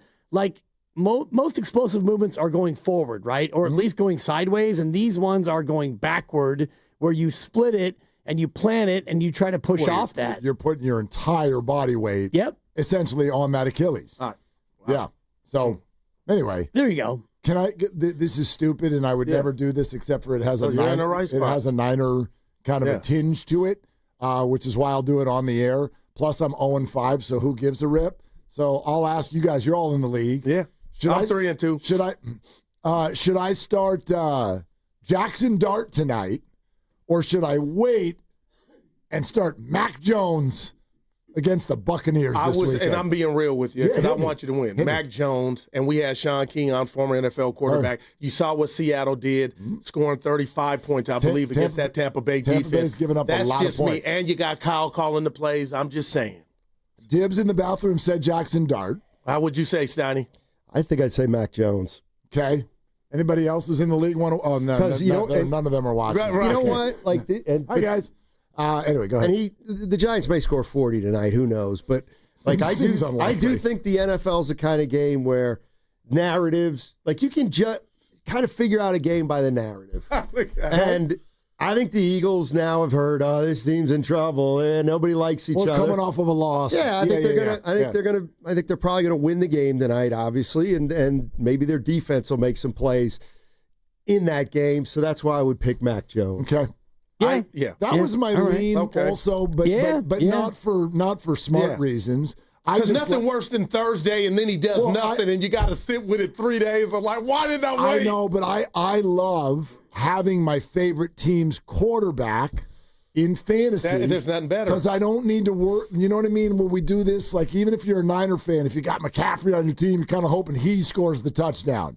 When you have the quarterback, you don't care. It's like, throw it to that Tonjes guy. That works too. Yeah. So it's kind of fun. It's interesting, and I respect the answers because Tampa Bay is number 5 in yards per carry allowed. As a run defense, they're not as good against the pass, but I'm thinking about Seattle last week, and Jackson Smith-Njigba, 8 for 132. He's elite. He is, man. He's a good player. Yeah, he did it against He is Cooper good. Kupp. Also elite. Yep. 6 for 59. Used to be, but yeah, he's good. 6 for 59. He didn't have to be elite. He still is he's not Puka Nacua, but he's top 20. Yeah. He's probably better than any receiver the Niners will have going out there. Kendrick Bourne put up 10 for 142. Got it. Yeah. Fine, yes. And then you've got A.J. Barner, who's probably still better than Jake Tonjes, as much as you want to love Tonjes. Yeah. So you could look at Tampa's defense and say, oh, boy, they got gashed against the pass. And they kind of did, but the Niners will roll out Tonjes and MVS and looks like Jennings might play. He practiced today. Because he's one in, one off. Juwan's a maybe. Sure. Yeah. Juwan for maybe 28 snaps. Ricky hasn't ruled it out. Is Ricky going to play? Doesn't sound like it. It doesn't sound like it. Doesn't. But he hasn't given up hope. But what about McCaffrey? Yeah, McCaffrey's great in the pass game, not so great in the run game. And Shasky texted in, "Hi Joe, he's listening. He likes Mac Jones." Okay, yeah, look at against Joe. Tampa. And what's his record in the fantasy league? Also not good, but I'm sending out trades to everybody. Everybody's ignoring me. I need a running back. You didn't send me a trade. Maybe you don't have any good players. I didn't want to. I've got 3 running backs better than anyone you have. All right, look at Grandy. Tell him get with him. I'm going to be in the lab. All right, Grandy. Grandy, would you start Mac Jones or Jackson Dart? Ooh, probably Mac Jones. Okay. Yeah, all right, there it is. Did you guys hear the beginning of the show? Probably not. Well, I lost it. And I just saw on our text thread that you lost it, and I didn't get a chance to go back and hear it. Apparently, you lost it not in a unique way, but you lost it on somebody. Somebody was catching strays. Because he's a friend of my son's, and I like Podz. I like everything that he's done here, and I know he catches strays. Oh, he ain't this, he's not that. But I do know the enigma that is Jonathan Kaminga comes with him saying at a juncture he wanted to be an all-star. And I feel like I've lived working at this station, people calling in, holding that against him.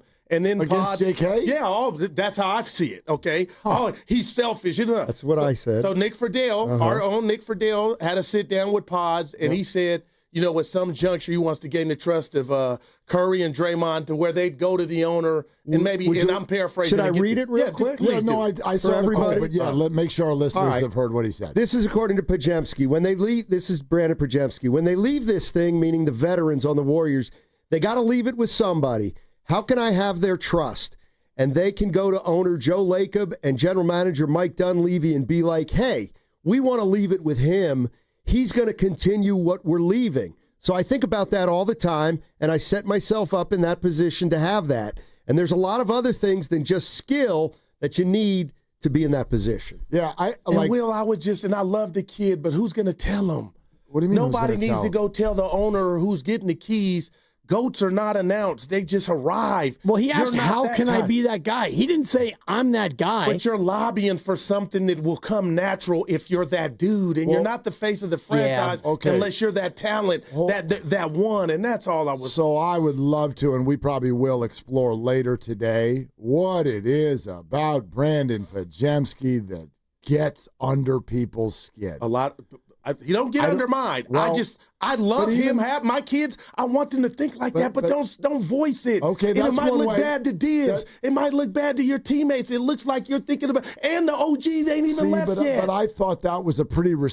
I get what you're saying. I thought it was a pretty respectful way to do it. Could you argue he shouldn't say it out loud? That's all my thing is. You could argue that, but then again, I mean, coming from 4 people who say everything out loud for a living, I don't know. Like I feel like there's a double standard, Will. Kaminga wants to be an all-star, and he's slayed over the rocks. He's selfish. Podz having thoughts of life without Curry and Dre, who ain't left yet. Master your craft. I don't think anybody holds it against anybody for wanting to be an all-star. I don't see anybody as having a problem with Jonathan about wanting to be or even thinking he will be an all-star. BP told us over a year ago he wants to be the face of the Warriors. Yeah. That's a way bigger statement than what Steiny just read. So what are we accusing all of them of? Arrogance? Hello? They're professional basketball players. I think more guys in the league think this way than we realize. It's just a matter of A, who voices it, and then B, maybe the bigger thing, how do you go about doing it? If you're saying, this is my goal once they leave, and I want to learn how to go about doing that, okay, that's one thing. I think, and it's, again, I'll agree with you, if anyone has been bothered by Kaminga, he very much has not grabbed a microphone and yelled out. That's what Steiny was pointing out. But what he has done is behind the scenes that thought has very much been thrown out by his agent on your show and others. And the accusation would be is instead of saying it into a microphone, he just goes on the court and does it, seemingly maybe against the will of what his coach and team that came up today. Right? So, look, they're all allowed to think this way. They're all allowed. Great. And you should. It's why he's running the team now, Dibs. I will give him an award. We got into the smarts of. I said that's what has Podziemski in the spot that he's in now. So I'm not hating on the kid, but I just think even with your teammates, the fans, and he was asked a question, but when you say it, how it comes off to me, I'm like, do you got your priorities in? Are you focused on the right thing? And then the real right on the table, brought to you by ADCO. Face of the franchises are the dudes, Willard Dibs. Those are the guys. And you're a sound player, but you ain't that. Right, and I'm just stuck on what he actually said, which is, I want to earn that. He wants to be that, and for me, that is incredible. He's not saying that, I'm going to be that, and I'm 2 years away from being that. He's saying, I want to be that, I want to earn that, and so for me, I hear that, and I think, you know what, great, that's what I want to hear from everybody. I want to hear all these players say, when Steph and Draymond and Jimmy are all gone, I want to be in a spot where I've earned that. And if you're Podz and you play great for another year, at the end of year 3, you probably get a contract extension, maybe not, like Kaminga did not. And then you get into that spot where you're going to be a future Warrior. And I was doing this earlier, looking at every other team in the Western Conference and their, quote, younger core. And Mark doesn't like this because Mark likes to stay in the moment, and I get that. But if you go around the Western Conference, there aren't too many teams that have a worse younger core than the Warriors. So Podz might be that guy. But if Podz is that guy, you're going to be 18-64. And that's why, and I'll give it to you, Steiny, that's why this Kaminga on this day, if I could just say it hasn't worked out in year 4 going into 5, hurts so much as a diehard Warrior fan, is I think this dude is so talented. I'm not taking the onus off of him, but it hurts that he is not that just, oh my gosh, we got this guy. Maybe not the 1A2, but that's what hurts. You're listening to 95.7 The Game, KGMZ FM and HD1 San Francisco and Odyssey Sports Station. Always live on the free Odyssey app and now broadcasting from the Laughing Monk Studios. What they have in common is Podz and JK. They both think they're better than they are. That's okay. I like that. Right, and they handle it differently. Podz goes out and talks and makes it clear he thinks he's better than he is. I believe Kaminga does that in a different kind of way, probably on the court and in closed spaces. But I don't think I never once thought Kaminga was an attitude problem. Nope. Or I don't think BP is either. I don't either. Yeah. I mean, but like Kaminga's in a bad spot. Actually, if you look at the 4 years, he's handled it pretty good. He has. All really things considered. He really has. So, I mean, my God, he's really, really handled it well in a way that has not disrupted a locker room and all of those things. He's never, I know there's been passive stuff to Shams and all of that, but there's never been a moment where Jonathan has done anything where you would consider it disruptive or in the opposite direction of the team. And I think the same thing about BP.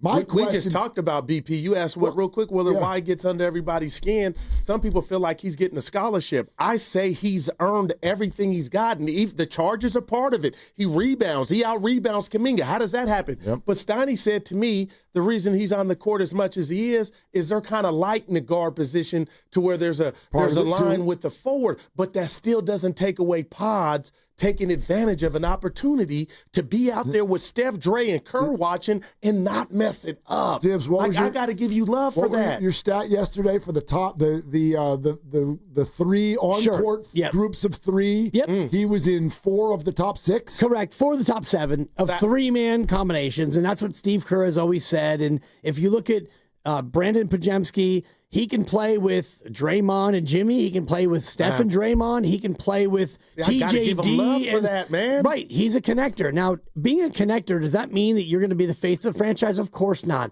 And he's not saying that he is or he's going to be. All I heard him say is he wants to be. He wants to be in 2 years or 3 years. He wants to be that guy. And when I heard or I read the quote, I'm like, you know what? Great. That's what I want to hear him say. And TJD, you can't say that because you won't be. And Moses Moody, you're not that kind of guy. And Jonathan Kaminga, you're probably going to be elsewhere. And Guy Santos is still trying to figure his way out. And so if you look at the other youngsters on this team, there's nobody else who is going to be here and might be poised to possibly be that guy.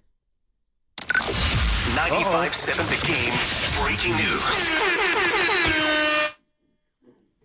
Guys, the Lakers announced that Los Angeles Lakers forward LeBron James will be reevaluated in approximately 3 to 4 weeks for sciatica on his right side, which means he will be missing opening night versus the Warriors. Wow. LeBron's out. Right. He's 41. Yeah. No doubt it's catching up. Anybody in here not 41 yet? Wow. I'm not 41. Check engine light is on the Cadillac. Yeah, sciatica's called Monday, Tuesday, Wednesday, Thursday. He's an old guy. Wow. Yes. Welcome to being over 40. Sciatica is a part of life now. But yeah, so bummer for the that Lakers. stinks for opening night. Go ahead. Yeah. He actually hasn't turned 41 until December, but I'm more. I'm in the rounding. He's a man. He's 40. Yeah. I'm far more interested in Dibs' stat that he gave before the narcissist news. Narcissist. So Dibs, Podz, yes, 3-man units. Podz is. Let me pull it up right here just to be. First of all, in the top, all of the top 3. Okay, and all of the top 3. Well, he's actually smart. Here's the way I you look told at me it. yesterday. He was number 4, number 5, and number 6. But wait, here's the way. Hold on, stand by. That's not what you told me. No, he was yesterday. 1, 2, 3, and 6. There you go. That's what you told me yesterday. It's plus minus. Four of the top 6. Now, Goo's going to say top 3. That's unfair, but that right there is proof they've got to get better. Because for Brandon Podziemski to be in the top 3-man groups, that tells me that once you get behind Curry, Draymond, and Steph, are you telling me Podziemski's the guy you absolutely have to have on the floor? That's what Steve Kerr's saying. But I can't fault That's a Podz problem. for that, okay? But that's a problem. But it also is an example of how smart he is, Steiny. I don't think he's smart. I don't think he's a smart player. Why is that a problem when they went to they were one of the last 8 teams playing? And if they didn't lose their star, they might have been one of the last 4 teams playing. Steiny. You don't think he's a smart player? Yeah, we got into it. I don't think he's high IQ. I want to hear like what that observation is. Like, what do you see? Well, first of all, the thing we've been talking about, now you may look at it differently. The thing that we're talking about, the bottom line is we're looking at a player that thinks he's better than he is. And that's the first step toward what I'm getting at. That's why one of the reasons he's not a smart player is because he tries to do too much. He dribbles into. I think he not with that stat though, Steiny. And I didn't even need the stat, but that's a factoid to where you got to put some respect on Brandon. First of all, I don't have to do anything. But you know what I mean. I've given him plenty of respect. I just don't know what you're saying. He's not. They have 2 Hall of Famers that play forward. That's why Kaminga's not playing. They've got Curry in the backcourt. That's it. Right. That's a big reason Podz is playing. But if he wasn't smart enough to not know to mess it up, he might just be the only guy who could be there. But I think that's my unfair point. to Podz. Well, though. I think if you're going to play Podz 28 minutes a game, you're not going to win. Why he's out there. That's and they won last year, Steiny. They did. And they're going to win more at a higher clip this year. Well, it sounds like Willard, you're really high on I'm not. I know he's a flawed player too, but I'm not going to rob him of what he's done to be out on the floor with the responsibilities with a Hall of Fame coach, Steph Dre, all the every opportunity to mess it up. And he has it, and then Dibs comes with, we can play with everybody else. I just look at the actual numbers, and like the number 1 3-man combo last year by plus minus per 100 possessions, which is, it's a thing. Yep. Curry, Moody, and Podz. Number 2, Butler, Curry, and Podz. Number 3, Butler, Green, and Podz. So Podz with Moody and Steph. Okay, great, Steph, but hey, Moody. And then Podz with Steph and Jimmy. Podz with Draymond and Jimmy. So Podz, to me, just looking at the numbers, and maybe he's not a smart player. Those are not my words, but he does well with Curry and Moody. He does well with Butler. He does well with Draymond. He does well with a lot of different guys. I think it's hard to not be a smart player to succeed the way he has. Short on athletic ability. You know what I mean? Like I'm not saying. All. I don't think.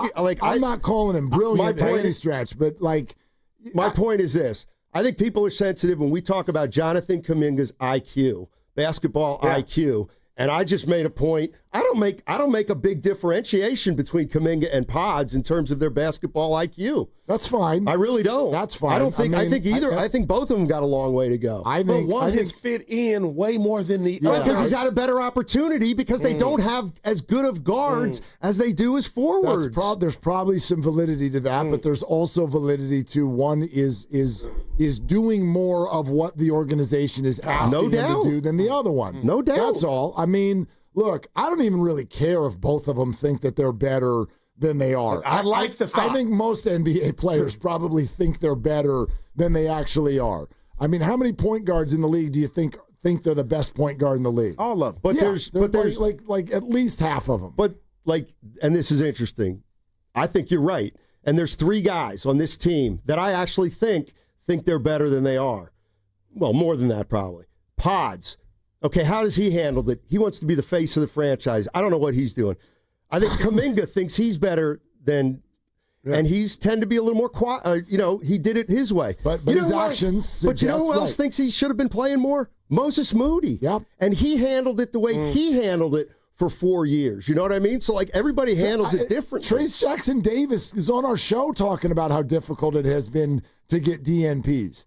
They all want to play. Yep. They all think that they should be playing. At no other point in their careers have they not been that dude. They're NBA players. The other side of this, and I know nobody really wants to go here, this is the real unfortunate part of this. These 2 players have been pitted against one another by a portion of the fan base. That's what I think is the absolute tragedy. And one doesn't have to do with the other. Play different positions. And we end up in this conversation where now we're pointing arrows at them because they feel they're better than they are. Ooh, that's terrible. Do y'all think Mac Jones and Brock Purdy are actually super duper rooting for each other? I got news for you. They're not. Hello. They want to play. They want to play. They all want to play. They all kind of on the down low. You think Adrian Martinez wasn't hoping that that cramp really, really hurt? Yes. They want to play. They want that shot. That's who they are. And I don't think there's anything nefarious about that at all. I don't know why the Kaminga story, quite frankly, has taken off the way it has through the years. And I don't know why Brandon became the face of the opposition. That I think this whole fan base has got an exercise and an assignment before the season feel like starts. Brandon's getting a scholarship and Kaminga to me. And Brandon last year saying he wanted to be an totality all-star of the season was a plus 259. I can't argue. And that. Moses Moody was a plus 132, and Kaminga was a plus 6. And this is for the collective, and I know plus minus is a very small stat, but when you look at the whole season and you look at that, and Brandon benefited by playing with great players, but Kaminga did too when he was out there.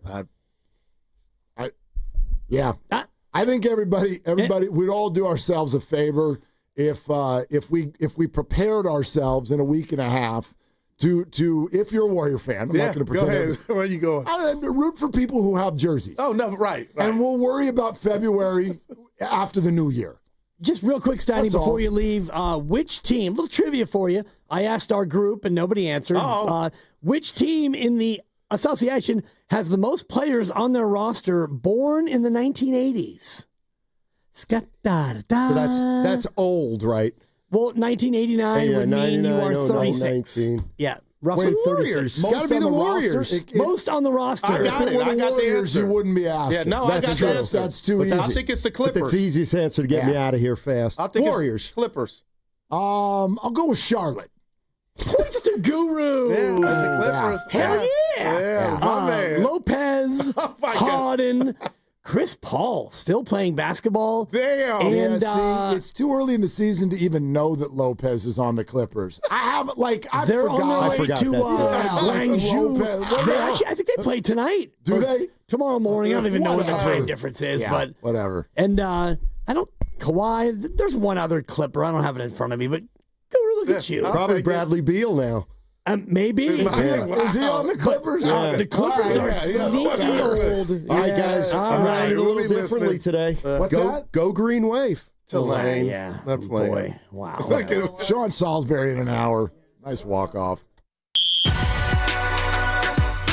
Are they the smartest show in the Bay Area? You guys are an intellectual feast for the smart sports fan in the Bay Area. Wow. You're pretty much the smartest guys on the radio. I agree. Good Lord, how big is your ego? Are they the funniest show in the Bay Area? Give it a laugh. Come on. You're a funny guy. Come on. Give me a laugh. You are funny, dude. Hit that S again. Are they the coolest show in the Bay Area? And no white boys.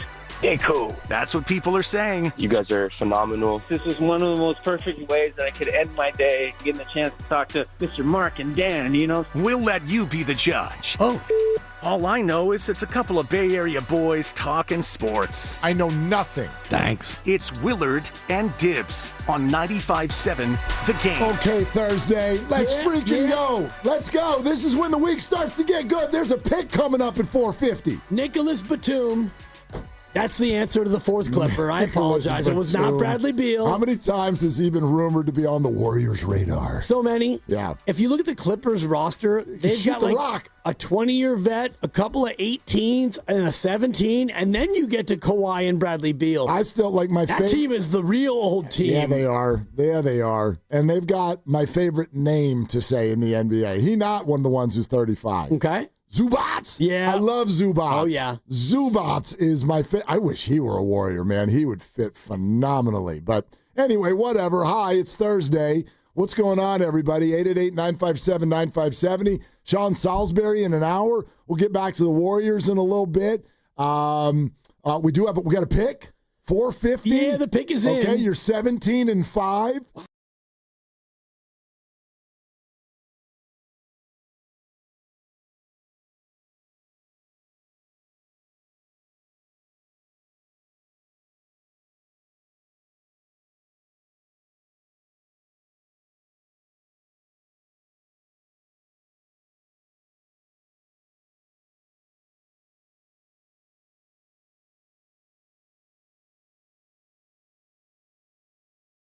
$500. At what point do you really start to fade the Dibber?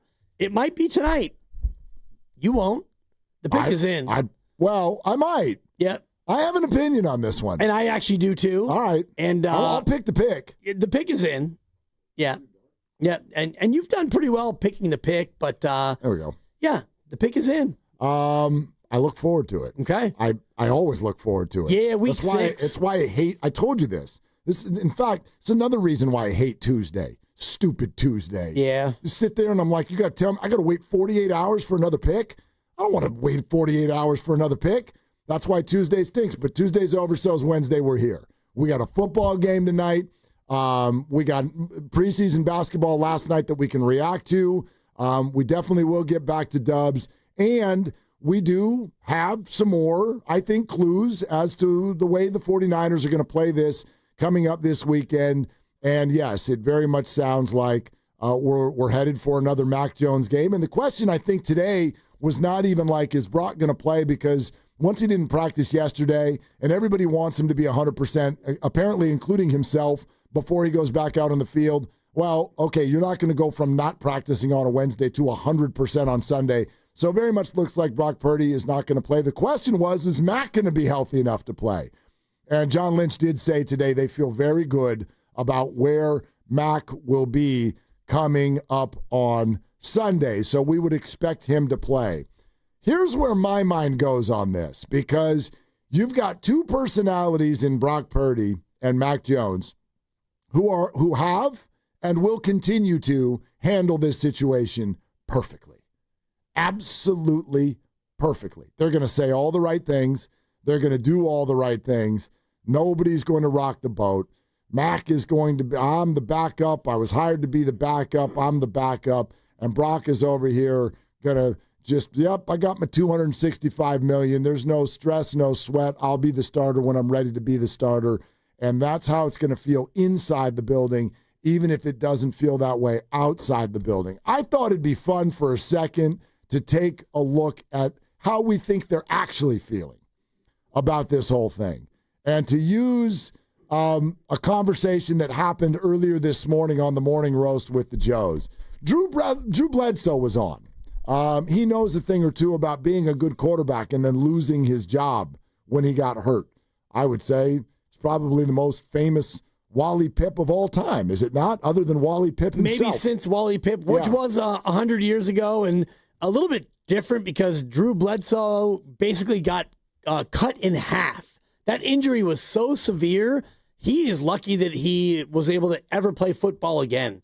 He had multiple organs get lacerated on that hit on the sideline. No, that was.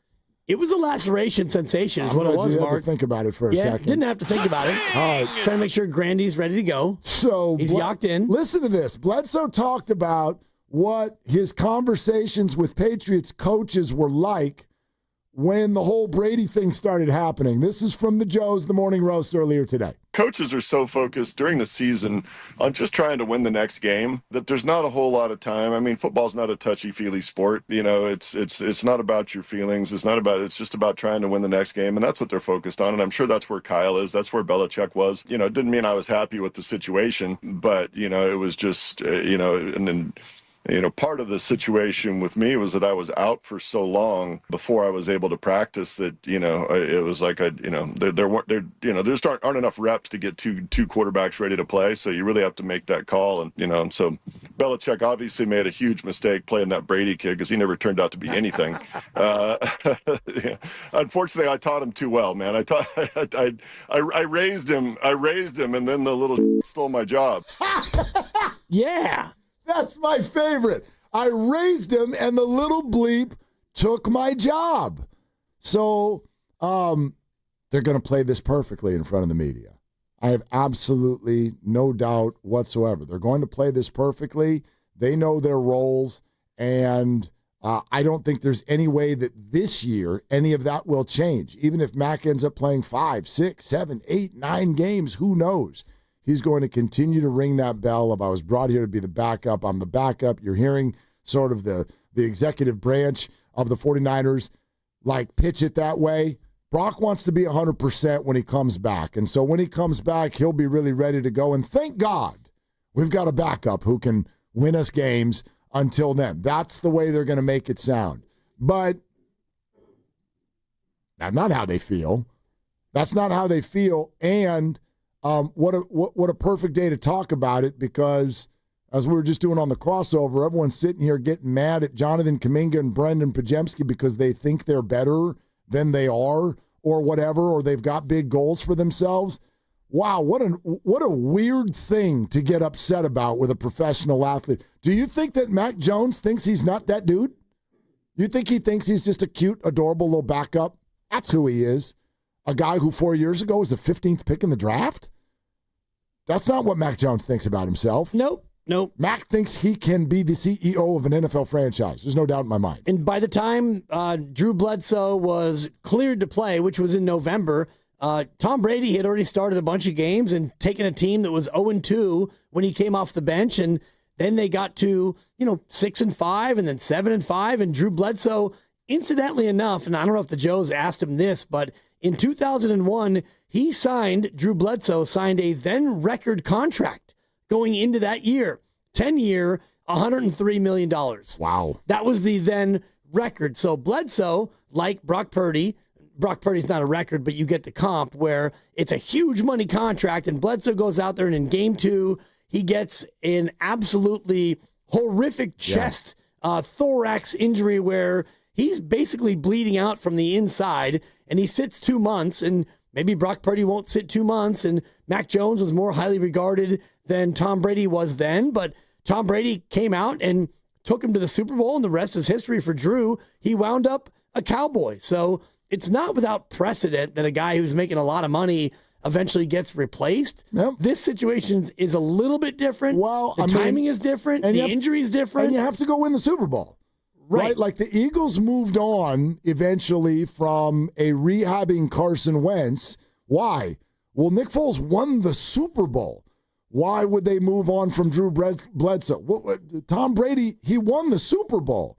So sure, if Mac Jones wins the Super Bowl this year, I don't know. Maybe we've got a conversation, but probably nothing short of that will create an actual inside the building conversation. Right, and it's funny because everything comes down to those micro moments where, yeah, Tom Brady, quote unquote, won the Super Bowl, but they needed an unprecedented call in the snow at home to beat the Raiders and get a 54-yard field goal in that same snow to beat the Raiders, and then you were able to gut out 2 really close games. And yeah, Tom Brady won the Super Bowl, but beyond that, like one play here, one play there. For sure. They don't win that Super Bowl. Well, I mean, Greg Cosell asked us yesterday, and this would be kind of a fun thing to throw at people. What if Kyren Williams didn't fumble? Yep.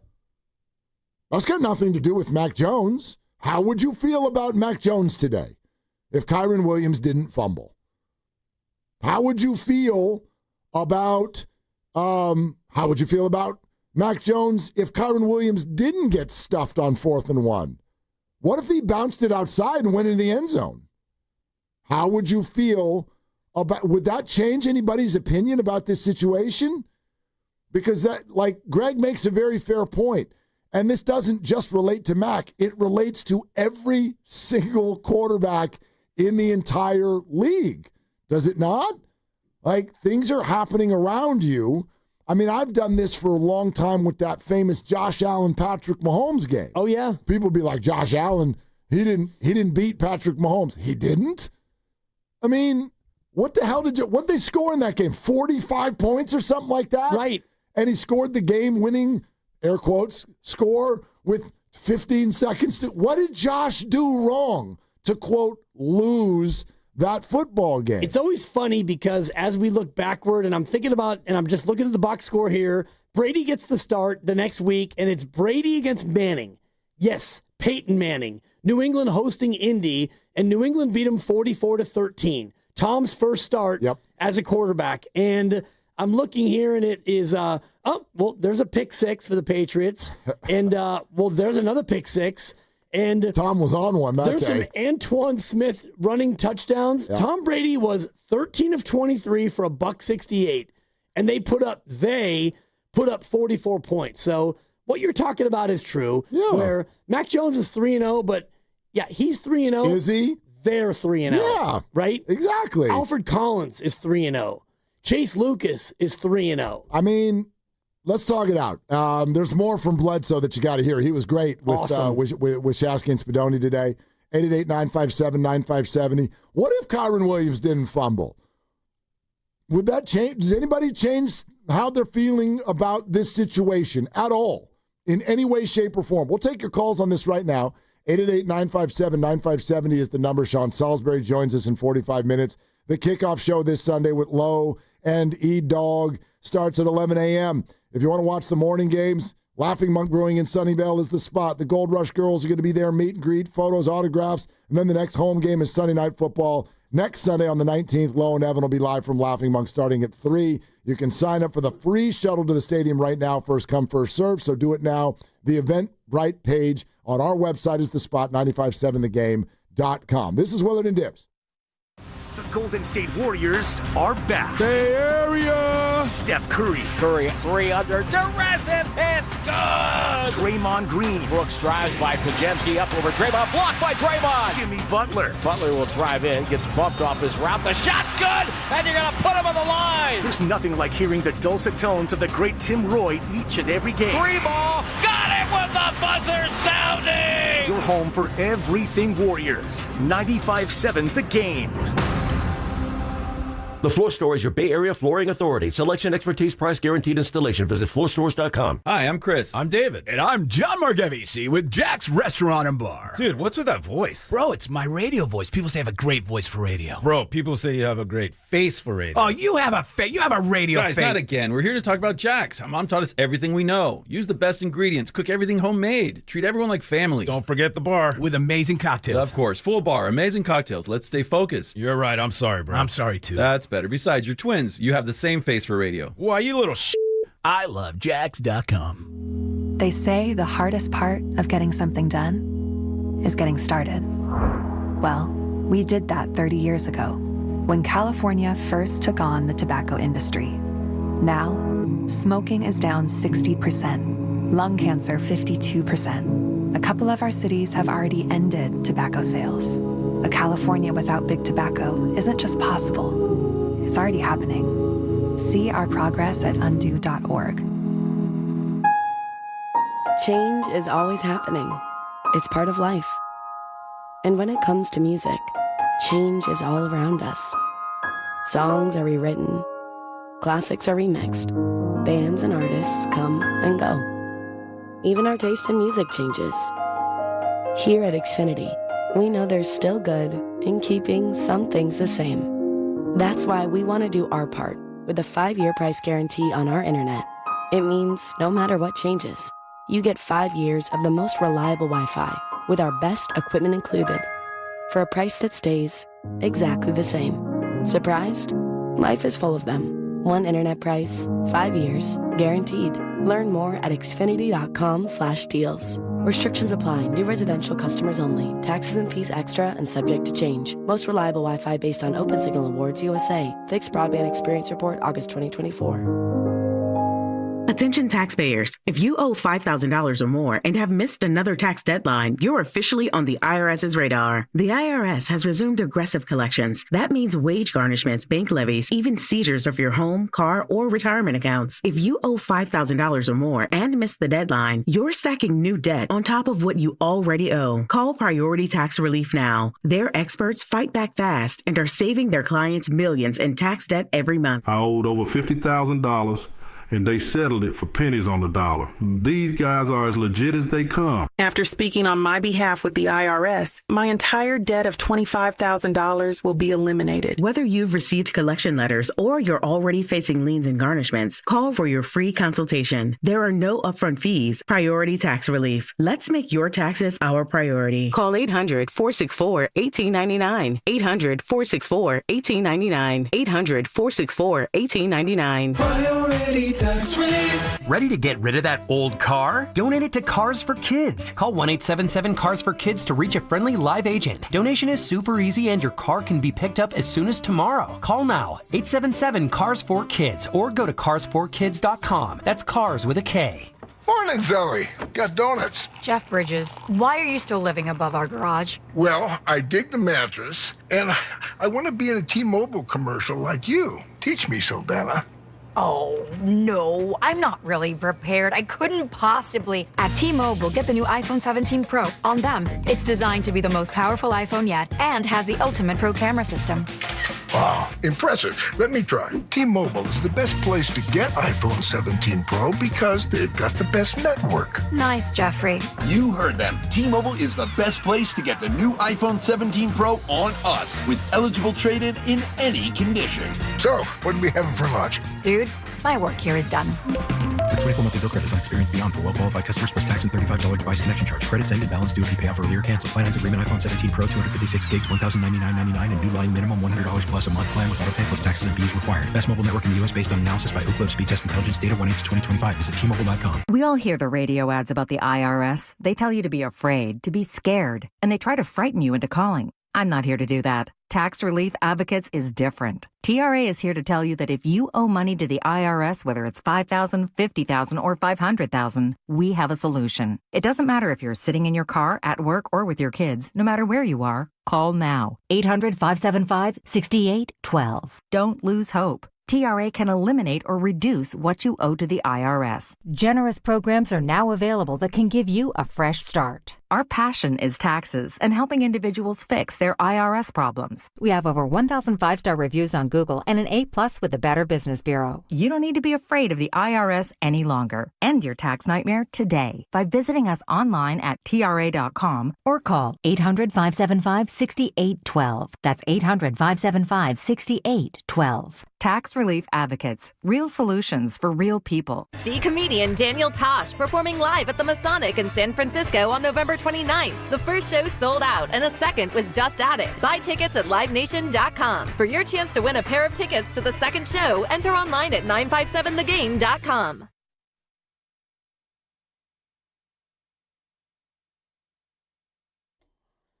Now, back to Willard and Dibs. There's a lot of teams going into the Shanahan tree and the outside zone stuff. Shut up! On 95.7 The Game. Oh, boy, yeah. John Feliciano, Tuesdays at Love 5. it. Willard and Dibs. Never a dull moment. Yeah. 3 kids and a bunch of problems. Speaking of things that you know, you want to start locking in on Willard and Dibs, not just Feliciano, Tuesdays at 5. Yes, Sean Salisbury coming up in 45 minutes. Steve Kerr's weekly appearance on Willie and Dibby resumes next Thursday. I love it. Hey, cut it out. And Steve, did we lose you? Roof. Yeah, I'm sorry, I'm here. Yeah. Yeah. It's great. Steve Kerr. It's going to be all Kaminga all the time. No, it's not. And it's not good. I mean, like, I want to. I'm just joking. I know you are. I know you know that I are. Ah, boy, Warrior fans. Some of you, not a lot of you. Some of you are just, we're going to have to, like, dude, it's kind of like when people shatter their leg and they got to relearn how to ride a bike or walk or whatever. Yeah. Y'all need to relearn how to root for the Warriors? My first question with is, the Steve, jersey. will be, Steve, the third team, they put up 51. Like, is the third team really the first team? Start them. Right? Get them out there. Like, there was the one couple of those guys I'd never heard of. I still haven't heard of that kid who was the kid who made a bunch of shots in the fourth quarter, not post? The other kid. L.J. Cryer. From Houston. L.J. Cryer. Yeah. Isn't that Shasky's son? Isn't LJ. that the guy who used to be on the show with Charlie Sheen? 2 men and half a baby? John Cryer. Yeah. Anyway, Boxer and Gerson work injury attorneys text line said this about Brandon Podziemski, and we'll read it to you again. It's a statement where he basically, I'm just going to paraphrase. Podz was like, when Steph and Draymond retire, I want to do everything now to build the trust from them and the organization that they see it as something that they will hand down to me. Now, does that make him a narcissist? Does that make him think he's a lot better than he is?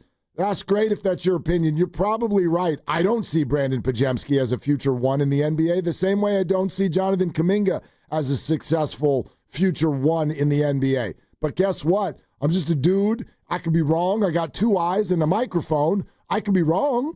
I could be wrong about any of them, but I'll tell you what, I'm sure not offended by the fact that that's their goal and their view of self, unless the view of self is becoming detrimental to the team. That's the only thing I care about. And I don't see either one of them at this moment as having done that. No, and I'm with you. And just the way he said it, where he talked about, I want to be, and I want them to see me as that, and I want to put in the work to where if we get to that spot, I would have done the work to where, now maybe I can be the guy who can take the keys to the kingdom and go ahead and be that person. And, I'm currently teaching somebody to drive.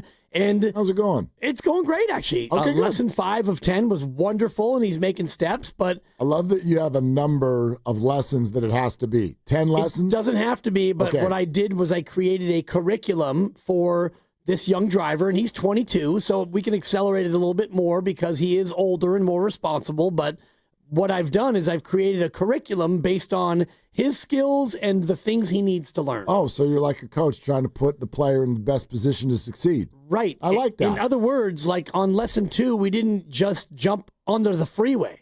What is your level of calm when he's about to do something bad? This week it was about how do you yell? Yeah, I yell when yelling needs to happen. Okay, good. Now good, I don't good, go good. full Jonathan Gannon and like put hands on him because that's not going to help. No, you don't want him to crash. No, but last lesson, not this past couple of days ago, but last week or the week before, we had a couple of times where I had to say, stop. Yeah. There was some, because, I mean, he needed to stop. Fly into it, like run a red light or there's a human in front of you. Sure. Something. Yesterday was much more mellow. He did much better, but to the greater point of that, you have to give people, like, their chance to grow. And if you're Podz, he's not saying, I'm the man. I'm going to be the man, and y'all better watch because I'm him. So he's not saying that. Here's the text from 707 that caught my eye. We were talking about Mac Jones and Brock Purdy also. And I said, do y'all think that Mac, like I know how he looks in front of a microphone. I mean, I'm just here to be the backup, and this is Brock's job, and I'm a super nice guy, and I play through injury. He showed up in a black suit with a red collar and no socks with his loafers. Yeah. That man thinks he's a badass. That man thinks he's a badass, and good for him. Right. Because he has to play football on the #1 rated television show in America with humongous trained killers trying to get him. You better think you're a badass. Brandon Podziemski has to share a court with Shai Gilgeous-Alexander. Like, you better think you're a badass, man. So anyway, here's the text. Yes, Mac Jones probably thinks he's a good QB, Willard, but the difference between him and Podz, Mac Jones is humble and knows his role on the team. Please give me the evidence. Anybody, I would like one shred of evidence that Brandon Podziemski is confused about his current role on the Golden State Warriors. I'll wait. And those are not good comps because, me one thing. Like, Brandon Podziemski, no matter what, if healthy, is going to actually play basketball. Yep. If Brock Purdy's healthy, Mac Jones might get the Sam Darnold, Josh Dobbs, Brandon Allen treatment, which is, you don't get to play. You go ahead and hold up the helmet to your ear while I'm out here doing my thing. No matter what, Podz is going to either start or play 25 or 30 minutes a game, so he has to have more of a swagger than the backup quarterback. Yeah, although I would say it's not a given. Like, I get where you're coming from, but if Podz plays horribly, they will replace him. This is professional sports. Like, maybe Seth Curry will be the starting two by the like, I don't know. Right. Anybody can be replaced if you have an extended period of poor play. At the beginning of last year, Steve was getting very frustrated with Brandon because of some decision making, and Brandon was pressing. And he's still mad at Brandon for talking to the refs too much. And all of these things. Like, everybody needs to be coached. Everybody needs to get better. I just don't, like, again, sometimes I wonder what is it we're getting mad at? You know, we talked about LeBron yesterday. And people get so pissed at LeBron. And I'm like, what you have on him so far is that he did a press conference that annoys you that raised $1 million for the Boys and Girls Club years ago. We got athletes out here who are getting in actual trouble, like real trouble. Y'all have no problem drafting Tyreek Hill in round 2 of your fantasy draft. But LeBron's a problem? Why are we getting upset with people who think supposedly that they're better than they are? Kaminga, Podz, whatever. I have no issue with it unless you're being defiant, unless you're causing problems in the locker room. When you go on the field or court, you're doing something that is the opposite of what your team needs you to do or your coach asked you to do or whatever. Like, if you're bucking against the team, now we got an issue. I don't see that with any of these people.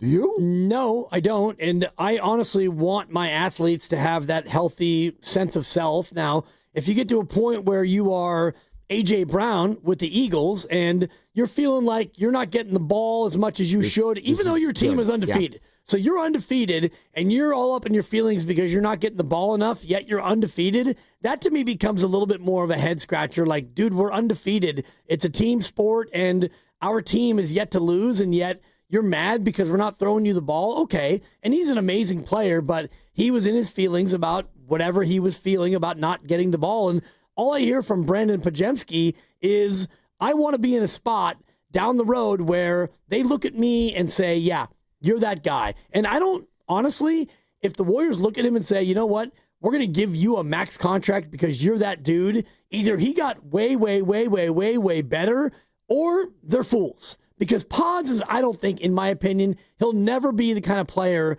to get 5 years and $280 million. Agreed. But the fact that he wants to take the baton and carry it forward, I'm not threatened by that. I love that. Yeah, do you know what's funny? I mean, how many of y'all have ever bought a lottery ticket? I know you have. Constantly. I have. Yep. We've convinced ourselves that somehow that's possible. Brandon Podziemski being the best player in the league is way more likely than you or me hitting the mega. No doubt. Way more likely. Right. But we've convinced ourselves, no, it might happen to me, and I'm actually going to put some money behind that, and then I'm going to walk, I'm going to do a special trip. I don't need gas in the car, but I'm going to the gas station tonight because Mega hit $1 billion, and we're going to go do that. This is no different. This is the way the human brain works. Who the hell doesn't think they're better than the rest of the world thinks? That's probably all of us. I hope you feel that way, like a healthy ego. Steph has talked about a healthy ego. This is very, very important. I hope that for every human being out there, every single one of you, because the ones who don't have that, you're the ones who, we got to watch out for. Those are you're the people we got to check in on because you're starting to go down the route of self-loathing.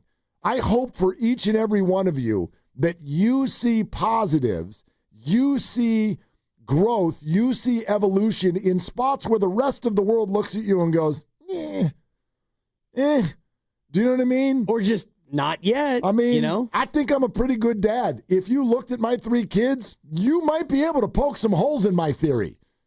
You might. Yep. I bet you could. But that's not how I see myself. Because I've got a healthy ego about it. And is it myopic at times? Is it egotistical at times? Maybe.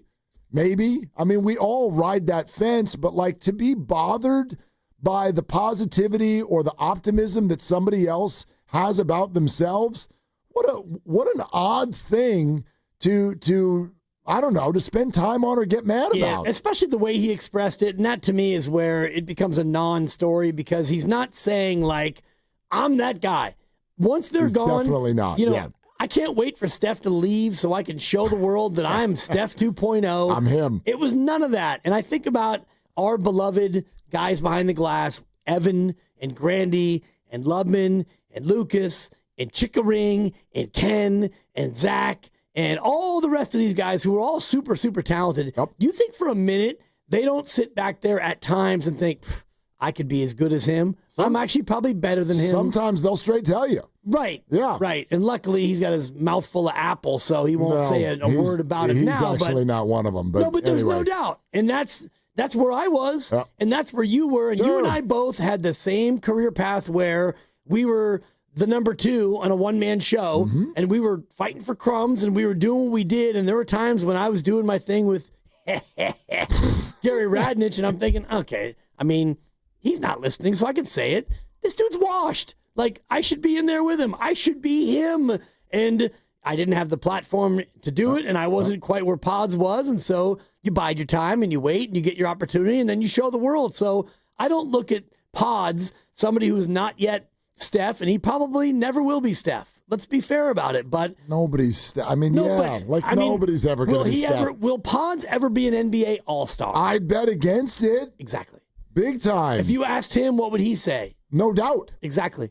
So is that something that we look at from him and say, oh, dude, you're an idiot? No, I look at that and say, that's what I want in a player. Thank you. This is why we love sports. Do you know how idiotic it was for Steph Curry to see this? Colleges wouldn't even give him a scholarship. But what did Steph think about himself? This is the beauty of what we're all watching and talking about. Sports, man. Exactly. Brock Purdy, same thing. Hello? Yep. Like they saw it from the beginning. None of those athletes achieve this and get here and go, oh my God, I actually thought I sucked. I can't believe I've got this in me. I know Brock looks aw shucks, but talk to anyone who actually works with him. They're like, the dude's a dog. The dude has that streak in him. Same thing with Steph. Same thing with Buster Posey. Other people who have red cheeks who look like they're aw shucks. These are maniacal competitors who see the world for themselves when the rest of the world doesn't. And you're right, 99.999% of the people who see that in themselves are wrong. Yep. But, like, be the one who's right. Try. And keep trying. Yes. I think about Logan Webb as a good example where he was not great in the minors, and then he came out, and it's like, this guy's like, his stuff is mediocre, and then he got stronger, he got better, and now he's one of the 10 or 12 best pitchers in the National League. And so, yes, Podz has the ability, considering his road, and he's still very, very young, he could go out there and prove me and you wrong and eventually be an all-star, or he could just be a good, solid 12 or 15-year NBA rotational piece, or he could flame out. And that's basically the way this whole thing goes. So the fact that he thinks that he's going to be, somebody who is that dude, I love that. That to me is not a problem. And, Kaminga thinks the same thing about himself. And I honestly think that Kaminga has probably a higher ceiling than Podz does. Of course. Right. I'll agree with that. So why do we get threatened by Kaminga when he wants to, through his agent, he wants to go out there and be the one and go cook?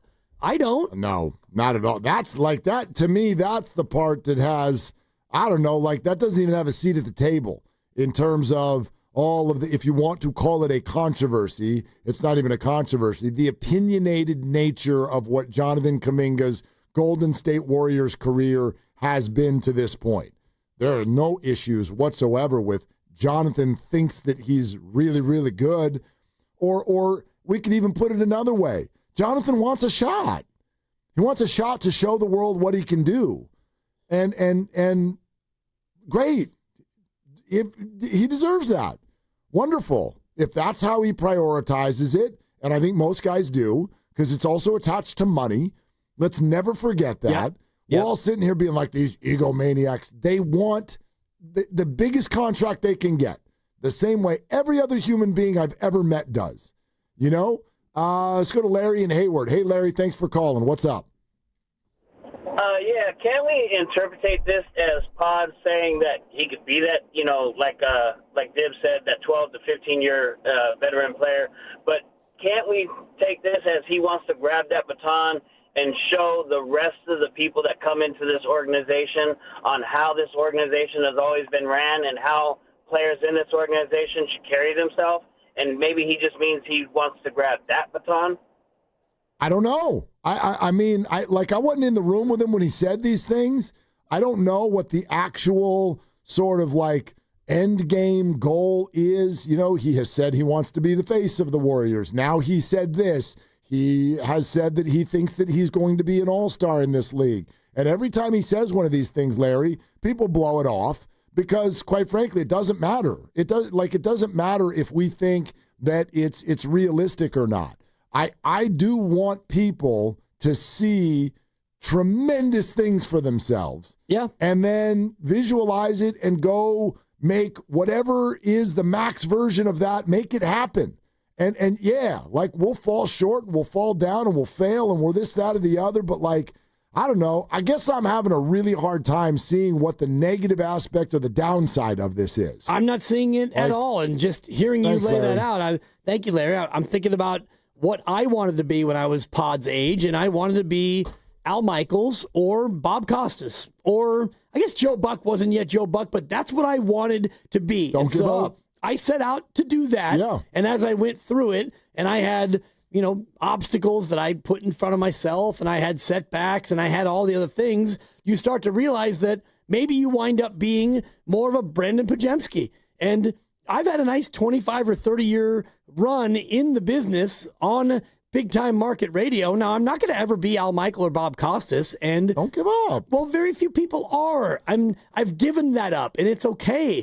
It's like Al Horford is never going to be LeBron James. Al Horford is Al Horford. He's had a great career of being a 39-year-old NBA champ, and he's had a great run. So it's not about giving up. It's about getting to a spot where you realize that what you've done is okay, and it's enough. And right now, if you're Podz and you're 22, he might be 23, I'm not sure, you still have your eyes on the ultimate prize, which is, oh, I'm going to be that guy. And why would anybody want to throw a wet blanket on that? Yeah, well, again, only if it in some way is becoming detrimental to the team. Right.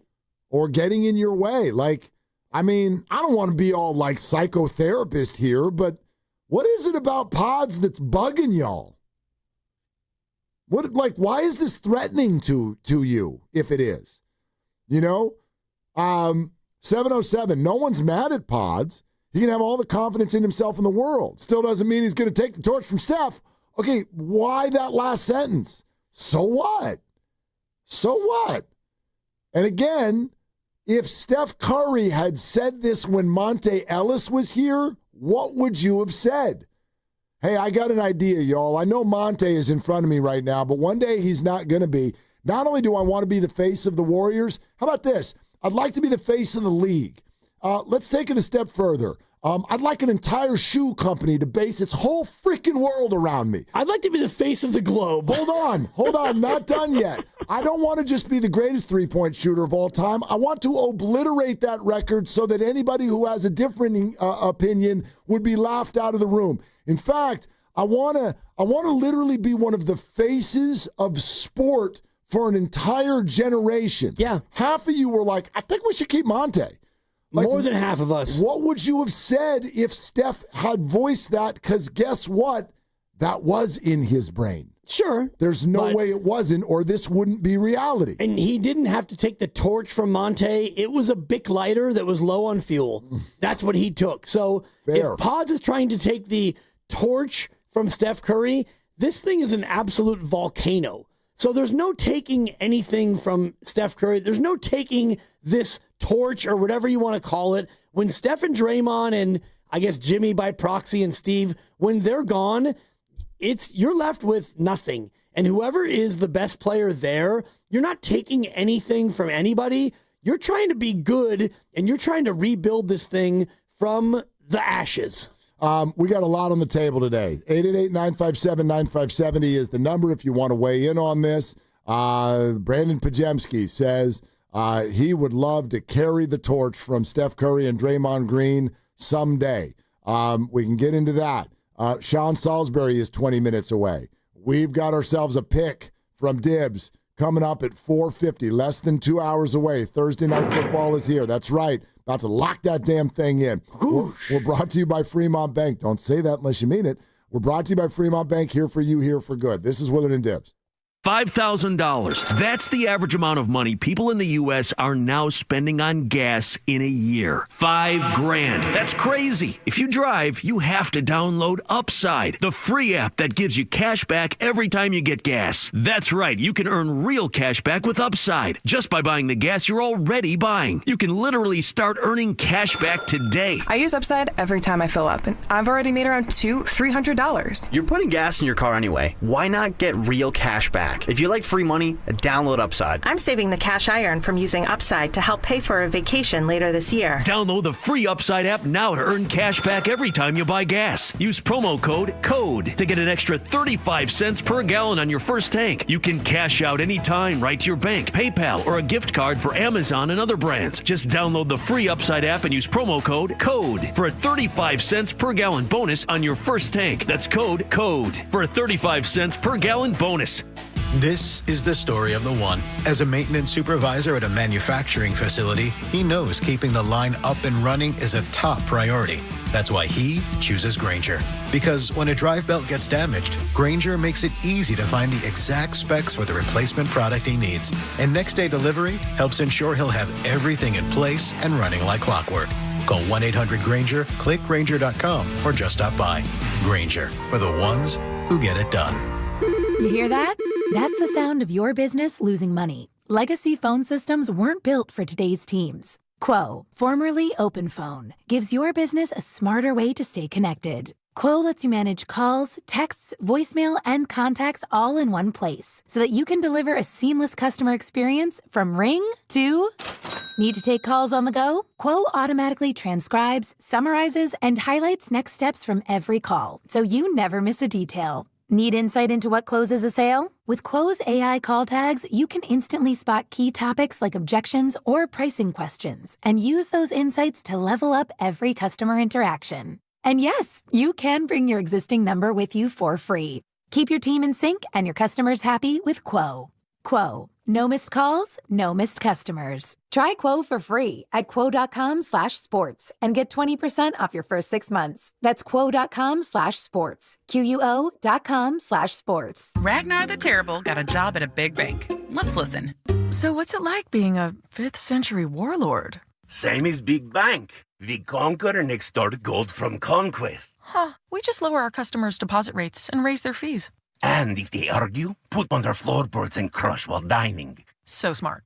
Star One isn't like the big banks. We think banking should be pain-free, with lower loan rates, higher deposit rates, and friendly customer service. Star One, in your best interest. Jumpstart MD is your Bay Area expert in weight loss and hormone care. And October is Menopause Awareness Month. Let's be real, one size fits all doesn't work. That's why Jumpstart MD created a personalized program that combines weight loss and hormone optimization, all for one low price. Even better, you'll save $200 this month when you choose the plan that fits your life. With 13 Bay Area locations and online visits, expert support is always within reach. Call 855-JUMPSTART or visit jumpstartmd.com to reclaim your energy, your balance, and your confidence. Want to interact with the hosts but can't call? Text the Boxer and Gerson Work Injury Attorneys text line at 888-957-9570. Boxer and Gerson, Northern California's premier workers' compensation law firm, helping injured workers get their lives back for over 40 years.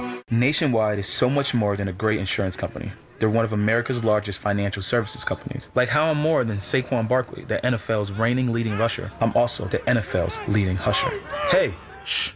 Nationwide Investment Services Corporation, member FINRA, Columbus, Ohio. This is the story of the one. As a maintenance supervisor at a manufacturing facility, he knows keeping the line up and running is a top priority. That's why he chooses Grainger. Because when a drive belt gets damaged, Grainger makes it easy to find the exact specs for the replacement product he needs. And next day delivery helps ensure he'll have everything in place and running like clockwork. Call 1-800-GRAINGER, click Grainger.com, or just stop by. Grainger, for the ones who get it done. Okay, I have to tell you, I was just looking on eBay where I go for all kinds of things I love, and there it was. That hologram trading card. One of the rarest, the last one I needed for my set. Shiny like the... designer handbag of my dreams. One of a kind. eBay had it, and now everyone's asking, ooh, where'd you get your... windshield wipers. eBay has all the parts that fit my car. No more annoying... just beautiful. Millions of finds, each with a story. eBay. Things people love. Feeling good, feeling alright. Yeah. Revolution, live in concert. We're feeling good, we're feeling alright. Revolution, performing at Shoreline Amphitheater Saturday, October 11th, with special guests Pepper, The Elevators, Aurora Wave, and DJ Mackle. Get tickets now at livenation.com. Bringing all the good vibes. Don't miss Revolution at Shoreline Amphitheater for one night only. For more, visit revolutionmusic.com. You're listening to 95.7 The Game, KGMZ-FM and HD1 San Francisco on Odyssey Sports Station and the home of the Golden State Warriors and Valkyries. Always live on the free Odyssey app and now coming to you live from the Laughing Monk Studios.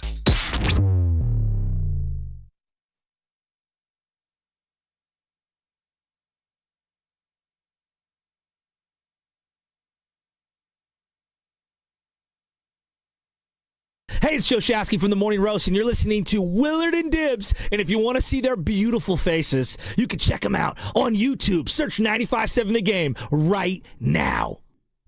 Hey, do we have mixed messaging?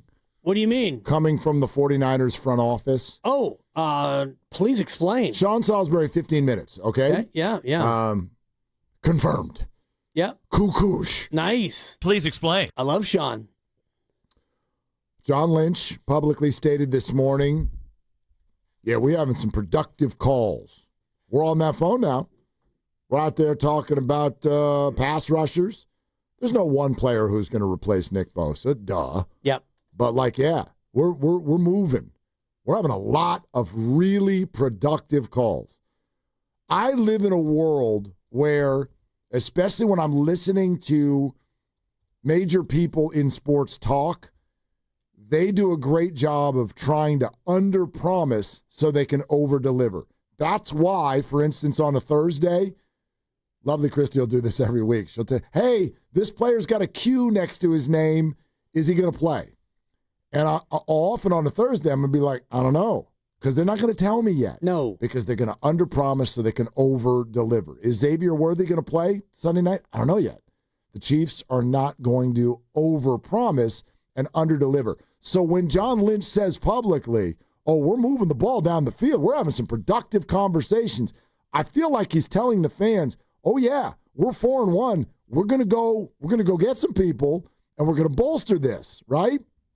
Well, then there's Kyle Shanahan, who got into a conversation with Tim Kawakami at his presser yesterday and was asked if this moment for a pass rusher feels similar to 2019 for a receiver when the 49ers went out and I think dropped maybe a fifth rounder on Emmanuel Sanders to bring him in, and it helped. And then the Niners went to the Super Bowl and almost won the darn thing. So this is before practice yesterday. Listen to this. The Emmanuel Sanders trade was like, really, you said it, we're maybe one piece away. Do you feel at all similar? I know it's a little ways away to that time. No, I don't feel at all like that. I think at that time we had a Super Bowl defense that was as good as anyone in the league and probably had been for like 10 years and was pretty obvious. And I thought at the time some of the receivers we were dependent on weren't there, and we were playing some young rookies, and we thought we needed to add another guy. But yeah, I don't totally see it the same situation as right now. Okay, translate this for me. Did Kyle just say no? Because back then I thought we could win the Super Bowl. This is, and by the way, I'd agree with him. But this is not that. Like we do not feel, oh yeah, we're one player away from being the big bad wolf on the block. Right, because what they have going on right now goes far beyond just missing an edge rusher. And just looking at the internet, they traded a third and a fourth for Emmanuel Sanders, and they got back a fifth. Okay, that's what I'm remembering. So, yeah, okay. They got a fifth for the upcoming draft. They gave up a third and a fourth, and they got Emmanuel Sanders. And, yeah, and you look at that year and stuff, and they had an elite defense, and he talked about it. You had the best defense in football, and you felt like you were one piece away. And it reminds me more of the Christian McCaffrey situation where you also had a really good team, and you just could not run the ball. So you got that one piece. And so you look at this year and put 4-1 aside for just a moment. Your quarterback has not been able to play. We don't know when he'll be able to play. Your tight end is due to come back but can't come back. Your number one wide receiver who's getting $30 million a year hasn't played and maybe won't play. And we can go all the way through. So this team does not have an elite defense. It's a good defense. You don't have a great offensive line. You don't have a good pass rush, and you've got about 7 or 8 rookies or second-year guys who start for you. So I get what he's saying. What he's saying, basically, without saying it is, we're 4-1. Yeah. Are you sure? Wait, are you sure and stuff? Because I looked at the film, and honestly, and I always do this, Mark, if you watch a game with, like in the old school, before they had the score bug and before they had the score box and all the rest of the things, if you just watched these games and you didn't keep track of who was scoring and who wasn't scoring, and you look at all 5 of these games like a boxing match, they're probably down 3, if not 4 of the 5 rounds. Yeah. I mean, do you want to know, like Kyle would never say this, and I don't even think he thinks I think he just said that. No, but what I'm about to say, like, you know, the problem with the 49ers right now is, I mean, in theory, they're going to acquire a bunch of people at the trade deadline who are already on the team.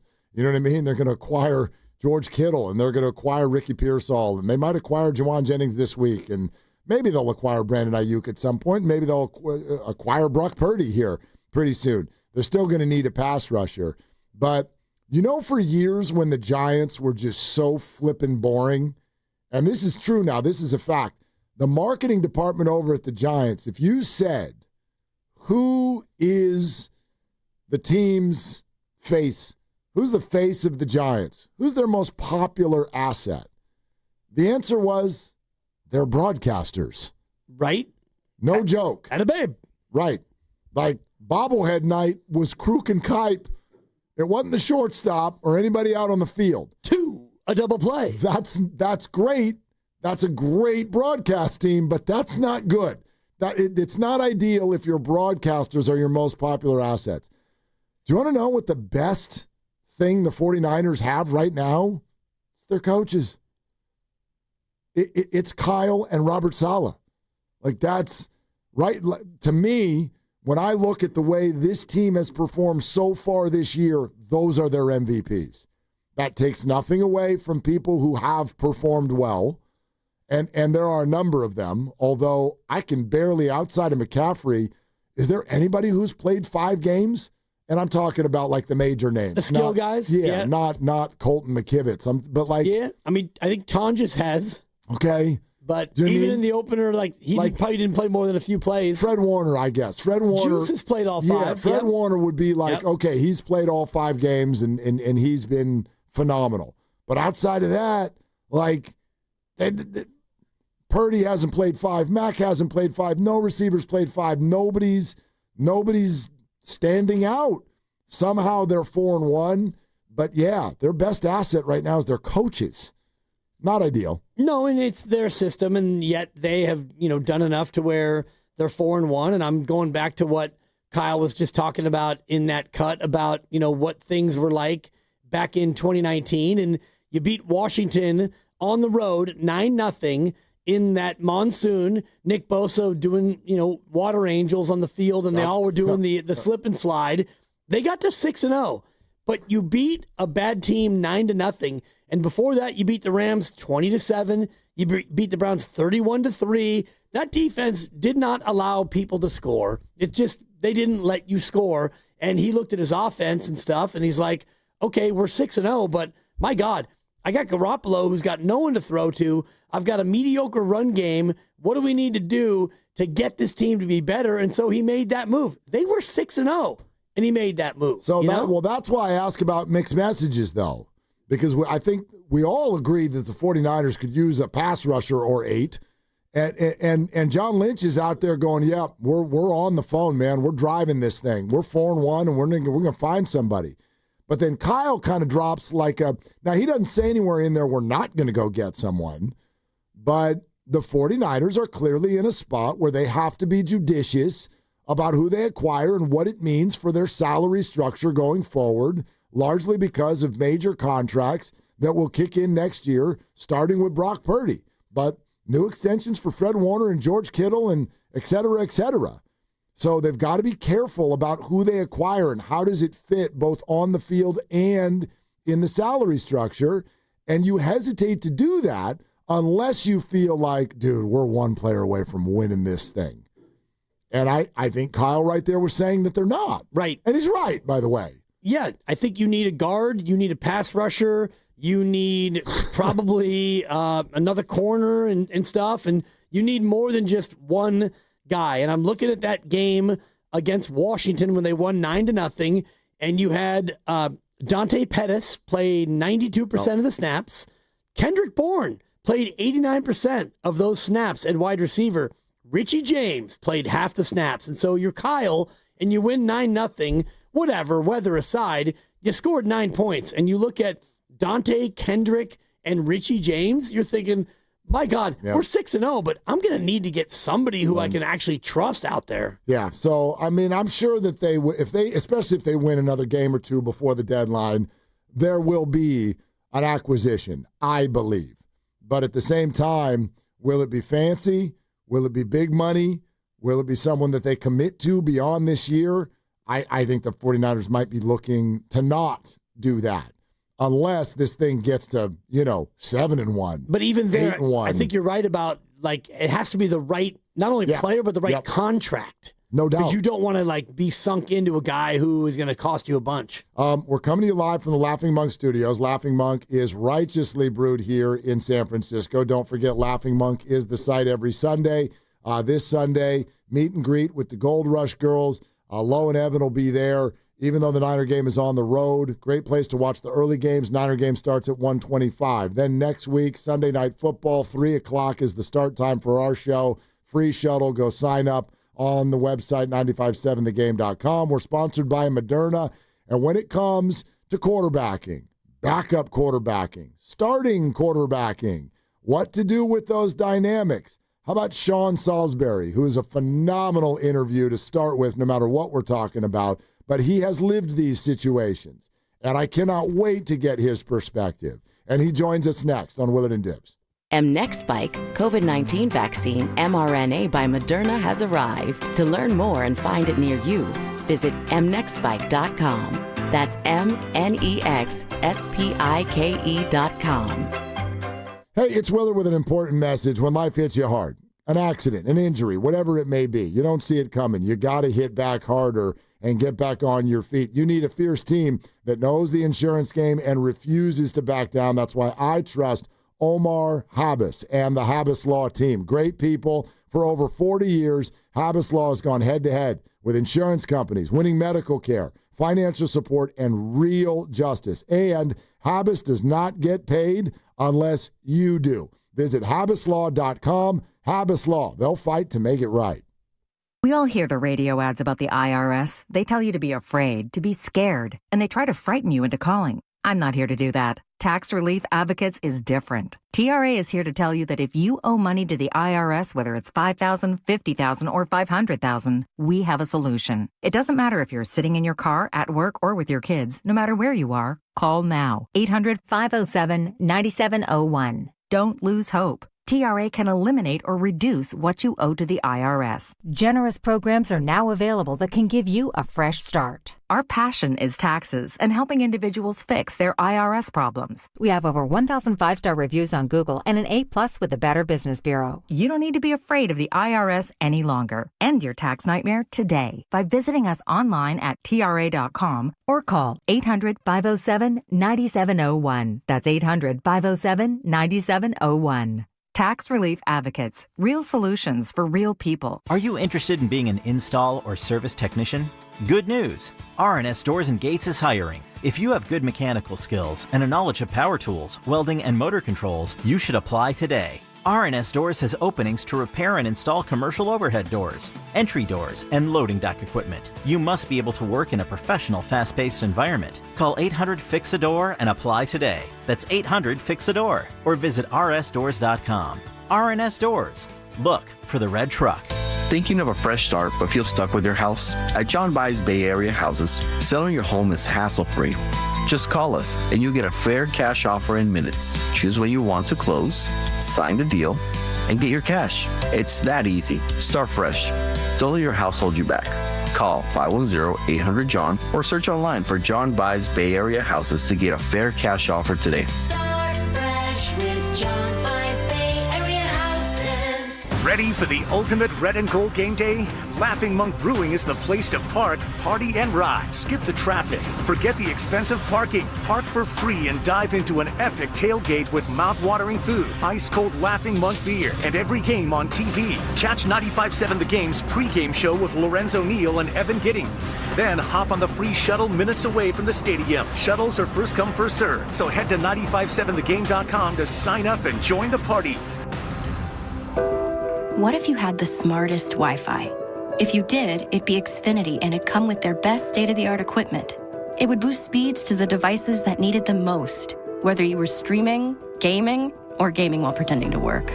It would even power your mobile connection so you could bring faster, secure Wi-Fi speeds with you where you use it most.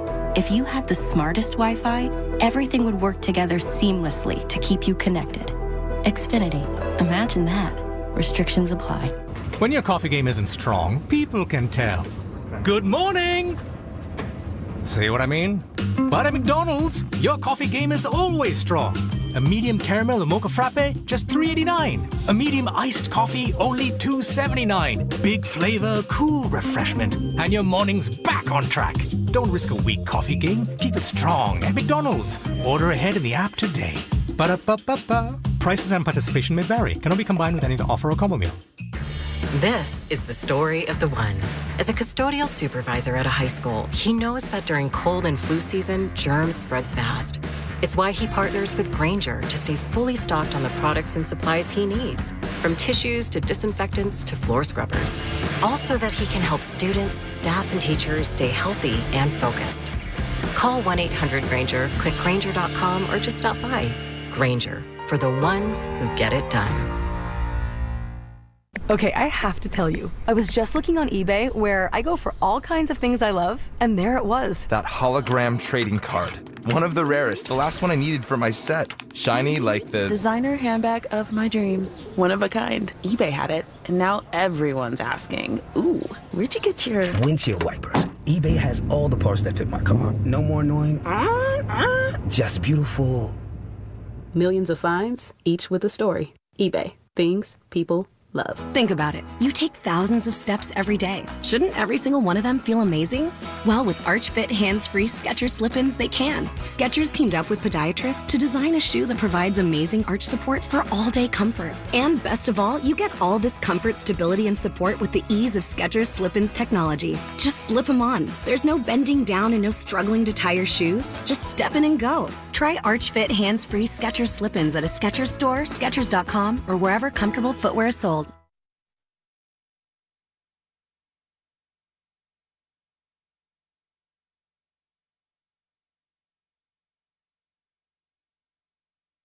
Now, back to Willard and Dibs on 95.7 The Game. Thursday night, y'all. Dibs about to make a pick in an hour and a half. Y'all better yak in. Don't get it wrong. Well, the pick is in. I'm 17-5, so I know, don't get it wrong. I'm not planning on getting it wrong. Last week, even though I was 1-2 on the air, I was 8-6 overall. Yeah. Another winning week for your boy. Yeah, and I know you know this and won't take offense, but our listening audience don't care about the off-air picks. Of course, and it's interesting because I am 17-5, and if you accept as fact that I probably won't continue at this rate, which I honestly, how could I continue at this rate? It would be crazy if you did. It would be bananas, and so at what point do you, as the betting audience member, start to follow the bit and fade the dibber? Or at what point, if you haven't already, and this kind of, boy, this is the one that makes your stomach turn, when do you start buying into dibs and betting on these things? And it's kind of like showing up at a roulette table and everybody who's there is winning money, and they're like, it's hit the number 9 6 times in a row. Would you be like, well, then I'm going to bet the number 9? Or you'd be like, ain't no more 9s coming. I missed the boat. Yep. I missed the boat. The bottom line is, the likelihood is, if you haven't been betting the dibber, you missed the boat. But maybe not. Maybe not. I mean, I'm hitting at a 77.3% clip. That's out of control. So even if you figure like, okay, if you have a good year, I think you said 55%. So that's a great year. That's right. That's a professional gambler year. So I'm 17-5. Yeah. That would mean what? I go 30-25. Yeah, that would be 55%. That would mean I would go 13-23 over the next 36 picks. Mm-hmm. So if you think that I'm going to regress to being just professional, not bananas elite, then you may want to start fading the dibber. Or I hope you didn't miss the boat. Like maybe you got on the boat back week 2. Maybe you got on the boat and everything's good to go. And maybe this is like the Love Boat where it's exciting and new. Come aboard. We're expecting you. One of our YouTube chatters, Don Dada 1200, says he's been riding with Dibs for over a month now, and he's up like $500. All right, which is great. Even though he's a complete jerk to me on this chat on a daily basis. Oh, okay. But that's fine. That's what it's for. It's all good. Doesn't get to me. But I see you. Well, apparently he's a jerk to me if he's up 500 and I haven't even seen a taste. Yeah, where's the tip? Not even a Don Dada. Just the tip, Don Dada. That's all we're looking for. For just a second. Okay. Hey, Lucas. I don't know what Sean says the link's not working. Just call him. Okay. Yeah. So anyway, that counts as one. Sean sells me. It does. It's got to. Well, you can't. Well, now you got to tell people what you're talking about. I set the over/under on Salisbury-an mishaps at 1.5. Well, now you just changed the word. You called them call drops. Okay. Can't drop a link that you never even joined up to begin with. I saw him on the big board, and then he disappeared, and now he's back. On your big board? On the small phone. Now I want to know who's on your big board. It's not even a big board. Who's number one on your big board? I like the pick. You know who's not on my big board is Arch Manning. You stink. Oh, yeah, that didn't go great. Yeah, I'm going to go ahead and say this on behalf of educators everywhere. Stay in school. Anyway. I don't think he's going to need that advice. Yep. But let's go to a quarterback who did make it to the show. Great transition. Okay? River Island's guest line, our buddy Sean Salisbury on with us here on Willard and Dibs 95.7 The Game. And my God, we love it when you come on, Sean. How you been, man? I'm doing great. Good to be on with you guys. Thanks for having me. Yeah, so excited to talk this out with you. What is your perspective on, this is the way I'll ask it. We'll get to all of the Brock and Mac stuff, but what is this like for a locker room? I know you've been a starter, you've been a backup. Like, what is this like when the starter goes down and then the backup comes in and people's eyebrows start raising? What's this like for the guys? Well, people's eyebrows start raising when a backup comes in and makes one completion. So, we're always pretty popular and say you got to sustain it, but you guys are lucky.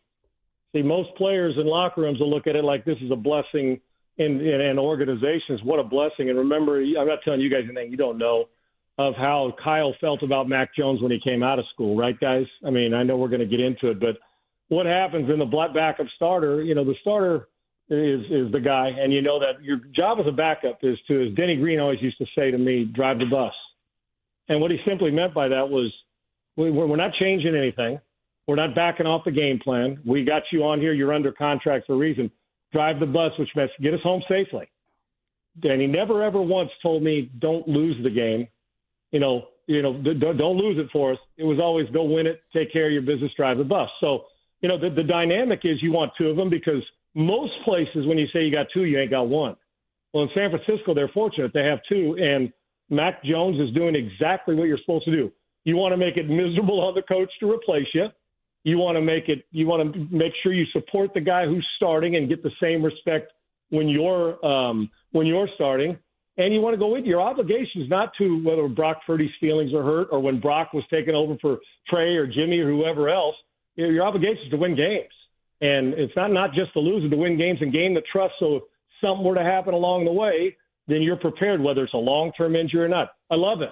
And you know what? As a backup, I always wanted to go in there and win, and not for the next week there was controversy, just so you could say, coaches trust me, my players trust me, and if I'm called upon, the confidence continues to grow. This is not a bad thing. It's a good thing. Now, the tough thing is if it keeps rolling, what decisions do you make? Do you roll with a hot hand? Do you go back to the guy? Can you lose your job as a starter? You absolutely can. You guys know my affinity for Purdy. But in any backup or start, Wentz and J.J. McCarthy are going through this right now. They're going through the same thing about, Wentz is playing pretty well and they're winning. So I think it's a great problem to have, but you have to manage it properly as a head coach. And the truth is you want them both playing great, and then you go from there. You'll get a feel for who's supposed to play, trust me, and you can't be in the worrying about people's feelings business. You got to worry about an organization. It's not so much about people's feelings. It's more about people's contracts. How much does that play into it when Brock Purdy's set to make $53 million a year next year? Well, most people, and that's next year, right? So we'll take care of it. But you're right. It's a great point. And anybody is naive to think that money isn't. Now, I'm not speaking for Kyle or John or anybody else there, but we're naive to think that it's just as easy to replace a guy who's making $53 million as it is a guy making $53,000. It's not. That comes into play. But that's where that decision we were just talking about, is it tough or is it a problem? That's where it gets tough. Are you making the decision based on, listen, we signed him and he's our guy and we believe he's the future? There's no doubt. But let me take you back. Even though the money's different, when Brock got the job, nobody expected that. He had to go through hell. He was just trying to make a team. So we didn't worry about where Trey Lance was drafted, even though he wasn't making, he was a first-round pick. Or, Jimmy hadn't gone to a Super Bowl. So, yes, but I honestly, guys, I'm just trying to put myself in the situation of the organization, the head coach. I'm not worried about Brock's contract next year. I'm worried about, is he ready? And when he comes in, if Mac's 3-0, 4-0, 5-0, and he comes in and you put him in, that's great. Now pressure falls back on Brock to do what he did do to earn the $53 million and to put him in position where they could let everybody else go do their thing, and they committed to long-term. So, and just because it's a long-term commitment doesn't make it's the short-term answer. And it would be either way if it was Mac or him. So short-term and long-term have to come into it. I know this is 2025, and I know the 49ers are 4-1, and nobody with the injuries expected them to be here, even though the organization's always held in high regard because they win. But I'm going to deal with that later. And I'll deal if it becomes an off-season issue, then we'll deal with it. And you say, well, do we keep them both? As one wants to go start, they're both capable of starting. But it does come into play, and it is part of it. And the optics are part of it, whether we want to admit it or not. But it's hard to sift through. But you do have to get out of the feel-good business and play the guy in 2025, regardless of who it is, that gives you the best chance to win. And in truth, right now, look at the way Mac's playing. He's done exactly what he's supposed to do and then some to give the 49ers a chance, not turning it over, throwing touchdowns, putting up yards, and winning. And it's important. No doubt. Sean Salisbury with us here, 95.7 The Game. Sean, I love that you brought up the word optics because this is interesting to me. As you said, the numbers are there. 6 touchdowns, 1 pick. The wins are there, 3-0. Greg Cosell said something to us interesting, though. He's like, how does everybody feel about this if Kyren Williams doesn't fumble at the one? In other words, it's like the Niners are not, they're not scoring 30 or 40 points. These are grinder games that could have gone either way. I'm interested in just your quarterback view of what you're seeing Mac Jones do. How well is he playing? And real quick about that, and if my aunt had balls, she'd be my uncle, right? That's true, too. I think, Greg's one of the greatest. I think Greg's the most underrated football guy on the planet. I do. I love him. And when you always learn something from Greg Cosell, you do. And I'm a huge fan. And he knows this, but the thing about it didn't. And then it took, the Kyren Williams fumble, but how did you get in position to be winning? What do we want? I know we all want 450 yards passing, a big win, score 40 points. But right now I'm looking for how are you playing under duress when we need a win? Are you throwing to the other team and putting us in a bigger bind? Or are you taking a turnover? Or are you taking a 3-and-out by them and punting and flipping the field and giving us a chance where you're not constantly putting the defense in a bind? You know what, guys? Even though their body types may be different, I think the similarities in the skill set with Brock and him are very similar. Neither one are what you'd say, oh, my gosh, overpowering arm. Neither one of them are overpowering physical specimen that run 4.5. Underrated athletes, both of them, that could buy some time, maybe one a little quicker. Both throw the ball on time with accuracy, with anticipation. When they hold it longer, they get in a little more trouble. Just like guys, Marino could hold it a little longer, but he never held it longer because the ball came out on time. Elway could hold it a little longer. The similarities, what I see is a guy who's making good decisions, and it starts there. And here's the most important thing. Well, when you got a big play, we've seen it in the past, and we see it every week with great players or quarterbacks that are winning. We're hearing that same thing in Philly. Well, he's not dominating the passing game, but they just keep winning with Jalen Hurts. In this case, I don't think you're ever going to be wowed by, oh, my gosh. But what happens is, with good decisions, they're making Mac Jones right now is making simple plays. When you guys got to watch Joe Montana and Steve Young at their best, I'm not comparing Brock or Mac by any stretch, but what did they always do? When you watched Drew Brees, when you watched Tom Brady, when you watched the way these guys play, spectacular is fine. Nobody lives in the spectacular part of it. Mahomes has made plenty of them as spectacular plays. Where we live as quarterbacks is making the obvious play look obvious. The shallow cross, the ball to the flat, where you're not yanking it to the ground. Those things that keep chains moving. And then when the big play offers itself and you can hit a stutter go or a bang post in the red zone, that's when you got to make those. But the big plays don't mean a hill of beans once or twice a game if all the other 60 snaps or the 30 throws, it's inaccurate. It's a catch and tackle for an 8-yard gain instead of a 10-yard gain. What I see is a guy that's throwing on time. And I know we could say, well, what if this guy did this? And if they wouldn't have blocked this, or if Kyren Williams doesn't lay it on the ground. But he did. And that's part of the team effort.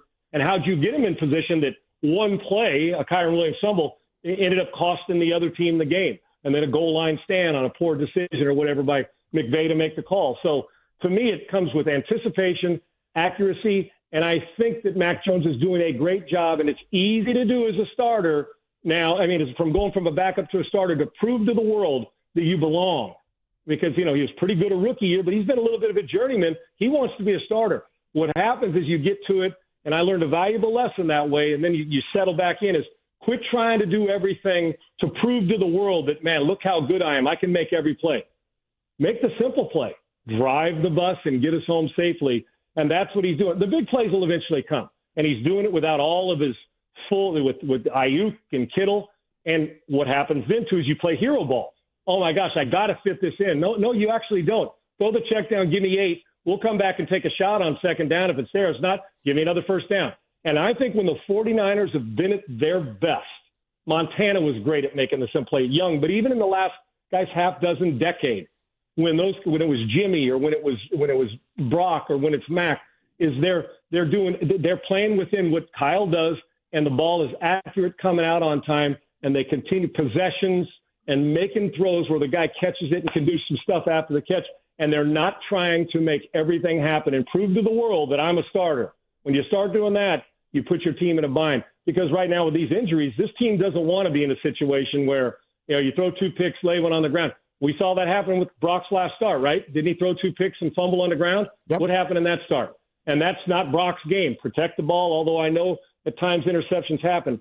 But Mac's doing a great job, and quite frankly, a great job times 2 of protecting it and making sure you're doing the things that continue to possess the ball and give you a chance to win, whether it's 17-14 or 33-10. I really don't care, and I don't see a statistic in there that I'd rather have an ugly win than a pretty loss. He threw for 330. Yeah, Russ Wilson threw for 455 against the Cowboys, but Russ Wilson can't lead him and couldn't win, and he's now on the bench, and a rookie's taken over and completes 115 yards worth of balls and wins the game. That's the energy I want. You can give me the stats all you want, but there's only one that matters, and it's that left-hand column that says wins, and you're getting production out of it. And if people say, well, who's he doing it against? Well, I do believe he beat the Rams, who a lot of people think is the best team in football, so even with 2 losses. So I like what he's doing, and it's a good problem to have if you're the 49ers. Former pro quarterback Sean Salisbury here on Willard and Dibs 95.7 The Game. You mentioned the commonality. Jimmy Garoppolo was here as well. Kyle Shanahan. When you watch Kyle and the scheme and the design and what he's asking both these QBs to do, what do you make of Shanahan and just what a masterclass it's been for him so far this year? Yeah, it's phenomenal. Normally going in, guys, I'm glad we're talking today. At the beginning, I know, Mark, you've tried to, and Dibs, to answer your question, is that, going into this year, this is the first time probably in 7 or 8 years, honest to God, since I've been coming on with you guys and coming on your great station, that I didn't have a feel for the 49ers. With a wide receiver to trouble and some injuries and banged up last year, and we know it was Fred and George and all those guys on the field, but banged up again. I didn't have a great feel for them this year, and I study them hard because I love this organization and my affinity for you guys there, and I didn't have a feel for them. They're like them, and I was curious about Detroit because the coordinator changes, right? Well, I got my answer, I think, in Detroit, and I'm getting it here. But it goes to, and Kyle's had loaded roster. Well, this year it's like, well, we got a loaded roster, but we don't have access to everybody. And then our starting quarterback gets hurt, and then a receiver's hurt, and then George Kittle's down again, and then it just one after the other, which they dealt with all last year. Reminds me of the Houston Astros, your baseball team this year. Every time you turn around, it's somebody else. But it's Kyle. This is where you test like a quarterback under duress. This is where you find out just how good Kyle is. I think we all think he's good, and I know he's come under fire about not winning the Super Bowl, but this is where we find out how good it is, where you don't have your full arsenal and you're still winning. And you're doing with a backup quarterback who was a journeyman, is back at it, a former first-round pick, and you just plug guys in. And I think you got to be more than a plug and play. I know people think, anybody can play in the system. But no, they're just smart at evaluating the guys that can. That's a big deal. Trey Lance, talented guy, couldn't play in that system. Somewhere else, still a backup. At least he appeared not to be able to play in the system. So to me, the brilliance of it is knowing the guys that can and then maximizing whatever it is, whatever that talent is. Not a big arm, okay, we got to get the ball out on time. Big arm, okay, we got to make sure we're accurate and our mechanics are set. I think this is the truest test of who a coach is when he faces this stuff. And I think Kyle Shanahan, because with all that's gone on, guys, I don't even think you guys there would have said 4-1 start would have been right. What we saw would have been the way it is. So to me, that's a sign of a good team that can win ugly at times, but they can also win with backups. And there's not a huge loss when a different quarterback or a different receiver comes in And Kyle is pretty brilliant at putting people in position to succeed, whether they're a starter or backup. So, Sean, this leads to the next good problem to have, and that is if you were to suggest to the organization, how aggressive do you get at the trade deadline to try to help at least this pass rush, which has done nothing since Nick Bosa got hurt? How do you help that group, and how aggressive do you get knowing that, sure, you're 4-1, but as you said, it doesn't feel like a big, bad roster, at least not right now, that's going to go win a Super Bowl, for example. So, yeah, how aggressive do you get? Yeah, that's a great point. And, in truth, you're going to run into teams that can do what you do, right? If you start to, Detroit can score, and they can play defense. They got a line. So you're right. When you get to those moments, it may take, 4 or 6 plays, and that extra pass rush, it's just a strip sack fumble or a 2nd and 6 to get the sack. Now it's 3rd and 12, boom, and they're going to punt on 4th down because they only get 8 yards. All those things that come into the constant, as we depict what's going to be the difference. I'm going to tell you, I'm actually surprised, and I thought about this, is why they haven't called the putrid Cincinnati Bengals. Yeah. And said, hey, Zach, that Zach and Sean McVay, the whole thing said, listen, Trey Hendrickson's going to waste with you guys. Now, I haven't studied this, guys, where the salary cap is. Now, I know you can manipulate it any way you want. I'm just talking about talent and try to pluck a guy like that to come play for you, because I'm sure Trey would like to play for a winner. I'm all the frustration of a cheap Bengals organization, other than about 3 or 4 players that he finally got his. But imagine now him being able to be on that, to create that. So wherever you can find, I'd be aggressive. If you're a team that's a Super Bowl caliber team, the question is, what are you willing to give up? If you're willing to go get a guy of that quality and that kind of salary, it's going to hurt. And we see it all the time at the baseball deadline. If you want to give up a few prospects, it's going to hurt to give up those prospects to go get, Suarez if you're Seattle to get some thump in the bat, in the order. So it'll hurt to go get a guy like that. But the question is, how committed are you? And we know what the 49ers commitment is. They want to win it all, and they're hanging on at 4-1. But as you get deeper and it kicks in and more injuries and getting a guy back and another guy banged up for a game, the things you have to have in these games, you better be physical. And we know they are in the run game, and they can play physical defense. You better be able to have a quarterback who can play in big moments, and you sure as hell better be able to have a disrupting front seven that can change ball games and wreck them. And not having Bosa in there is a problem, but being able to get somebody who can help wreck it. I would look around the league and be aggressive, because it's not 1-4. Your optics change, and so does your commitment. But at 4-1 and a couple more wins, you got to think, what really gives us the chance in the second half to stave off other guys and to continue this run and to make sure you disrupt, because average quarterbacks become really good if you're not pressuring them, and good ones become great. You got to disrupt the quarterback. I think that would be a point of emphasis. And the guy who is the general manager knows that, because he played on one in Tampa that was pretty damn good rushing for and disrupting quarterbacks. So he's got a pretty good clue on what they're going to need, if so, come trade deadline. Sean, just phenomenal stuff. We love it. How's the golf swing? Doing all right? Hey, a solid ball striker, to use golf lingo. And getting better all the time. I just tired of 3-putting, so I got to go hire a coach to help me. Whatever. I don't care if it means shooting a pool cue. Yeah, I can walk you through it, Sean. It's about all I've got left in my game. You a machine, you guys. Real quick, in June, I know you got to go. Me and 3 of my very best friends in the world, because I am an obsessive, compulsive neurotic with golf now, even more than ever. Yeah. But I got to play. I went to Pebble, Cypress Point, Monterey Peninsula Country Club, and obviously Spyglass. Those 4 in a 4-day stretch, which is about the best 4-day of golf I've ever had in my life. And it's a great thing when you have buddies that it ain't me that live up there, that are well connected, and he was part of the group. Rick Disney, I'm going to give him the credit. He owns a construction company. He's one of my best friends in high school. We went to the same high school. And, man, that guy knows somebody everywhere. And I'm at Cypress Point thinking, we're really cool, and it has absolutely nothing to do with me. So God bless that golf trip, guys. Yeah, so no doubt. You. And turns out Rick Disney is now one of my best friends too, Sean, so thank you. Is he really? Well, he's about to be. He's kidding me? He's you know what? Yeah, if he isn't, make him your best friend. Have him come build some commercial building or freeway for you. He's brilliant at his job, too, and he knows how to get you on places that none of us could even walk in the gates at. So there you go. Man, if you're getting NFL quarterbacks in places, you got to be a big deal. Sean, you're welcome here anytime. You know that. I love you guys, and I'm here for you anytime as well. I appreciate you. Good luck this week against Tampa. It's going to be a rough one, man. That's going to be fun to watch. It's going to be tough. All right, thanks, my friend. The MVP of the league right now is your opposing quarterback this week. I tell you, there's no question. And the rookie of the year is his receiver. Yep, absolutely. No Sean, thanks, man. Guys. All right, appreciate it. Yep, there he goes. That's Sean Salisbury. Lot to chew on. He's fantastic. Oh yeah. The energy. I can't get enough of it. He's awesome. He's the best. We'll react to that in a sec. We're brought to you by Fremont Bank. Here for you. Here for good. 888-957-9570. That's the number right here on Willard and Dibs.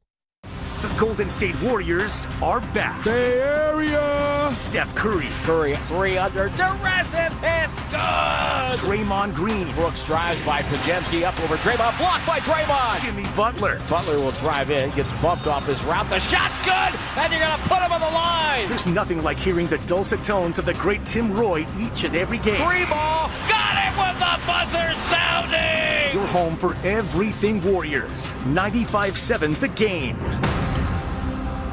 Lawton Skilled Nursing and Rehabilitation Center is a 5-star facility located in the Sunset District of San Francisco and in close proximity to our preferred partner, UCSF Medical Center. At Lawton, you're in good hands with world-class nurses led by a well-known and UCSF-affiliated medical director in Dr. Darby Clayson. Contact Administrator Dan Daly at 415-566-1200. That's 415-566-1200 for any additional information. I'm David. I'm John. And I'm Chris. We're the 3 brothers that own Jack's Restaurant and Bar with 5 locations in the Bay Area. We learned the restaurant bit. Guys, that's my line. Pretty sure that was my line. Guys, we don't have time for this. Jack's serves delicious breakfast, lunch, and dinner 7 days a week. Don't forget to say we have a full bar. I won't. Don't forget to say it's a great place to watch all the games. I won't forget. Look, we're much better at cooking great food than making commercials. So come see us at Jack's in Pleasant Hill, San Mateo, San Bruno, Newark, and now San Jose. You forgot to mention our website, ilovejacks.com.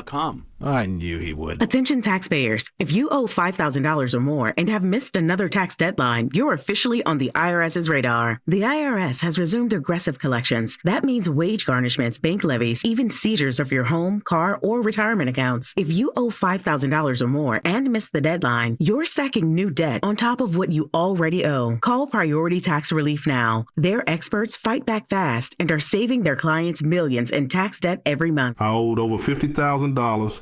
And they settled it for pennies on the dollar. These guys are as legit as they come. After speaking on my behalf with the IRS, my entire debt of $25,000 will be eliminated. Whether you've received collection letters or you're already facing liens and garnishments, call for your free consultation. There are no upfront fees. Priority Tax Relief. Let's make your taxes our priority. Call 800-464-1899. 800-464-1899. 800-464-1899. Priority Tax Relief. What if you had the smartest Wi-Fi? If you did, it'd be Xfinity, of course, and it'd come with their best state-of-the-art equipment. It would boost speeds to the devices that needed them most, prioritizing your most important connections, whether you were streaming, gaming, or gaming while pretending to work. And it would let you stream 4. That's right, 4 games on one screen. It would even power your mobile connection so you could bring faster, secure Wi-Fi speeds with you where you use it most. It would be proactive and fix problems before you knew you had them. Impressive, right? And it would have security features that protect you from threats at home and online. Kinda like a force field for your life. If you had the smartest Wi-Fi, well, everything would work together seamlessly to keep you connected, no matter what. Xfinity. Imagine that.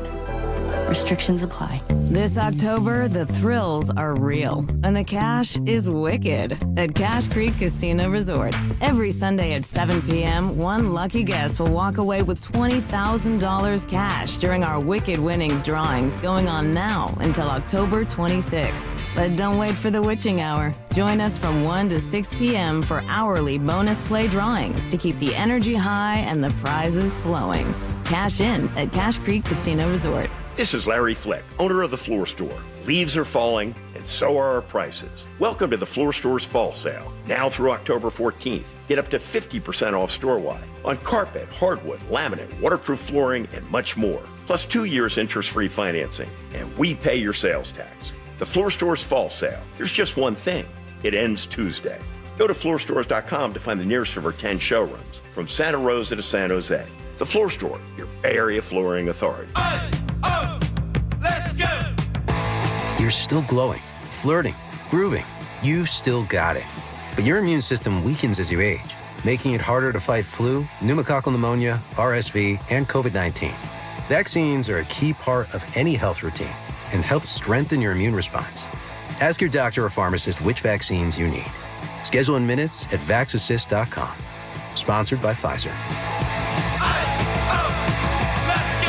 Are you looking for a podcast about pro football that doesn't put you to sleep with an avalanche of analytics or insult your fandom with brainless hot takes? Well, hi.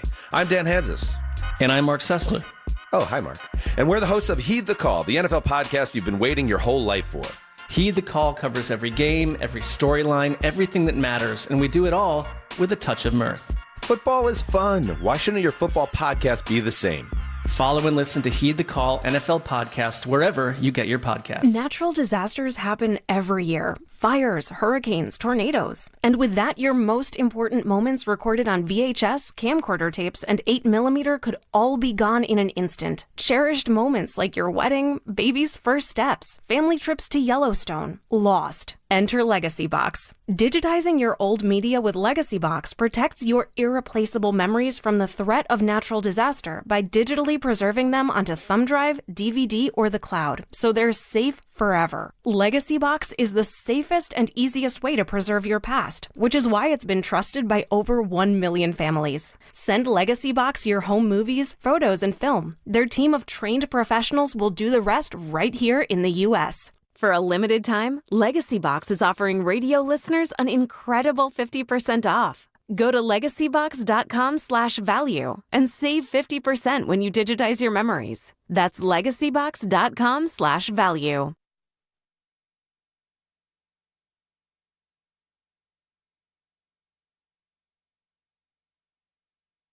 Now, back to Willard and Dibs. I love this show, man. 95.7, man. I'm a gamer. On 95.7 The Game. All right, I got something for you. And you better lock in because you got an hour. Oh, the pick is in. I know it's in, but you still got to lock in. All right, I'm locked in. You got to lock in, then you got to lock it in. Yeah. All right. I got to make sure I set my fantasy lineup here. Week 6. It's it's a must-win for some. Dude. If you're 0-5, who the hell would be 0-5? That's stupid. Yeah, that's stupid. Don't say that. Yeah, if you're 0-5, you should just quit. Well, 8 of the 16 make the offs. For the love of God. So what? Yeah. Stop. Well, that's my other favorite fits. Yeah. About to get some fits up in here. A lot of fits. Yeah. Yep. Everybody we'll let everybody in on a couple things. We're all meeting as a group before the show, and look, we're going to be at Splash.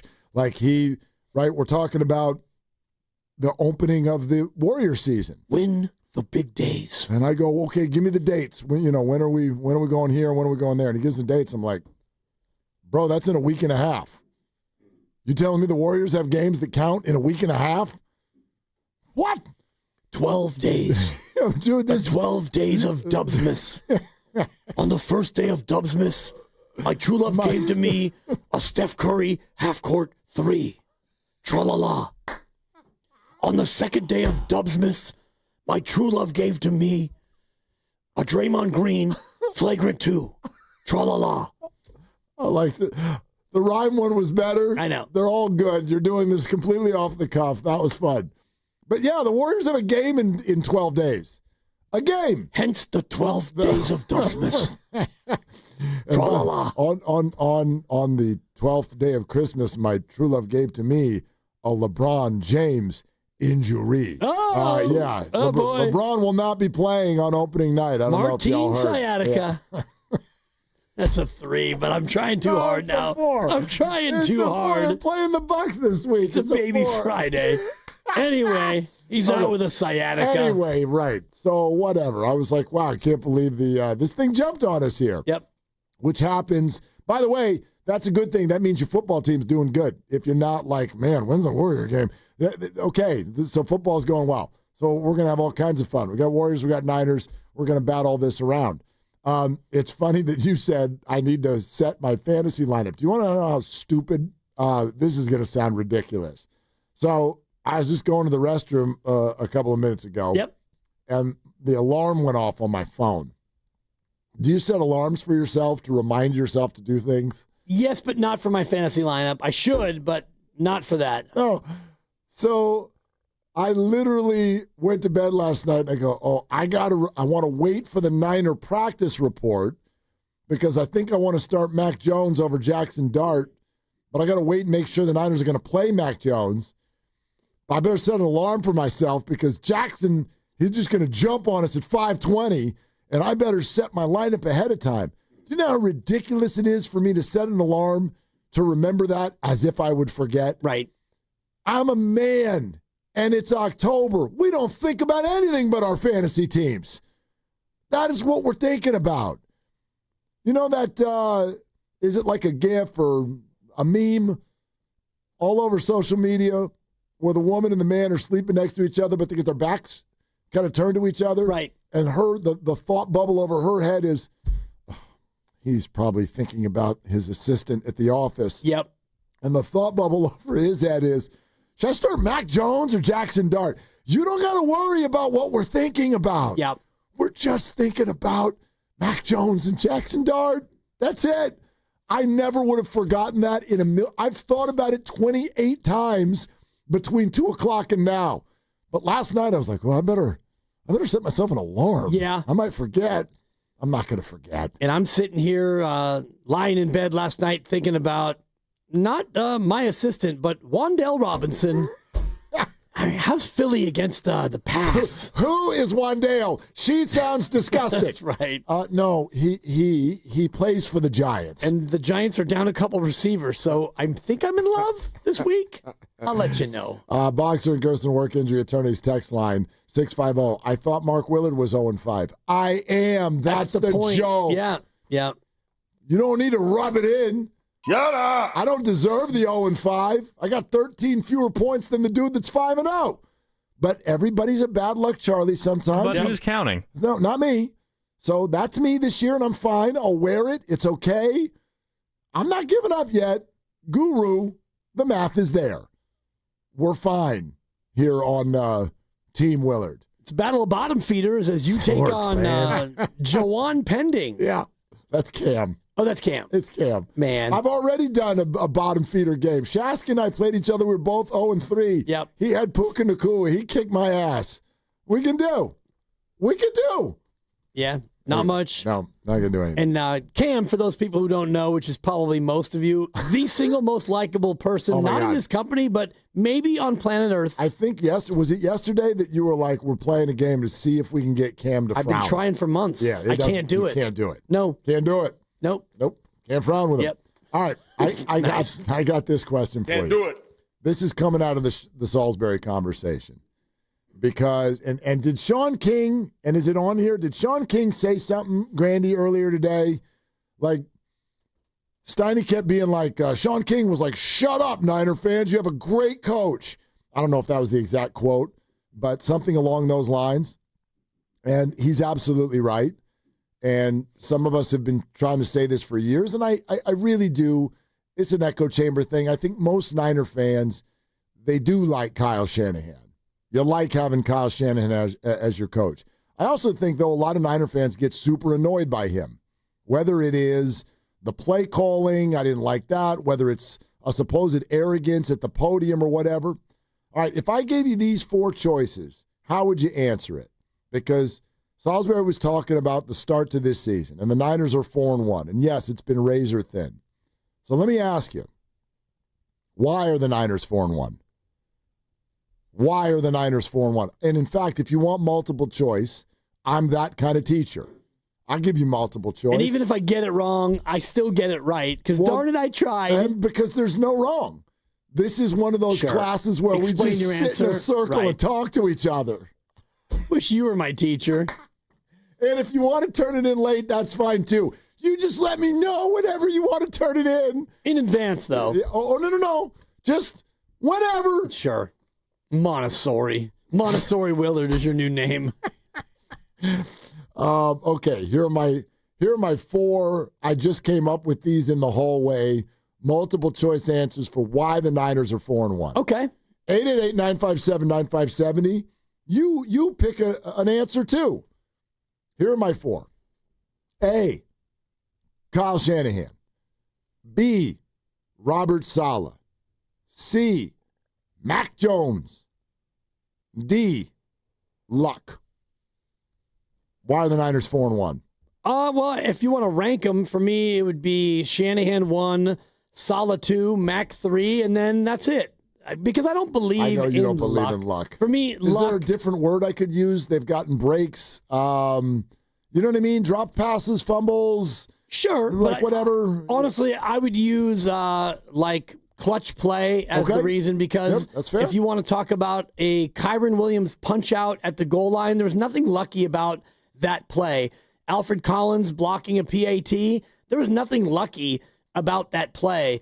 Jake Tonjes catching a up-for-grabs football in the end zone, that was not luck. That was your guy being better than their guy.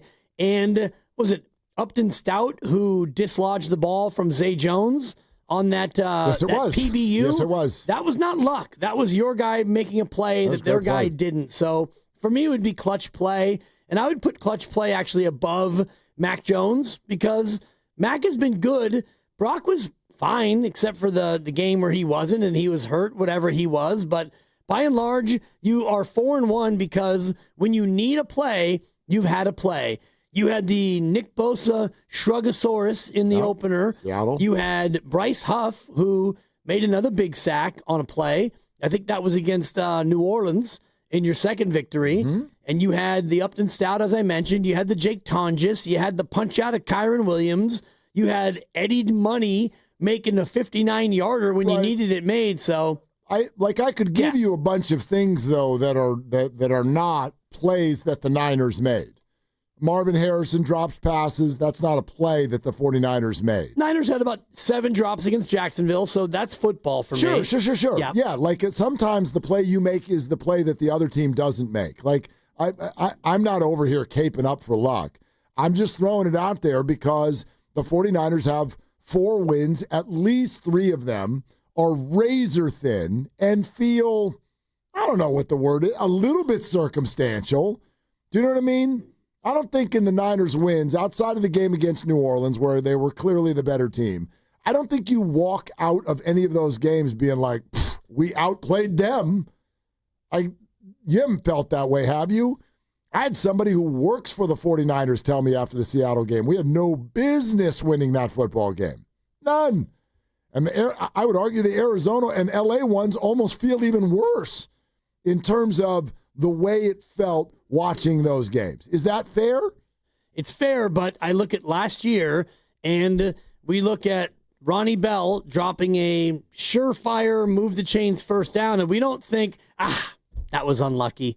And we don't look at a 50-yard pass play to Tutu Atwell and a pass interference and a blown pun recovery. We don't think, darn it, that was unlucky. When it goes against us, we say things like choke and cut and loser and other things. So when it goes your way, to me, it's not luck. Yeah, no, so when it goes against you, for me, it's not bad luck. It's your guy did not come through. Ronnie Bell was wide open. He catches it. He does anything other than fumble. You win. And he didn't. He dropped it, and you lost. And so for me, you look at those things, and even the Tampa Bay game last year where you had your kicker miss 3 kicks, you kind of dominated them the whole game. Yep. And yet you had to hold on for dear life.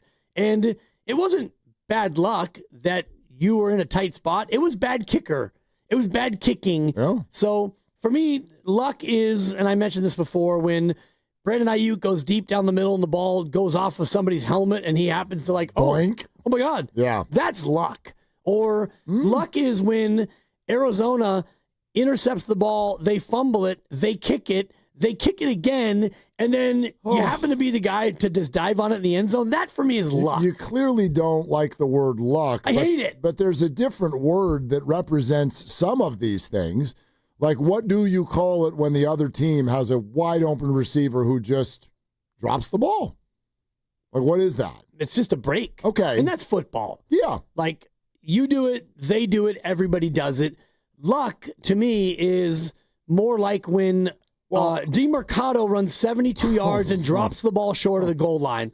Now that's luck because you honestly did nothing. Tennessee did nothing to provoke that. You just got lucky that he happened to be in a mind space where he thought that he was already in or whatever he did. That to me is luck. I don't want to get philosophical about this, but like, what is the difference between a good team and a bad team in the NFL? And I mean that beyond the obvious. Like if somebody's blowing people out, okay.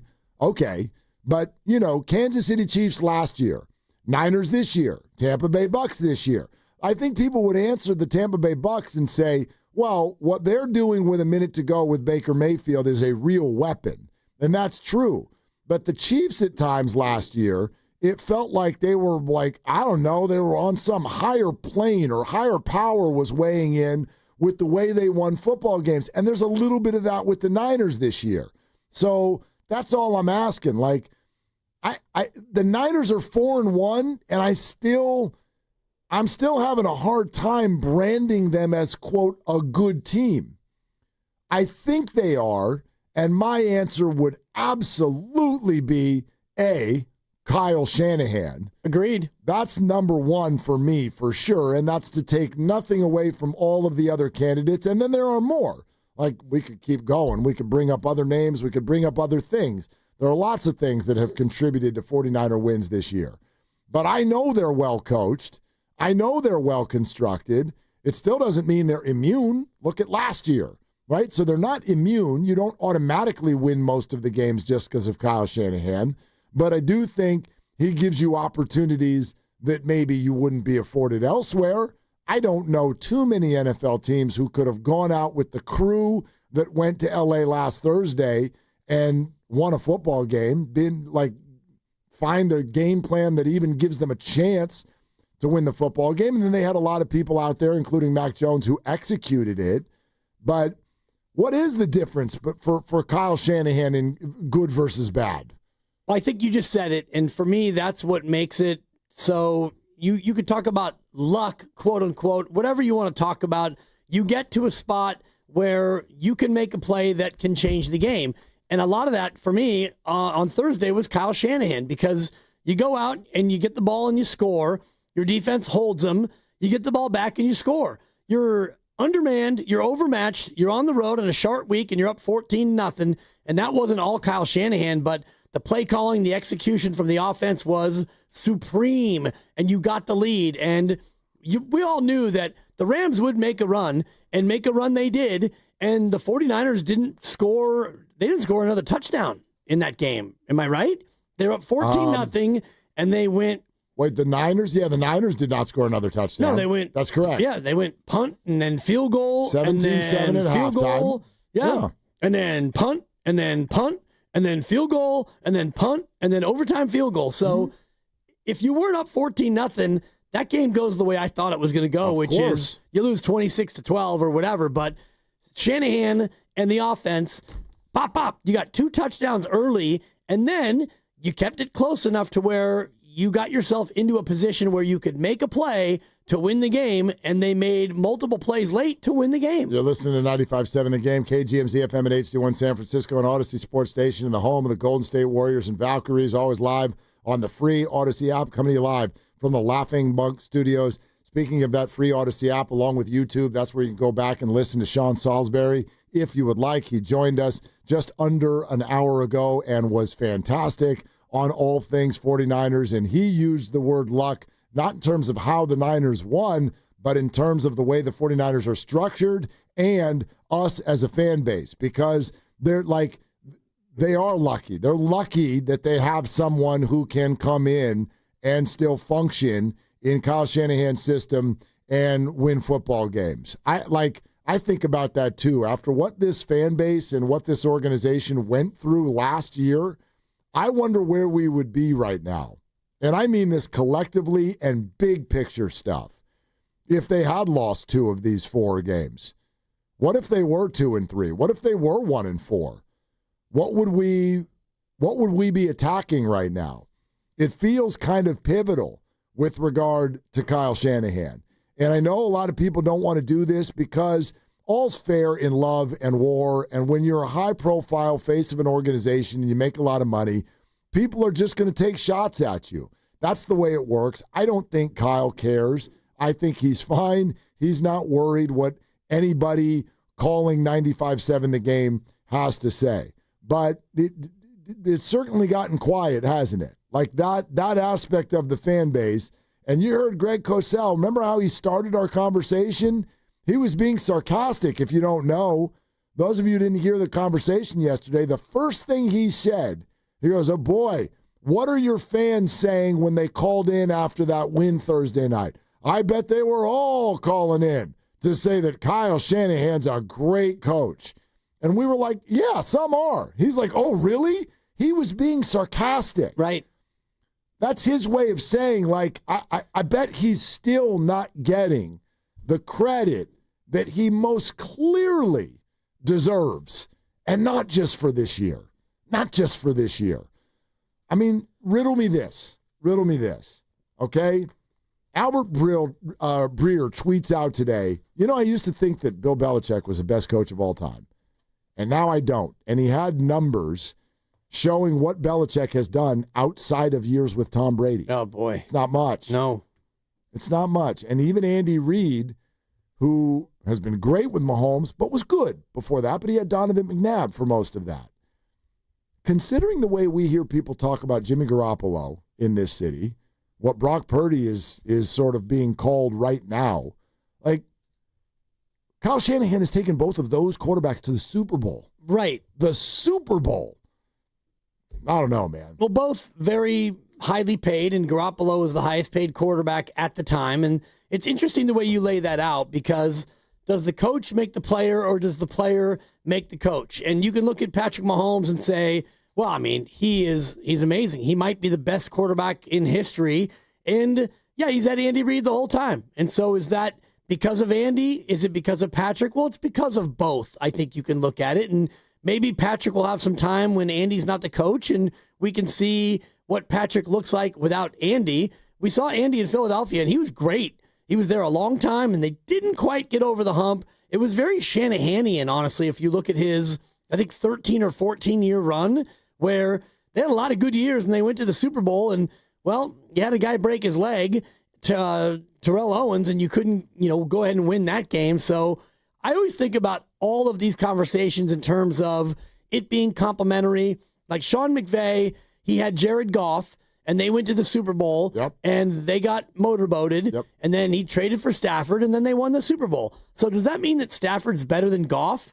Well, maybe. Maybe he's just better than Goff in that system and better than Goff at that moment, because Jared Goff has gone to Detroit, and he showed himself to be a very good quarterback. He's been incredibly accurate. He's won a bunch of games after that first year. So for me, it always comes down to the situation, the coach, the quarterback, the situation, and that's where I do think that Shanahan maybe doesn't get his flowers that he deserves, especially from the local fans. Well, I'm glad you brought up McVay, because actually I was sitting here thinking about even all of these coaching greats we talk about. Hell, this even applies to Bill Walsh. How many of them, and I know we focus on winning the Super Bowl, but I'm a big fan of even going to the Super Bowl. That is an achievement in my book. How many of these coaches who we consider the greats right now, how many of them have taken multiple quarterbacks to the Super Bowl? Anybody other than McVay and Shanahan? Thinking about it? I'm trying to think off the top of my head. No, like Mike Tomlin just had Ben. Right. Pete Carroll just had Russell. Yep. Sean Payton just had Drew. And who else Sirianni has Jalen Hurts. Jalen Hurts. Teach Me had a Dougie. I don't think he's even a head coach anymore. He's but not. He did it with Nick Foles. Right. And I don't know if there is another current head coach who's... Was Zach Taylor the coach? Zach has done it with Joe. With Joe Burrow. Yep. Yeah. Anybody else go to a Super Bowl? I mean, Belichick just left the NFL, but he never went without anybody other than Brady. Brady went without him. I think that's it. Of current guys, yeah. Current guys, or even if we want to talk about recent guys. Even, you know what I mean? Like, give me the Grudens and the Dungies of the world and all of that. I was thinking about Tom Coughlin, did he ever go with Jacksonville? I know he went with Eli twice, but I think so. When Brunell went, didn't Brunell go to a Super Bowl and lose? I think. That sounds about right. No, I might be wrong on that. I can't. He went at least to an AFC title game, but no, I can't think of like somebody is saying Don Shula, right? Like that's okay. Count it. We're going back a ways. Sure, someone, Bill Parcells. Yes, Bill Parcells took more on, more than one. But, right, like in the modern era, it's those two guys. I was thinking Jeff Fisher, but I don't think he ever got the Rams there. Dick Vermeil, you can go ahead and put that one on the board. I think he went there with Philadelphia back in 1980, and then he won it with the Rams. Oh, God, but I mean, yeah, you're talking, it's like 143 years in between. But sure. Yeah. Sure. Just trying to, get Dick Vermeil on the show. Yeah. There aren't a lot, though. Mike Holmgren, Brett Favre, and Hasselbeck. Okay. Matt Hasselbeck. Someone's writing in Andy Reid. Yes, Andy Reid. Yep, that's kind of the point of this. And we met, Donovan McNabb and Patrick Mahomes. That's special to me. That's special if you can bring more than, because that says something about your system and what you are doing. Yeah. Dan Reeves, put it on the board. Yeah, 888-957-9570. We're sponsored by Moderna. The pick is just over a half hour away. This is Willard and Dibs. Mnexspike, COVID-19 vaccine mRNA by Moderna, is now available and easy to find near you. To learn more, visit mnexspike.com. That's MNEXSPIKE.com. Bay Area! The Golden State Warriors are back for another exciting season. Over the head dunk, a little elevation sensation. You just never know what the chef is going to do next. The Curry pump fake, fly by, 3-ball, got it with the buzzer sounding. His 12-3 of the night. He's got a 52-point game. You better keep it locked. To the home of every Warriors game, 95.7 The Game. Oh my goodness, Curry! Did you know that most people wait 6 or 7 years before they buy a new TV? That's a lot of time in front of one TV. So why not get one of the best sets for the next 7 years, like one of the top-rated Samsung, LG, or Sony models? Too expensive? What if you could get up to $1,000 trade-in for your old set? Who would do a stupid deal like this? Right now, at Video Only, you can get big bucks for your old set as a trade-in and a hot price on the new models. Don't be sorry. Check out Video Only. A lot of Bay Area banking customers are faced with a choice. Which financial institution best fits what they're looking for? It might make sense to consider a bank's history. Take Fremont Bank. For 60 years, we've provided stability and consistency with an emphasis on relationships. We've grown one customer at a time, not through mergers or acquisitions, because that's how you can do business when you're independently owned and community focused. Fremont Bank. Here for you, here for good. It's almost here, budget season. Are you trying to do more with less? You're not alone. Thousands of companies from $10 million to $300 million in revenue trust My Outdesk to solve staffing gaps, control costs, and accelerate growth. Whether you're scaling, cutting overhead, or battling turnover, My Outdesk's elite global talent helps your team move forward with confidence, fast. Book your strategy call and find out how much you could save. My Outdesk, where momentum meets results. Visit myoutdesk.com. That's myoutdesk.com. Do you often worry you left the garage door open? With a LiftMaster garage door opener powered by MyQ, you'll never worry again. You can control, secure, and monitor your garage from your smartphone anytime, from anywhere through the MyQ app. As an authorized LiftMaster dealer, Ace's Garage Door Repair and Installation has smart openers designed for your needs, including belt drive motors for ultra-quiet operation, integrated camera for live video, streaming, and battery backup to let you in when the power is out. Trust Ace's Garage Door Repair and Installation for top-notch service and unbeatable reliability. Whether you need a quick fix, a complete replacement, or a brand new installation for your garage door or garage door opener, our skilled technicians are here to get the job done right. With competitive prices, a commitment to quality, and diamond certification, Aces has you covered. Call today at 855-588-2237 or visit acegd.com. That's acegd.com. Aces Garage Door Repair and Installation, where your garage door is our priority. You hear that? That's the sound of your business losing money. legacy phone systems weren't built for today's teams. Quo, formerly OpenPhone, gives your business a smarter way to stay connected. Quo lets you manage calls, texts, voicemail, and contacts all in one place so that you can deliver a seamless customer experience from ring to... Need to take calls on the go? Quo automatically transcribes, summarizes, and highlights next steps from every call, so you never miss a detail. Need insight into what closes a sale? With Quo's AI call tags, you can instantly spot key topics like objections or pricing questions and use those insights to level up every customer interaction. And yes, you can bring your existing number with you for free. Keep your team in sync and your customers happy with Quo. Quo. No missed calls, no missed customers. Try Quo for free at quo.com/sports and get 20% off your first 6 months. That's quo.com/sports. QUO.com/sports. Injured at work? Don't wait. Every moment counts. You may be entitled to medical care and financial compensation, but time matters. The attorneys at Boxer & Gerson are here to protect your rights and fight for the treatment and support you need. Boxer & Gerson have helped thousands of people across Northern California who were hurt on the job. Don't wait, don't guess. Get answers. Call Boxer & Gerson today at 510-835-8870 or visit boxerlaw.com for a free consultation. Boxer & Gerson, your life is worth the fight. Pros don't just show up. They prove how it's done, with precision and without shortcuts.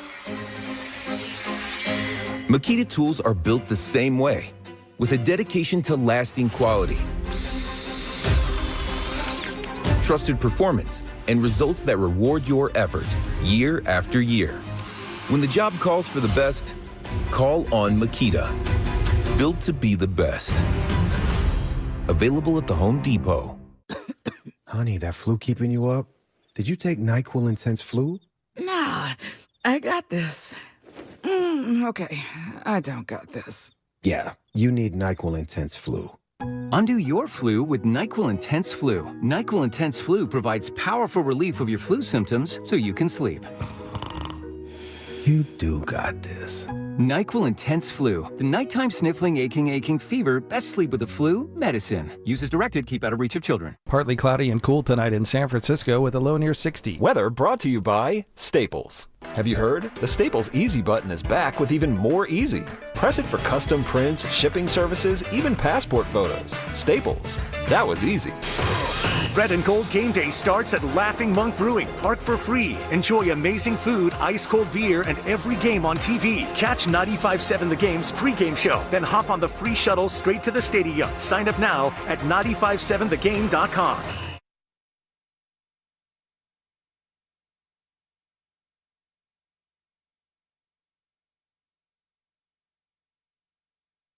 Now, back to Willard and Dibs. Yeah, that's gross. That's going to ruin everybody's dinner. On 95.7 The Game. All right, a lot of people wanted to get their 2 cents in on that last one. Yeah, I like it. Yeah, it was fun. The Boxer and Gerson work injury attorneys text line 262. Will Kyle be the first coach to get 3 QBs to the Super Bowl if Mac gets there? The answer is no, by the way. No. In fact, I think there are 3 coaches who have already taken 3 quarterbacks to the Super Bowl. 3 for 3? I think. Okay. Shula? Yeah. Joe Gibbs? I mean, Shula had Johnny U. I think he had 4. If you talk about Don Strock. Yeah, I mean, like, we're going way back. Yep. And obviously Marino. You love Don Strock. Joe Gibbs took 3. Yep. Did he not? And Bill Parcells, I think, took 3. Because didn't Parcells take Drew Bledsoe to the Super Bowl as a Patriot? That sounds right. Super Bowl 31. And then Sims and Hostetler for Parcells. But, like, it's been a long time. And the reason we sort of threw that exercise out there, can y'all listen to the names of the coaches that we just threw out there? Soak that in. That's your coach. Yeah. Okay? Shula, Hall of Fame. Gibbs, Hall of Fame. Parcells, Hall of Fame. Reed. He will be in the Hall of Fame. And you know what? You could do, well, hold on. You brought up the greatest one-off of all time. If you did this as a list and went, all right, name all the people who've taken multiple QBs to the Super Bowl, there's one name on the list that no one would ever get, and it's John Fox. Yeah. Who I think, did he bring both Cam Newton and was it Peyton Manning or who did he bring with the Broncos, right? Right. Man, it was that Peyton? I can't remember. Yeah. I can't remember. Anyway, George Seifert did it, technically. He gets credit for the It was Peyton Manning for Peyton John Manning. Fox. Yeah, that's what I said. Yeah. Peyton Manning.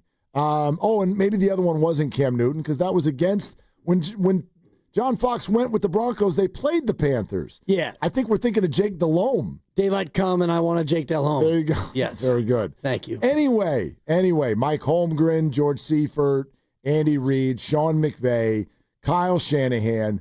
Look, we can all use whatever metric matters. That matters to me. That really says something about the program you're building.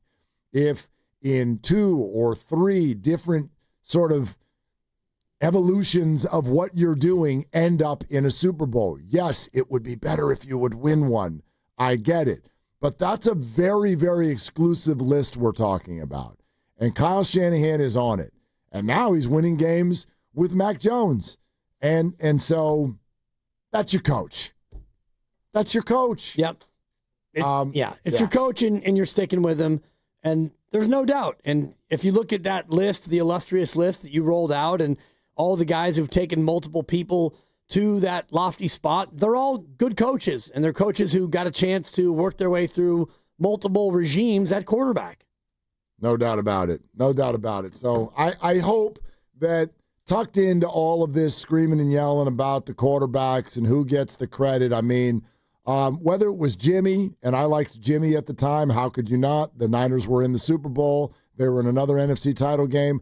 I like Brock Purdy. How can you not? The Niners were in a Super Bowl. They were in another NFC title game. But all along, what's the constant? I mean, hello? Yes, even Mr. Purdy Party over here will tell you that if you had to get rid of one, I would get rid of Purdy. Yes. Yeah. Yes, Kyle Shanahan is more important to the Niners than Brock Purdy. Yes. But I still want Kyle Shanahan to get the best QB available to him at any given moment. And yes, I'm willing to pay for that. And at this particular time for the organization, I happen to believe that person is Brock Purdy. Well, at that particular time is the way I would say it, because at this particular time, if this was Brock Purdy heading into the year where he actually could get paid, if this was last year, and instead of Dobbs and Allen, you had Mac Jones, and last year went the way that this year is going. The only difference being Brock Purdy is yet to get that contract. Well, oh boy, do we have ourselves a Montana Young sort of a debate, because now the idea of will you or won't you pay him becomes much more real because you have Mac Jones right in front of you. Last year you had Brandon Allen or Kyle Allen or Mel Allen. I can't remember which one of the Allens you had. Brandon. How about that? Oh, my God. You had Allen. 12 notes. Thank you. All right. Super age. Dobbsy, whatever. God. It was no choice. You did not know, and even when you signed Mac in March, you still weren't thinking, we got Mac. Well, let's pump the brakes on this Brock Purdy thing. But now, based on the way Mac has played, you might have a little bit more of a pause. Pause. I mean, interesting game on Sunday. It will be, yeah. Interesting game. And for those of you just joining, the injury report. Pause. Yeah, Brock Purdy, again, no practice today. Ricky Pearsall, again, no practice. Limited session was planned for Juwan Jennings, so maybe he gets in there. And while Mac Jones is struggling with a couple of injuries himself, the 49ers say they feel good about where Mac will be on Sunday. So the plan is that Mac Jones going to get another game, and this one happens to be, by the way, look at what we're looking at off of a Thursday night football win. It really ramped the conversation up, did it not? Oh, yeah. So this Sunday, you're the national game on Fox, 125 late window. CBS, but yeah. Okay. That's fine. Whatever, 4-1 Nance versus and Romo. 4-1. Yeah, Nance and Romo. So you're getting an elevated window there, and I don't know who's playing next week. But next week happens to be Sunday Night Football with the Atlanta Falcons in town. If Mac Jones plays all 3 of those, Mac Jones were to win all 3 of those, I mean, the whole nation will have seen it, felt it, and it can go the other way too. You know what I mean? The Niners in 10 days could also be 4-3, and suddenly the shine will be off. I don't know which way this is going to go, but in a vacuum, this is a wonderful opportunity for Mac Jones. Not to be the quarterback of the 49ers, in my opinion, but to be the quarterback of somebody sometime, somewhat, relatively soon. Right. I don't know about next year. Niners have him under contract, but yeah. I don't, this is a great showcase opportunity for him to send this thing back in the other direction. Without a doubt. And I do think that if he continues to roll, not undefeated, but roll like this and play really well, I think when you get to the end of the year, you may wind up, quote, doing right by Mac and trading him somewhere and getting a nice, juicy draft pick coming back. It probably won't be a first, maybe not even a second, but I think you can get something for him in the offseason. I'm not trying to get too far down the road, but if Mac is this good, I think you kind of, not that you owe it to him, but you're going to want to do right by him, even though you have him under contract-ish. I mean, you do, but it's only like $2 million guaranteed. I don't feel that way at all. Yeah, I don't feel that way at all. If you want to talk about like your reputation around the league, if he plays this well, and there are teams that are like, hey, can we get him to be our starter? And you hold him down, that's bad for business. I disagree with that completely. Like, you can look around the league and see examples of it everywhere. Jake Browning played great a couple of years ago. The Bengals did what? Said, cool, sit there for 2 years. There was no clamor for him, though. No, I don't know if there'd be a clamor for Mac Jones either. You got to remember, the rest of the league thinks the same thing we do. Mac looks good in part because he's perfect for that system. Right. Well, I don't run that system somewhere else. Well, a lot of teams run that system now. They don't run it the same way. That's true. Do you know what I mean? Like, what other team out there? I mean, let's do this little fantasy exercise for a second. Let's just start with teams who are going to need a quarterback. And then they've got a great sort of quarterback whisperer type of a head coach. Who is that around the league? Well, the teams that have the really good whisperer head coaches are teams that already have their quarterback. I'm thinking more about teams that will need a quarterback, and I look at the Saints with a very unsettled situation and an offensive-minded head coach, and Kellen Moore. He might be looking at that going, geez, what we have is an absolute mess. Probably going to have access to somebody in the draft. They're going to get a good pick. Okay. That'd be my guess right now. Sure, but I mean, if you're Kellen Moore and you're entering year 2, you might be thinking about getting a guy who's got more experience because your job status is getting shakier with each and every loss. I look at the Browns, which, I mean, Kevin Stefanski might still be the coach, might not be, and they're always in need of a quarterback. Even though I love Dylan Gabriel, who I was looking at this, Grandy, the all-time leader in starts in the NCAA. The man played 6 years. Wow. 6 years. Yeah. Thank you, COVID. And one of those years, he only played 2 games, but I think 63 starts. Shout out UCF, Oklahoma, and Oregon. 63 starts in college. Mitchell Trubisky had 12 at North Carolina, and he's still trying to figure it out. So, I mean, just for whatever, since we're having fun, this is a complete hypothetical and so far down the road. But looking around the league right now, there are not a lot of teams that are screaming at you, we're going to need a quarterback next year. And those that are either going to have a great pick or they're kind of run by a defensive guy. The Titans. Well, they just picked someone number 1 overall, though. The Raiders, yeah. The Raiders. Yep. The Pittsburgh Steelers. Aaron Rodgers might retire, but is that like a fancy spot where Mac Jones would come in and rip it up? The Jets. The Jets, yeah. No, good Lord, you don't want that for Mac. He's already gotten thrown into that division and been given junk for a coordinator and all of those things. You mentioned the Saints, and I'm like, outside of Carolina, that's it for the NFC. The rest of the NFC has all sort of, like, they've got their guy. They're kind of pot committed, yeah. They're pot committed on people. And Carolina, I think also, again, that fits the bill of like, no, that's not a good organization to highlight the quarterback. So if I'm the Niners, I'm not feeling guilty about any of this. you think the Falcons feel like, dude, we got to get Kirk Cousins somewhere? No, it's a different story. Why? End of the career, and he's making $40 million or whatever it is. But his career is going away. Like he's tick, tick, tick, tick, tick. Well, his career is already over. It's like, do they feel bad about Russell Wilson in New York? No. You played, you saw ghosts, you threw the ball into the 19th row, you sit, bro. Yeah. That's the way that goes. Right.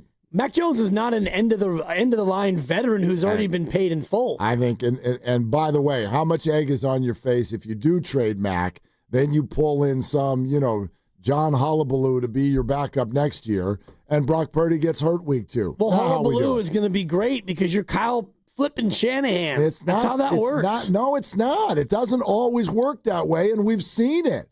Not all the backups look like this. Well, most of them do. They do? Yeah, and it depends on what's around them. And again, this is where we can look at last year and say, well, you had Keenan Allen and Brandon Allen or Kyle Allen, whatever Allen you wanted to have.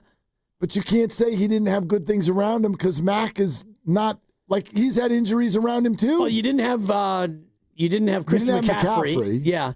Although, actually, you had him in Green Bay, and then he got hurt in Buffalo. That's the only game Brandon Allen started. Right. I don't even know if you had Trent Williams in that game. I don't remember. And Ricky Pearsall was still recovering. Whatever. It's not about whether or not those guys are as good as Mac, because they're not. But I think that you could find a guy out there who you could repurpose the way you did with Sam Darnold and Mac Jones. But, I mean, you'd rather stay with Mac Jones. But if I'm Mac and I play this well, and there are teams that maybe want to give me a shot to start, and you're going to have me just sit and be the backup again, I'll probably hold out. I mean, what am I doing here? That would be your backup. That would be incredible. Backup quarterback holds out. Ever backup team would be like, okay, hold out. What do you do? What are you going to demand? What are you going to do? As opposed to show up and make my meager $2 million guaranteed or whatever? What are you going to do? Like, what pressure is that putting on a team? Well, you got no backup, and if you don't think you can win with Hullabaloo, and you got a starter who can't stay healthy. You said that we just go find a backup. Well, I think you can. That's odd to me. That's why you trade him and you get something for him. Wait a minute. For everybody, and I'm trying to think of what's the most recent example of, dude, you signed the deal. So how about Juwan Jennings? This is great. Wasn't your take. Dude, you signed the deal. So show up. Yeah.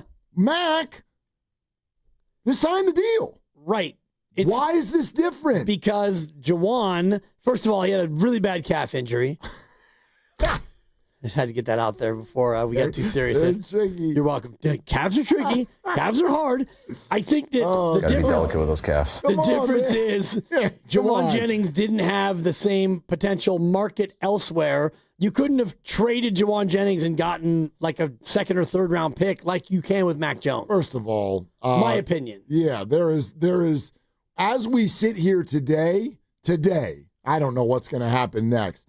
There's zero evidence that somebody is knocking on the Niners' door with a high draft pick for Mac Jones. None. Not a high pick, second or third round. That's a high pick. Well, and you look what Flacco just commanded. And Flacco... What did Flacco command? I think it was they got a fifth, and they also sent a sixth. It was one of those, swapperooskies. So somebody moved up 20 spots. Right, because Cincinnati needs a guy with a pulse. Right. Mac Jones is a better quarterback right now than Joe Flacco. I'll buy it, but still, you don't get Kyle Shanahan to come with. No. You've had 3 games of evidence. 3 wins. 3 wins, yes. Thank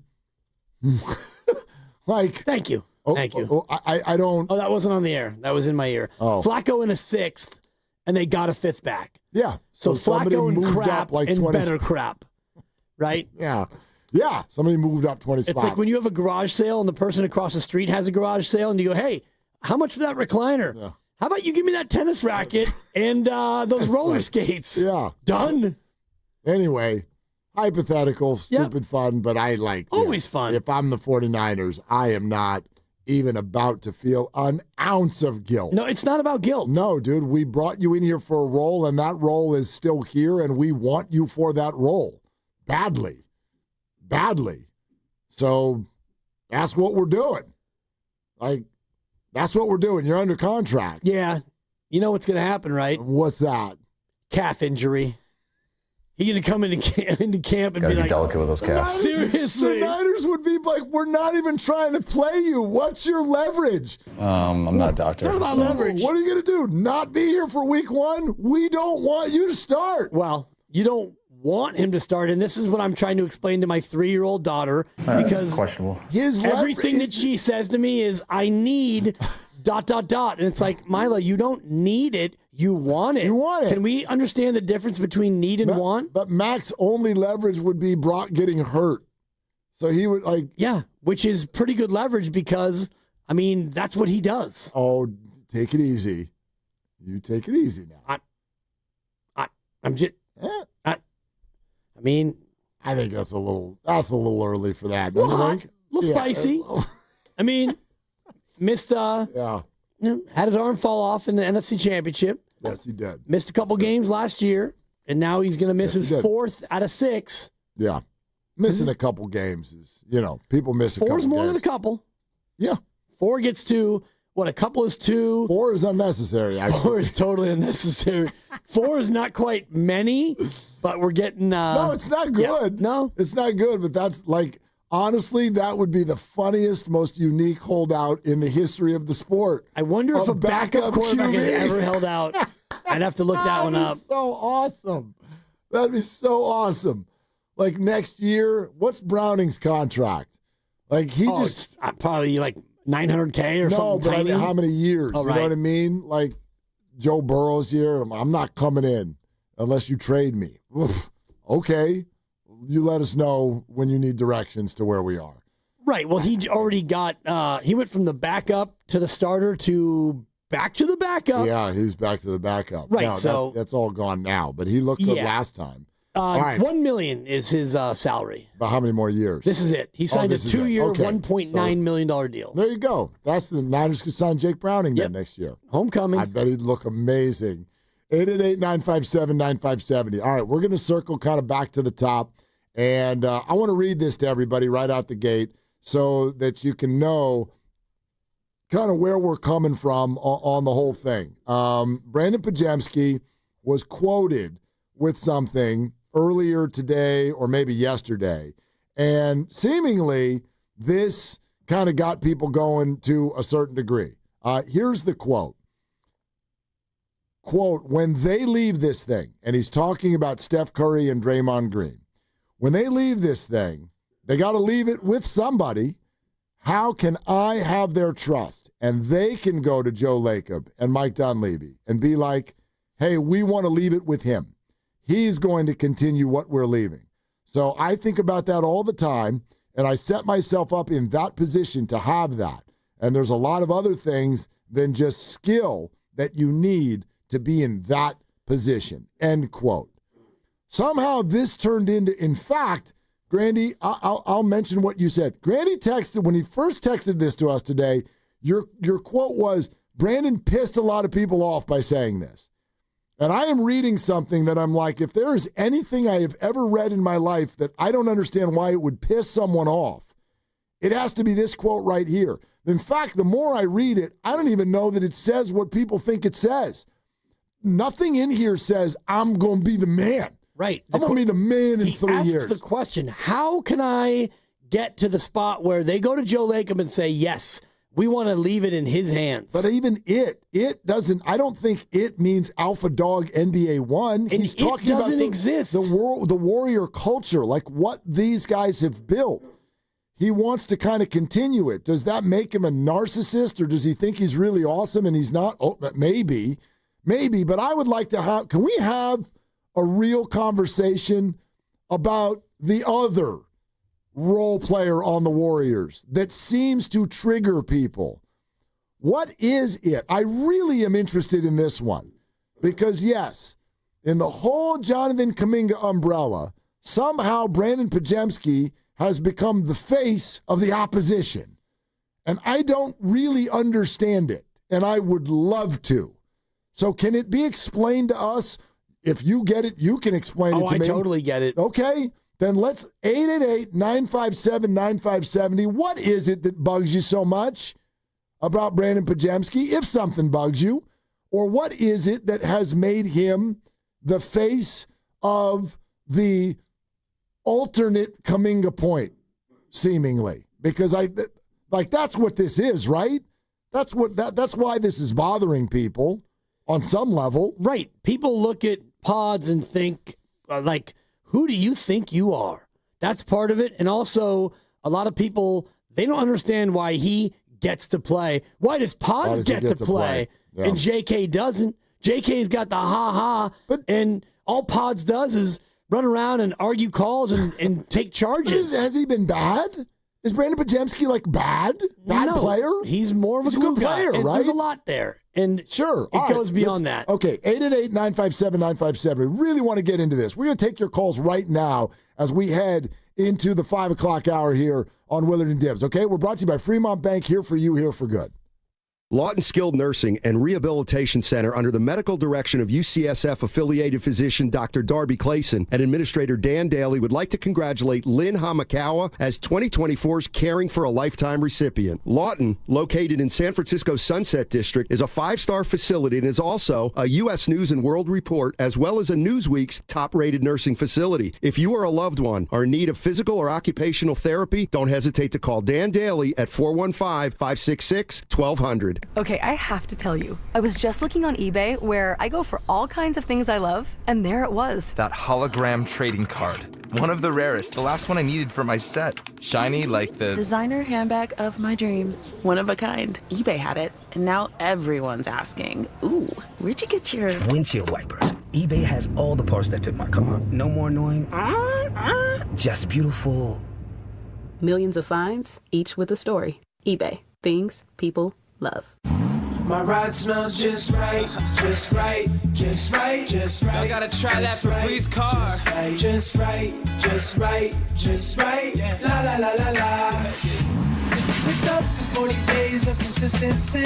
All over Febreze car clips right on your vent. You know my car's my happy place. Keep a smile on my face. When it smells just right, just right, just right. Yeah. Breathe happy Febreze. La la la la la. Comcast Business can help turn your small business into a connected, secure, modern business. It's how restaurants become reliably up and running neighborhood favorites.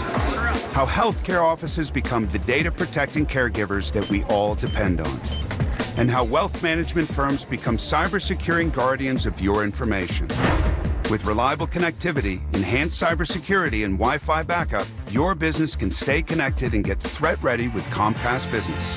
Powering possibilities. Now through November 16th, new Comcast Business customers can get started with 150 megabit internet plus security for $59.99 a month for 12 months with a 2-year agreement. Plus, ask how to get a $500 prepaid card on a qualifying gig package. Call today. Restrictions apply. Requires enrollment in paperless billing and auto pay with bank account. Early termination fee applies. Equipment, taxes, and fees extra. Attention taxpayers. If you owe $5,000 or more and have missed another tax deadline, you're officially on the IRS's radar. The IRS has resumed aggressive collections. That means wage garnishments, bank levies, even seizures of your home, car, or retirement accounts. If you owe $5,000 or more and missed the deadline, you're stacking new debt on top of what you already owe. Call Priority Tax Relief now. Their experts fight back fast and are saving their clients millions in tax debt every month. I owed over $50,000. And they settled it for pennies on the dollar. These guys are as legit as they come. After speaking on my behalf with the IRS, my entire debt of $25,000 will be eliminated. Whether you've received collection letters or you're already facing liens and garnishments, call for your free consultation. There are no upfront fees. Priority Tax Relief. Let's make your taxes our priority. Call 800-464-1899. 800-464-1899. 800-464-1899. Priority Tax Relief. Hey, it's Mark Willard from 95.7 The Game. Look, when life hits you hard, and it happens, could be an accident, an injury, you need to hit back harder. You need a fierce team that knows the insurance game and refuses to back down. That's why I trust Omar Habas and the entire Habas Law team. For over 40 years, Habas Law has gone head-to-head with insurance companies, winning medical care, financial support, and real justice. And Habas doesn't get paid unless you do. Visit habaslaw.com. Habas Law, they'll fight to make it right.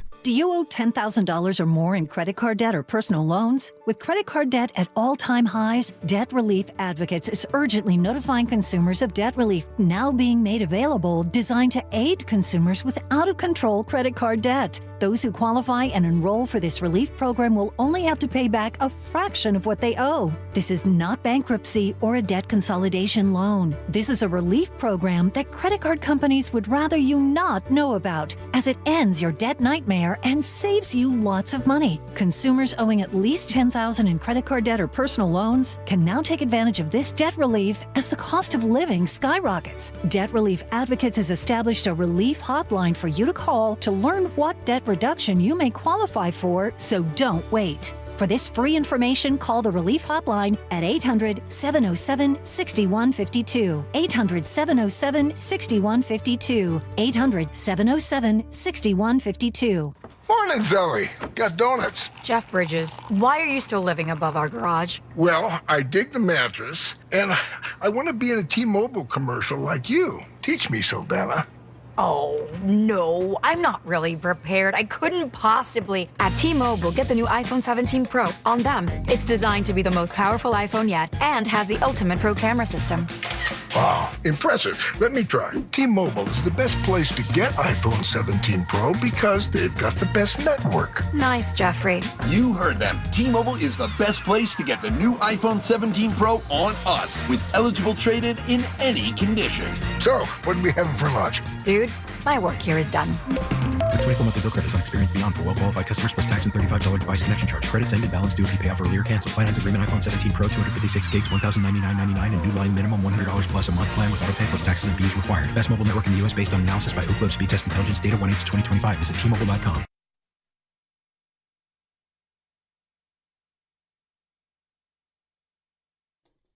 Dub Nation, this is Brandon Podziemski. You're listening to Willard and Dibs on 95.7 The Game, coming to you live from the Laughing Monk Studios. Brandon Podziemski, there's no question about it. In the last 2 years, he leads our guest board. Does he not? How many times has Brandon been on this show? A lot. He was so popular and so good, he ended up with his own title and his own segment. Yep. Podziemski. Valkyrie's correspondent. He would come on a lot. You know, just Podziemski. Listen, like, I'm trying to think how many times Pod's been on this show. It's well into double digits. Well into double digits. Yeah. For Brandon Podziemski. Yeah, and him too. Jaminski was scrapping. All right. Jaminski was scrapping. I forgot about that one. All right, listen. A lot of you want to weigh in. Stay right there, okay? We're going to talk out the always controversial Brandon Podziemski. Podziemski. 888-957-9570. If you're just joining, we'll reread the quote and get into it a little bit because it's obviously much bigger than the quote. This has been going on for some time. And so let's have a conversation about it. Why does Podz seem to trigger a lot in people? So we will get to that, but this is a very, very, very, very important moment because 450 has arrived, and we are a good solid now 25 minutes away from the start of Week 6 in the National Football League. And my partner over here is on a heater, 17-5. So let's fade the Dibbers.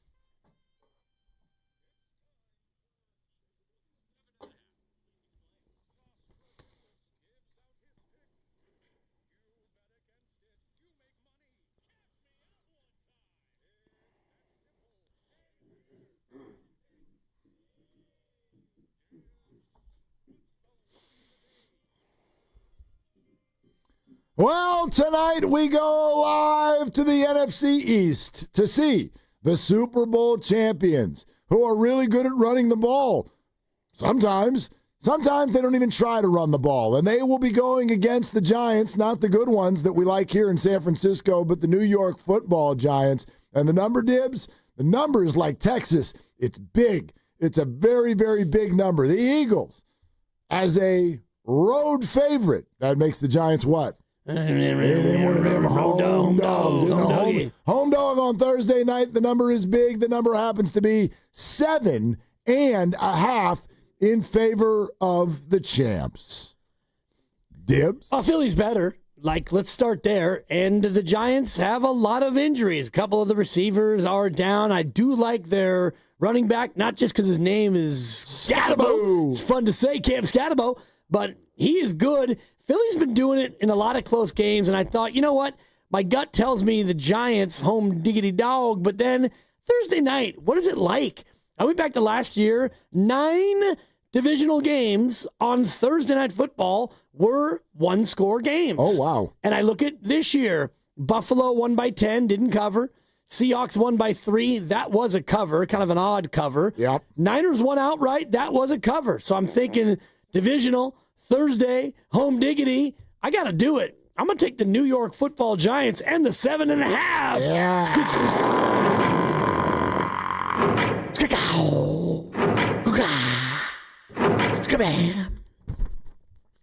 Yeah, you picked the pick. Pick the pick. I'm 17-5. I'm not fading that at all. Yeah. I'm not even thinking about fading that. It's a big number. You fading, Grandy? I don't hear anything in the other room. Lucas, what are you doing? Yep. Hey! Really? I'm fading. You are? Yeah. Odds are I'm going to cool off. I just don't know if it's going to be tonight. There's no odds. It's one game. It's a pick. The first of 5 this week. I got a Niner pick, a Sunday night, and we have 2 on Monday. Hey, Dibs. Hey, Mark. I like your picks. Thank you. Yeah. Yeah, a lot of those last year. Niners, Rams, 12-6. Packers, Lions, 34-31. Raiders, Chiefs, 19-17. Yep. In fact, I think the last 7 Thursday night games were all one-scories in the divisionals. I mean, division games. Yep. Prime time. Ravens 35, Bengals 34 last year. Weird stuff happens on Thursdays. Yep. Thursday games look weird. Atlanta over Tampa in overtime. Dallas beat the Giants by 5. Oh, that Atlanta-Tampa overtime game last year was absolutely drunk. Do you remember that game?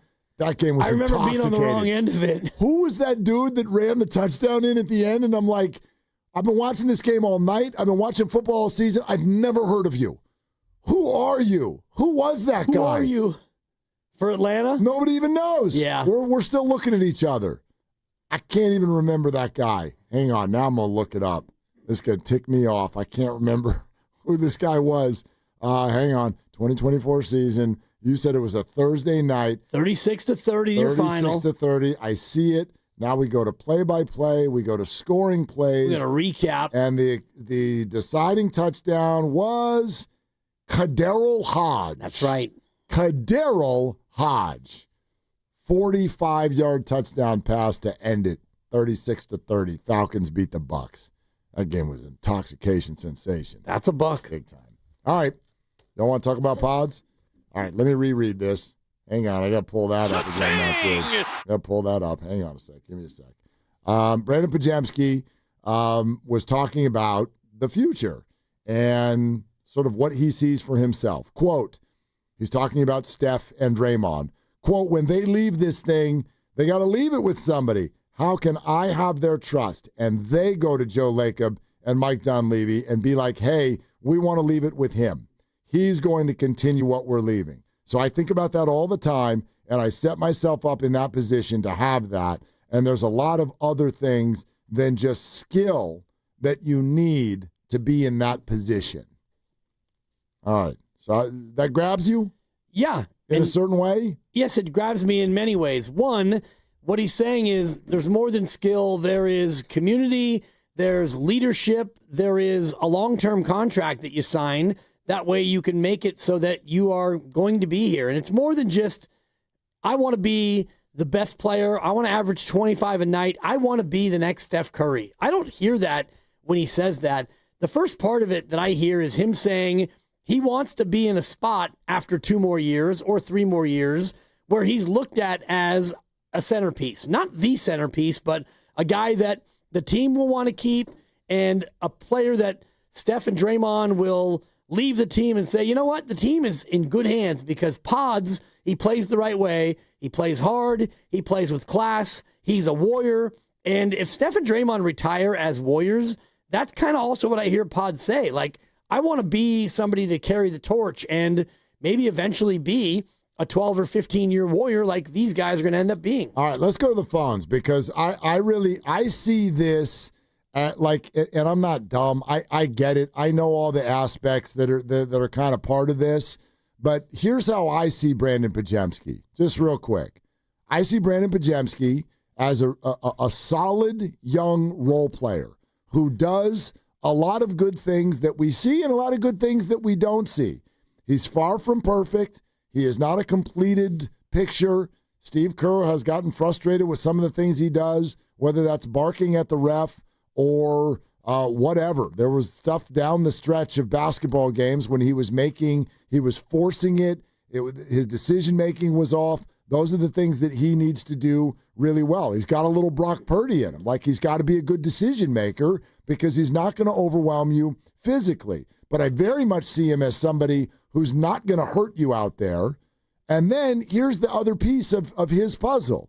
He sees himself as, at least in the future, a big deal. Big deal, big deal, big deal. And all of you and we don't. But that doesn't bother me. You know, you and I had an interesting conversation earlier about, like, dude, see the world in yourself. And as long as that's not becoming a detriment to those around you, great. See greatness for yourself. I want everyone to do that. So why has he become the face of the opposition whenever somebody gets into the Kaminga and Warriors conversation? What is it about Brandon Podziemski that seems to bother so many Warrior fans? Let's hear from some of you. Let's start with Shane in San Jose. Hi, Shane. We thank you for the call. What's up? Hey, guys. Hey, first of all, Eagles are covering tonight. I don't know what you guys are talking about. They're going to stomp the Giants. Second of all, I want to preface this with I love Podziemski. He's a great role player, and key words is role player. I think there's like two pieces to this. Part of it is that the two timelines thing is what frustrates the fan base so much because you got Steph Curry, one of the best, if not the best point guard of all time, and they forced this two timelines thing instead of getting Curry some more actual certified shooters. And now we got Podziemski coming out here saying, I want to be the next guy. I want to be the face of the franchise. And it's like, he's a great energy guy. He's a role player. He's a glue guy. But he's not – one of his best attributes is that he can draw charges really well. Like, the amount of teardrops and layups that I saw this dude smoke in the playoffs last year made me want to tear my freaking hair out. And I think it's just the disconnect between that and also the fan base's frustrations with the two timeline thing. Like, we wanted Curry to get more help, and now it's like, okay, I can't wait to get the franchise handed down to me. It's like, come on, man. I don't get it. Okay, but Shane, interesting, Shane, about two timelines there. Well, Shane, thanks. What if I said this? Boy, what a weird thing for somebody to be like, dude, your best skill set is taking charges. Hey, when did the dirty work guy become someone you don't like? Kevon Looney made a career in this town out of being Johnny Dirty Work. Yeah, and that was more of a backhanded compliment toward Podziemski. Yeah, Podziemski. Like, if you are, how tall is he? What is he, 6'4"? 6'5", yeah. Okay, and you're getting a lot of rebounds, and you're taking charges, and you're the floppy-headed guy who doesn't look like he belongs, like you don't fit the picture of an NBA player. Isn't that the guy that fans usually gravitate to? Like, he's kind of an overachiever in some ways, no? Yes, he is, but it's the sense that he thinks that he's better than he actually is among fans. Fans look at him and think that Podz thinks that he's a player that he actually isn't. And I think that's where you get some of the disconnect with JK, because fans look at Jonathan Kaminga and think he's better than what Steve Kerr and the coaching staff think Jonathan Kaminga is. So Kerr's in love. He loves Podz. And he plays Podz all the time, even though Jonathan Kaminga's better. Why does Kaminga not play as much as Podz? Because Kaminga's got the ha-ha and the skeet-skeet, and all Podz does is run around and take charges and yell at the refs. That is the sentiment, and it's not my sentiment. I know it's I'm representing many of the people out there, and I think that what Shane was talking about with 2 timelines, first of all, that's a media fan creation. The team never talked about 2 timelines, and the other part of it is that's not Pods' fault. That is the team's fault for drafting James Wiseman.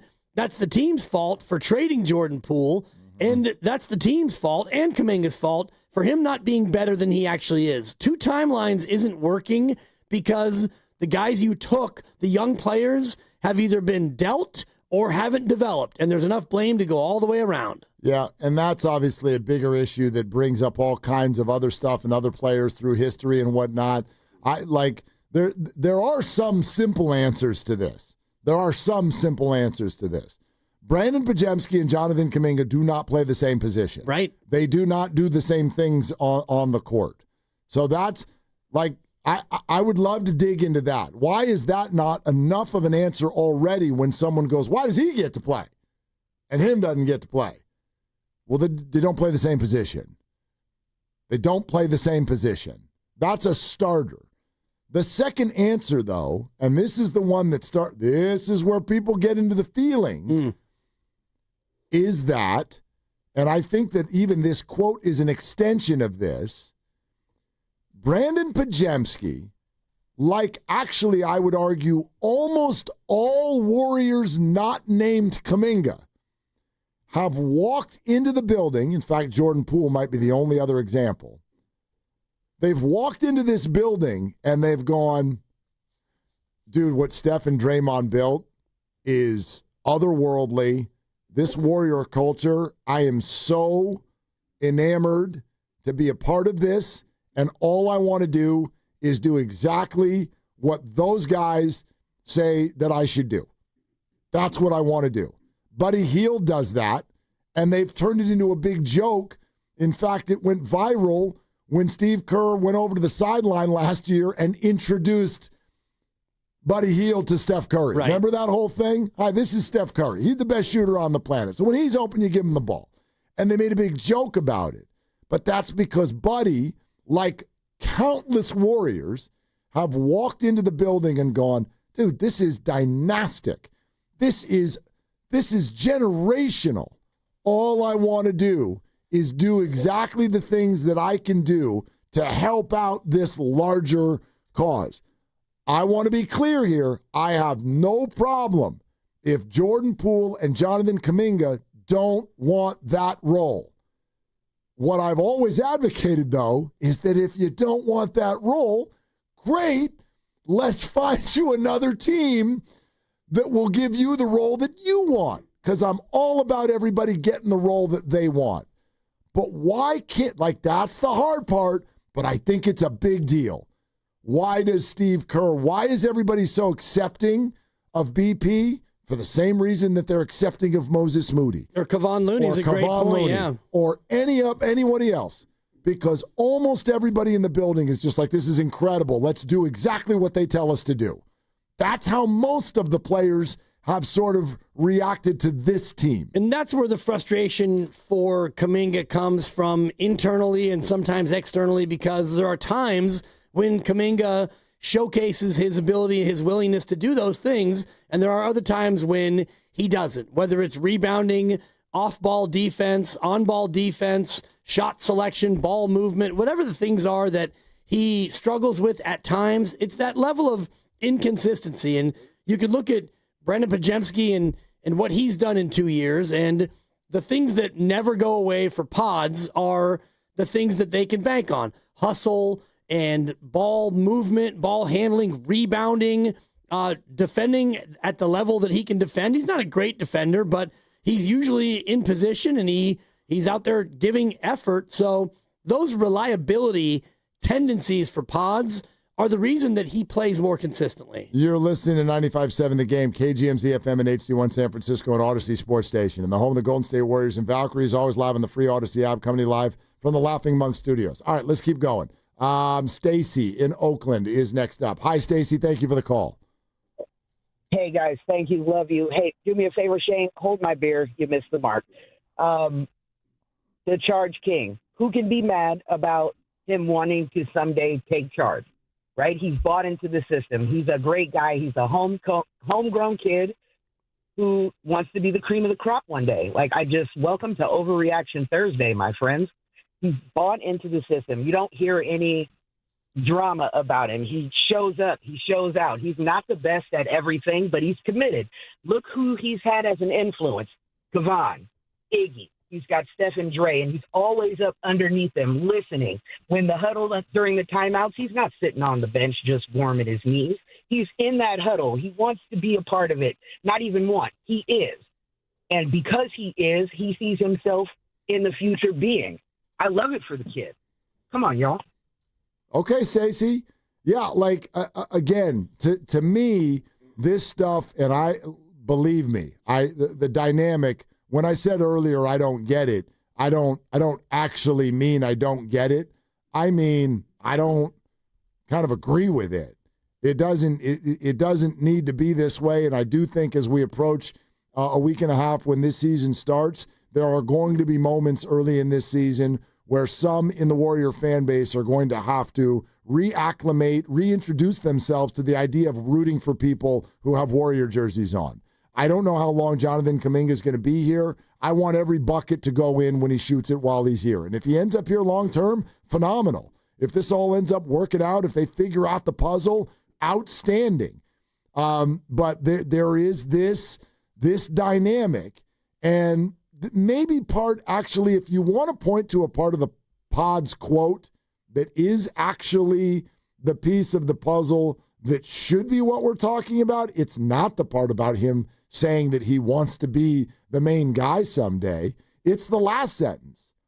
The last sentence is when he says, there's a lot of other things than just skill that you need to be in that position. Reminiscent of what Pat Spencer said last week when he goes, yeah, there's a lot of teams around the league that fall in love with length and athleticism, and that's what they focus on, and those are the teams that are in the lottery every year. I mean, I don't think that this is a thing inside the Warrior locker room, but it certainly is outside it, and there's an underlying tone there of this isn't about, as you put it, the ha-ha. Sure. This is about understanding the culture, understanding the business model, understanding respect of who's been here and who's still here, and elevating them and falling in line for what this organization is providing to you. Do you agree with that? Do you disagree with that? That's up to each fan. Right. I think that's what they're saying. I think what he's saying is you have to be more of a complete basketball player, and I can't help but think about Draymond Green, and I know you're not big on Hall of Fame discussions, but do you think Draymond Green is going to be a Hall of Famer? I do. Okay. He might be, and I'd have to confirm this, but he might be the first Hall of Famer to not average double figures in points, rebounds, or assists.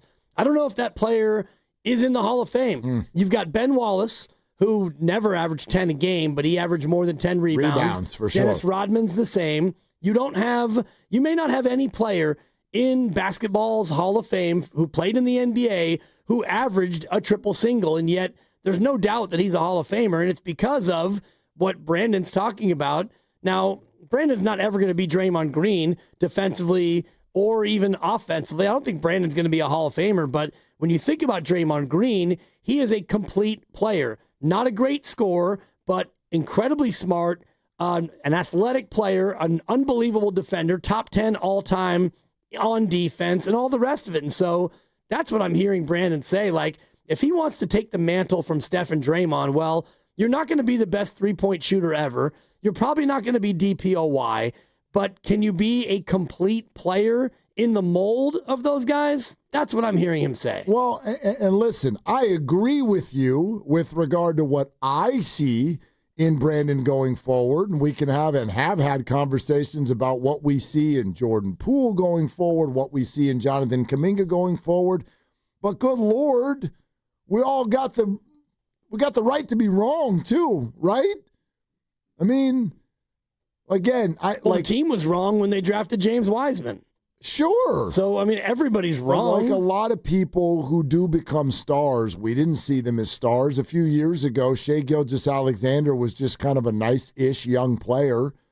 MVP of the league? Get out of here. Tyrese Halliburton. No chance. The guy who, slid. The Warriors passed on him. A lot of teams passed on him, and he was on his way in June to being the NBA Finals MVP. Yes, he was. Yes, he was. Yeah, a lot of this, it happens in that fashion where Minnesota passed on Steph Curry not once but twice. Yeah, and even once Steph got here, you could say that, we see this has actually got some legs. You didn't see this. He's one of the most iconic players who's ever walked the earth.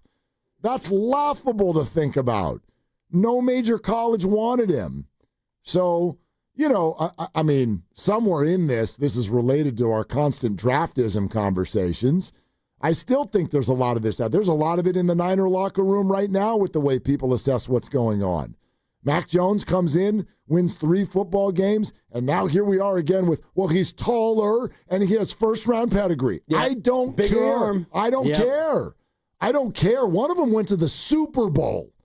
So, one of them won a national championship. The other one couldn't win the Outback Bowl. Did he go to the Outback Bowl? He went to a bunch of those second-tier bowls. I think he did. I'll confirm it. Take a call. Actually, this is not just a call. This is one of the calls on this station. Okay. Phil, Mo, Mike is on the line. Hey, Phil, Mo, thanks for the call. What's up, man? Yo. What's poppin', Tiz? Phil Mo. What's up with Willard? It's weird because, it's a couple things. BP is the wrong guy to be saying that. Like, you remember Bobby Jackson for the Kings? Yes. And I think he signed a contract with them. He was like talking in a way. See, the problem is BP is 2 things. He thinks he's better than what he is, and we all see like he got heart, but it's like, bro, you ain't really like that guy like that. Like, you nice. We love the hustle plays, but like, for example, if Jordan Poole would have said that, it would have hit different. For one. For two, BP is more like a Bobby Jackson. He's like a great player. Like, he's like a hustle guy, but he's trying to position himself as like the face of the franchise. He shouldn't have done that, right? To me, in my opinion. Also, think about this. When he talks, right, he talks him. He doesn't say me, Moody, and JK. He says, I'm going to be that. If he would say, you know what, we're all going to be there. Every time you hear Podziemski talk, he always says he's very like personable. So not personable like trying to get to know you, but he brings everything back to him. Hey, this is me. And I understand the question is for him, but if he answered it a little bit more politically, I think people would take it a little better. Like, we don't like nothing against BP. We like to, reach, shoot for the moon, hit the stars, whatever the saying is. But bruh, like, hearing that from you don't hit the same. Last but not least, and I just want to say this, it's very frustrating because the Jonathan Kaminga situation, because we all know, Mark, you said this, Dibs, you said, he's super intelligent. The maturity is there. Like, what he's been through, for him to not to say nothing and only hear, something from the quote-unquote agent, I'm very impressed. The disappointing part is like, bruh, you have to kind of like pick up on what Podz does, and that's kind of like just listening. And then last but not least, me and Spadoni got into it, but it's like, the reason being, it's like, you got to keep living, bro. You got to keep seeing. Kaminga, keep working. You don't see what Curry's trying to tell you, but keep leaving and keep working. You're going to look back and be like, damn, Fillmore was right. Steve Kerr was right. Now I see I wasn't doing this, but if I would have did that then, you get what I'm saying? Like, as you get older, you kind of see, like, man, moms and pops was right. If I would have did that, I would have avoided all this hardship. And that's all. I wish Kaminga could just see that light. Fillmore, I love it. Thank you. It's Thank great you. take. Well, I think what he's talking about, and this has been the problem, the whole word with regard to Podz and Kaminga has been opportunity. Kaminga apparently has not gotten enough of an opportunity. Podz gets an opportunity that some feel he doesn't deserve. And to me, that's what Fillmore's getting at. Dude, sometimes, especially early in your career, you got to do whatever the hell you got to do to create the opportunity. Then once the opportunity comes, you make the most of that. That leads to another opportunity. You can't buck at the opportunity that you have. And by the way, there are people in our business who do this all the time. Don't buck at the opportunity you have because you want a different one in that moment. You maximize the opportunity you have, and you create another opportunity. Yeah. And I think that's what Podz does really well. And that's what Kaminga has struggled with. Yeah, no doubt. It's funny because I had a conversation yesterday with a coworker about that very thing. Somebody who is clamoring for the next while maybe not maximizing what they currently have. And that was actually my advice to this individual, which is dominate the this and then the that will follow. If you're complaining about this, hoping for that, that's never going to come because they see you grousing about this. I want to issue a formal apology to Brock Purdy. He never lost the Outback Bowl. Oh, good. He lost the Alamo Bowl. The Alamo Bowl. He lost the Camping World Bowl. And he lost the Cheez-It Bowl. Oh! His only bowl win? Yeah, Grandy. The Fiesta Bowl against your overrated Oregon Ducks. Dude, he won the Fiesta Bowl? His only bowl win. That's the one to win of those four, except for... The Cheez-It's a pretty good one. Do you get lifetime Cheez-Its if you win it? No, but that's the bowl where that weird mascot that is a Cheez-It. It's like he's running around dancing, waka waka. But Brock, he beat us in the Fiesta in the COVID year. It didn't count. Whatever. You sound like Willard. It counts as half a bowl. Well, no. Did they only play 3 games that season and then go to the Fiesta Bowl? I can't remember. That's my point. That whole year was, You get credit for your championship if you played the year. You don't get to show up, play 6 minutes, and then be like, all right, we're going to the playoffs now. We won. Yeah. That's anyway, stupid. Apologies to Brock and all the good people at the Outback Bowl. That was nice of you. Hey, first of all, real quick, and we're not done. Stay where you are, 888-957-9570. Why does Podz piss you off so much? We'll go back to the phones. We're talking it out on 95.7 The Game, presented by Paramount Plus. You can't count on much, but you can always count on Sundays with the NFL on CBS and Paramount Plus. Watch your local NFL game live every Sunday all season long, kicking off with the juicy Week 6 matchup between the Niners and the Bucs. Visit ParamountPlus.com/NFL to get started today. The pick has been in tonight, so Giants plus 7.5 is Dibs' pick in Thursday Night Football as they host their division rival, the Philadelphia Eagles. There's one other thing that Filmo said that I would love to address. Okay. So he goes, hey, if Jordan Poole had said that, it would have hit different. My perception, don't get mad at me. I think Jordan Poole did say that with his behavior with his play. And I'm not going to talk about Draymond here, but Klay Thompson was the one overseas who talked about the need for Jordan Poole to get put into his place. Oh, boy. Remember? Yep. And I know it was tongue-in-cheek, but I absolutely will forever, to my grave, believe that part of what led to whatever was going on dynamic-wise in that Warrior locker room, this does not excuse a punch, but whatever was going on in that locker room was that Jordan Poole did want next. He wanted next. He wanted to shoot the technical free throws, not Steph. He wanted next, and he saw himself as that dude, and he made that be known. And that can be very, very frustrating and threatening to people who have achieved as much as Steph Curry, Klay Thompson, and Draymond Green have. Does that make him wrong, right, or otherwise? Doesn't matter. That's not even the point of the conversation. The point of the conversation is that's the way I believe Jordan sort of positioned himself within the locker room, and it became problematic to the point where one of them completely lost his cookies. Right. And now, with real quick, though, with Brandon, understand, Brandon, he never said, about to be that dude, about to be my league. What Brandon said was, I would like to position myself to continue what these guys have built. I find that to be different, and you'll notice all of a sudden how much more acceptable that kind of an opinion is within this particular structure. No? Yes, and it's beyond the words, and Jordan Poole never spoke it, but it's the way he went about it. And that, to me, is the old adage of actions speak louder than words, and we can all be mad if we want at Podz. Who do you think you are trying to talk like you're going to be next? And if he is your best player, you are a lottery team. And I'll say it to Podz, and he'll know it as well. If he's your guy, if he's your number one scorer on your NBA team, you're probably going to be 17 and 65. Not great, yeah. Right. I mean, beyond not great, and that's not disrespectful to Podz. He's not that kind of player. And it's the same thing with Jordan Poole. How has Washington been doing with him being their number one? They are 15 and 67, and it's the same thing. So for me, the bigger thing is what you're kind of describing. It's how you go about it. And Brandon, say what you want about his comment. He's going to go out there this year, and he's going to try to ball out for the good of his team and also for the good of himself, because at the end of year 3, he's eligible for an extension, and Moses Moody got it, and Kaminga didn't.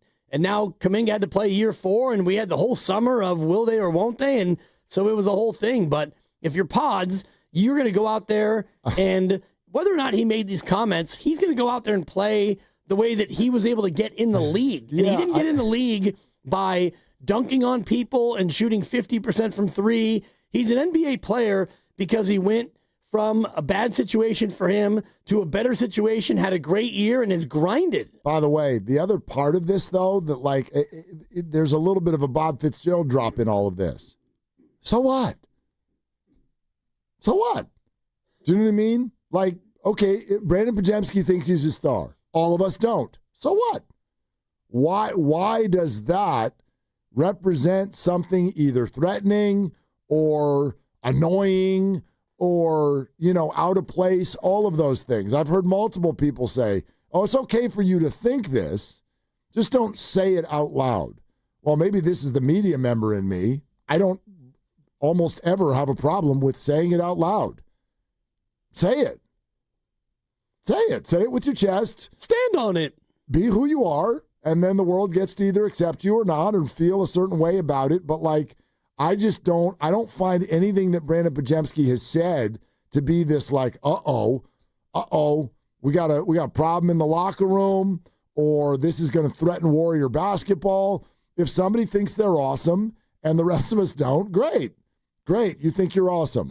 Maybe you're right, maybe we're wrong. I doubt it, but okay. You know what I mean? It's not, I don't think that this is going to get in the way of anything in the standings for the Warriors. Of course not. And there's nothing that he said that is threatening to anybody. Do you think that he's got teammates like Trace Jackson Davis, and Trace is thinking, hey, you know what? I want to be the guy to take the torch. How dare you talk about you taking the torch? I'm going to get that torch. And Moses Moody's thinking, yo, youngster, I've been here twice as long as you. That torch goes to me. And Will Richard, who I love. You do love Will the rookie Richard, who may not start with the big club, but he'll make an impact this year. He's thinking, yo, they just picked me. That torch goes to me, youngster. So none of that is happening. And the whole idea about the torch being passed is nonsense anyway. Think about it from Joe Lacob's standpoint. Steph, Jimmy, and Draymond, they all depart at the same time. Is Joe Lacob going to go, all right, guys, we're not going to get any other free agents. We're going to go with all you pups, and we're going to have you learn and grow together for 3 to 5 years, and we're going to suck because the torch needs to pass to you. When these big boys are gone, there's going to be another best player who comes in and is ahead of Brandon on the pecking order. Let's keep going. A lot of people want to weigh in. Red Reggie in Oakland. Hey, Reg, what's going on? Thanks for the call. Hey, what's going on, fellas? This is my first time calling, man, and I had to get in on this conversation because I feel like you guys have made this discussion specifically for me. Look, my name is actually synonymous with BPH. Now, I'm not talking about the medical condition that makes you stand at the urinal for 15 minutes. I'm talking about Brandon Podziemski hater. That is what I am. I am the number one. And the reason why is because Brandon Podziemski is a Taylor Swift for the NBA. He is. He's a Taylor Swift he's a Taylor Swift for the Golden State Warriors. What's wrong with Taylor Swift? I know I'm upset all of the Swifties. When you look at Taylor Swift, you look at her and you look at the check marks. You say, hey, is Taylor Swift a better singer than Adele? Absolutely not. Is Taylor Swift a better dancer than, I don't know, Ciara? Absolutely not.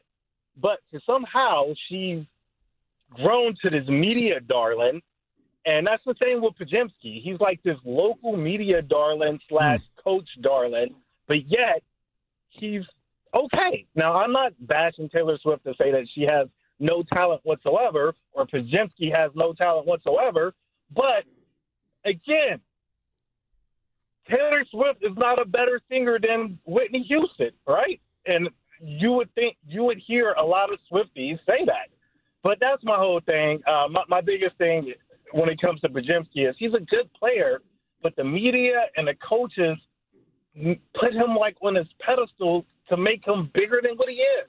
And that's my biggest issue with him. Okay, this is good. It's a great call. It's a good talking point, Reggie, because he was referring to a benign prostatic hyperplasia, by the way, BPH. Got it. Which can have you lock up at the urinal. Well, but I'm just trying to, bring it home for the medical people out there. I tell you what, I get that, and I get that he's calling BPH Brandon Podziemski hater. Yep. I will say, I think that a piece of his point, actually, Reggie, I think works against you. Because Taylor Swift is not being presented to the world, in my opinion, as a better singer than Whitney Houston or Adele. She is connected with an audience, though. Take it from someone who has a 16-year-old daughter. Right. There's an obsession there. That is not a media creation. That is not because Travis Kelce is with her. That is not because cameras show her at Chiefs games. There is a connection with an audience that literally is making mainly young females, but audiences around the world cry when they see her perform. And it doesn't have anything to do with whether or not she's the best singer. Or dancer. But isn't it interesting? I think, what's the word that I just used? She connects with an audience. What did Steve Kerr call Brandon Podziemski? Yeah, he's a connector. A connector.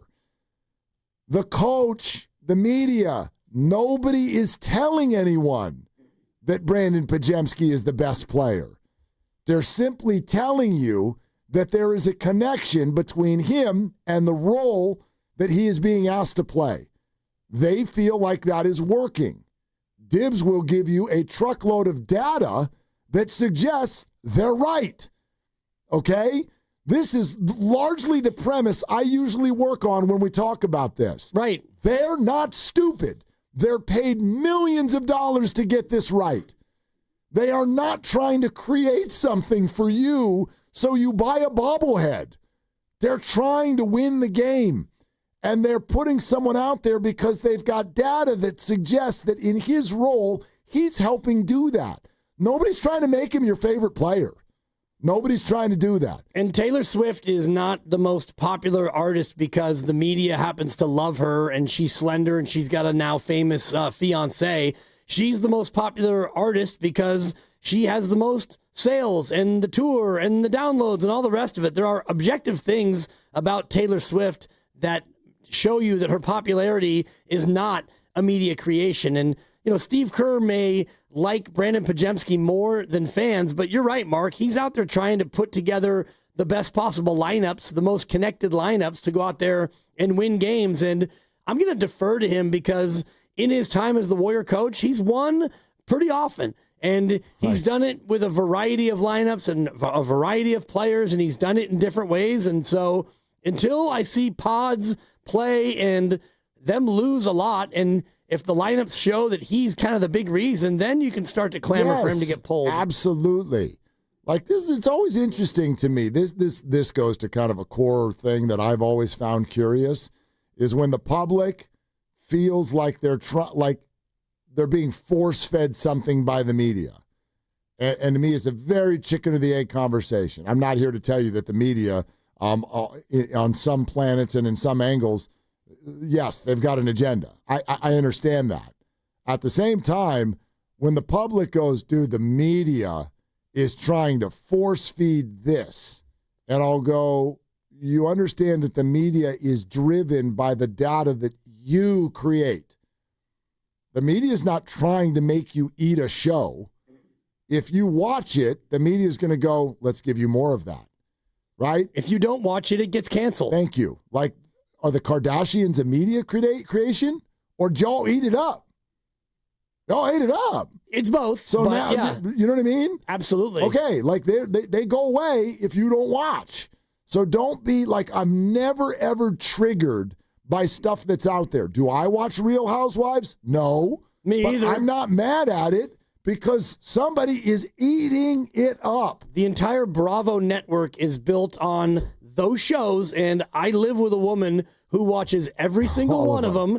And if she didn't watch all of it, along with millions of other, mostly women, then that would no longer be a thing. And there have been many good shows that don't last because people don't watch them, and there've been a lot of crappy shows that have 8, 9, and 10-year runs because people love them. What would be the reasoning behind that? I wish that Reggie were still on the line because that's the question I'd love to get to.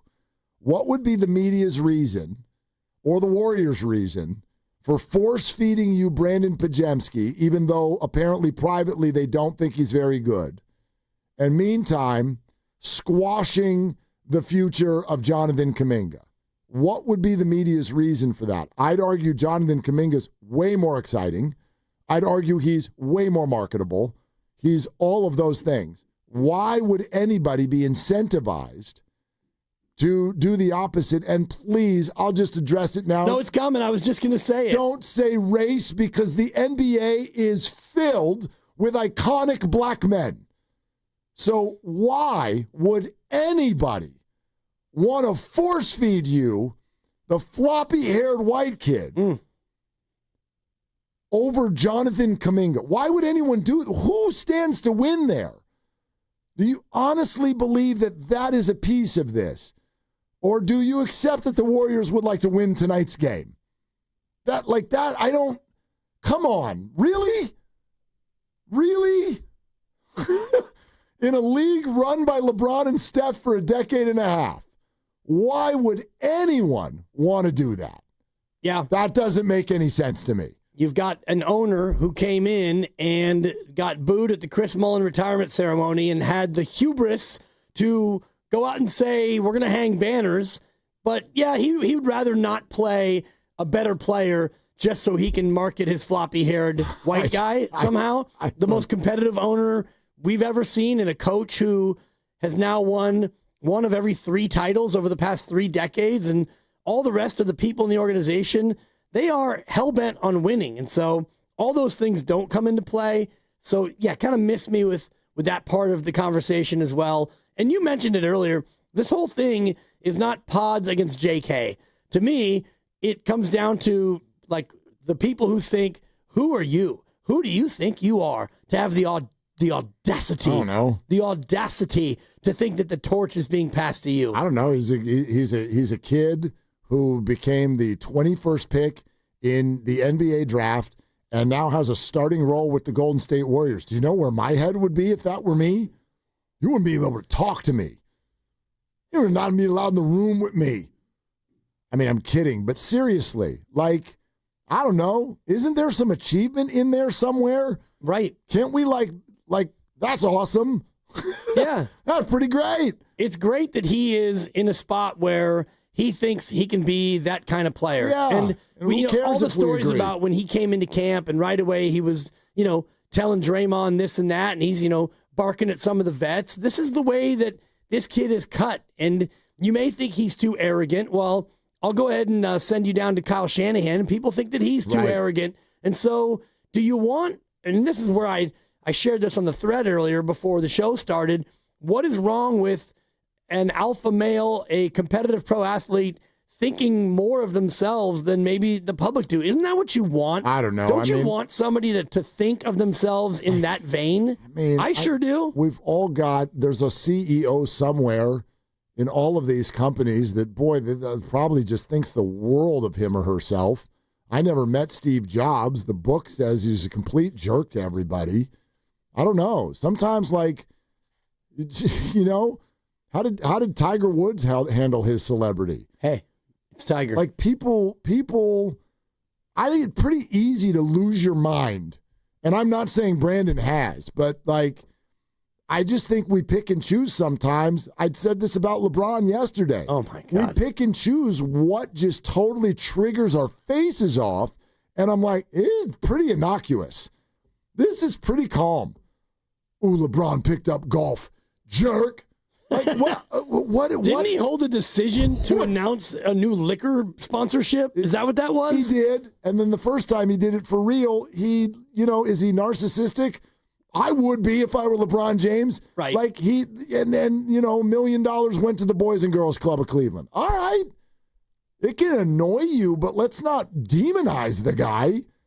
I don't know. It's like this. It looks like we're looking to find. Agreed.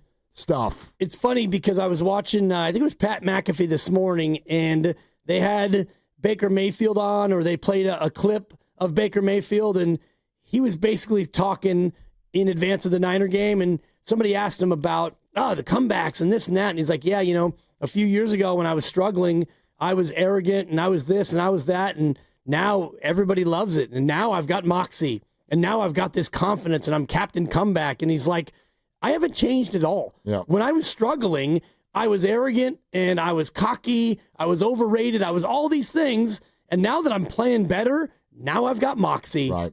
And it's like, oh yeah. I mean, that really for me summed up a lot of what we're talking about. That's a good one. The perception rather of it, where yeah, when you're struggling, you're supposed to be aw shucks and humble and keep your head down.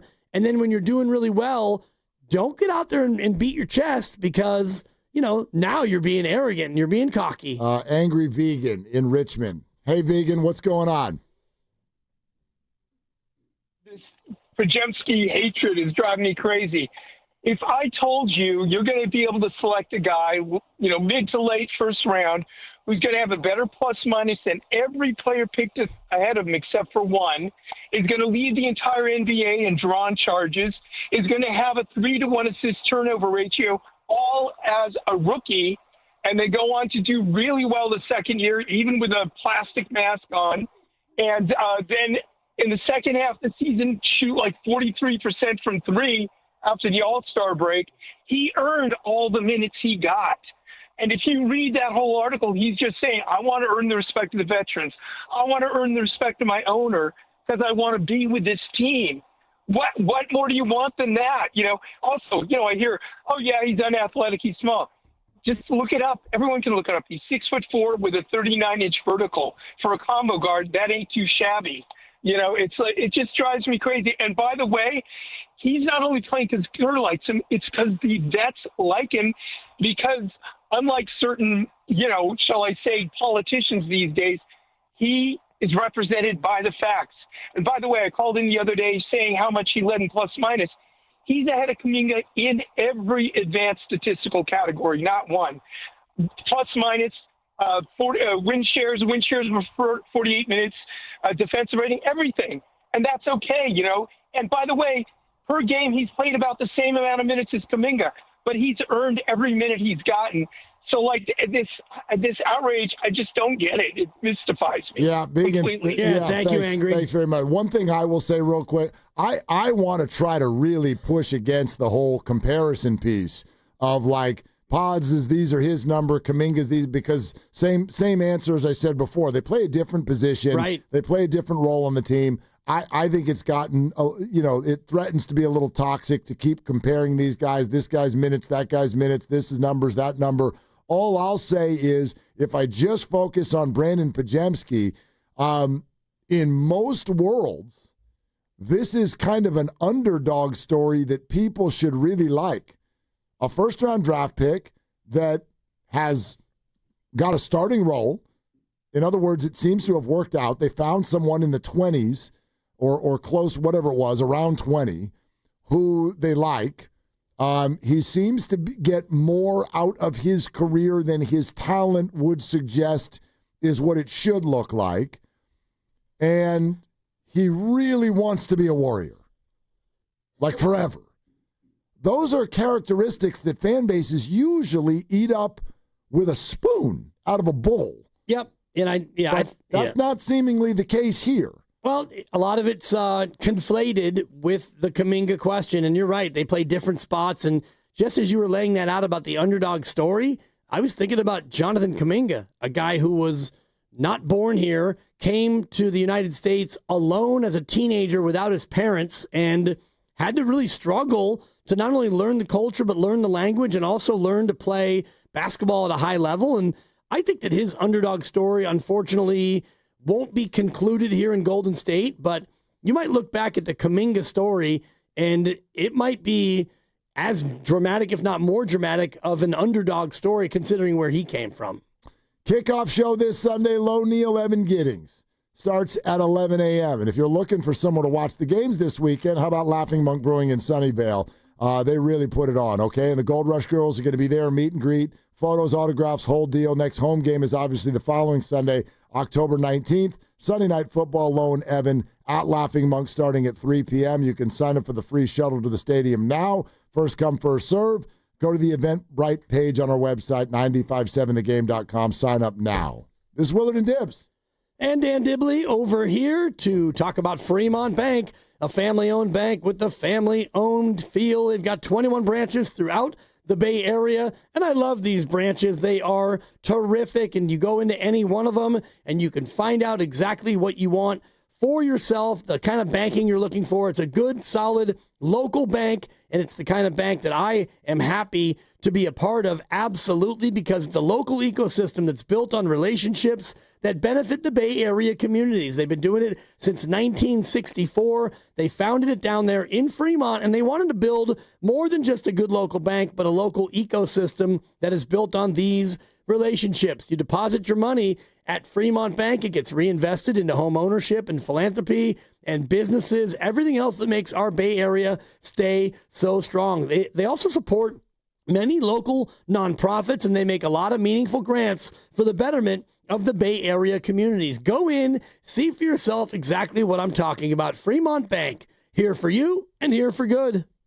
The Golden State Warriors are back. Bay Area! Steph Curry. Curry, 3 under duress, and it's good! Draymond Green. Brooks drives by Podziemski, up over Draymond, blocked by Draymond! Jimmy Butler. Butler will drive in, gets bumped off his route, the shot's good, and you're gonna put him on the line! There's nothing like hearing the dulcet tones of the great Tim Roy each and every game. 3-ball, got it with the buzzer sounding! Your home for everything Warriors. 95.7 The Game.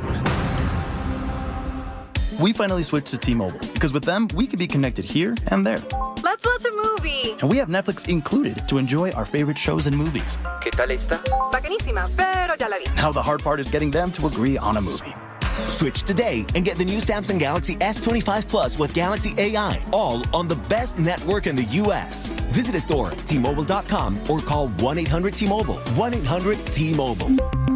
Best mobile network in the U.S. based on analysis by Ookla. Speed Test Intelligence Data 1H 2025. Hi, I'm John with Jack's Restaurant and Bar. My brothers and I recorded our first commercial a while back. It got a little chaotic, so I'm here today. What's going on here, bro? Are you recording a commercial without us? Guys, no, I'm just trying to what? Take all the credit for our half-pound all-natural burgers? Or the best fish and chips or around? 7 mac and cheeses and 14 sandwiches, including a French dip that will change your life? Or homemade meatloaf, pot roast, and next-level lamb chops? Or chops? that people can order takeout and delivery by visiting ilovejacks.com? Guys, no, I'm just went behind our backs. I knew he would. Wait till we tell Mom. Oh, please don't tell Mom. Real family, great food, ilovejacks.com. The following is an attorney advertisement. If you get sidelined by a workplace injury, the workers' compensation attorneys at Boxer and Gerson can help you get back in the game. Our team of skilled attorneys will fight by your side for the treatment and compensation you deserve. We care about justice for injured workers. That's what makes us Northern California's premier workers' comp law firm. Call Boxer and Gerson at 510-835-8870 or visit boxerlaw.com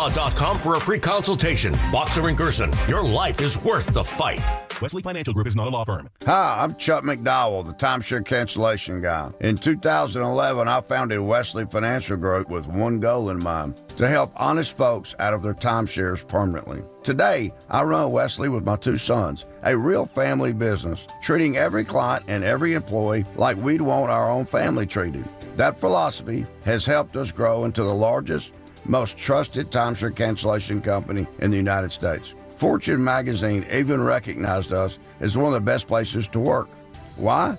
Because we genuinely care. In fact, some of our former clients were so moved by their experience working with us, they joined our team so they could help others to timeshare freedom.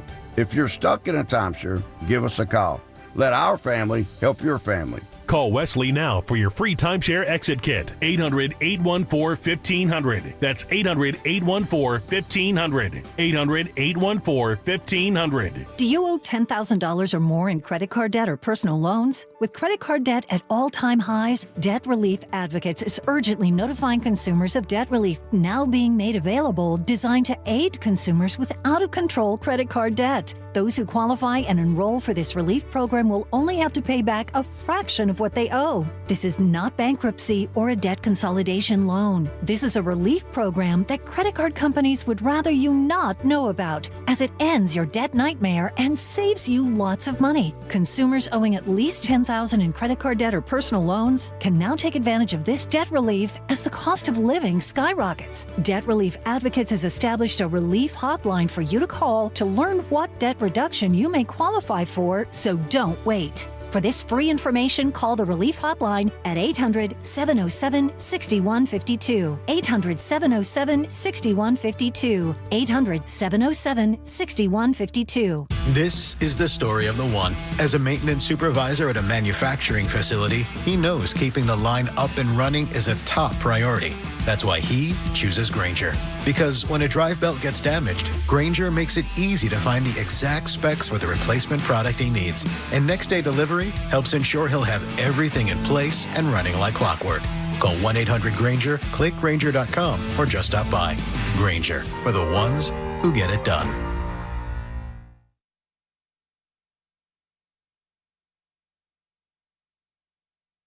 Now, back to Willard and Dibs. Sorry about my dog. Hey, cut it out. I don't know if we've met your dog yet, Steve. Sounds like she's a stretch 4. Got some size to her in that bark. More of a backup point guard. On 95.7 The Game. All right, we're going to go back to the phones here in just a second. Getting text messages from seemingly everybody who works here at 95.7 The Game. Oh, interesting. Some of them don't have to text me because they're sitting right here in the next room. Ha ha. Many voices who all suggested, no. Don't start Jackson Dart. You got to start Mac Jones this weekend in the fantasy. And I hold this against no one because I was wrong. Yeah, this is we don't know that yet. My decision, so I own it. There was only one person who told me I should start Jackson Dart, not Mac Jones, and that was you, Dan Dibley. Mm-hmm.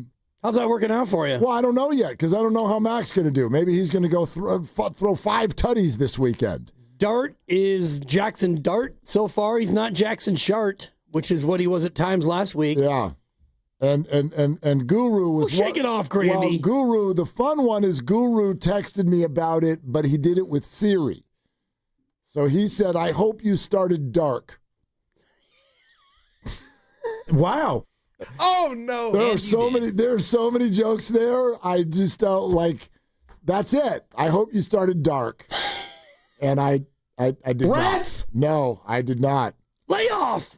No. Shut up. That's the other one. I did start Wandale Robinson, and he's got one. He's got a long touchdown. Sure does. The Eagles are getting their butts kicked.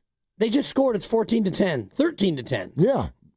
Whatever. That counts as getting their butt kicked. They're 7.5-point favorites. Yes, and I took the points, Kukush. Yes, I'm more fixated on my anger toward you. Why? What did I do? It's what you do every Thursday, and I've asked you not to do it. No, I've asked you to knock it off. This is a you problem. No, it's not. Catch your computer up. I don't know. What do you think? I got faster Wi-Fi on this side of the table? Are you on? What are you on? What's your platform?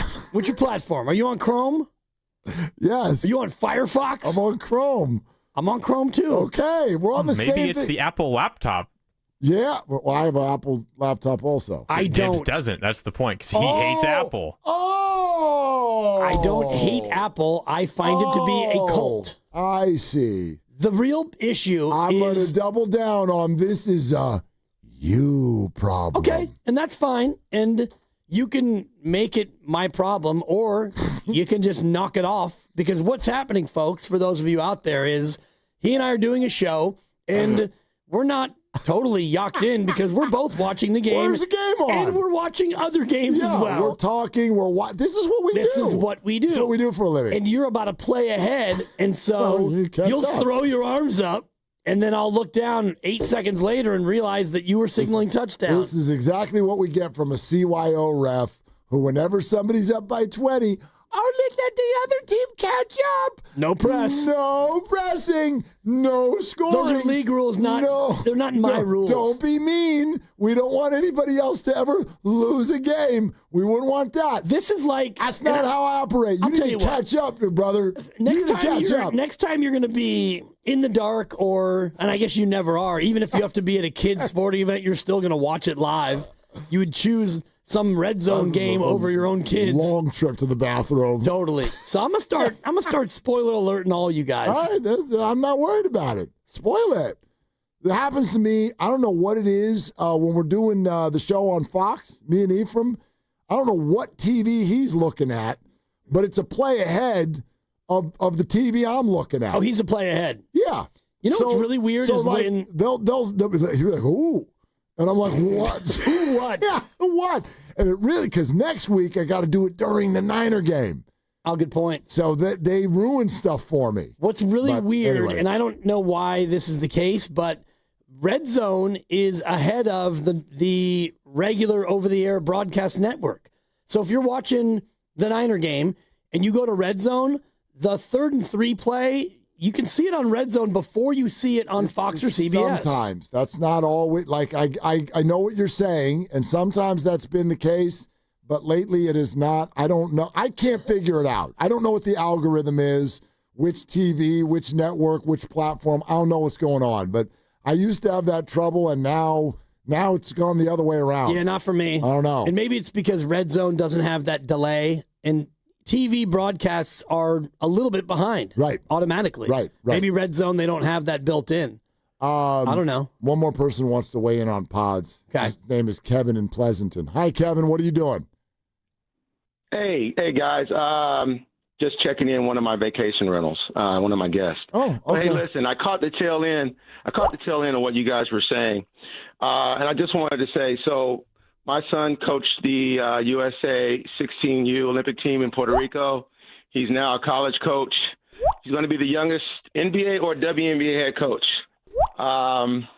He's doing great things. And my other son coaches pro athletes and trains them well in football. So I just want to say, remember how Jimmy Butler said he left Miami because he wasn't playing with joy?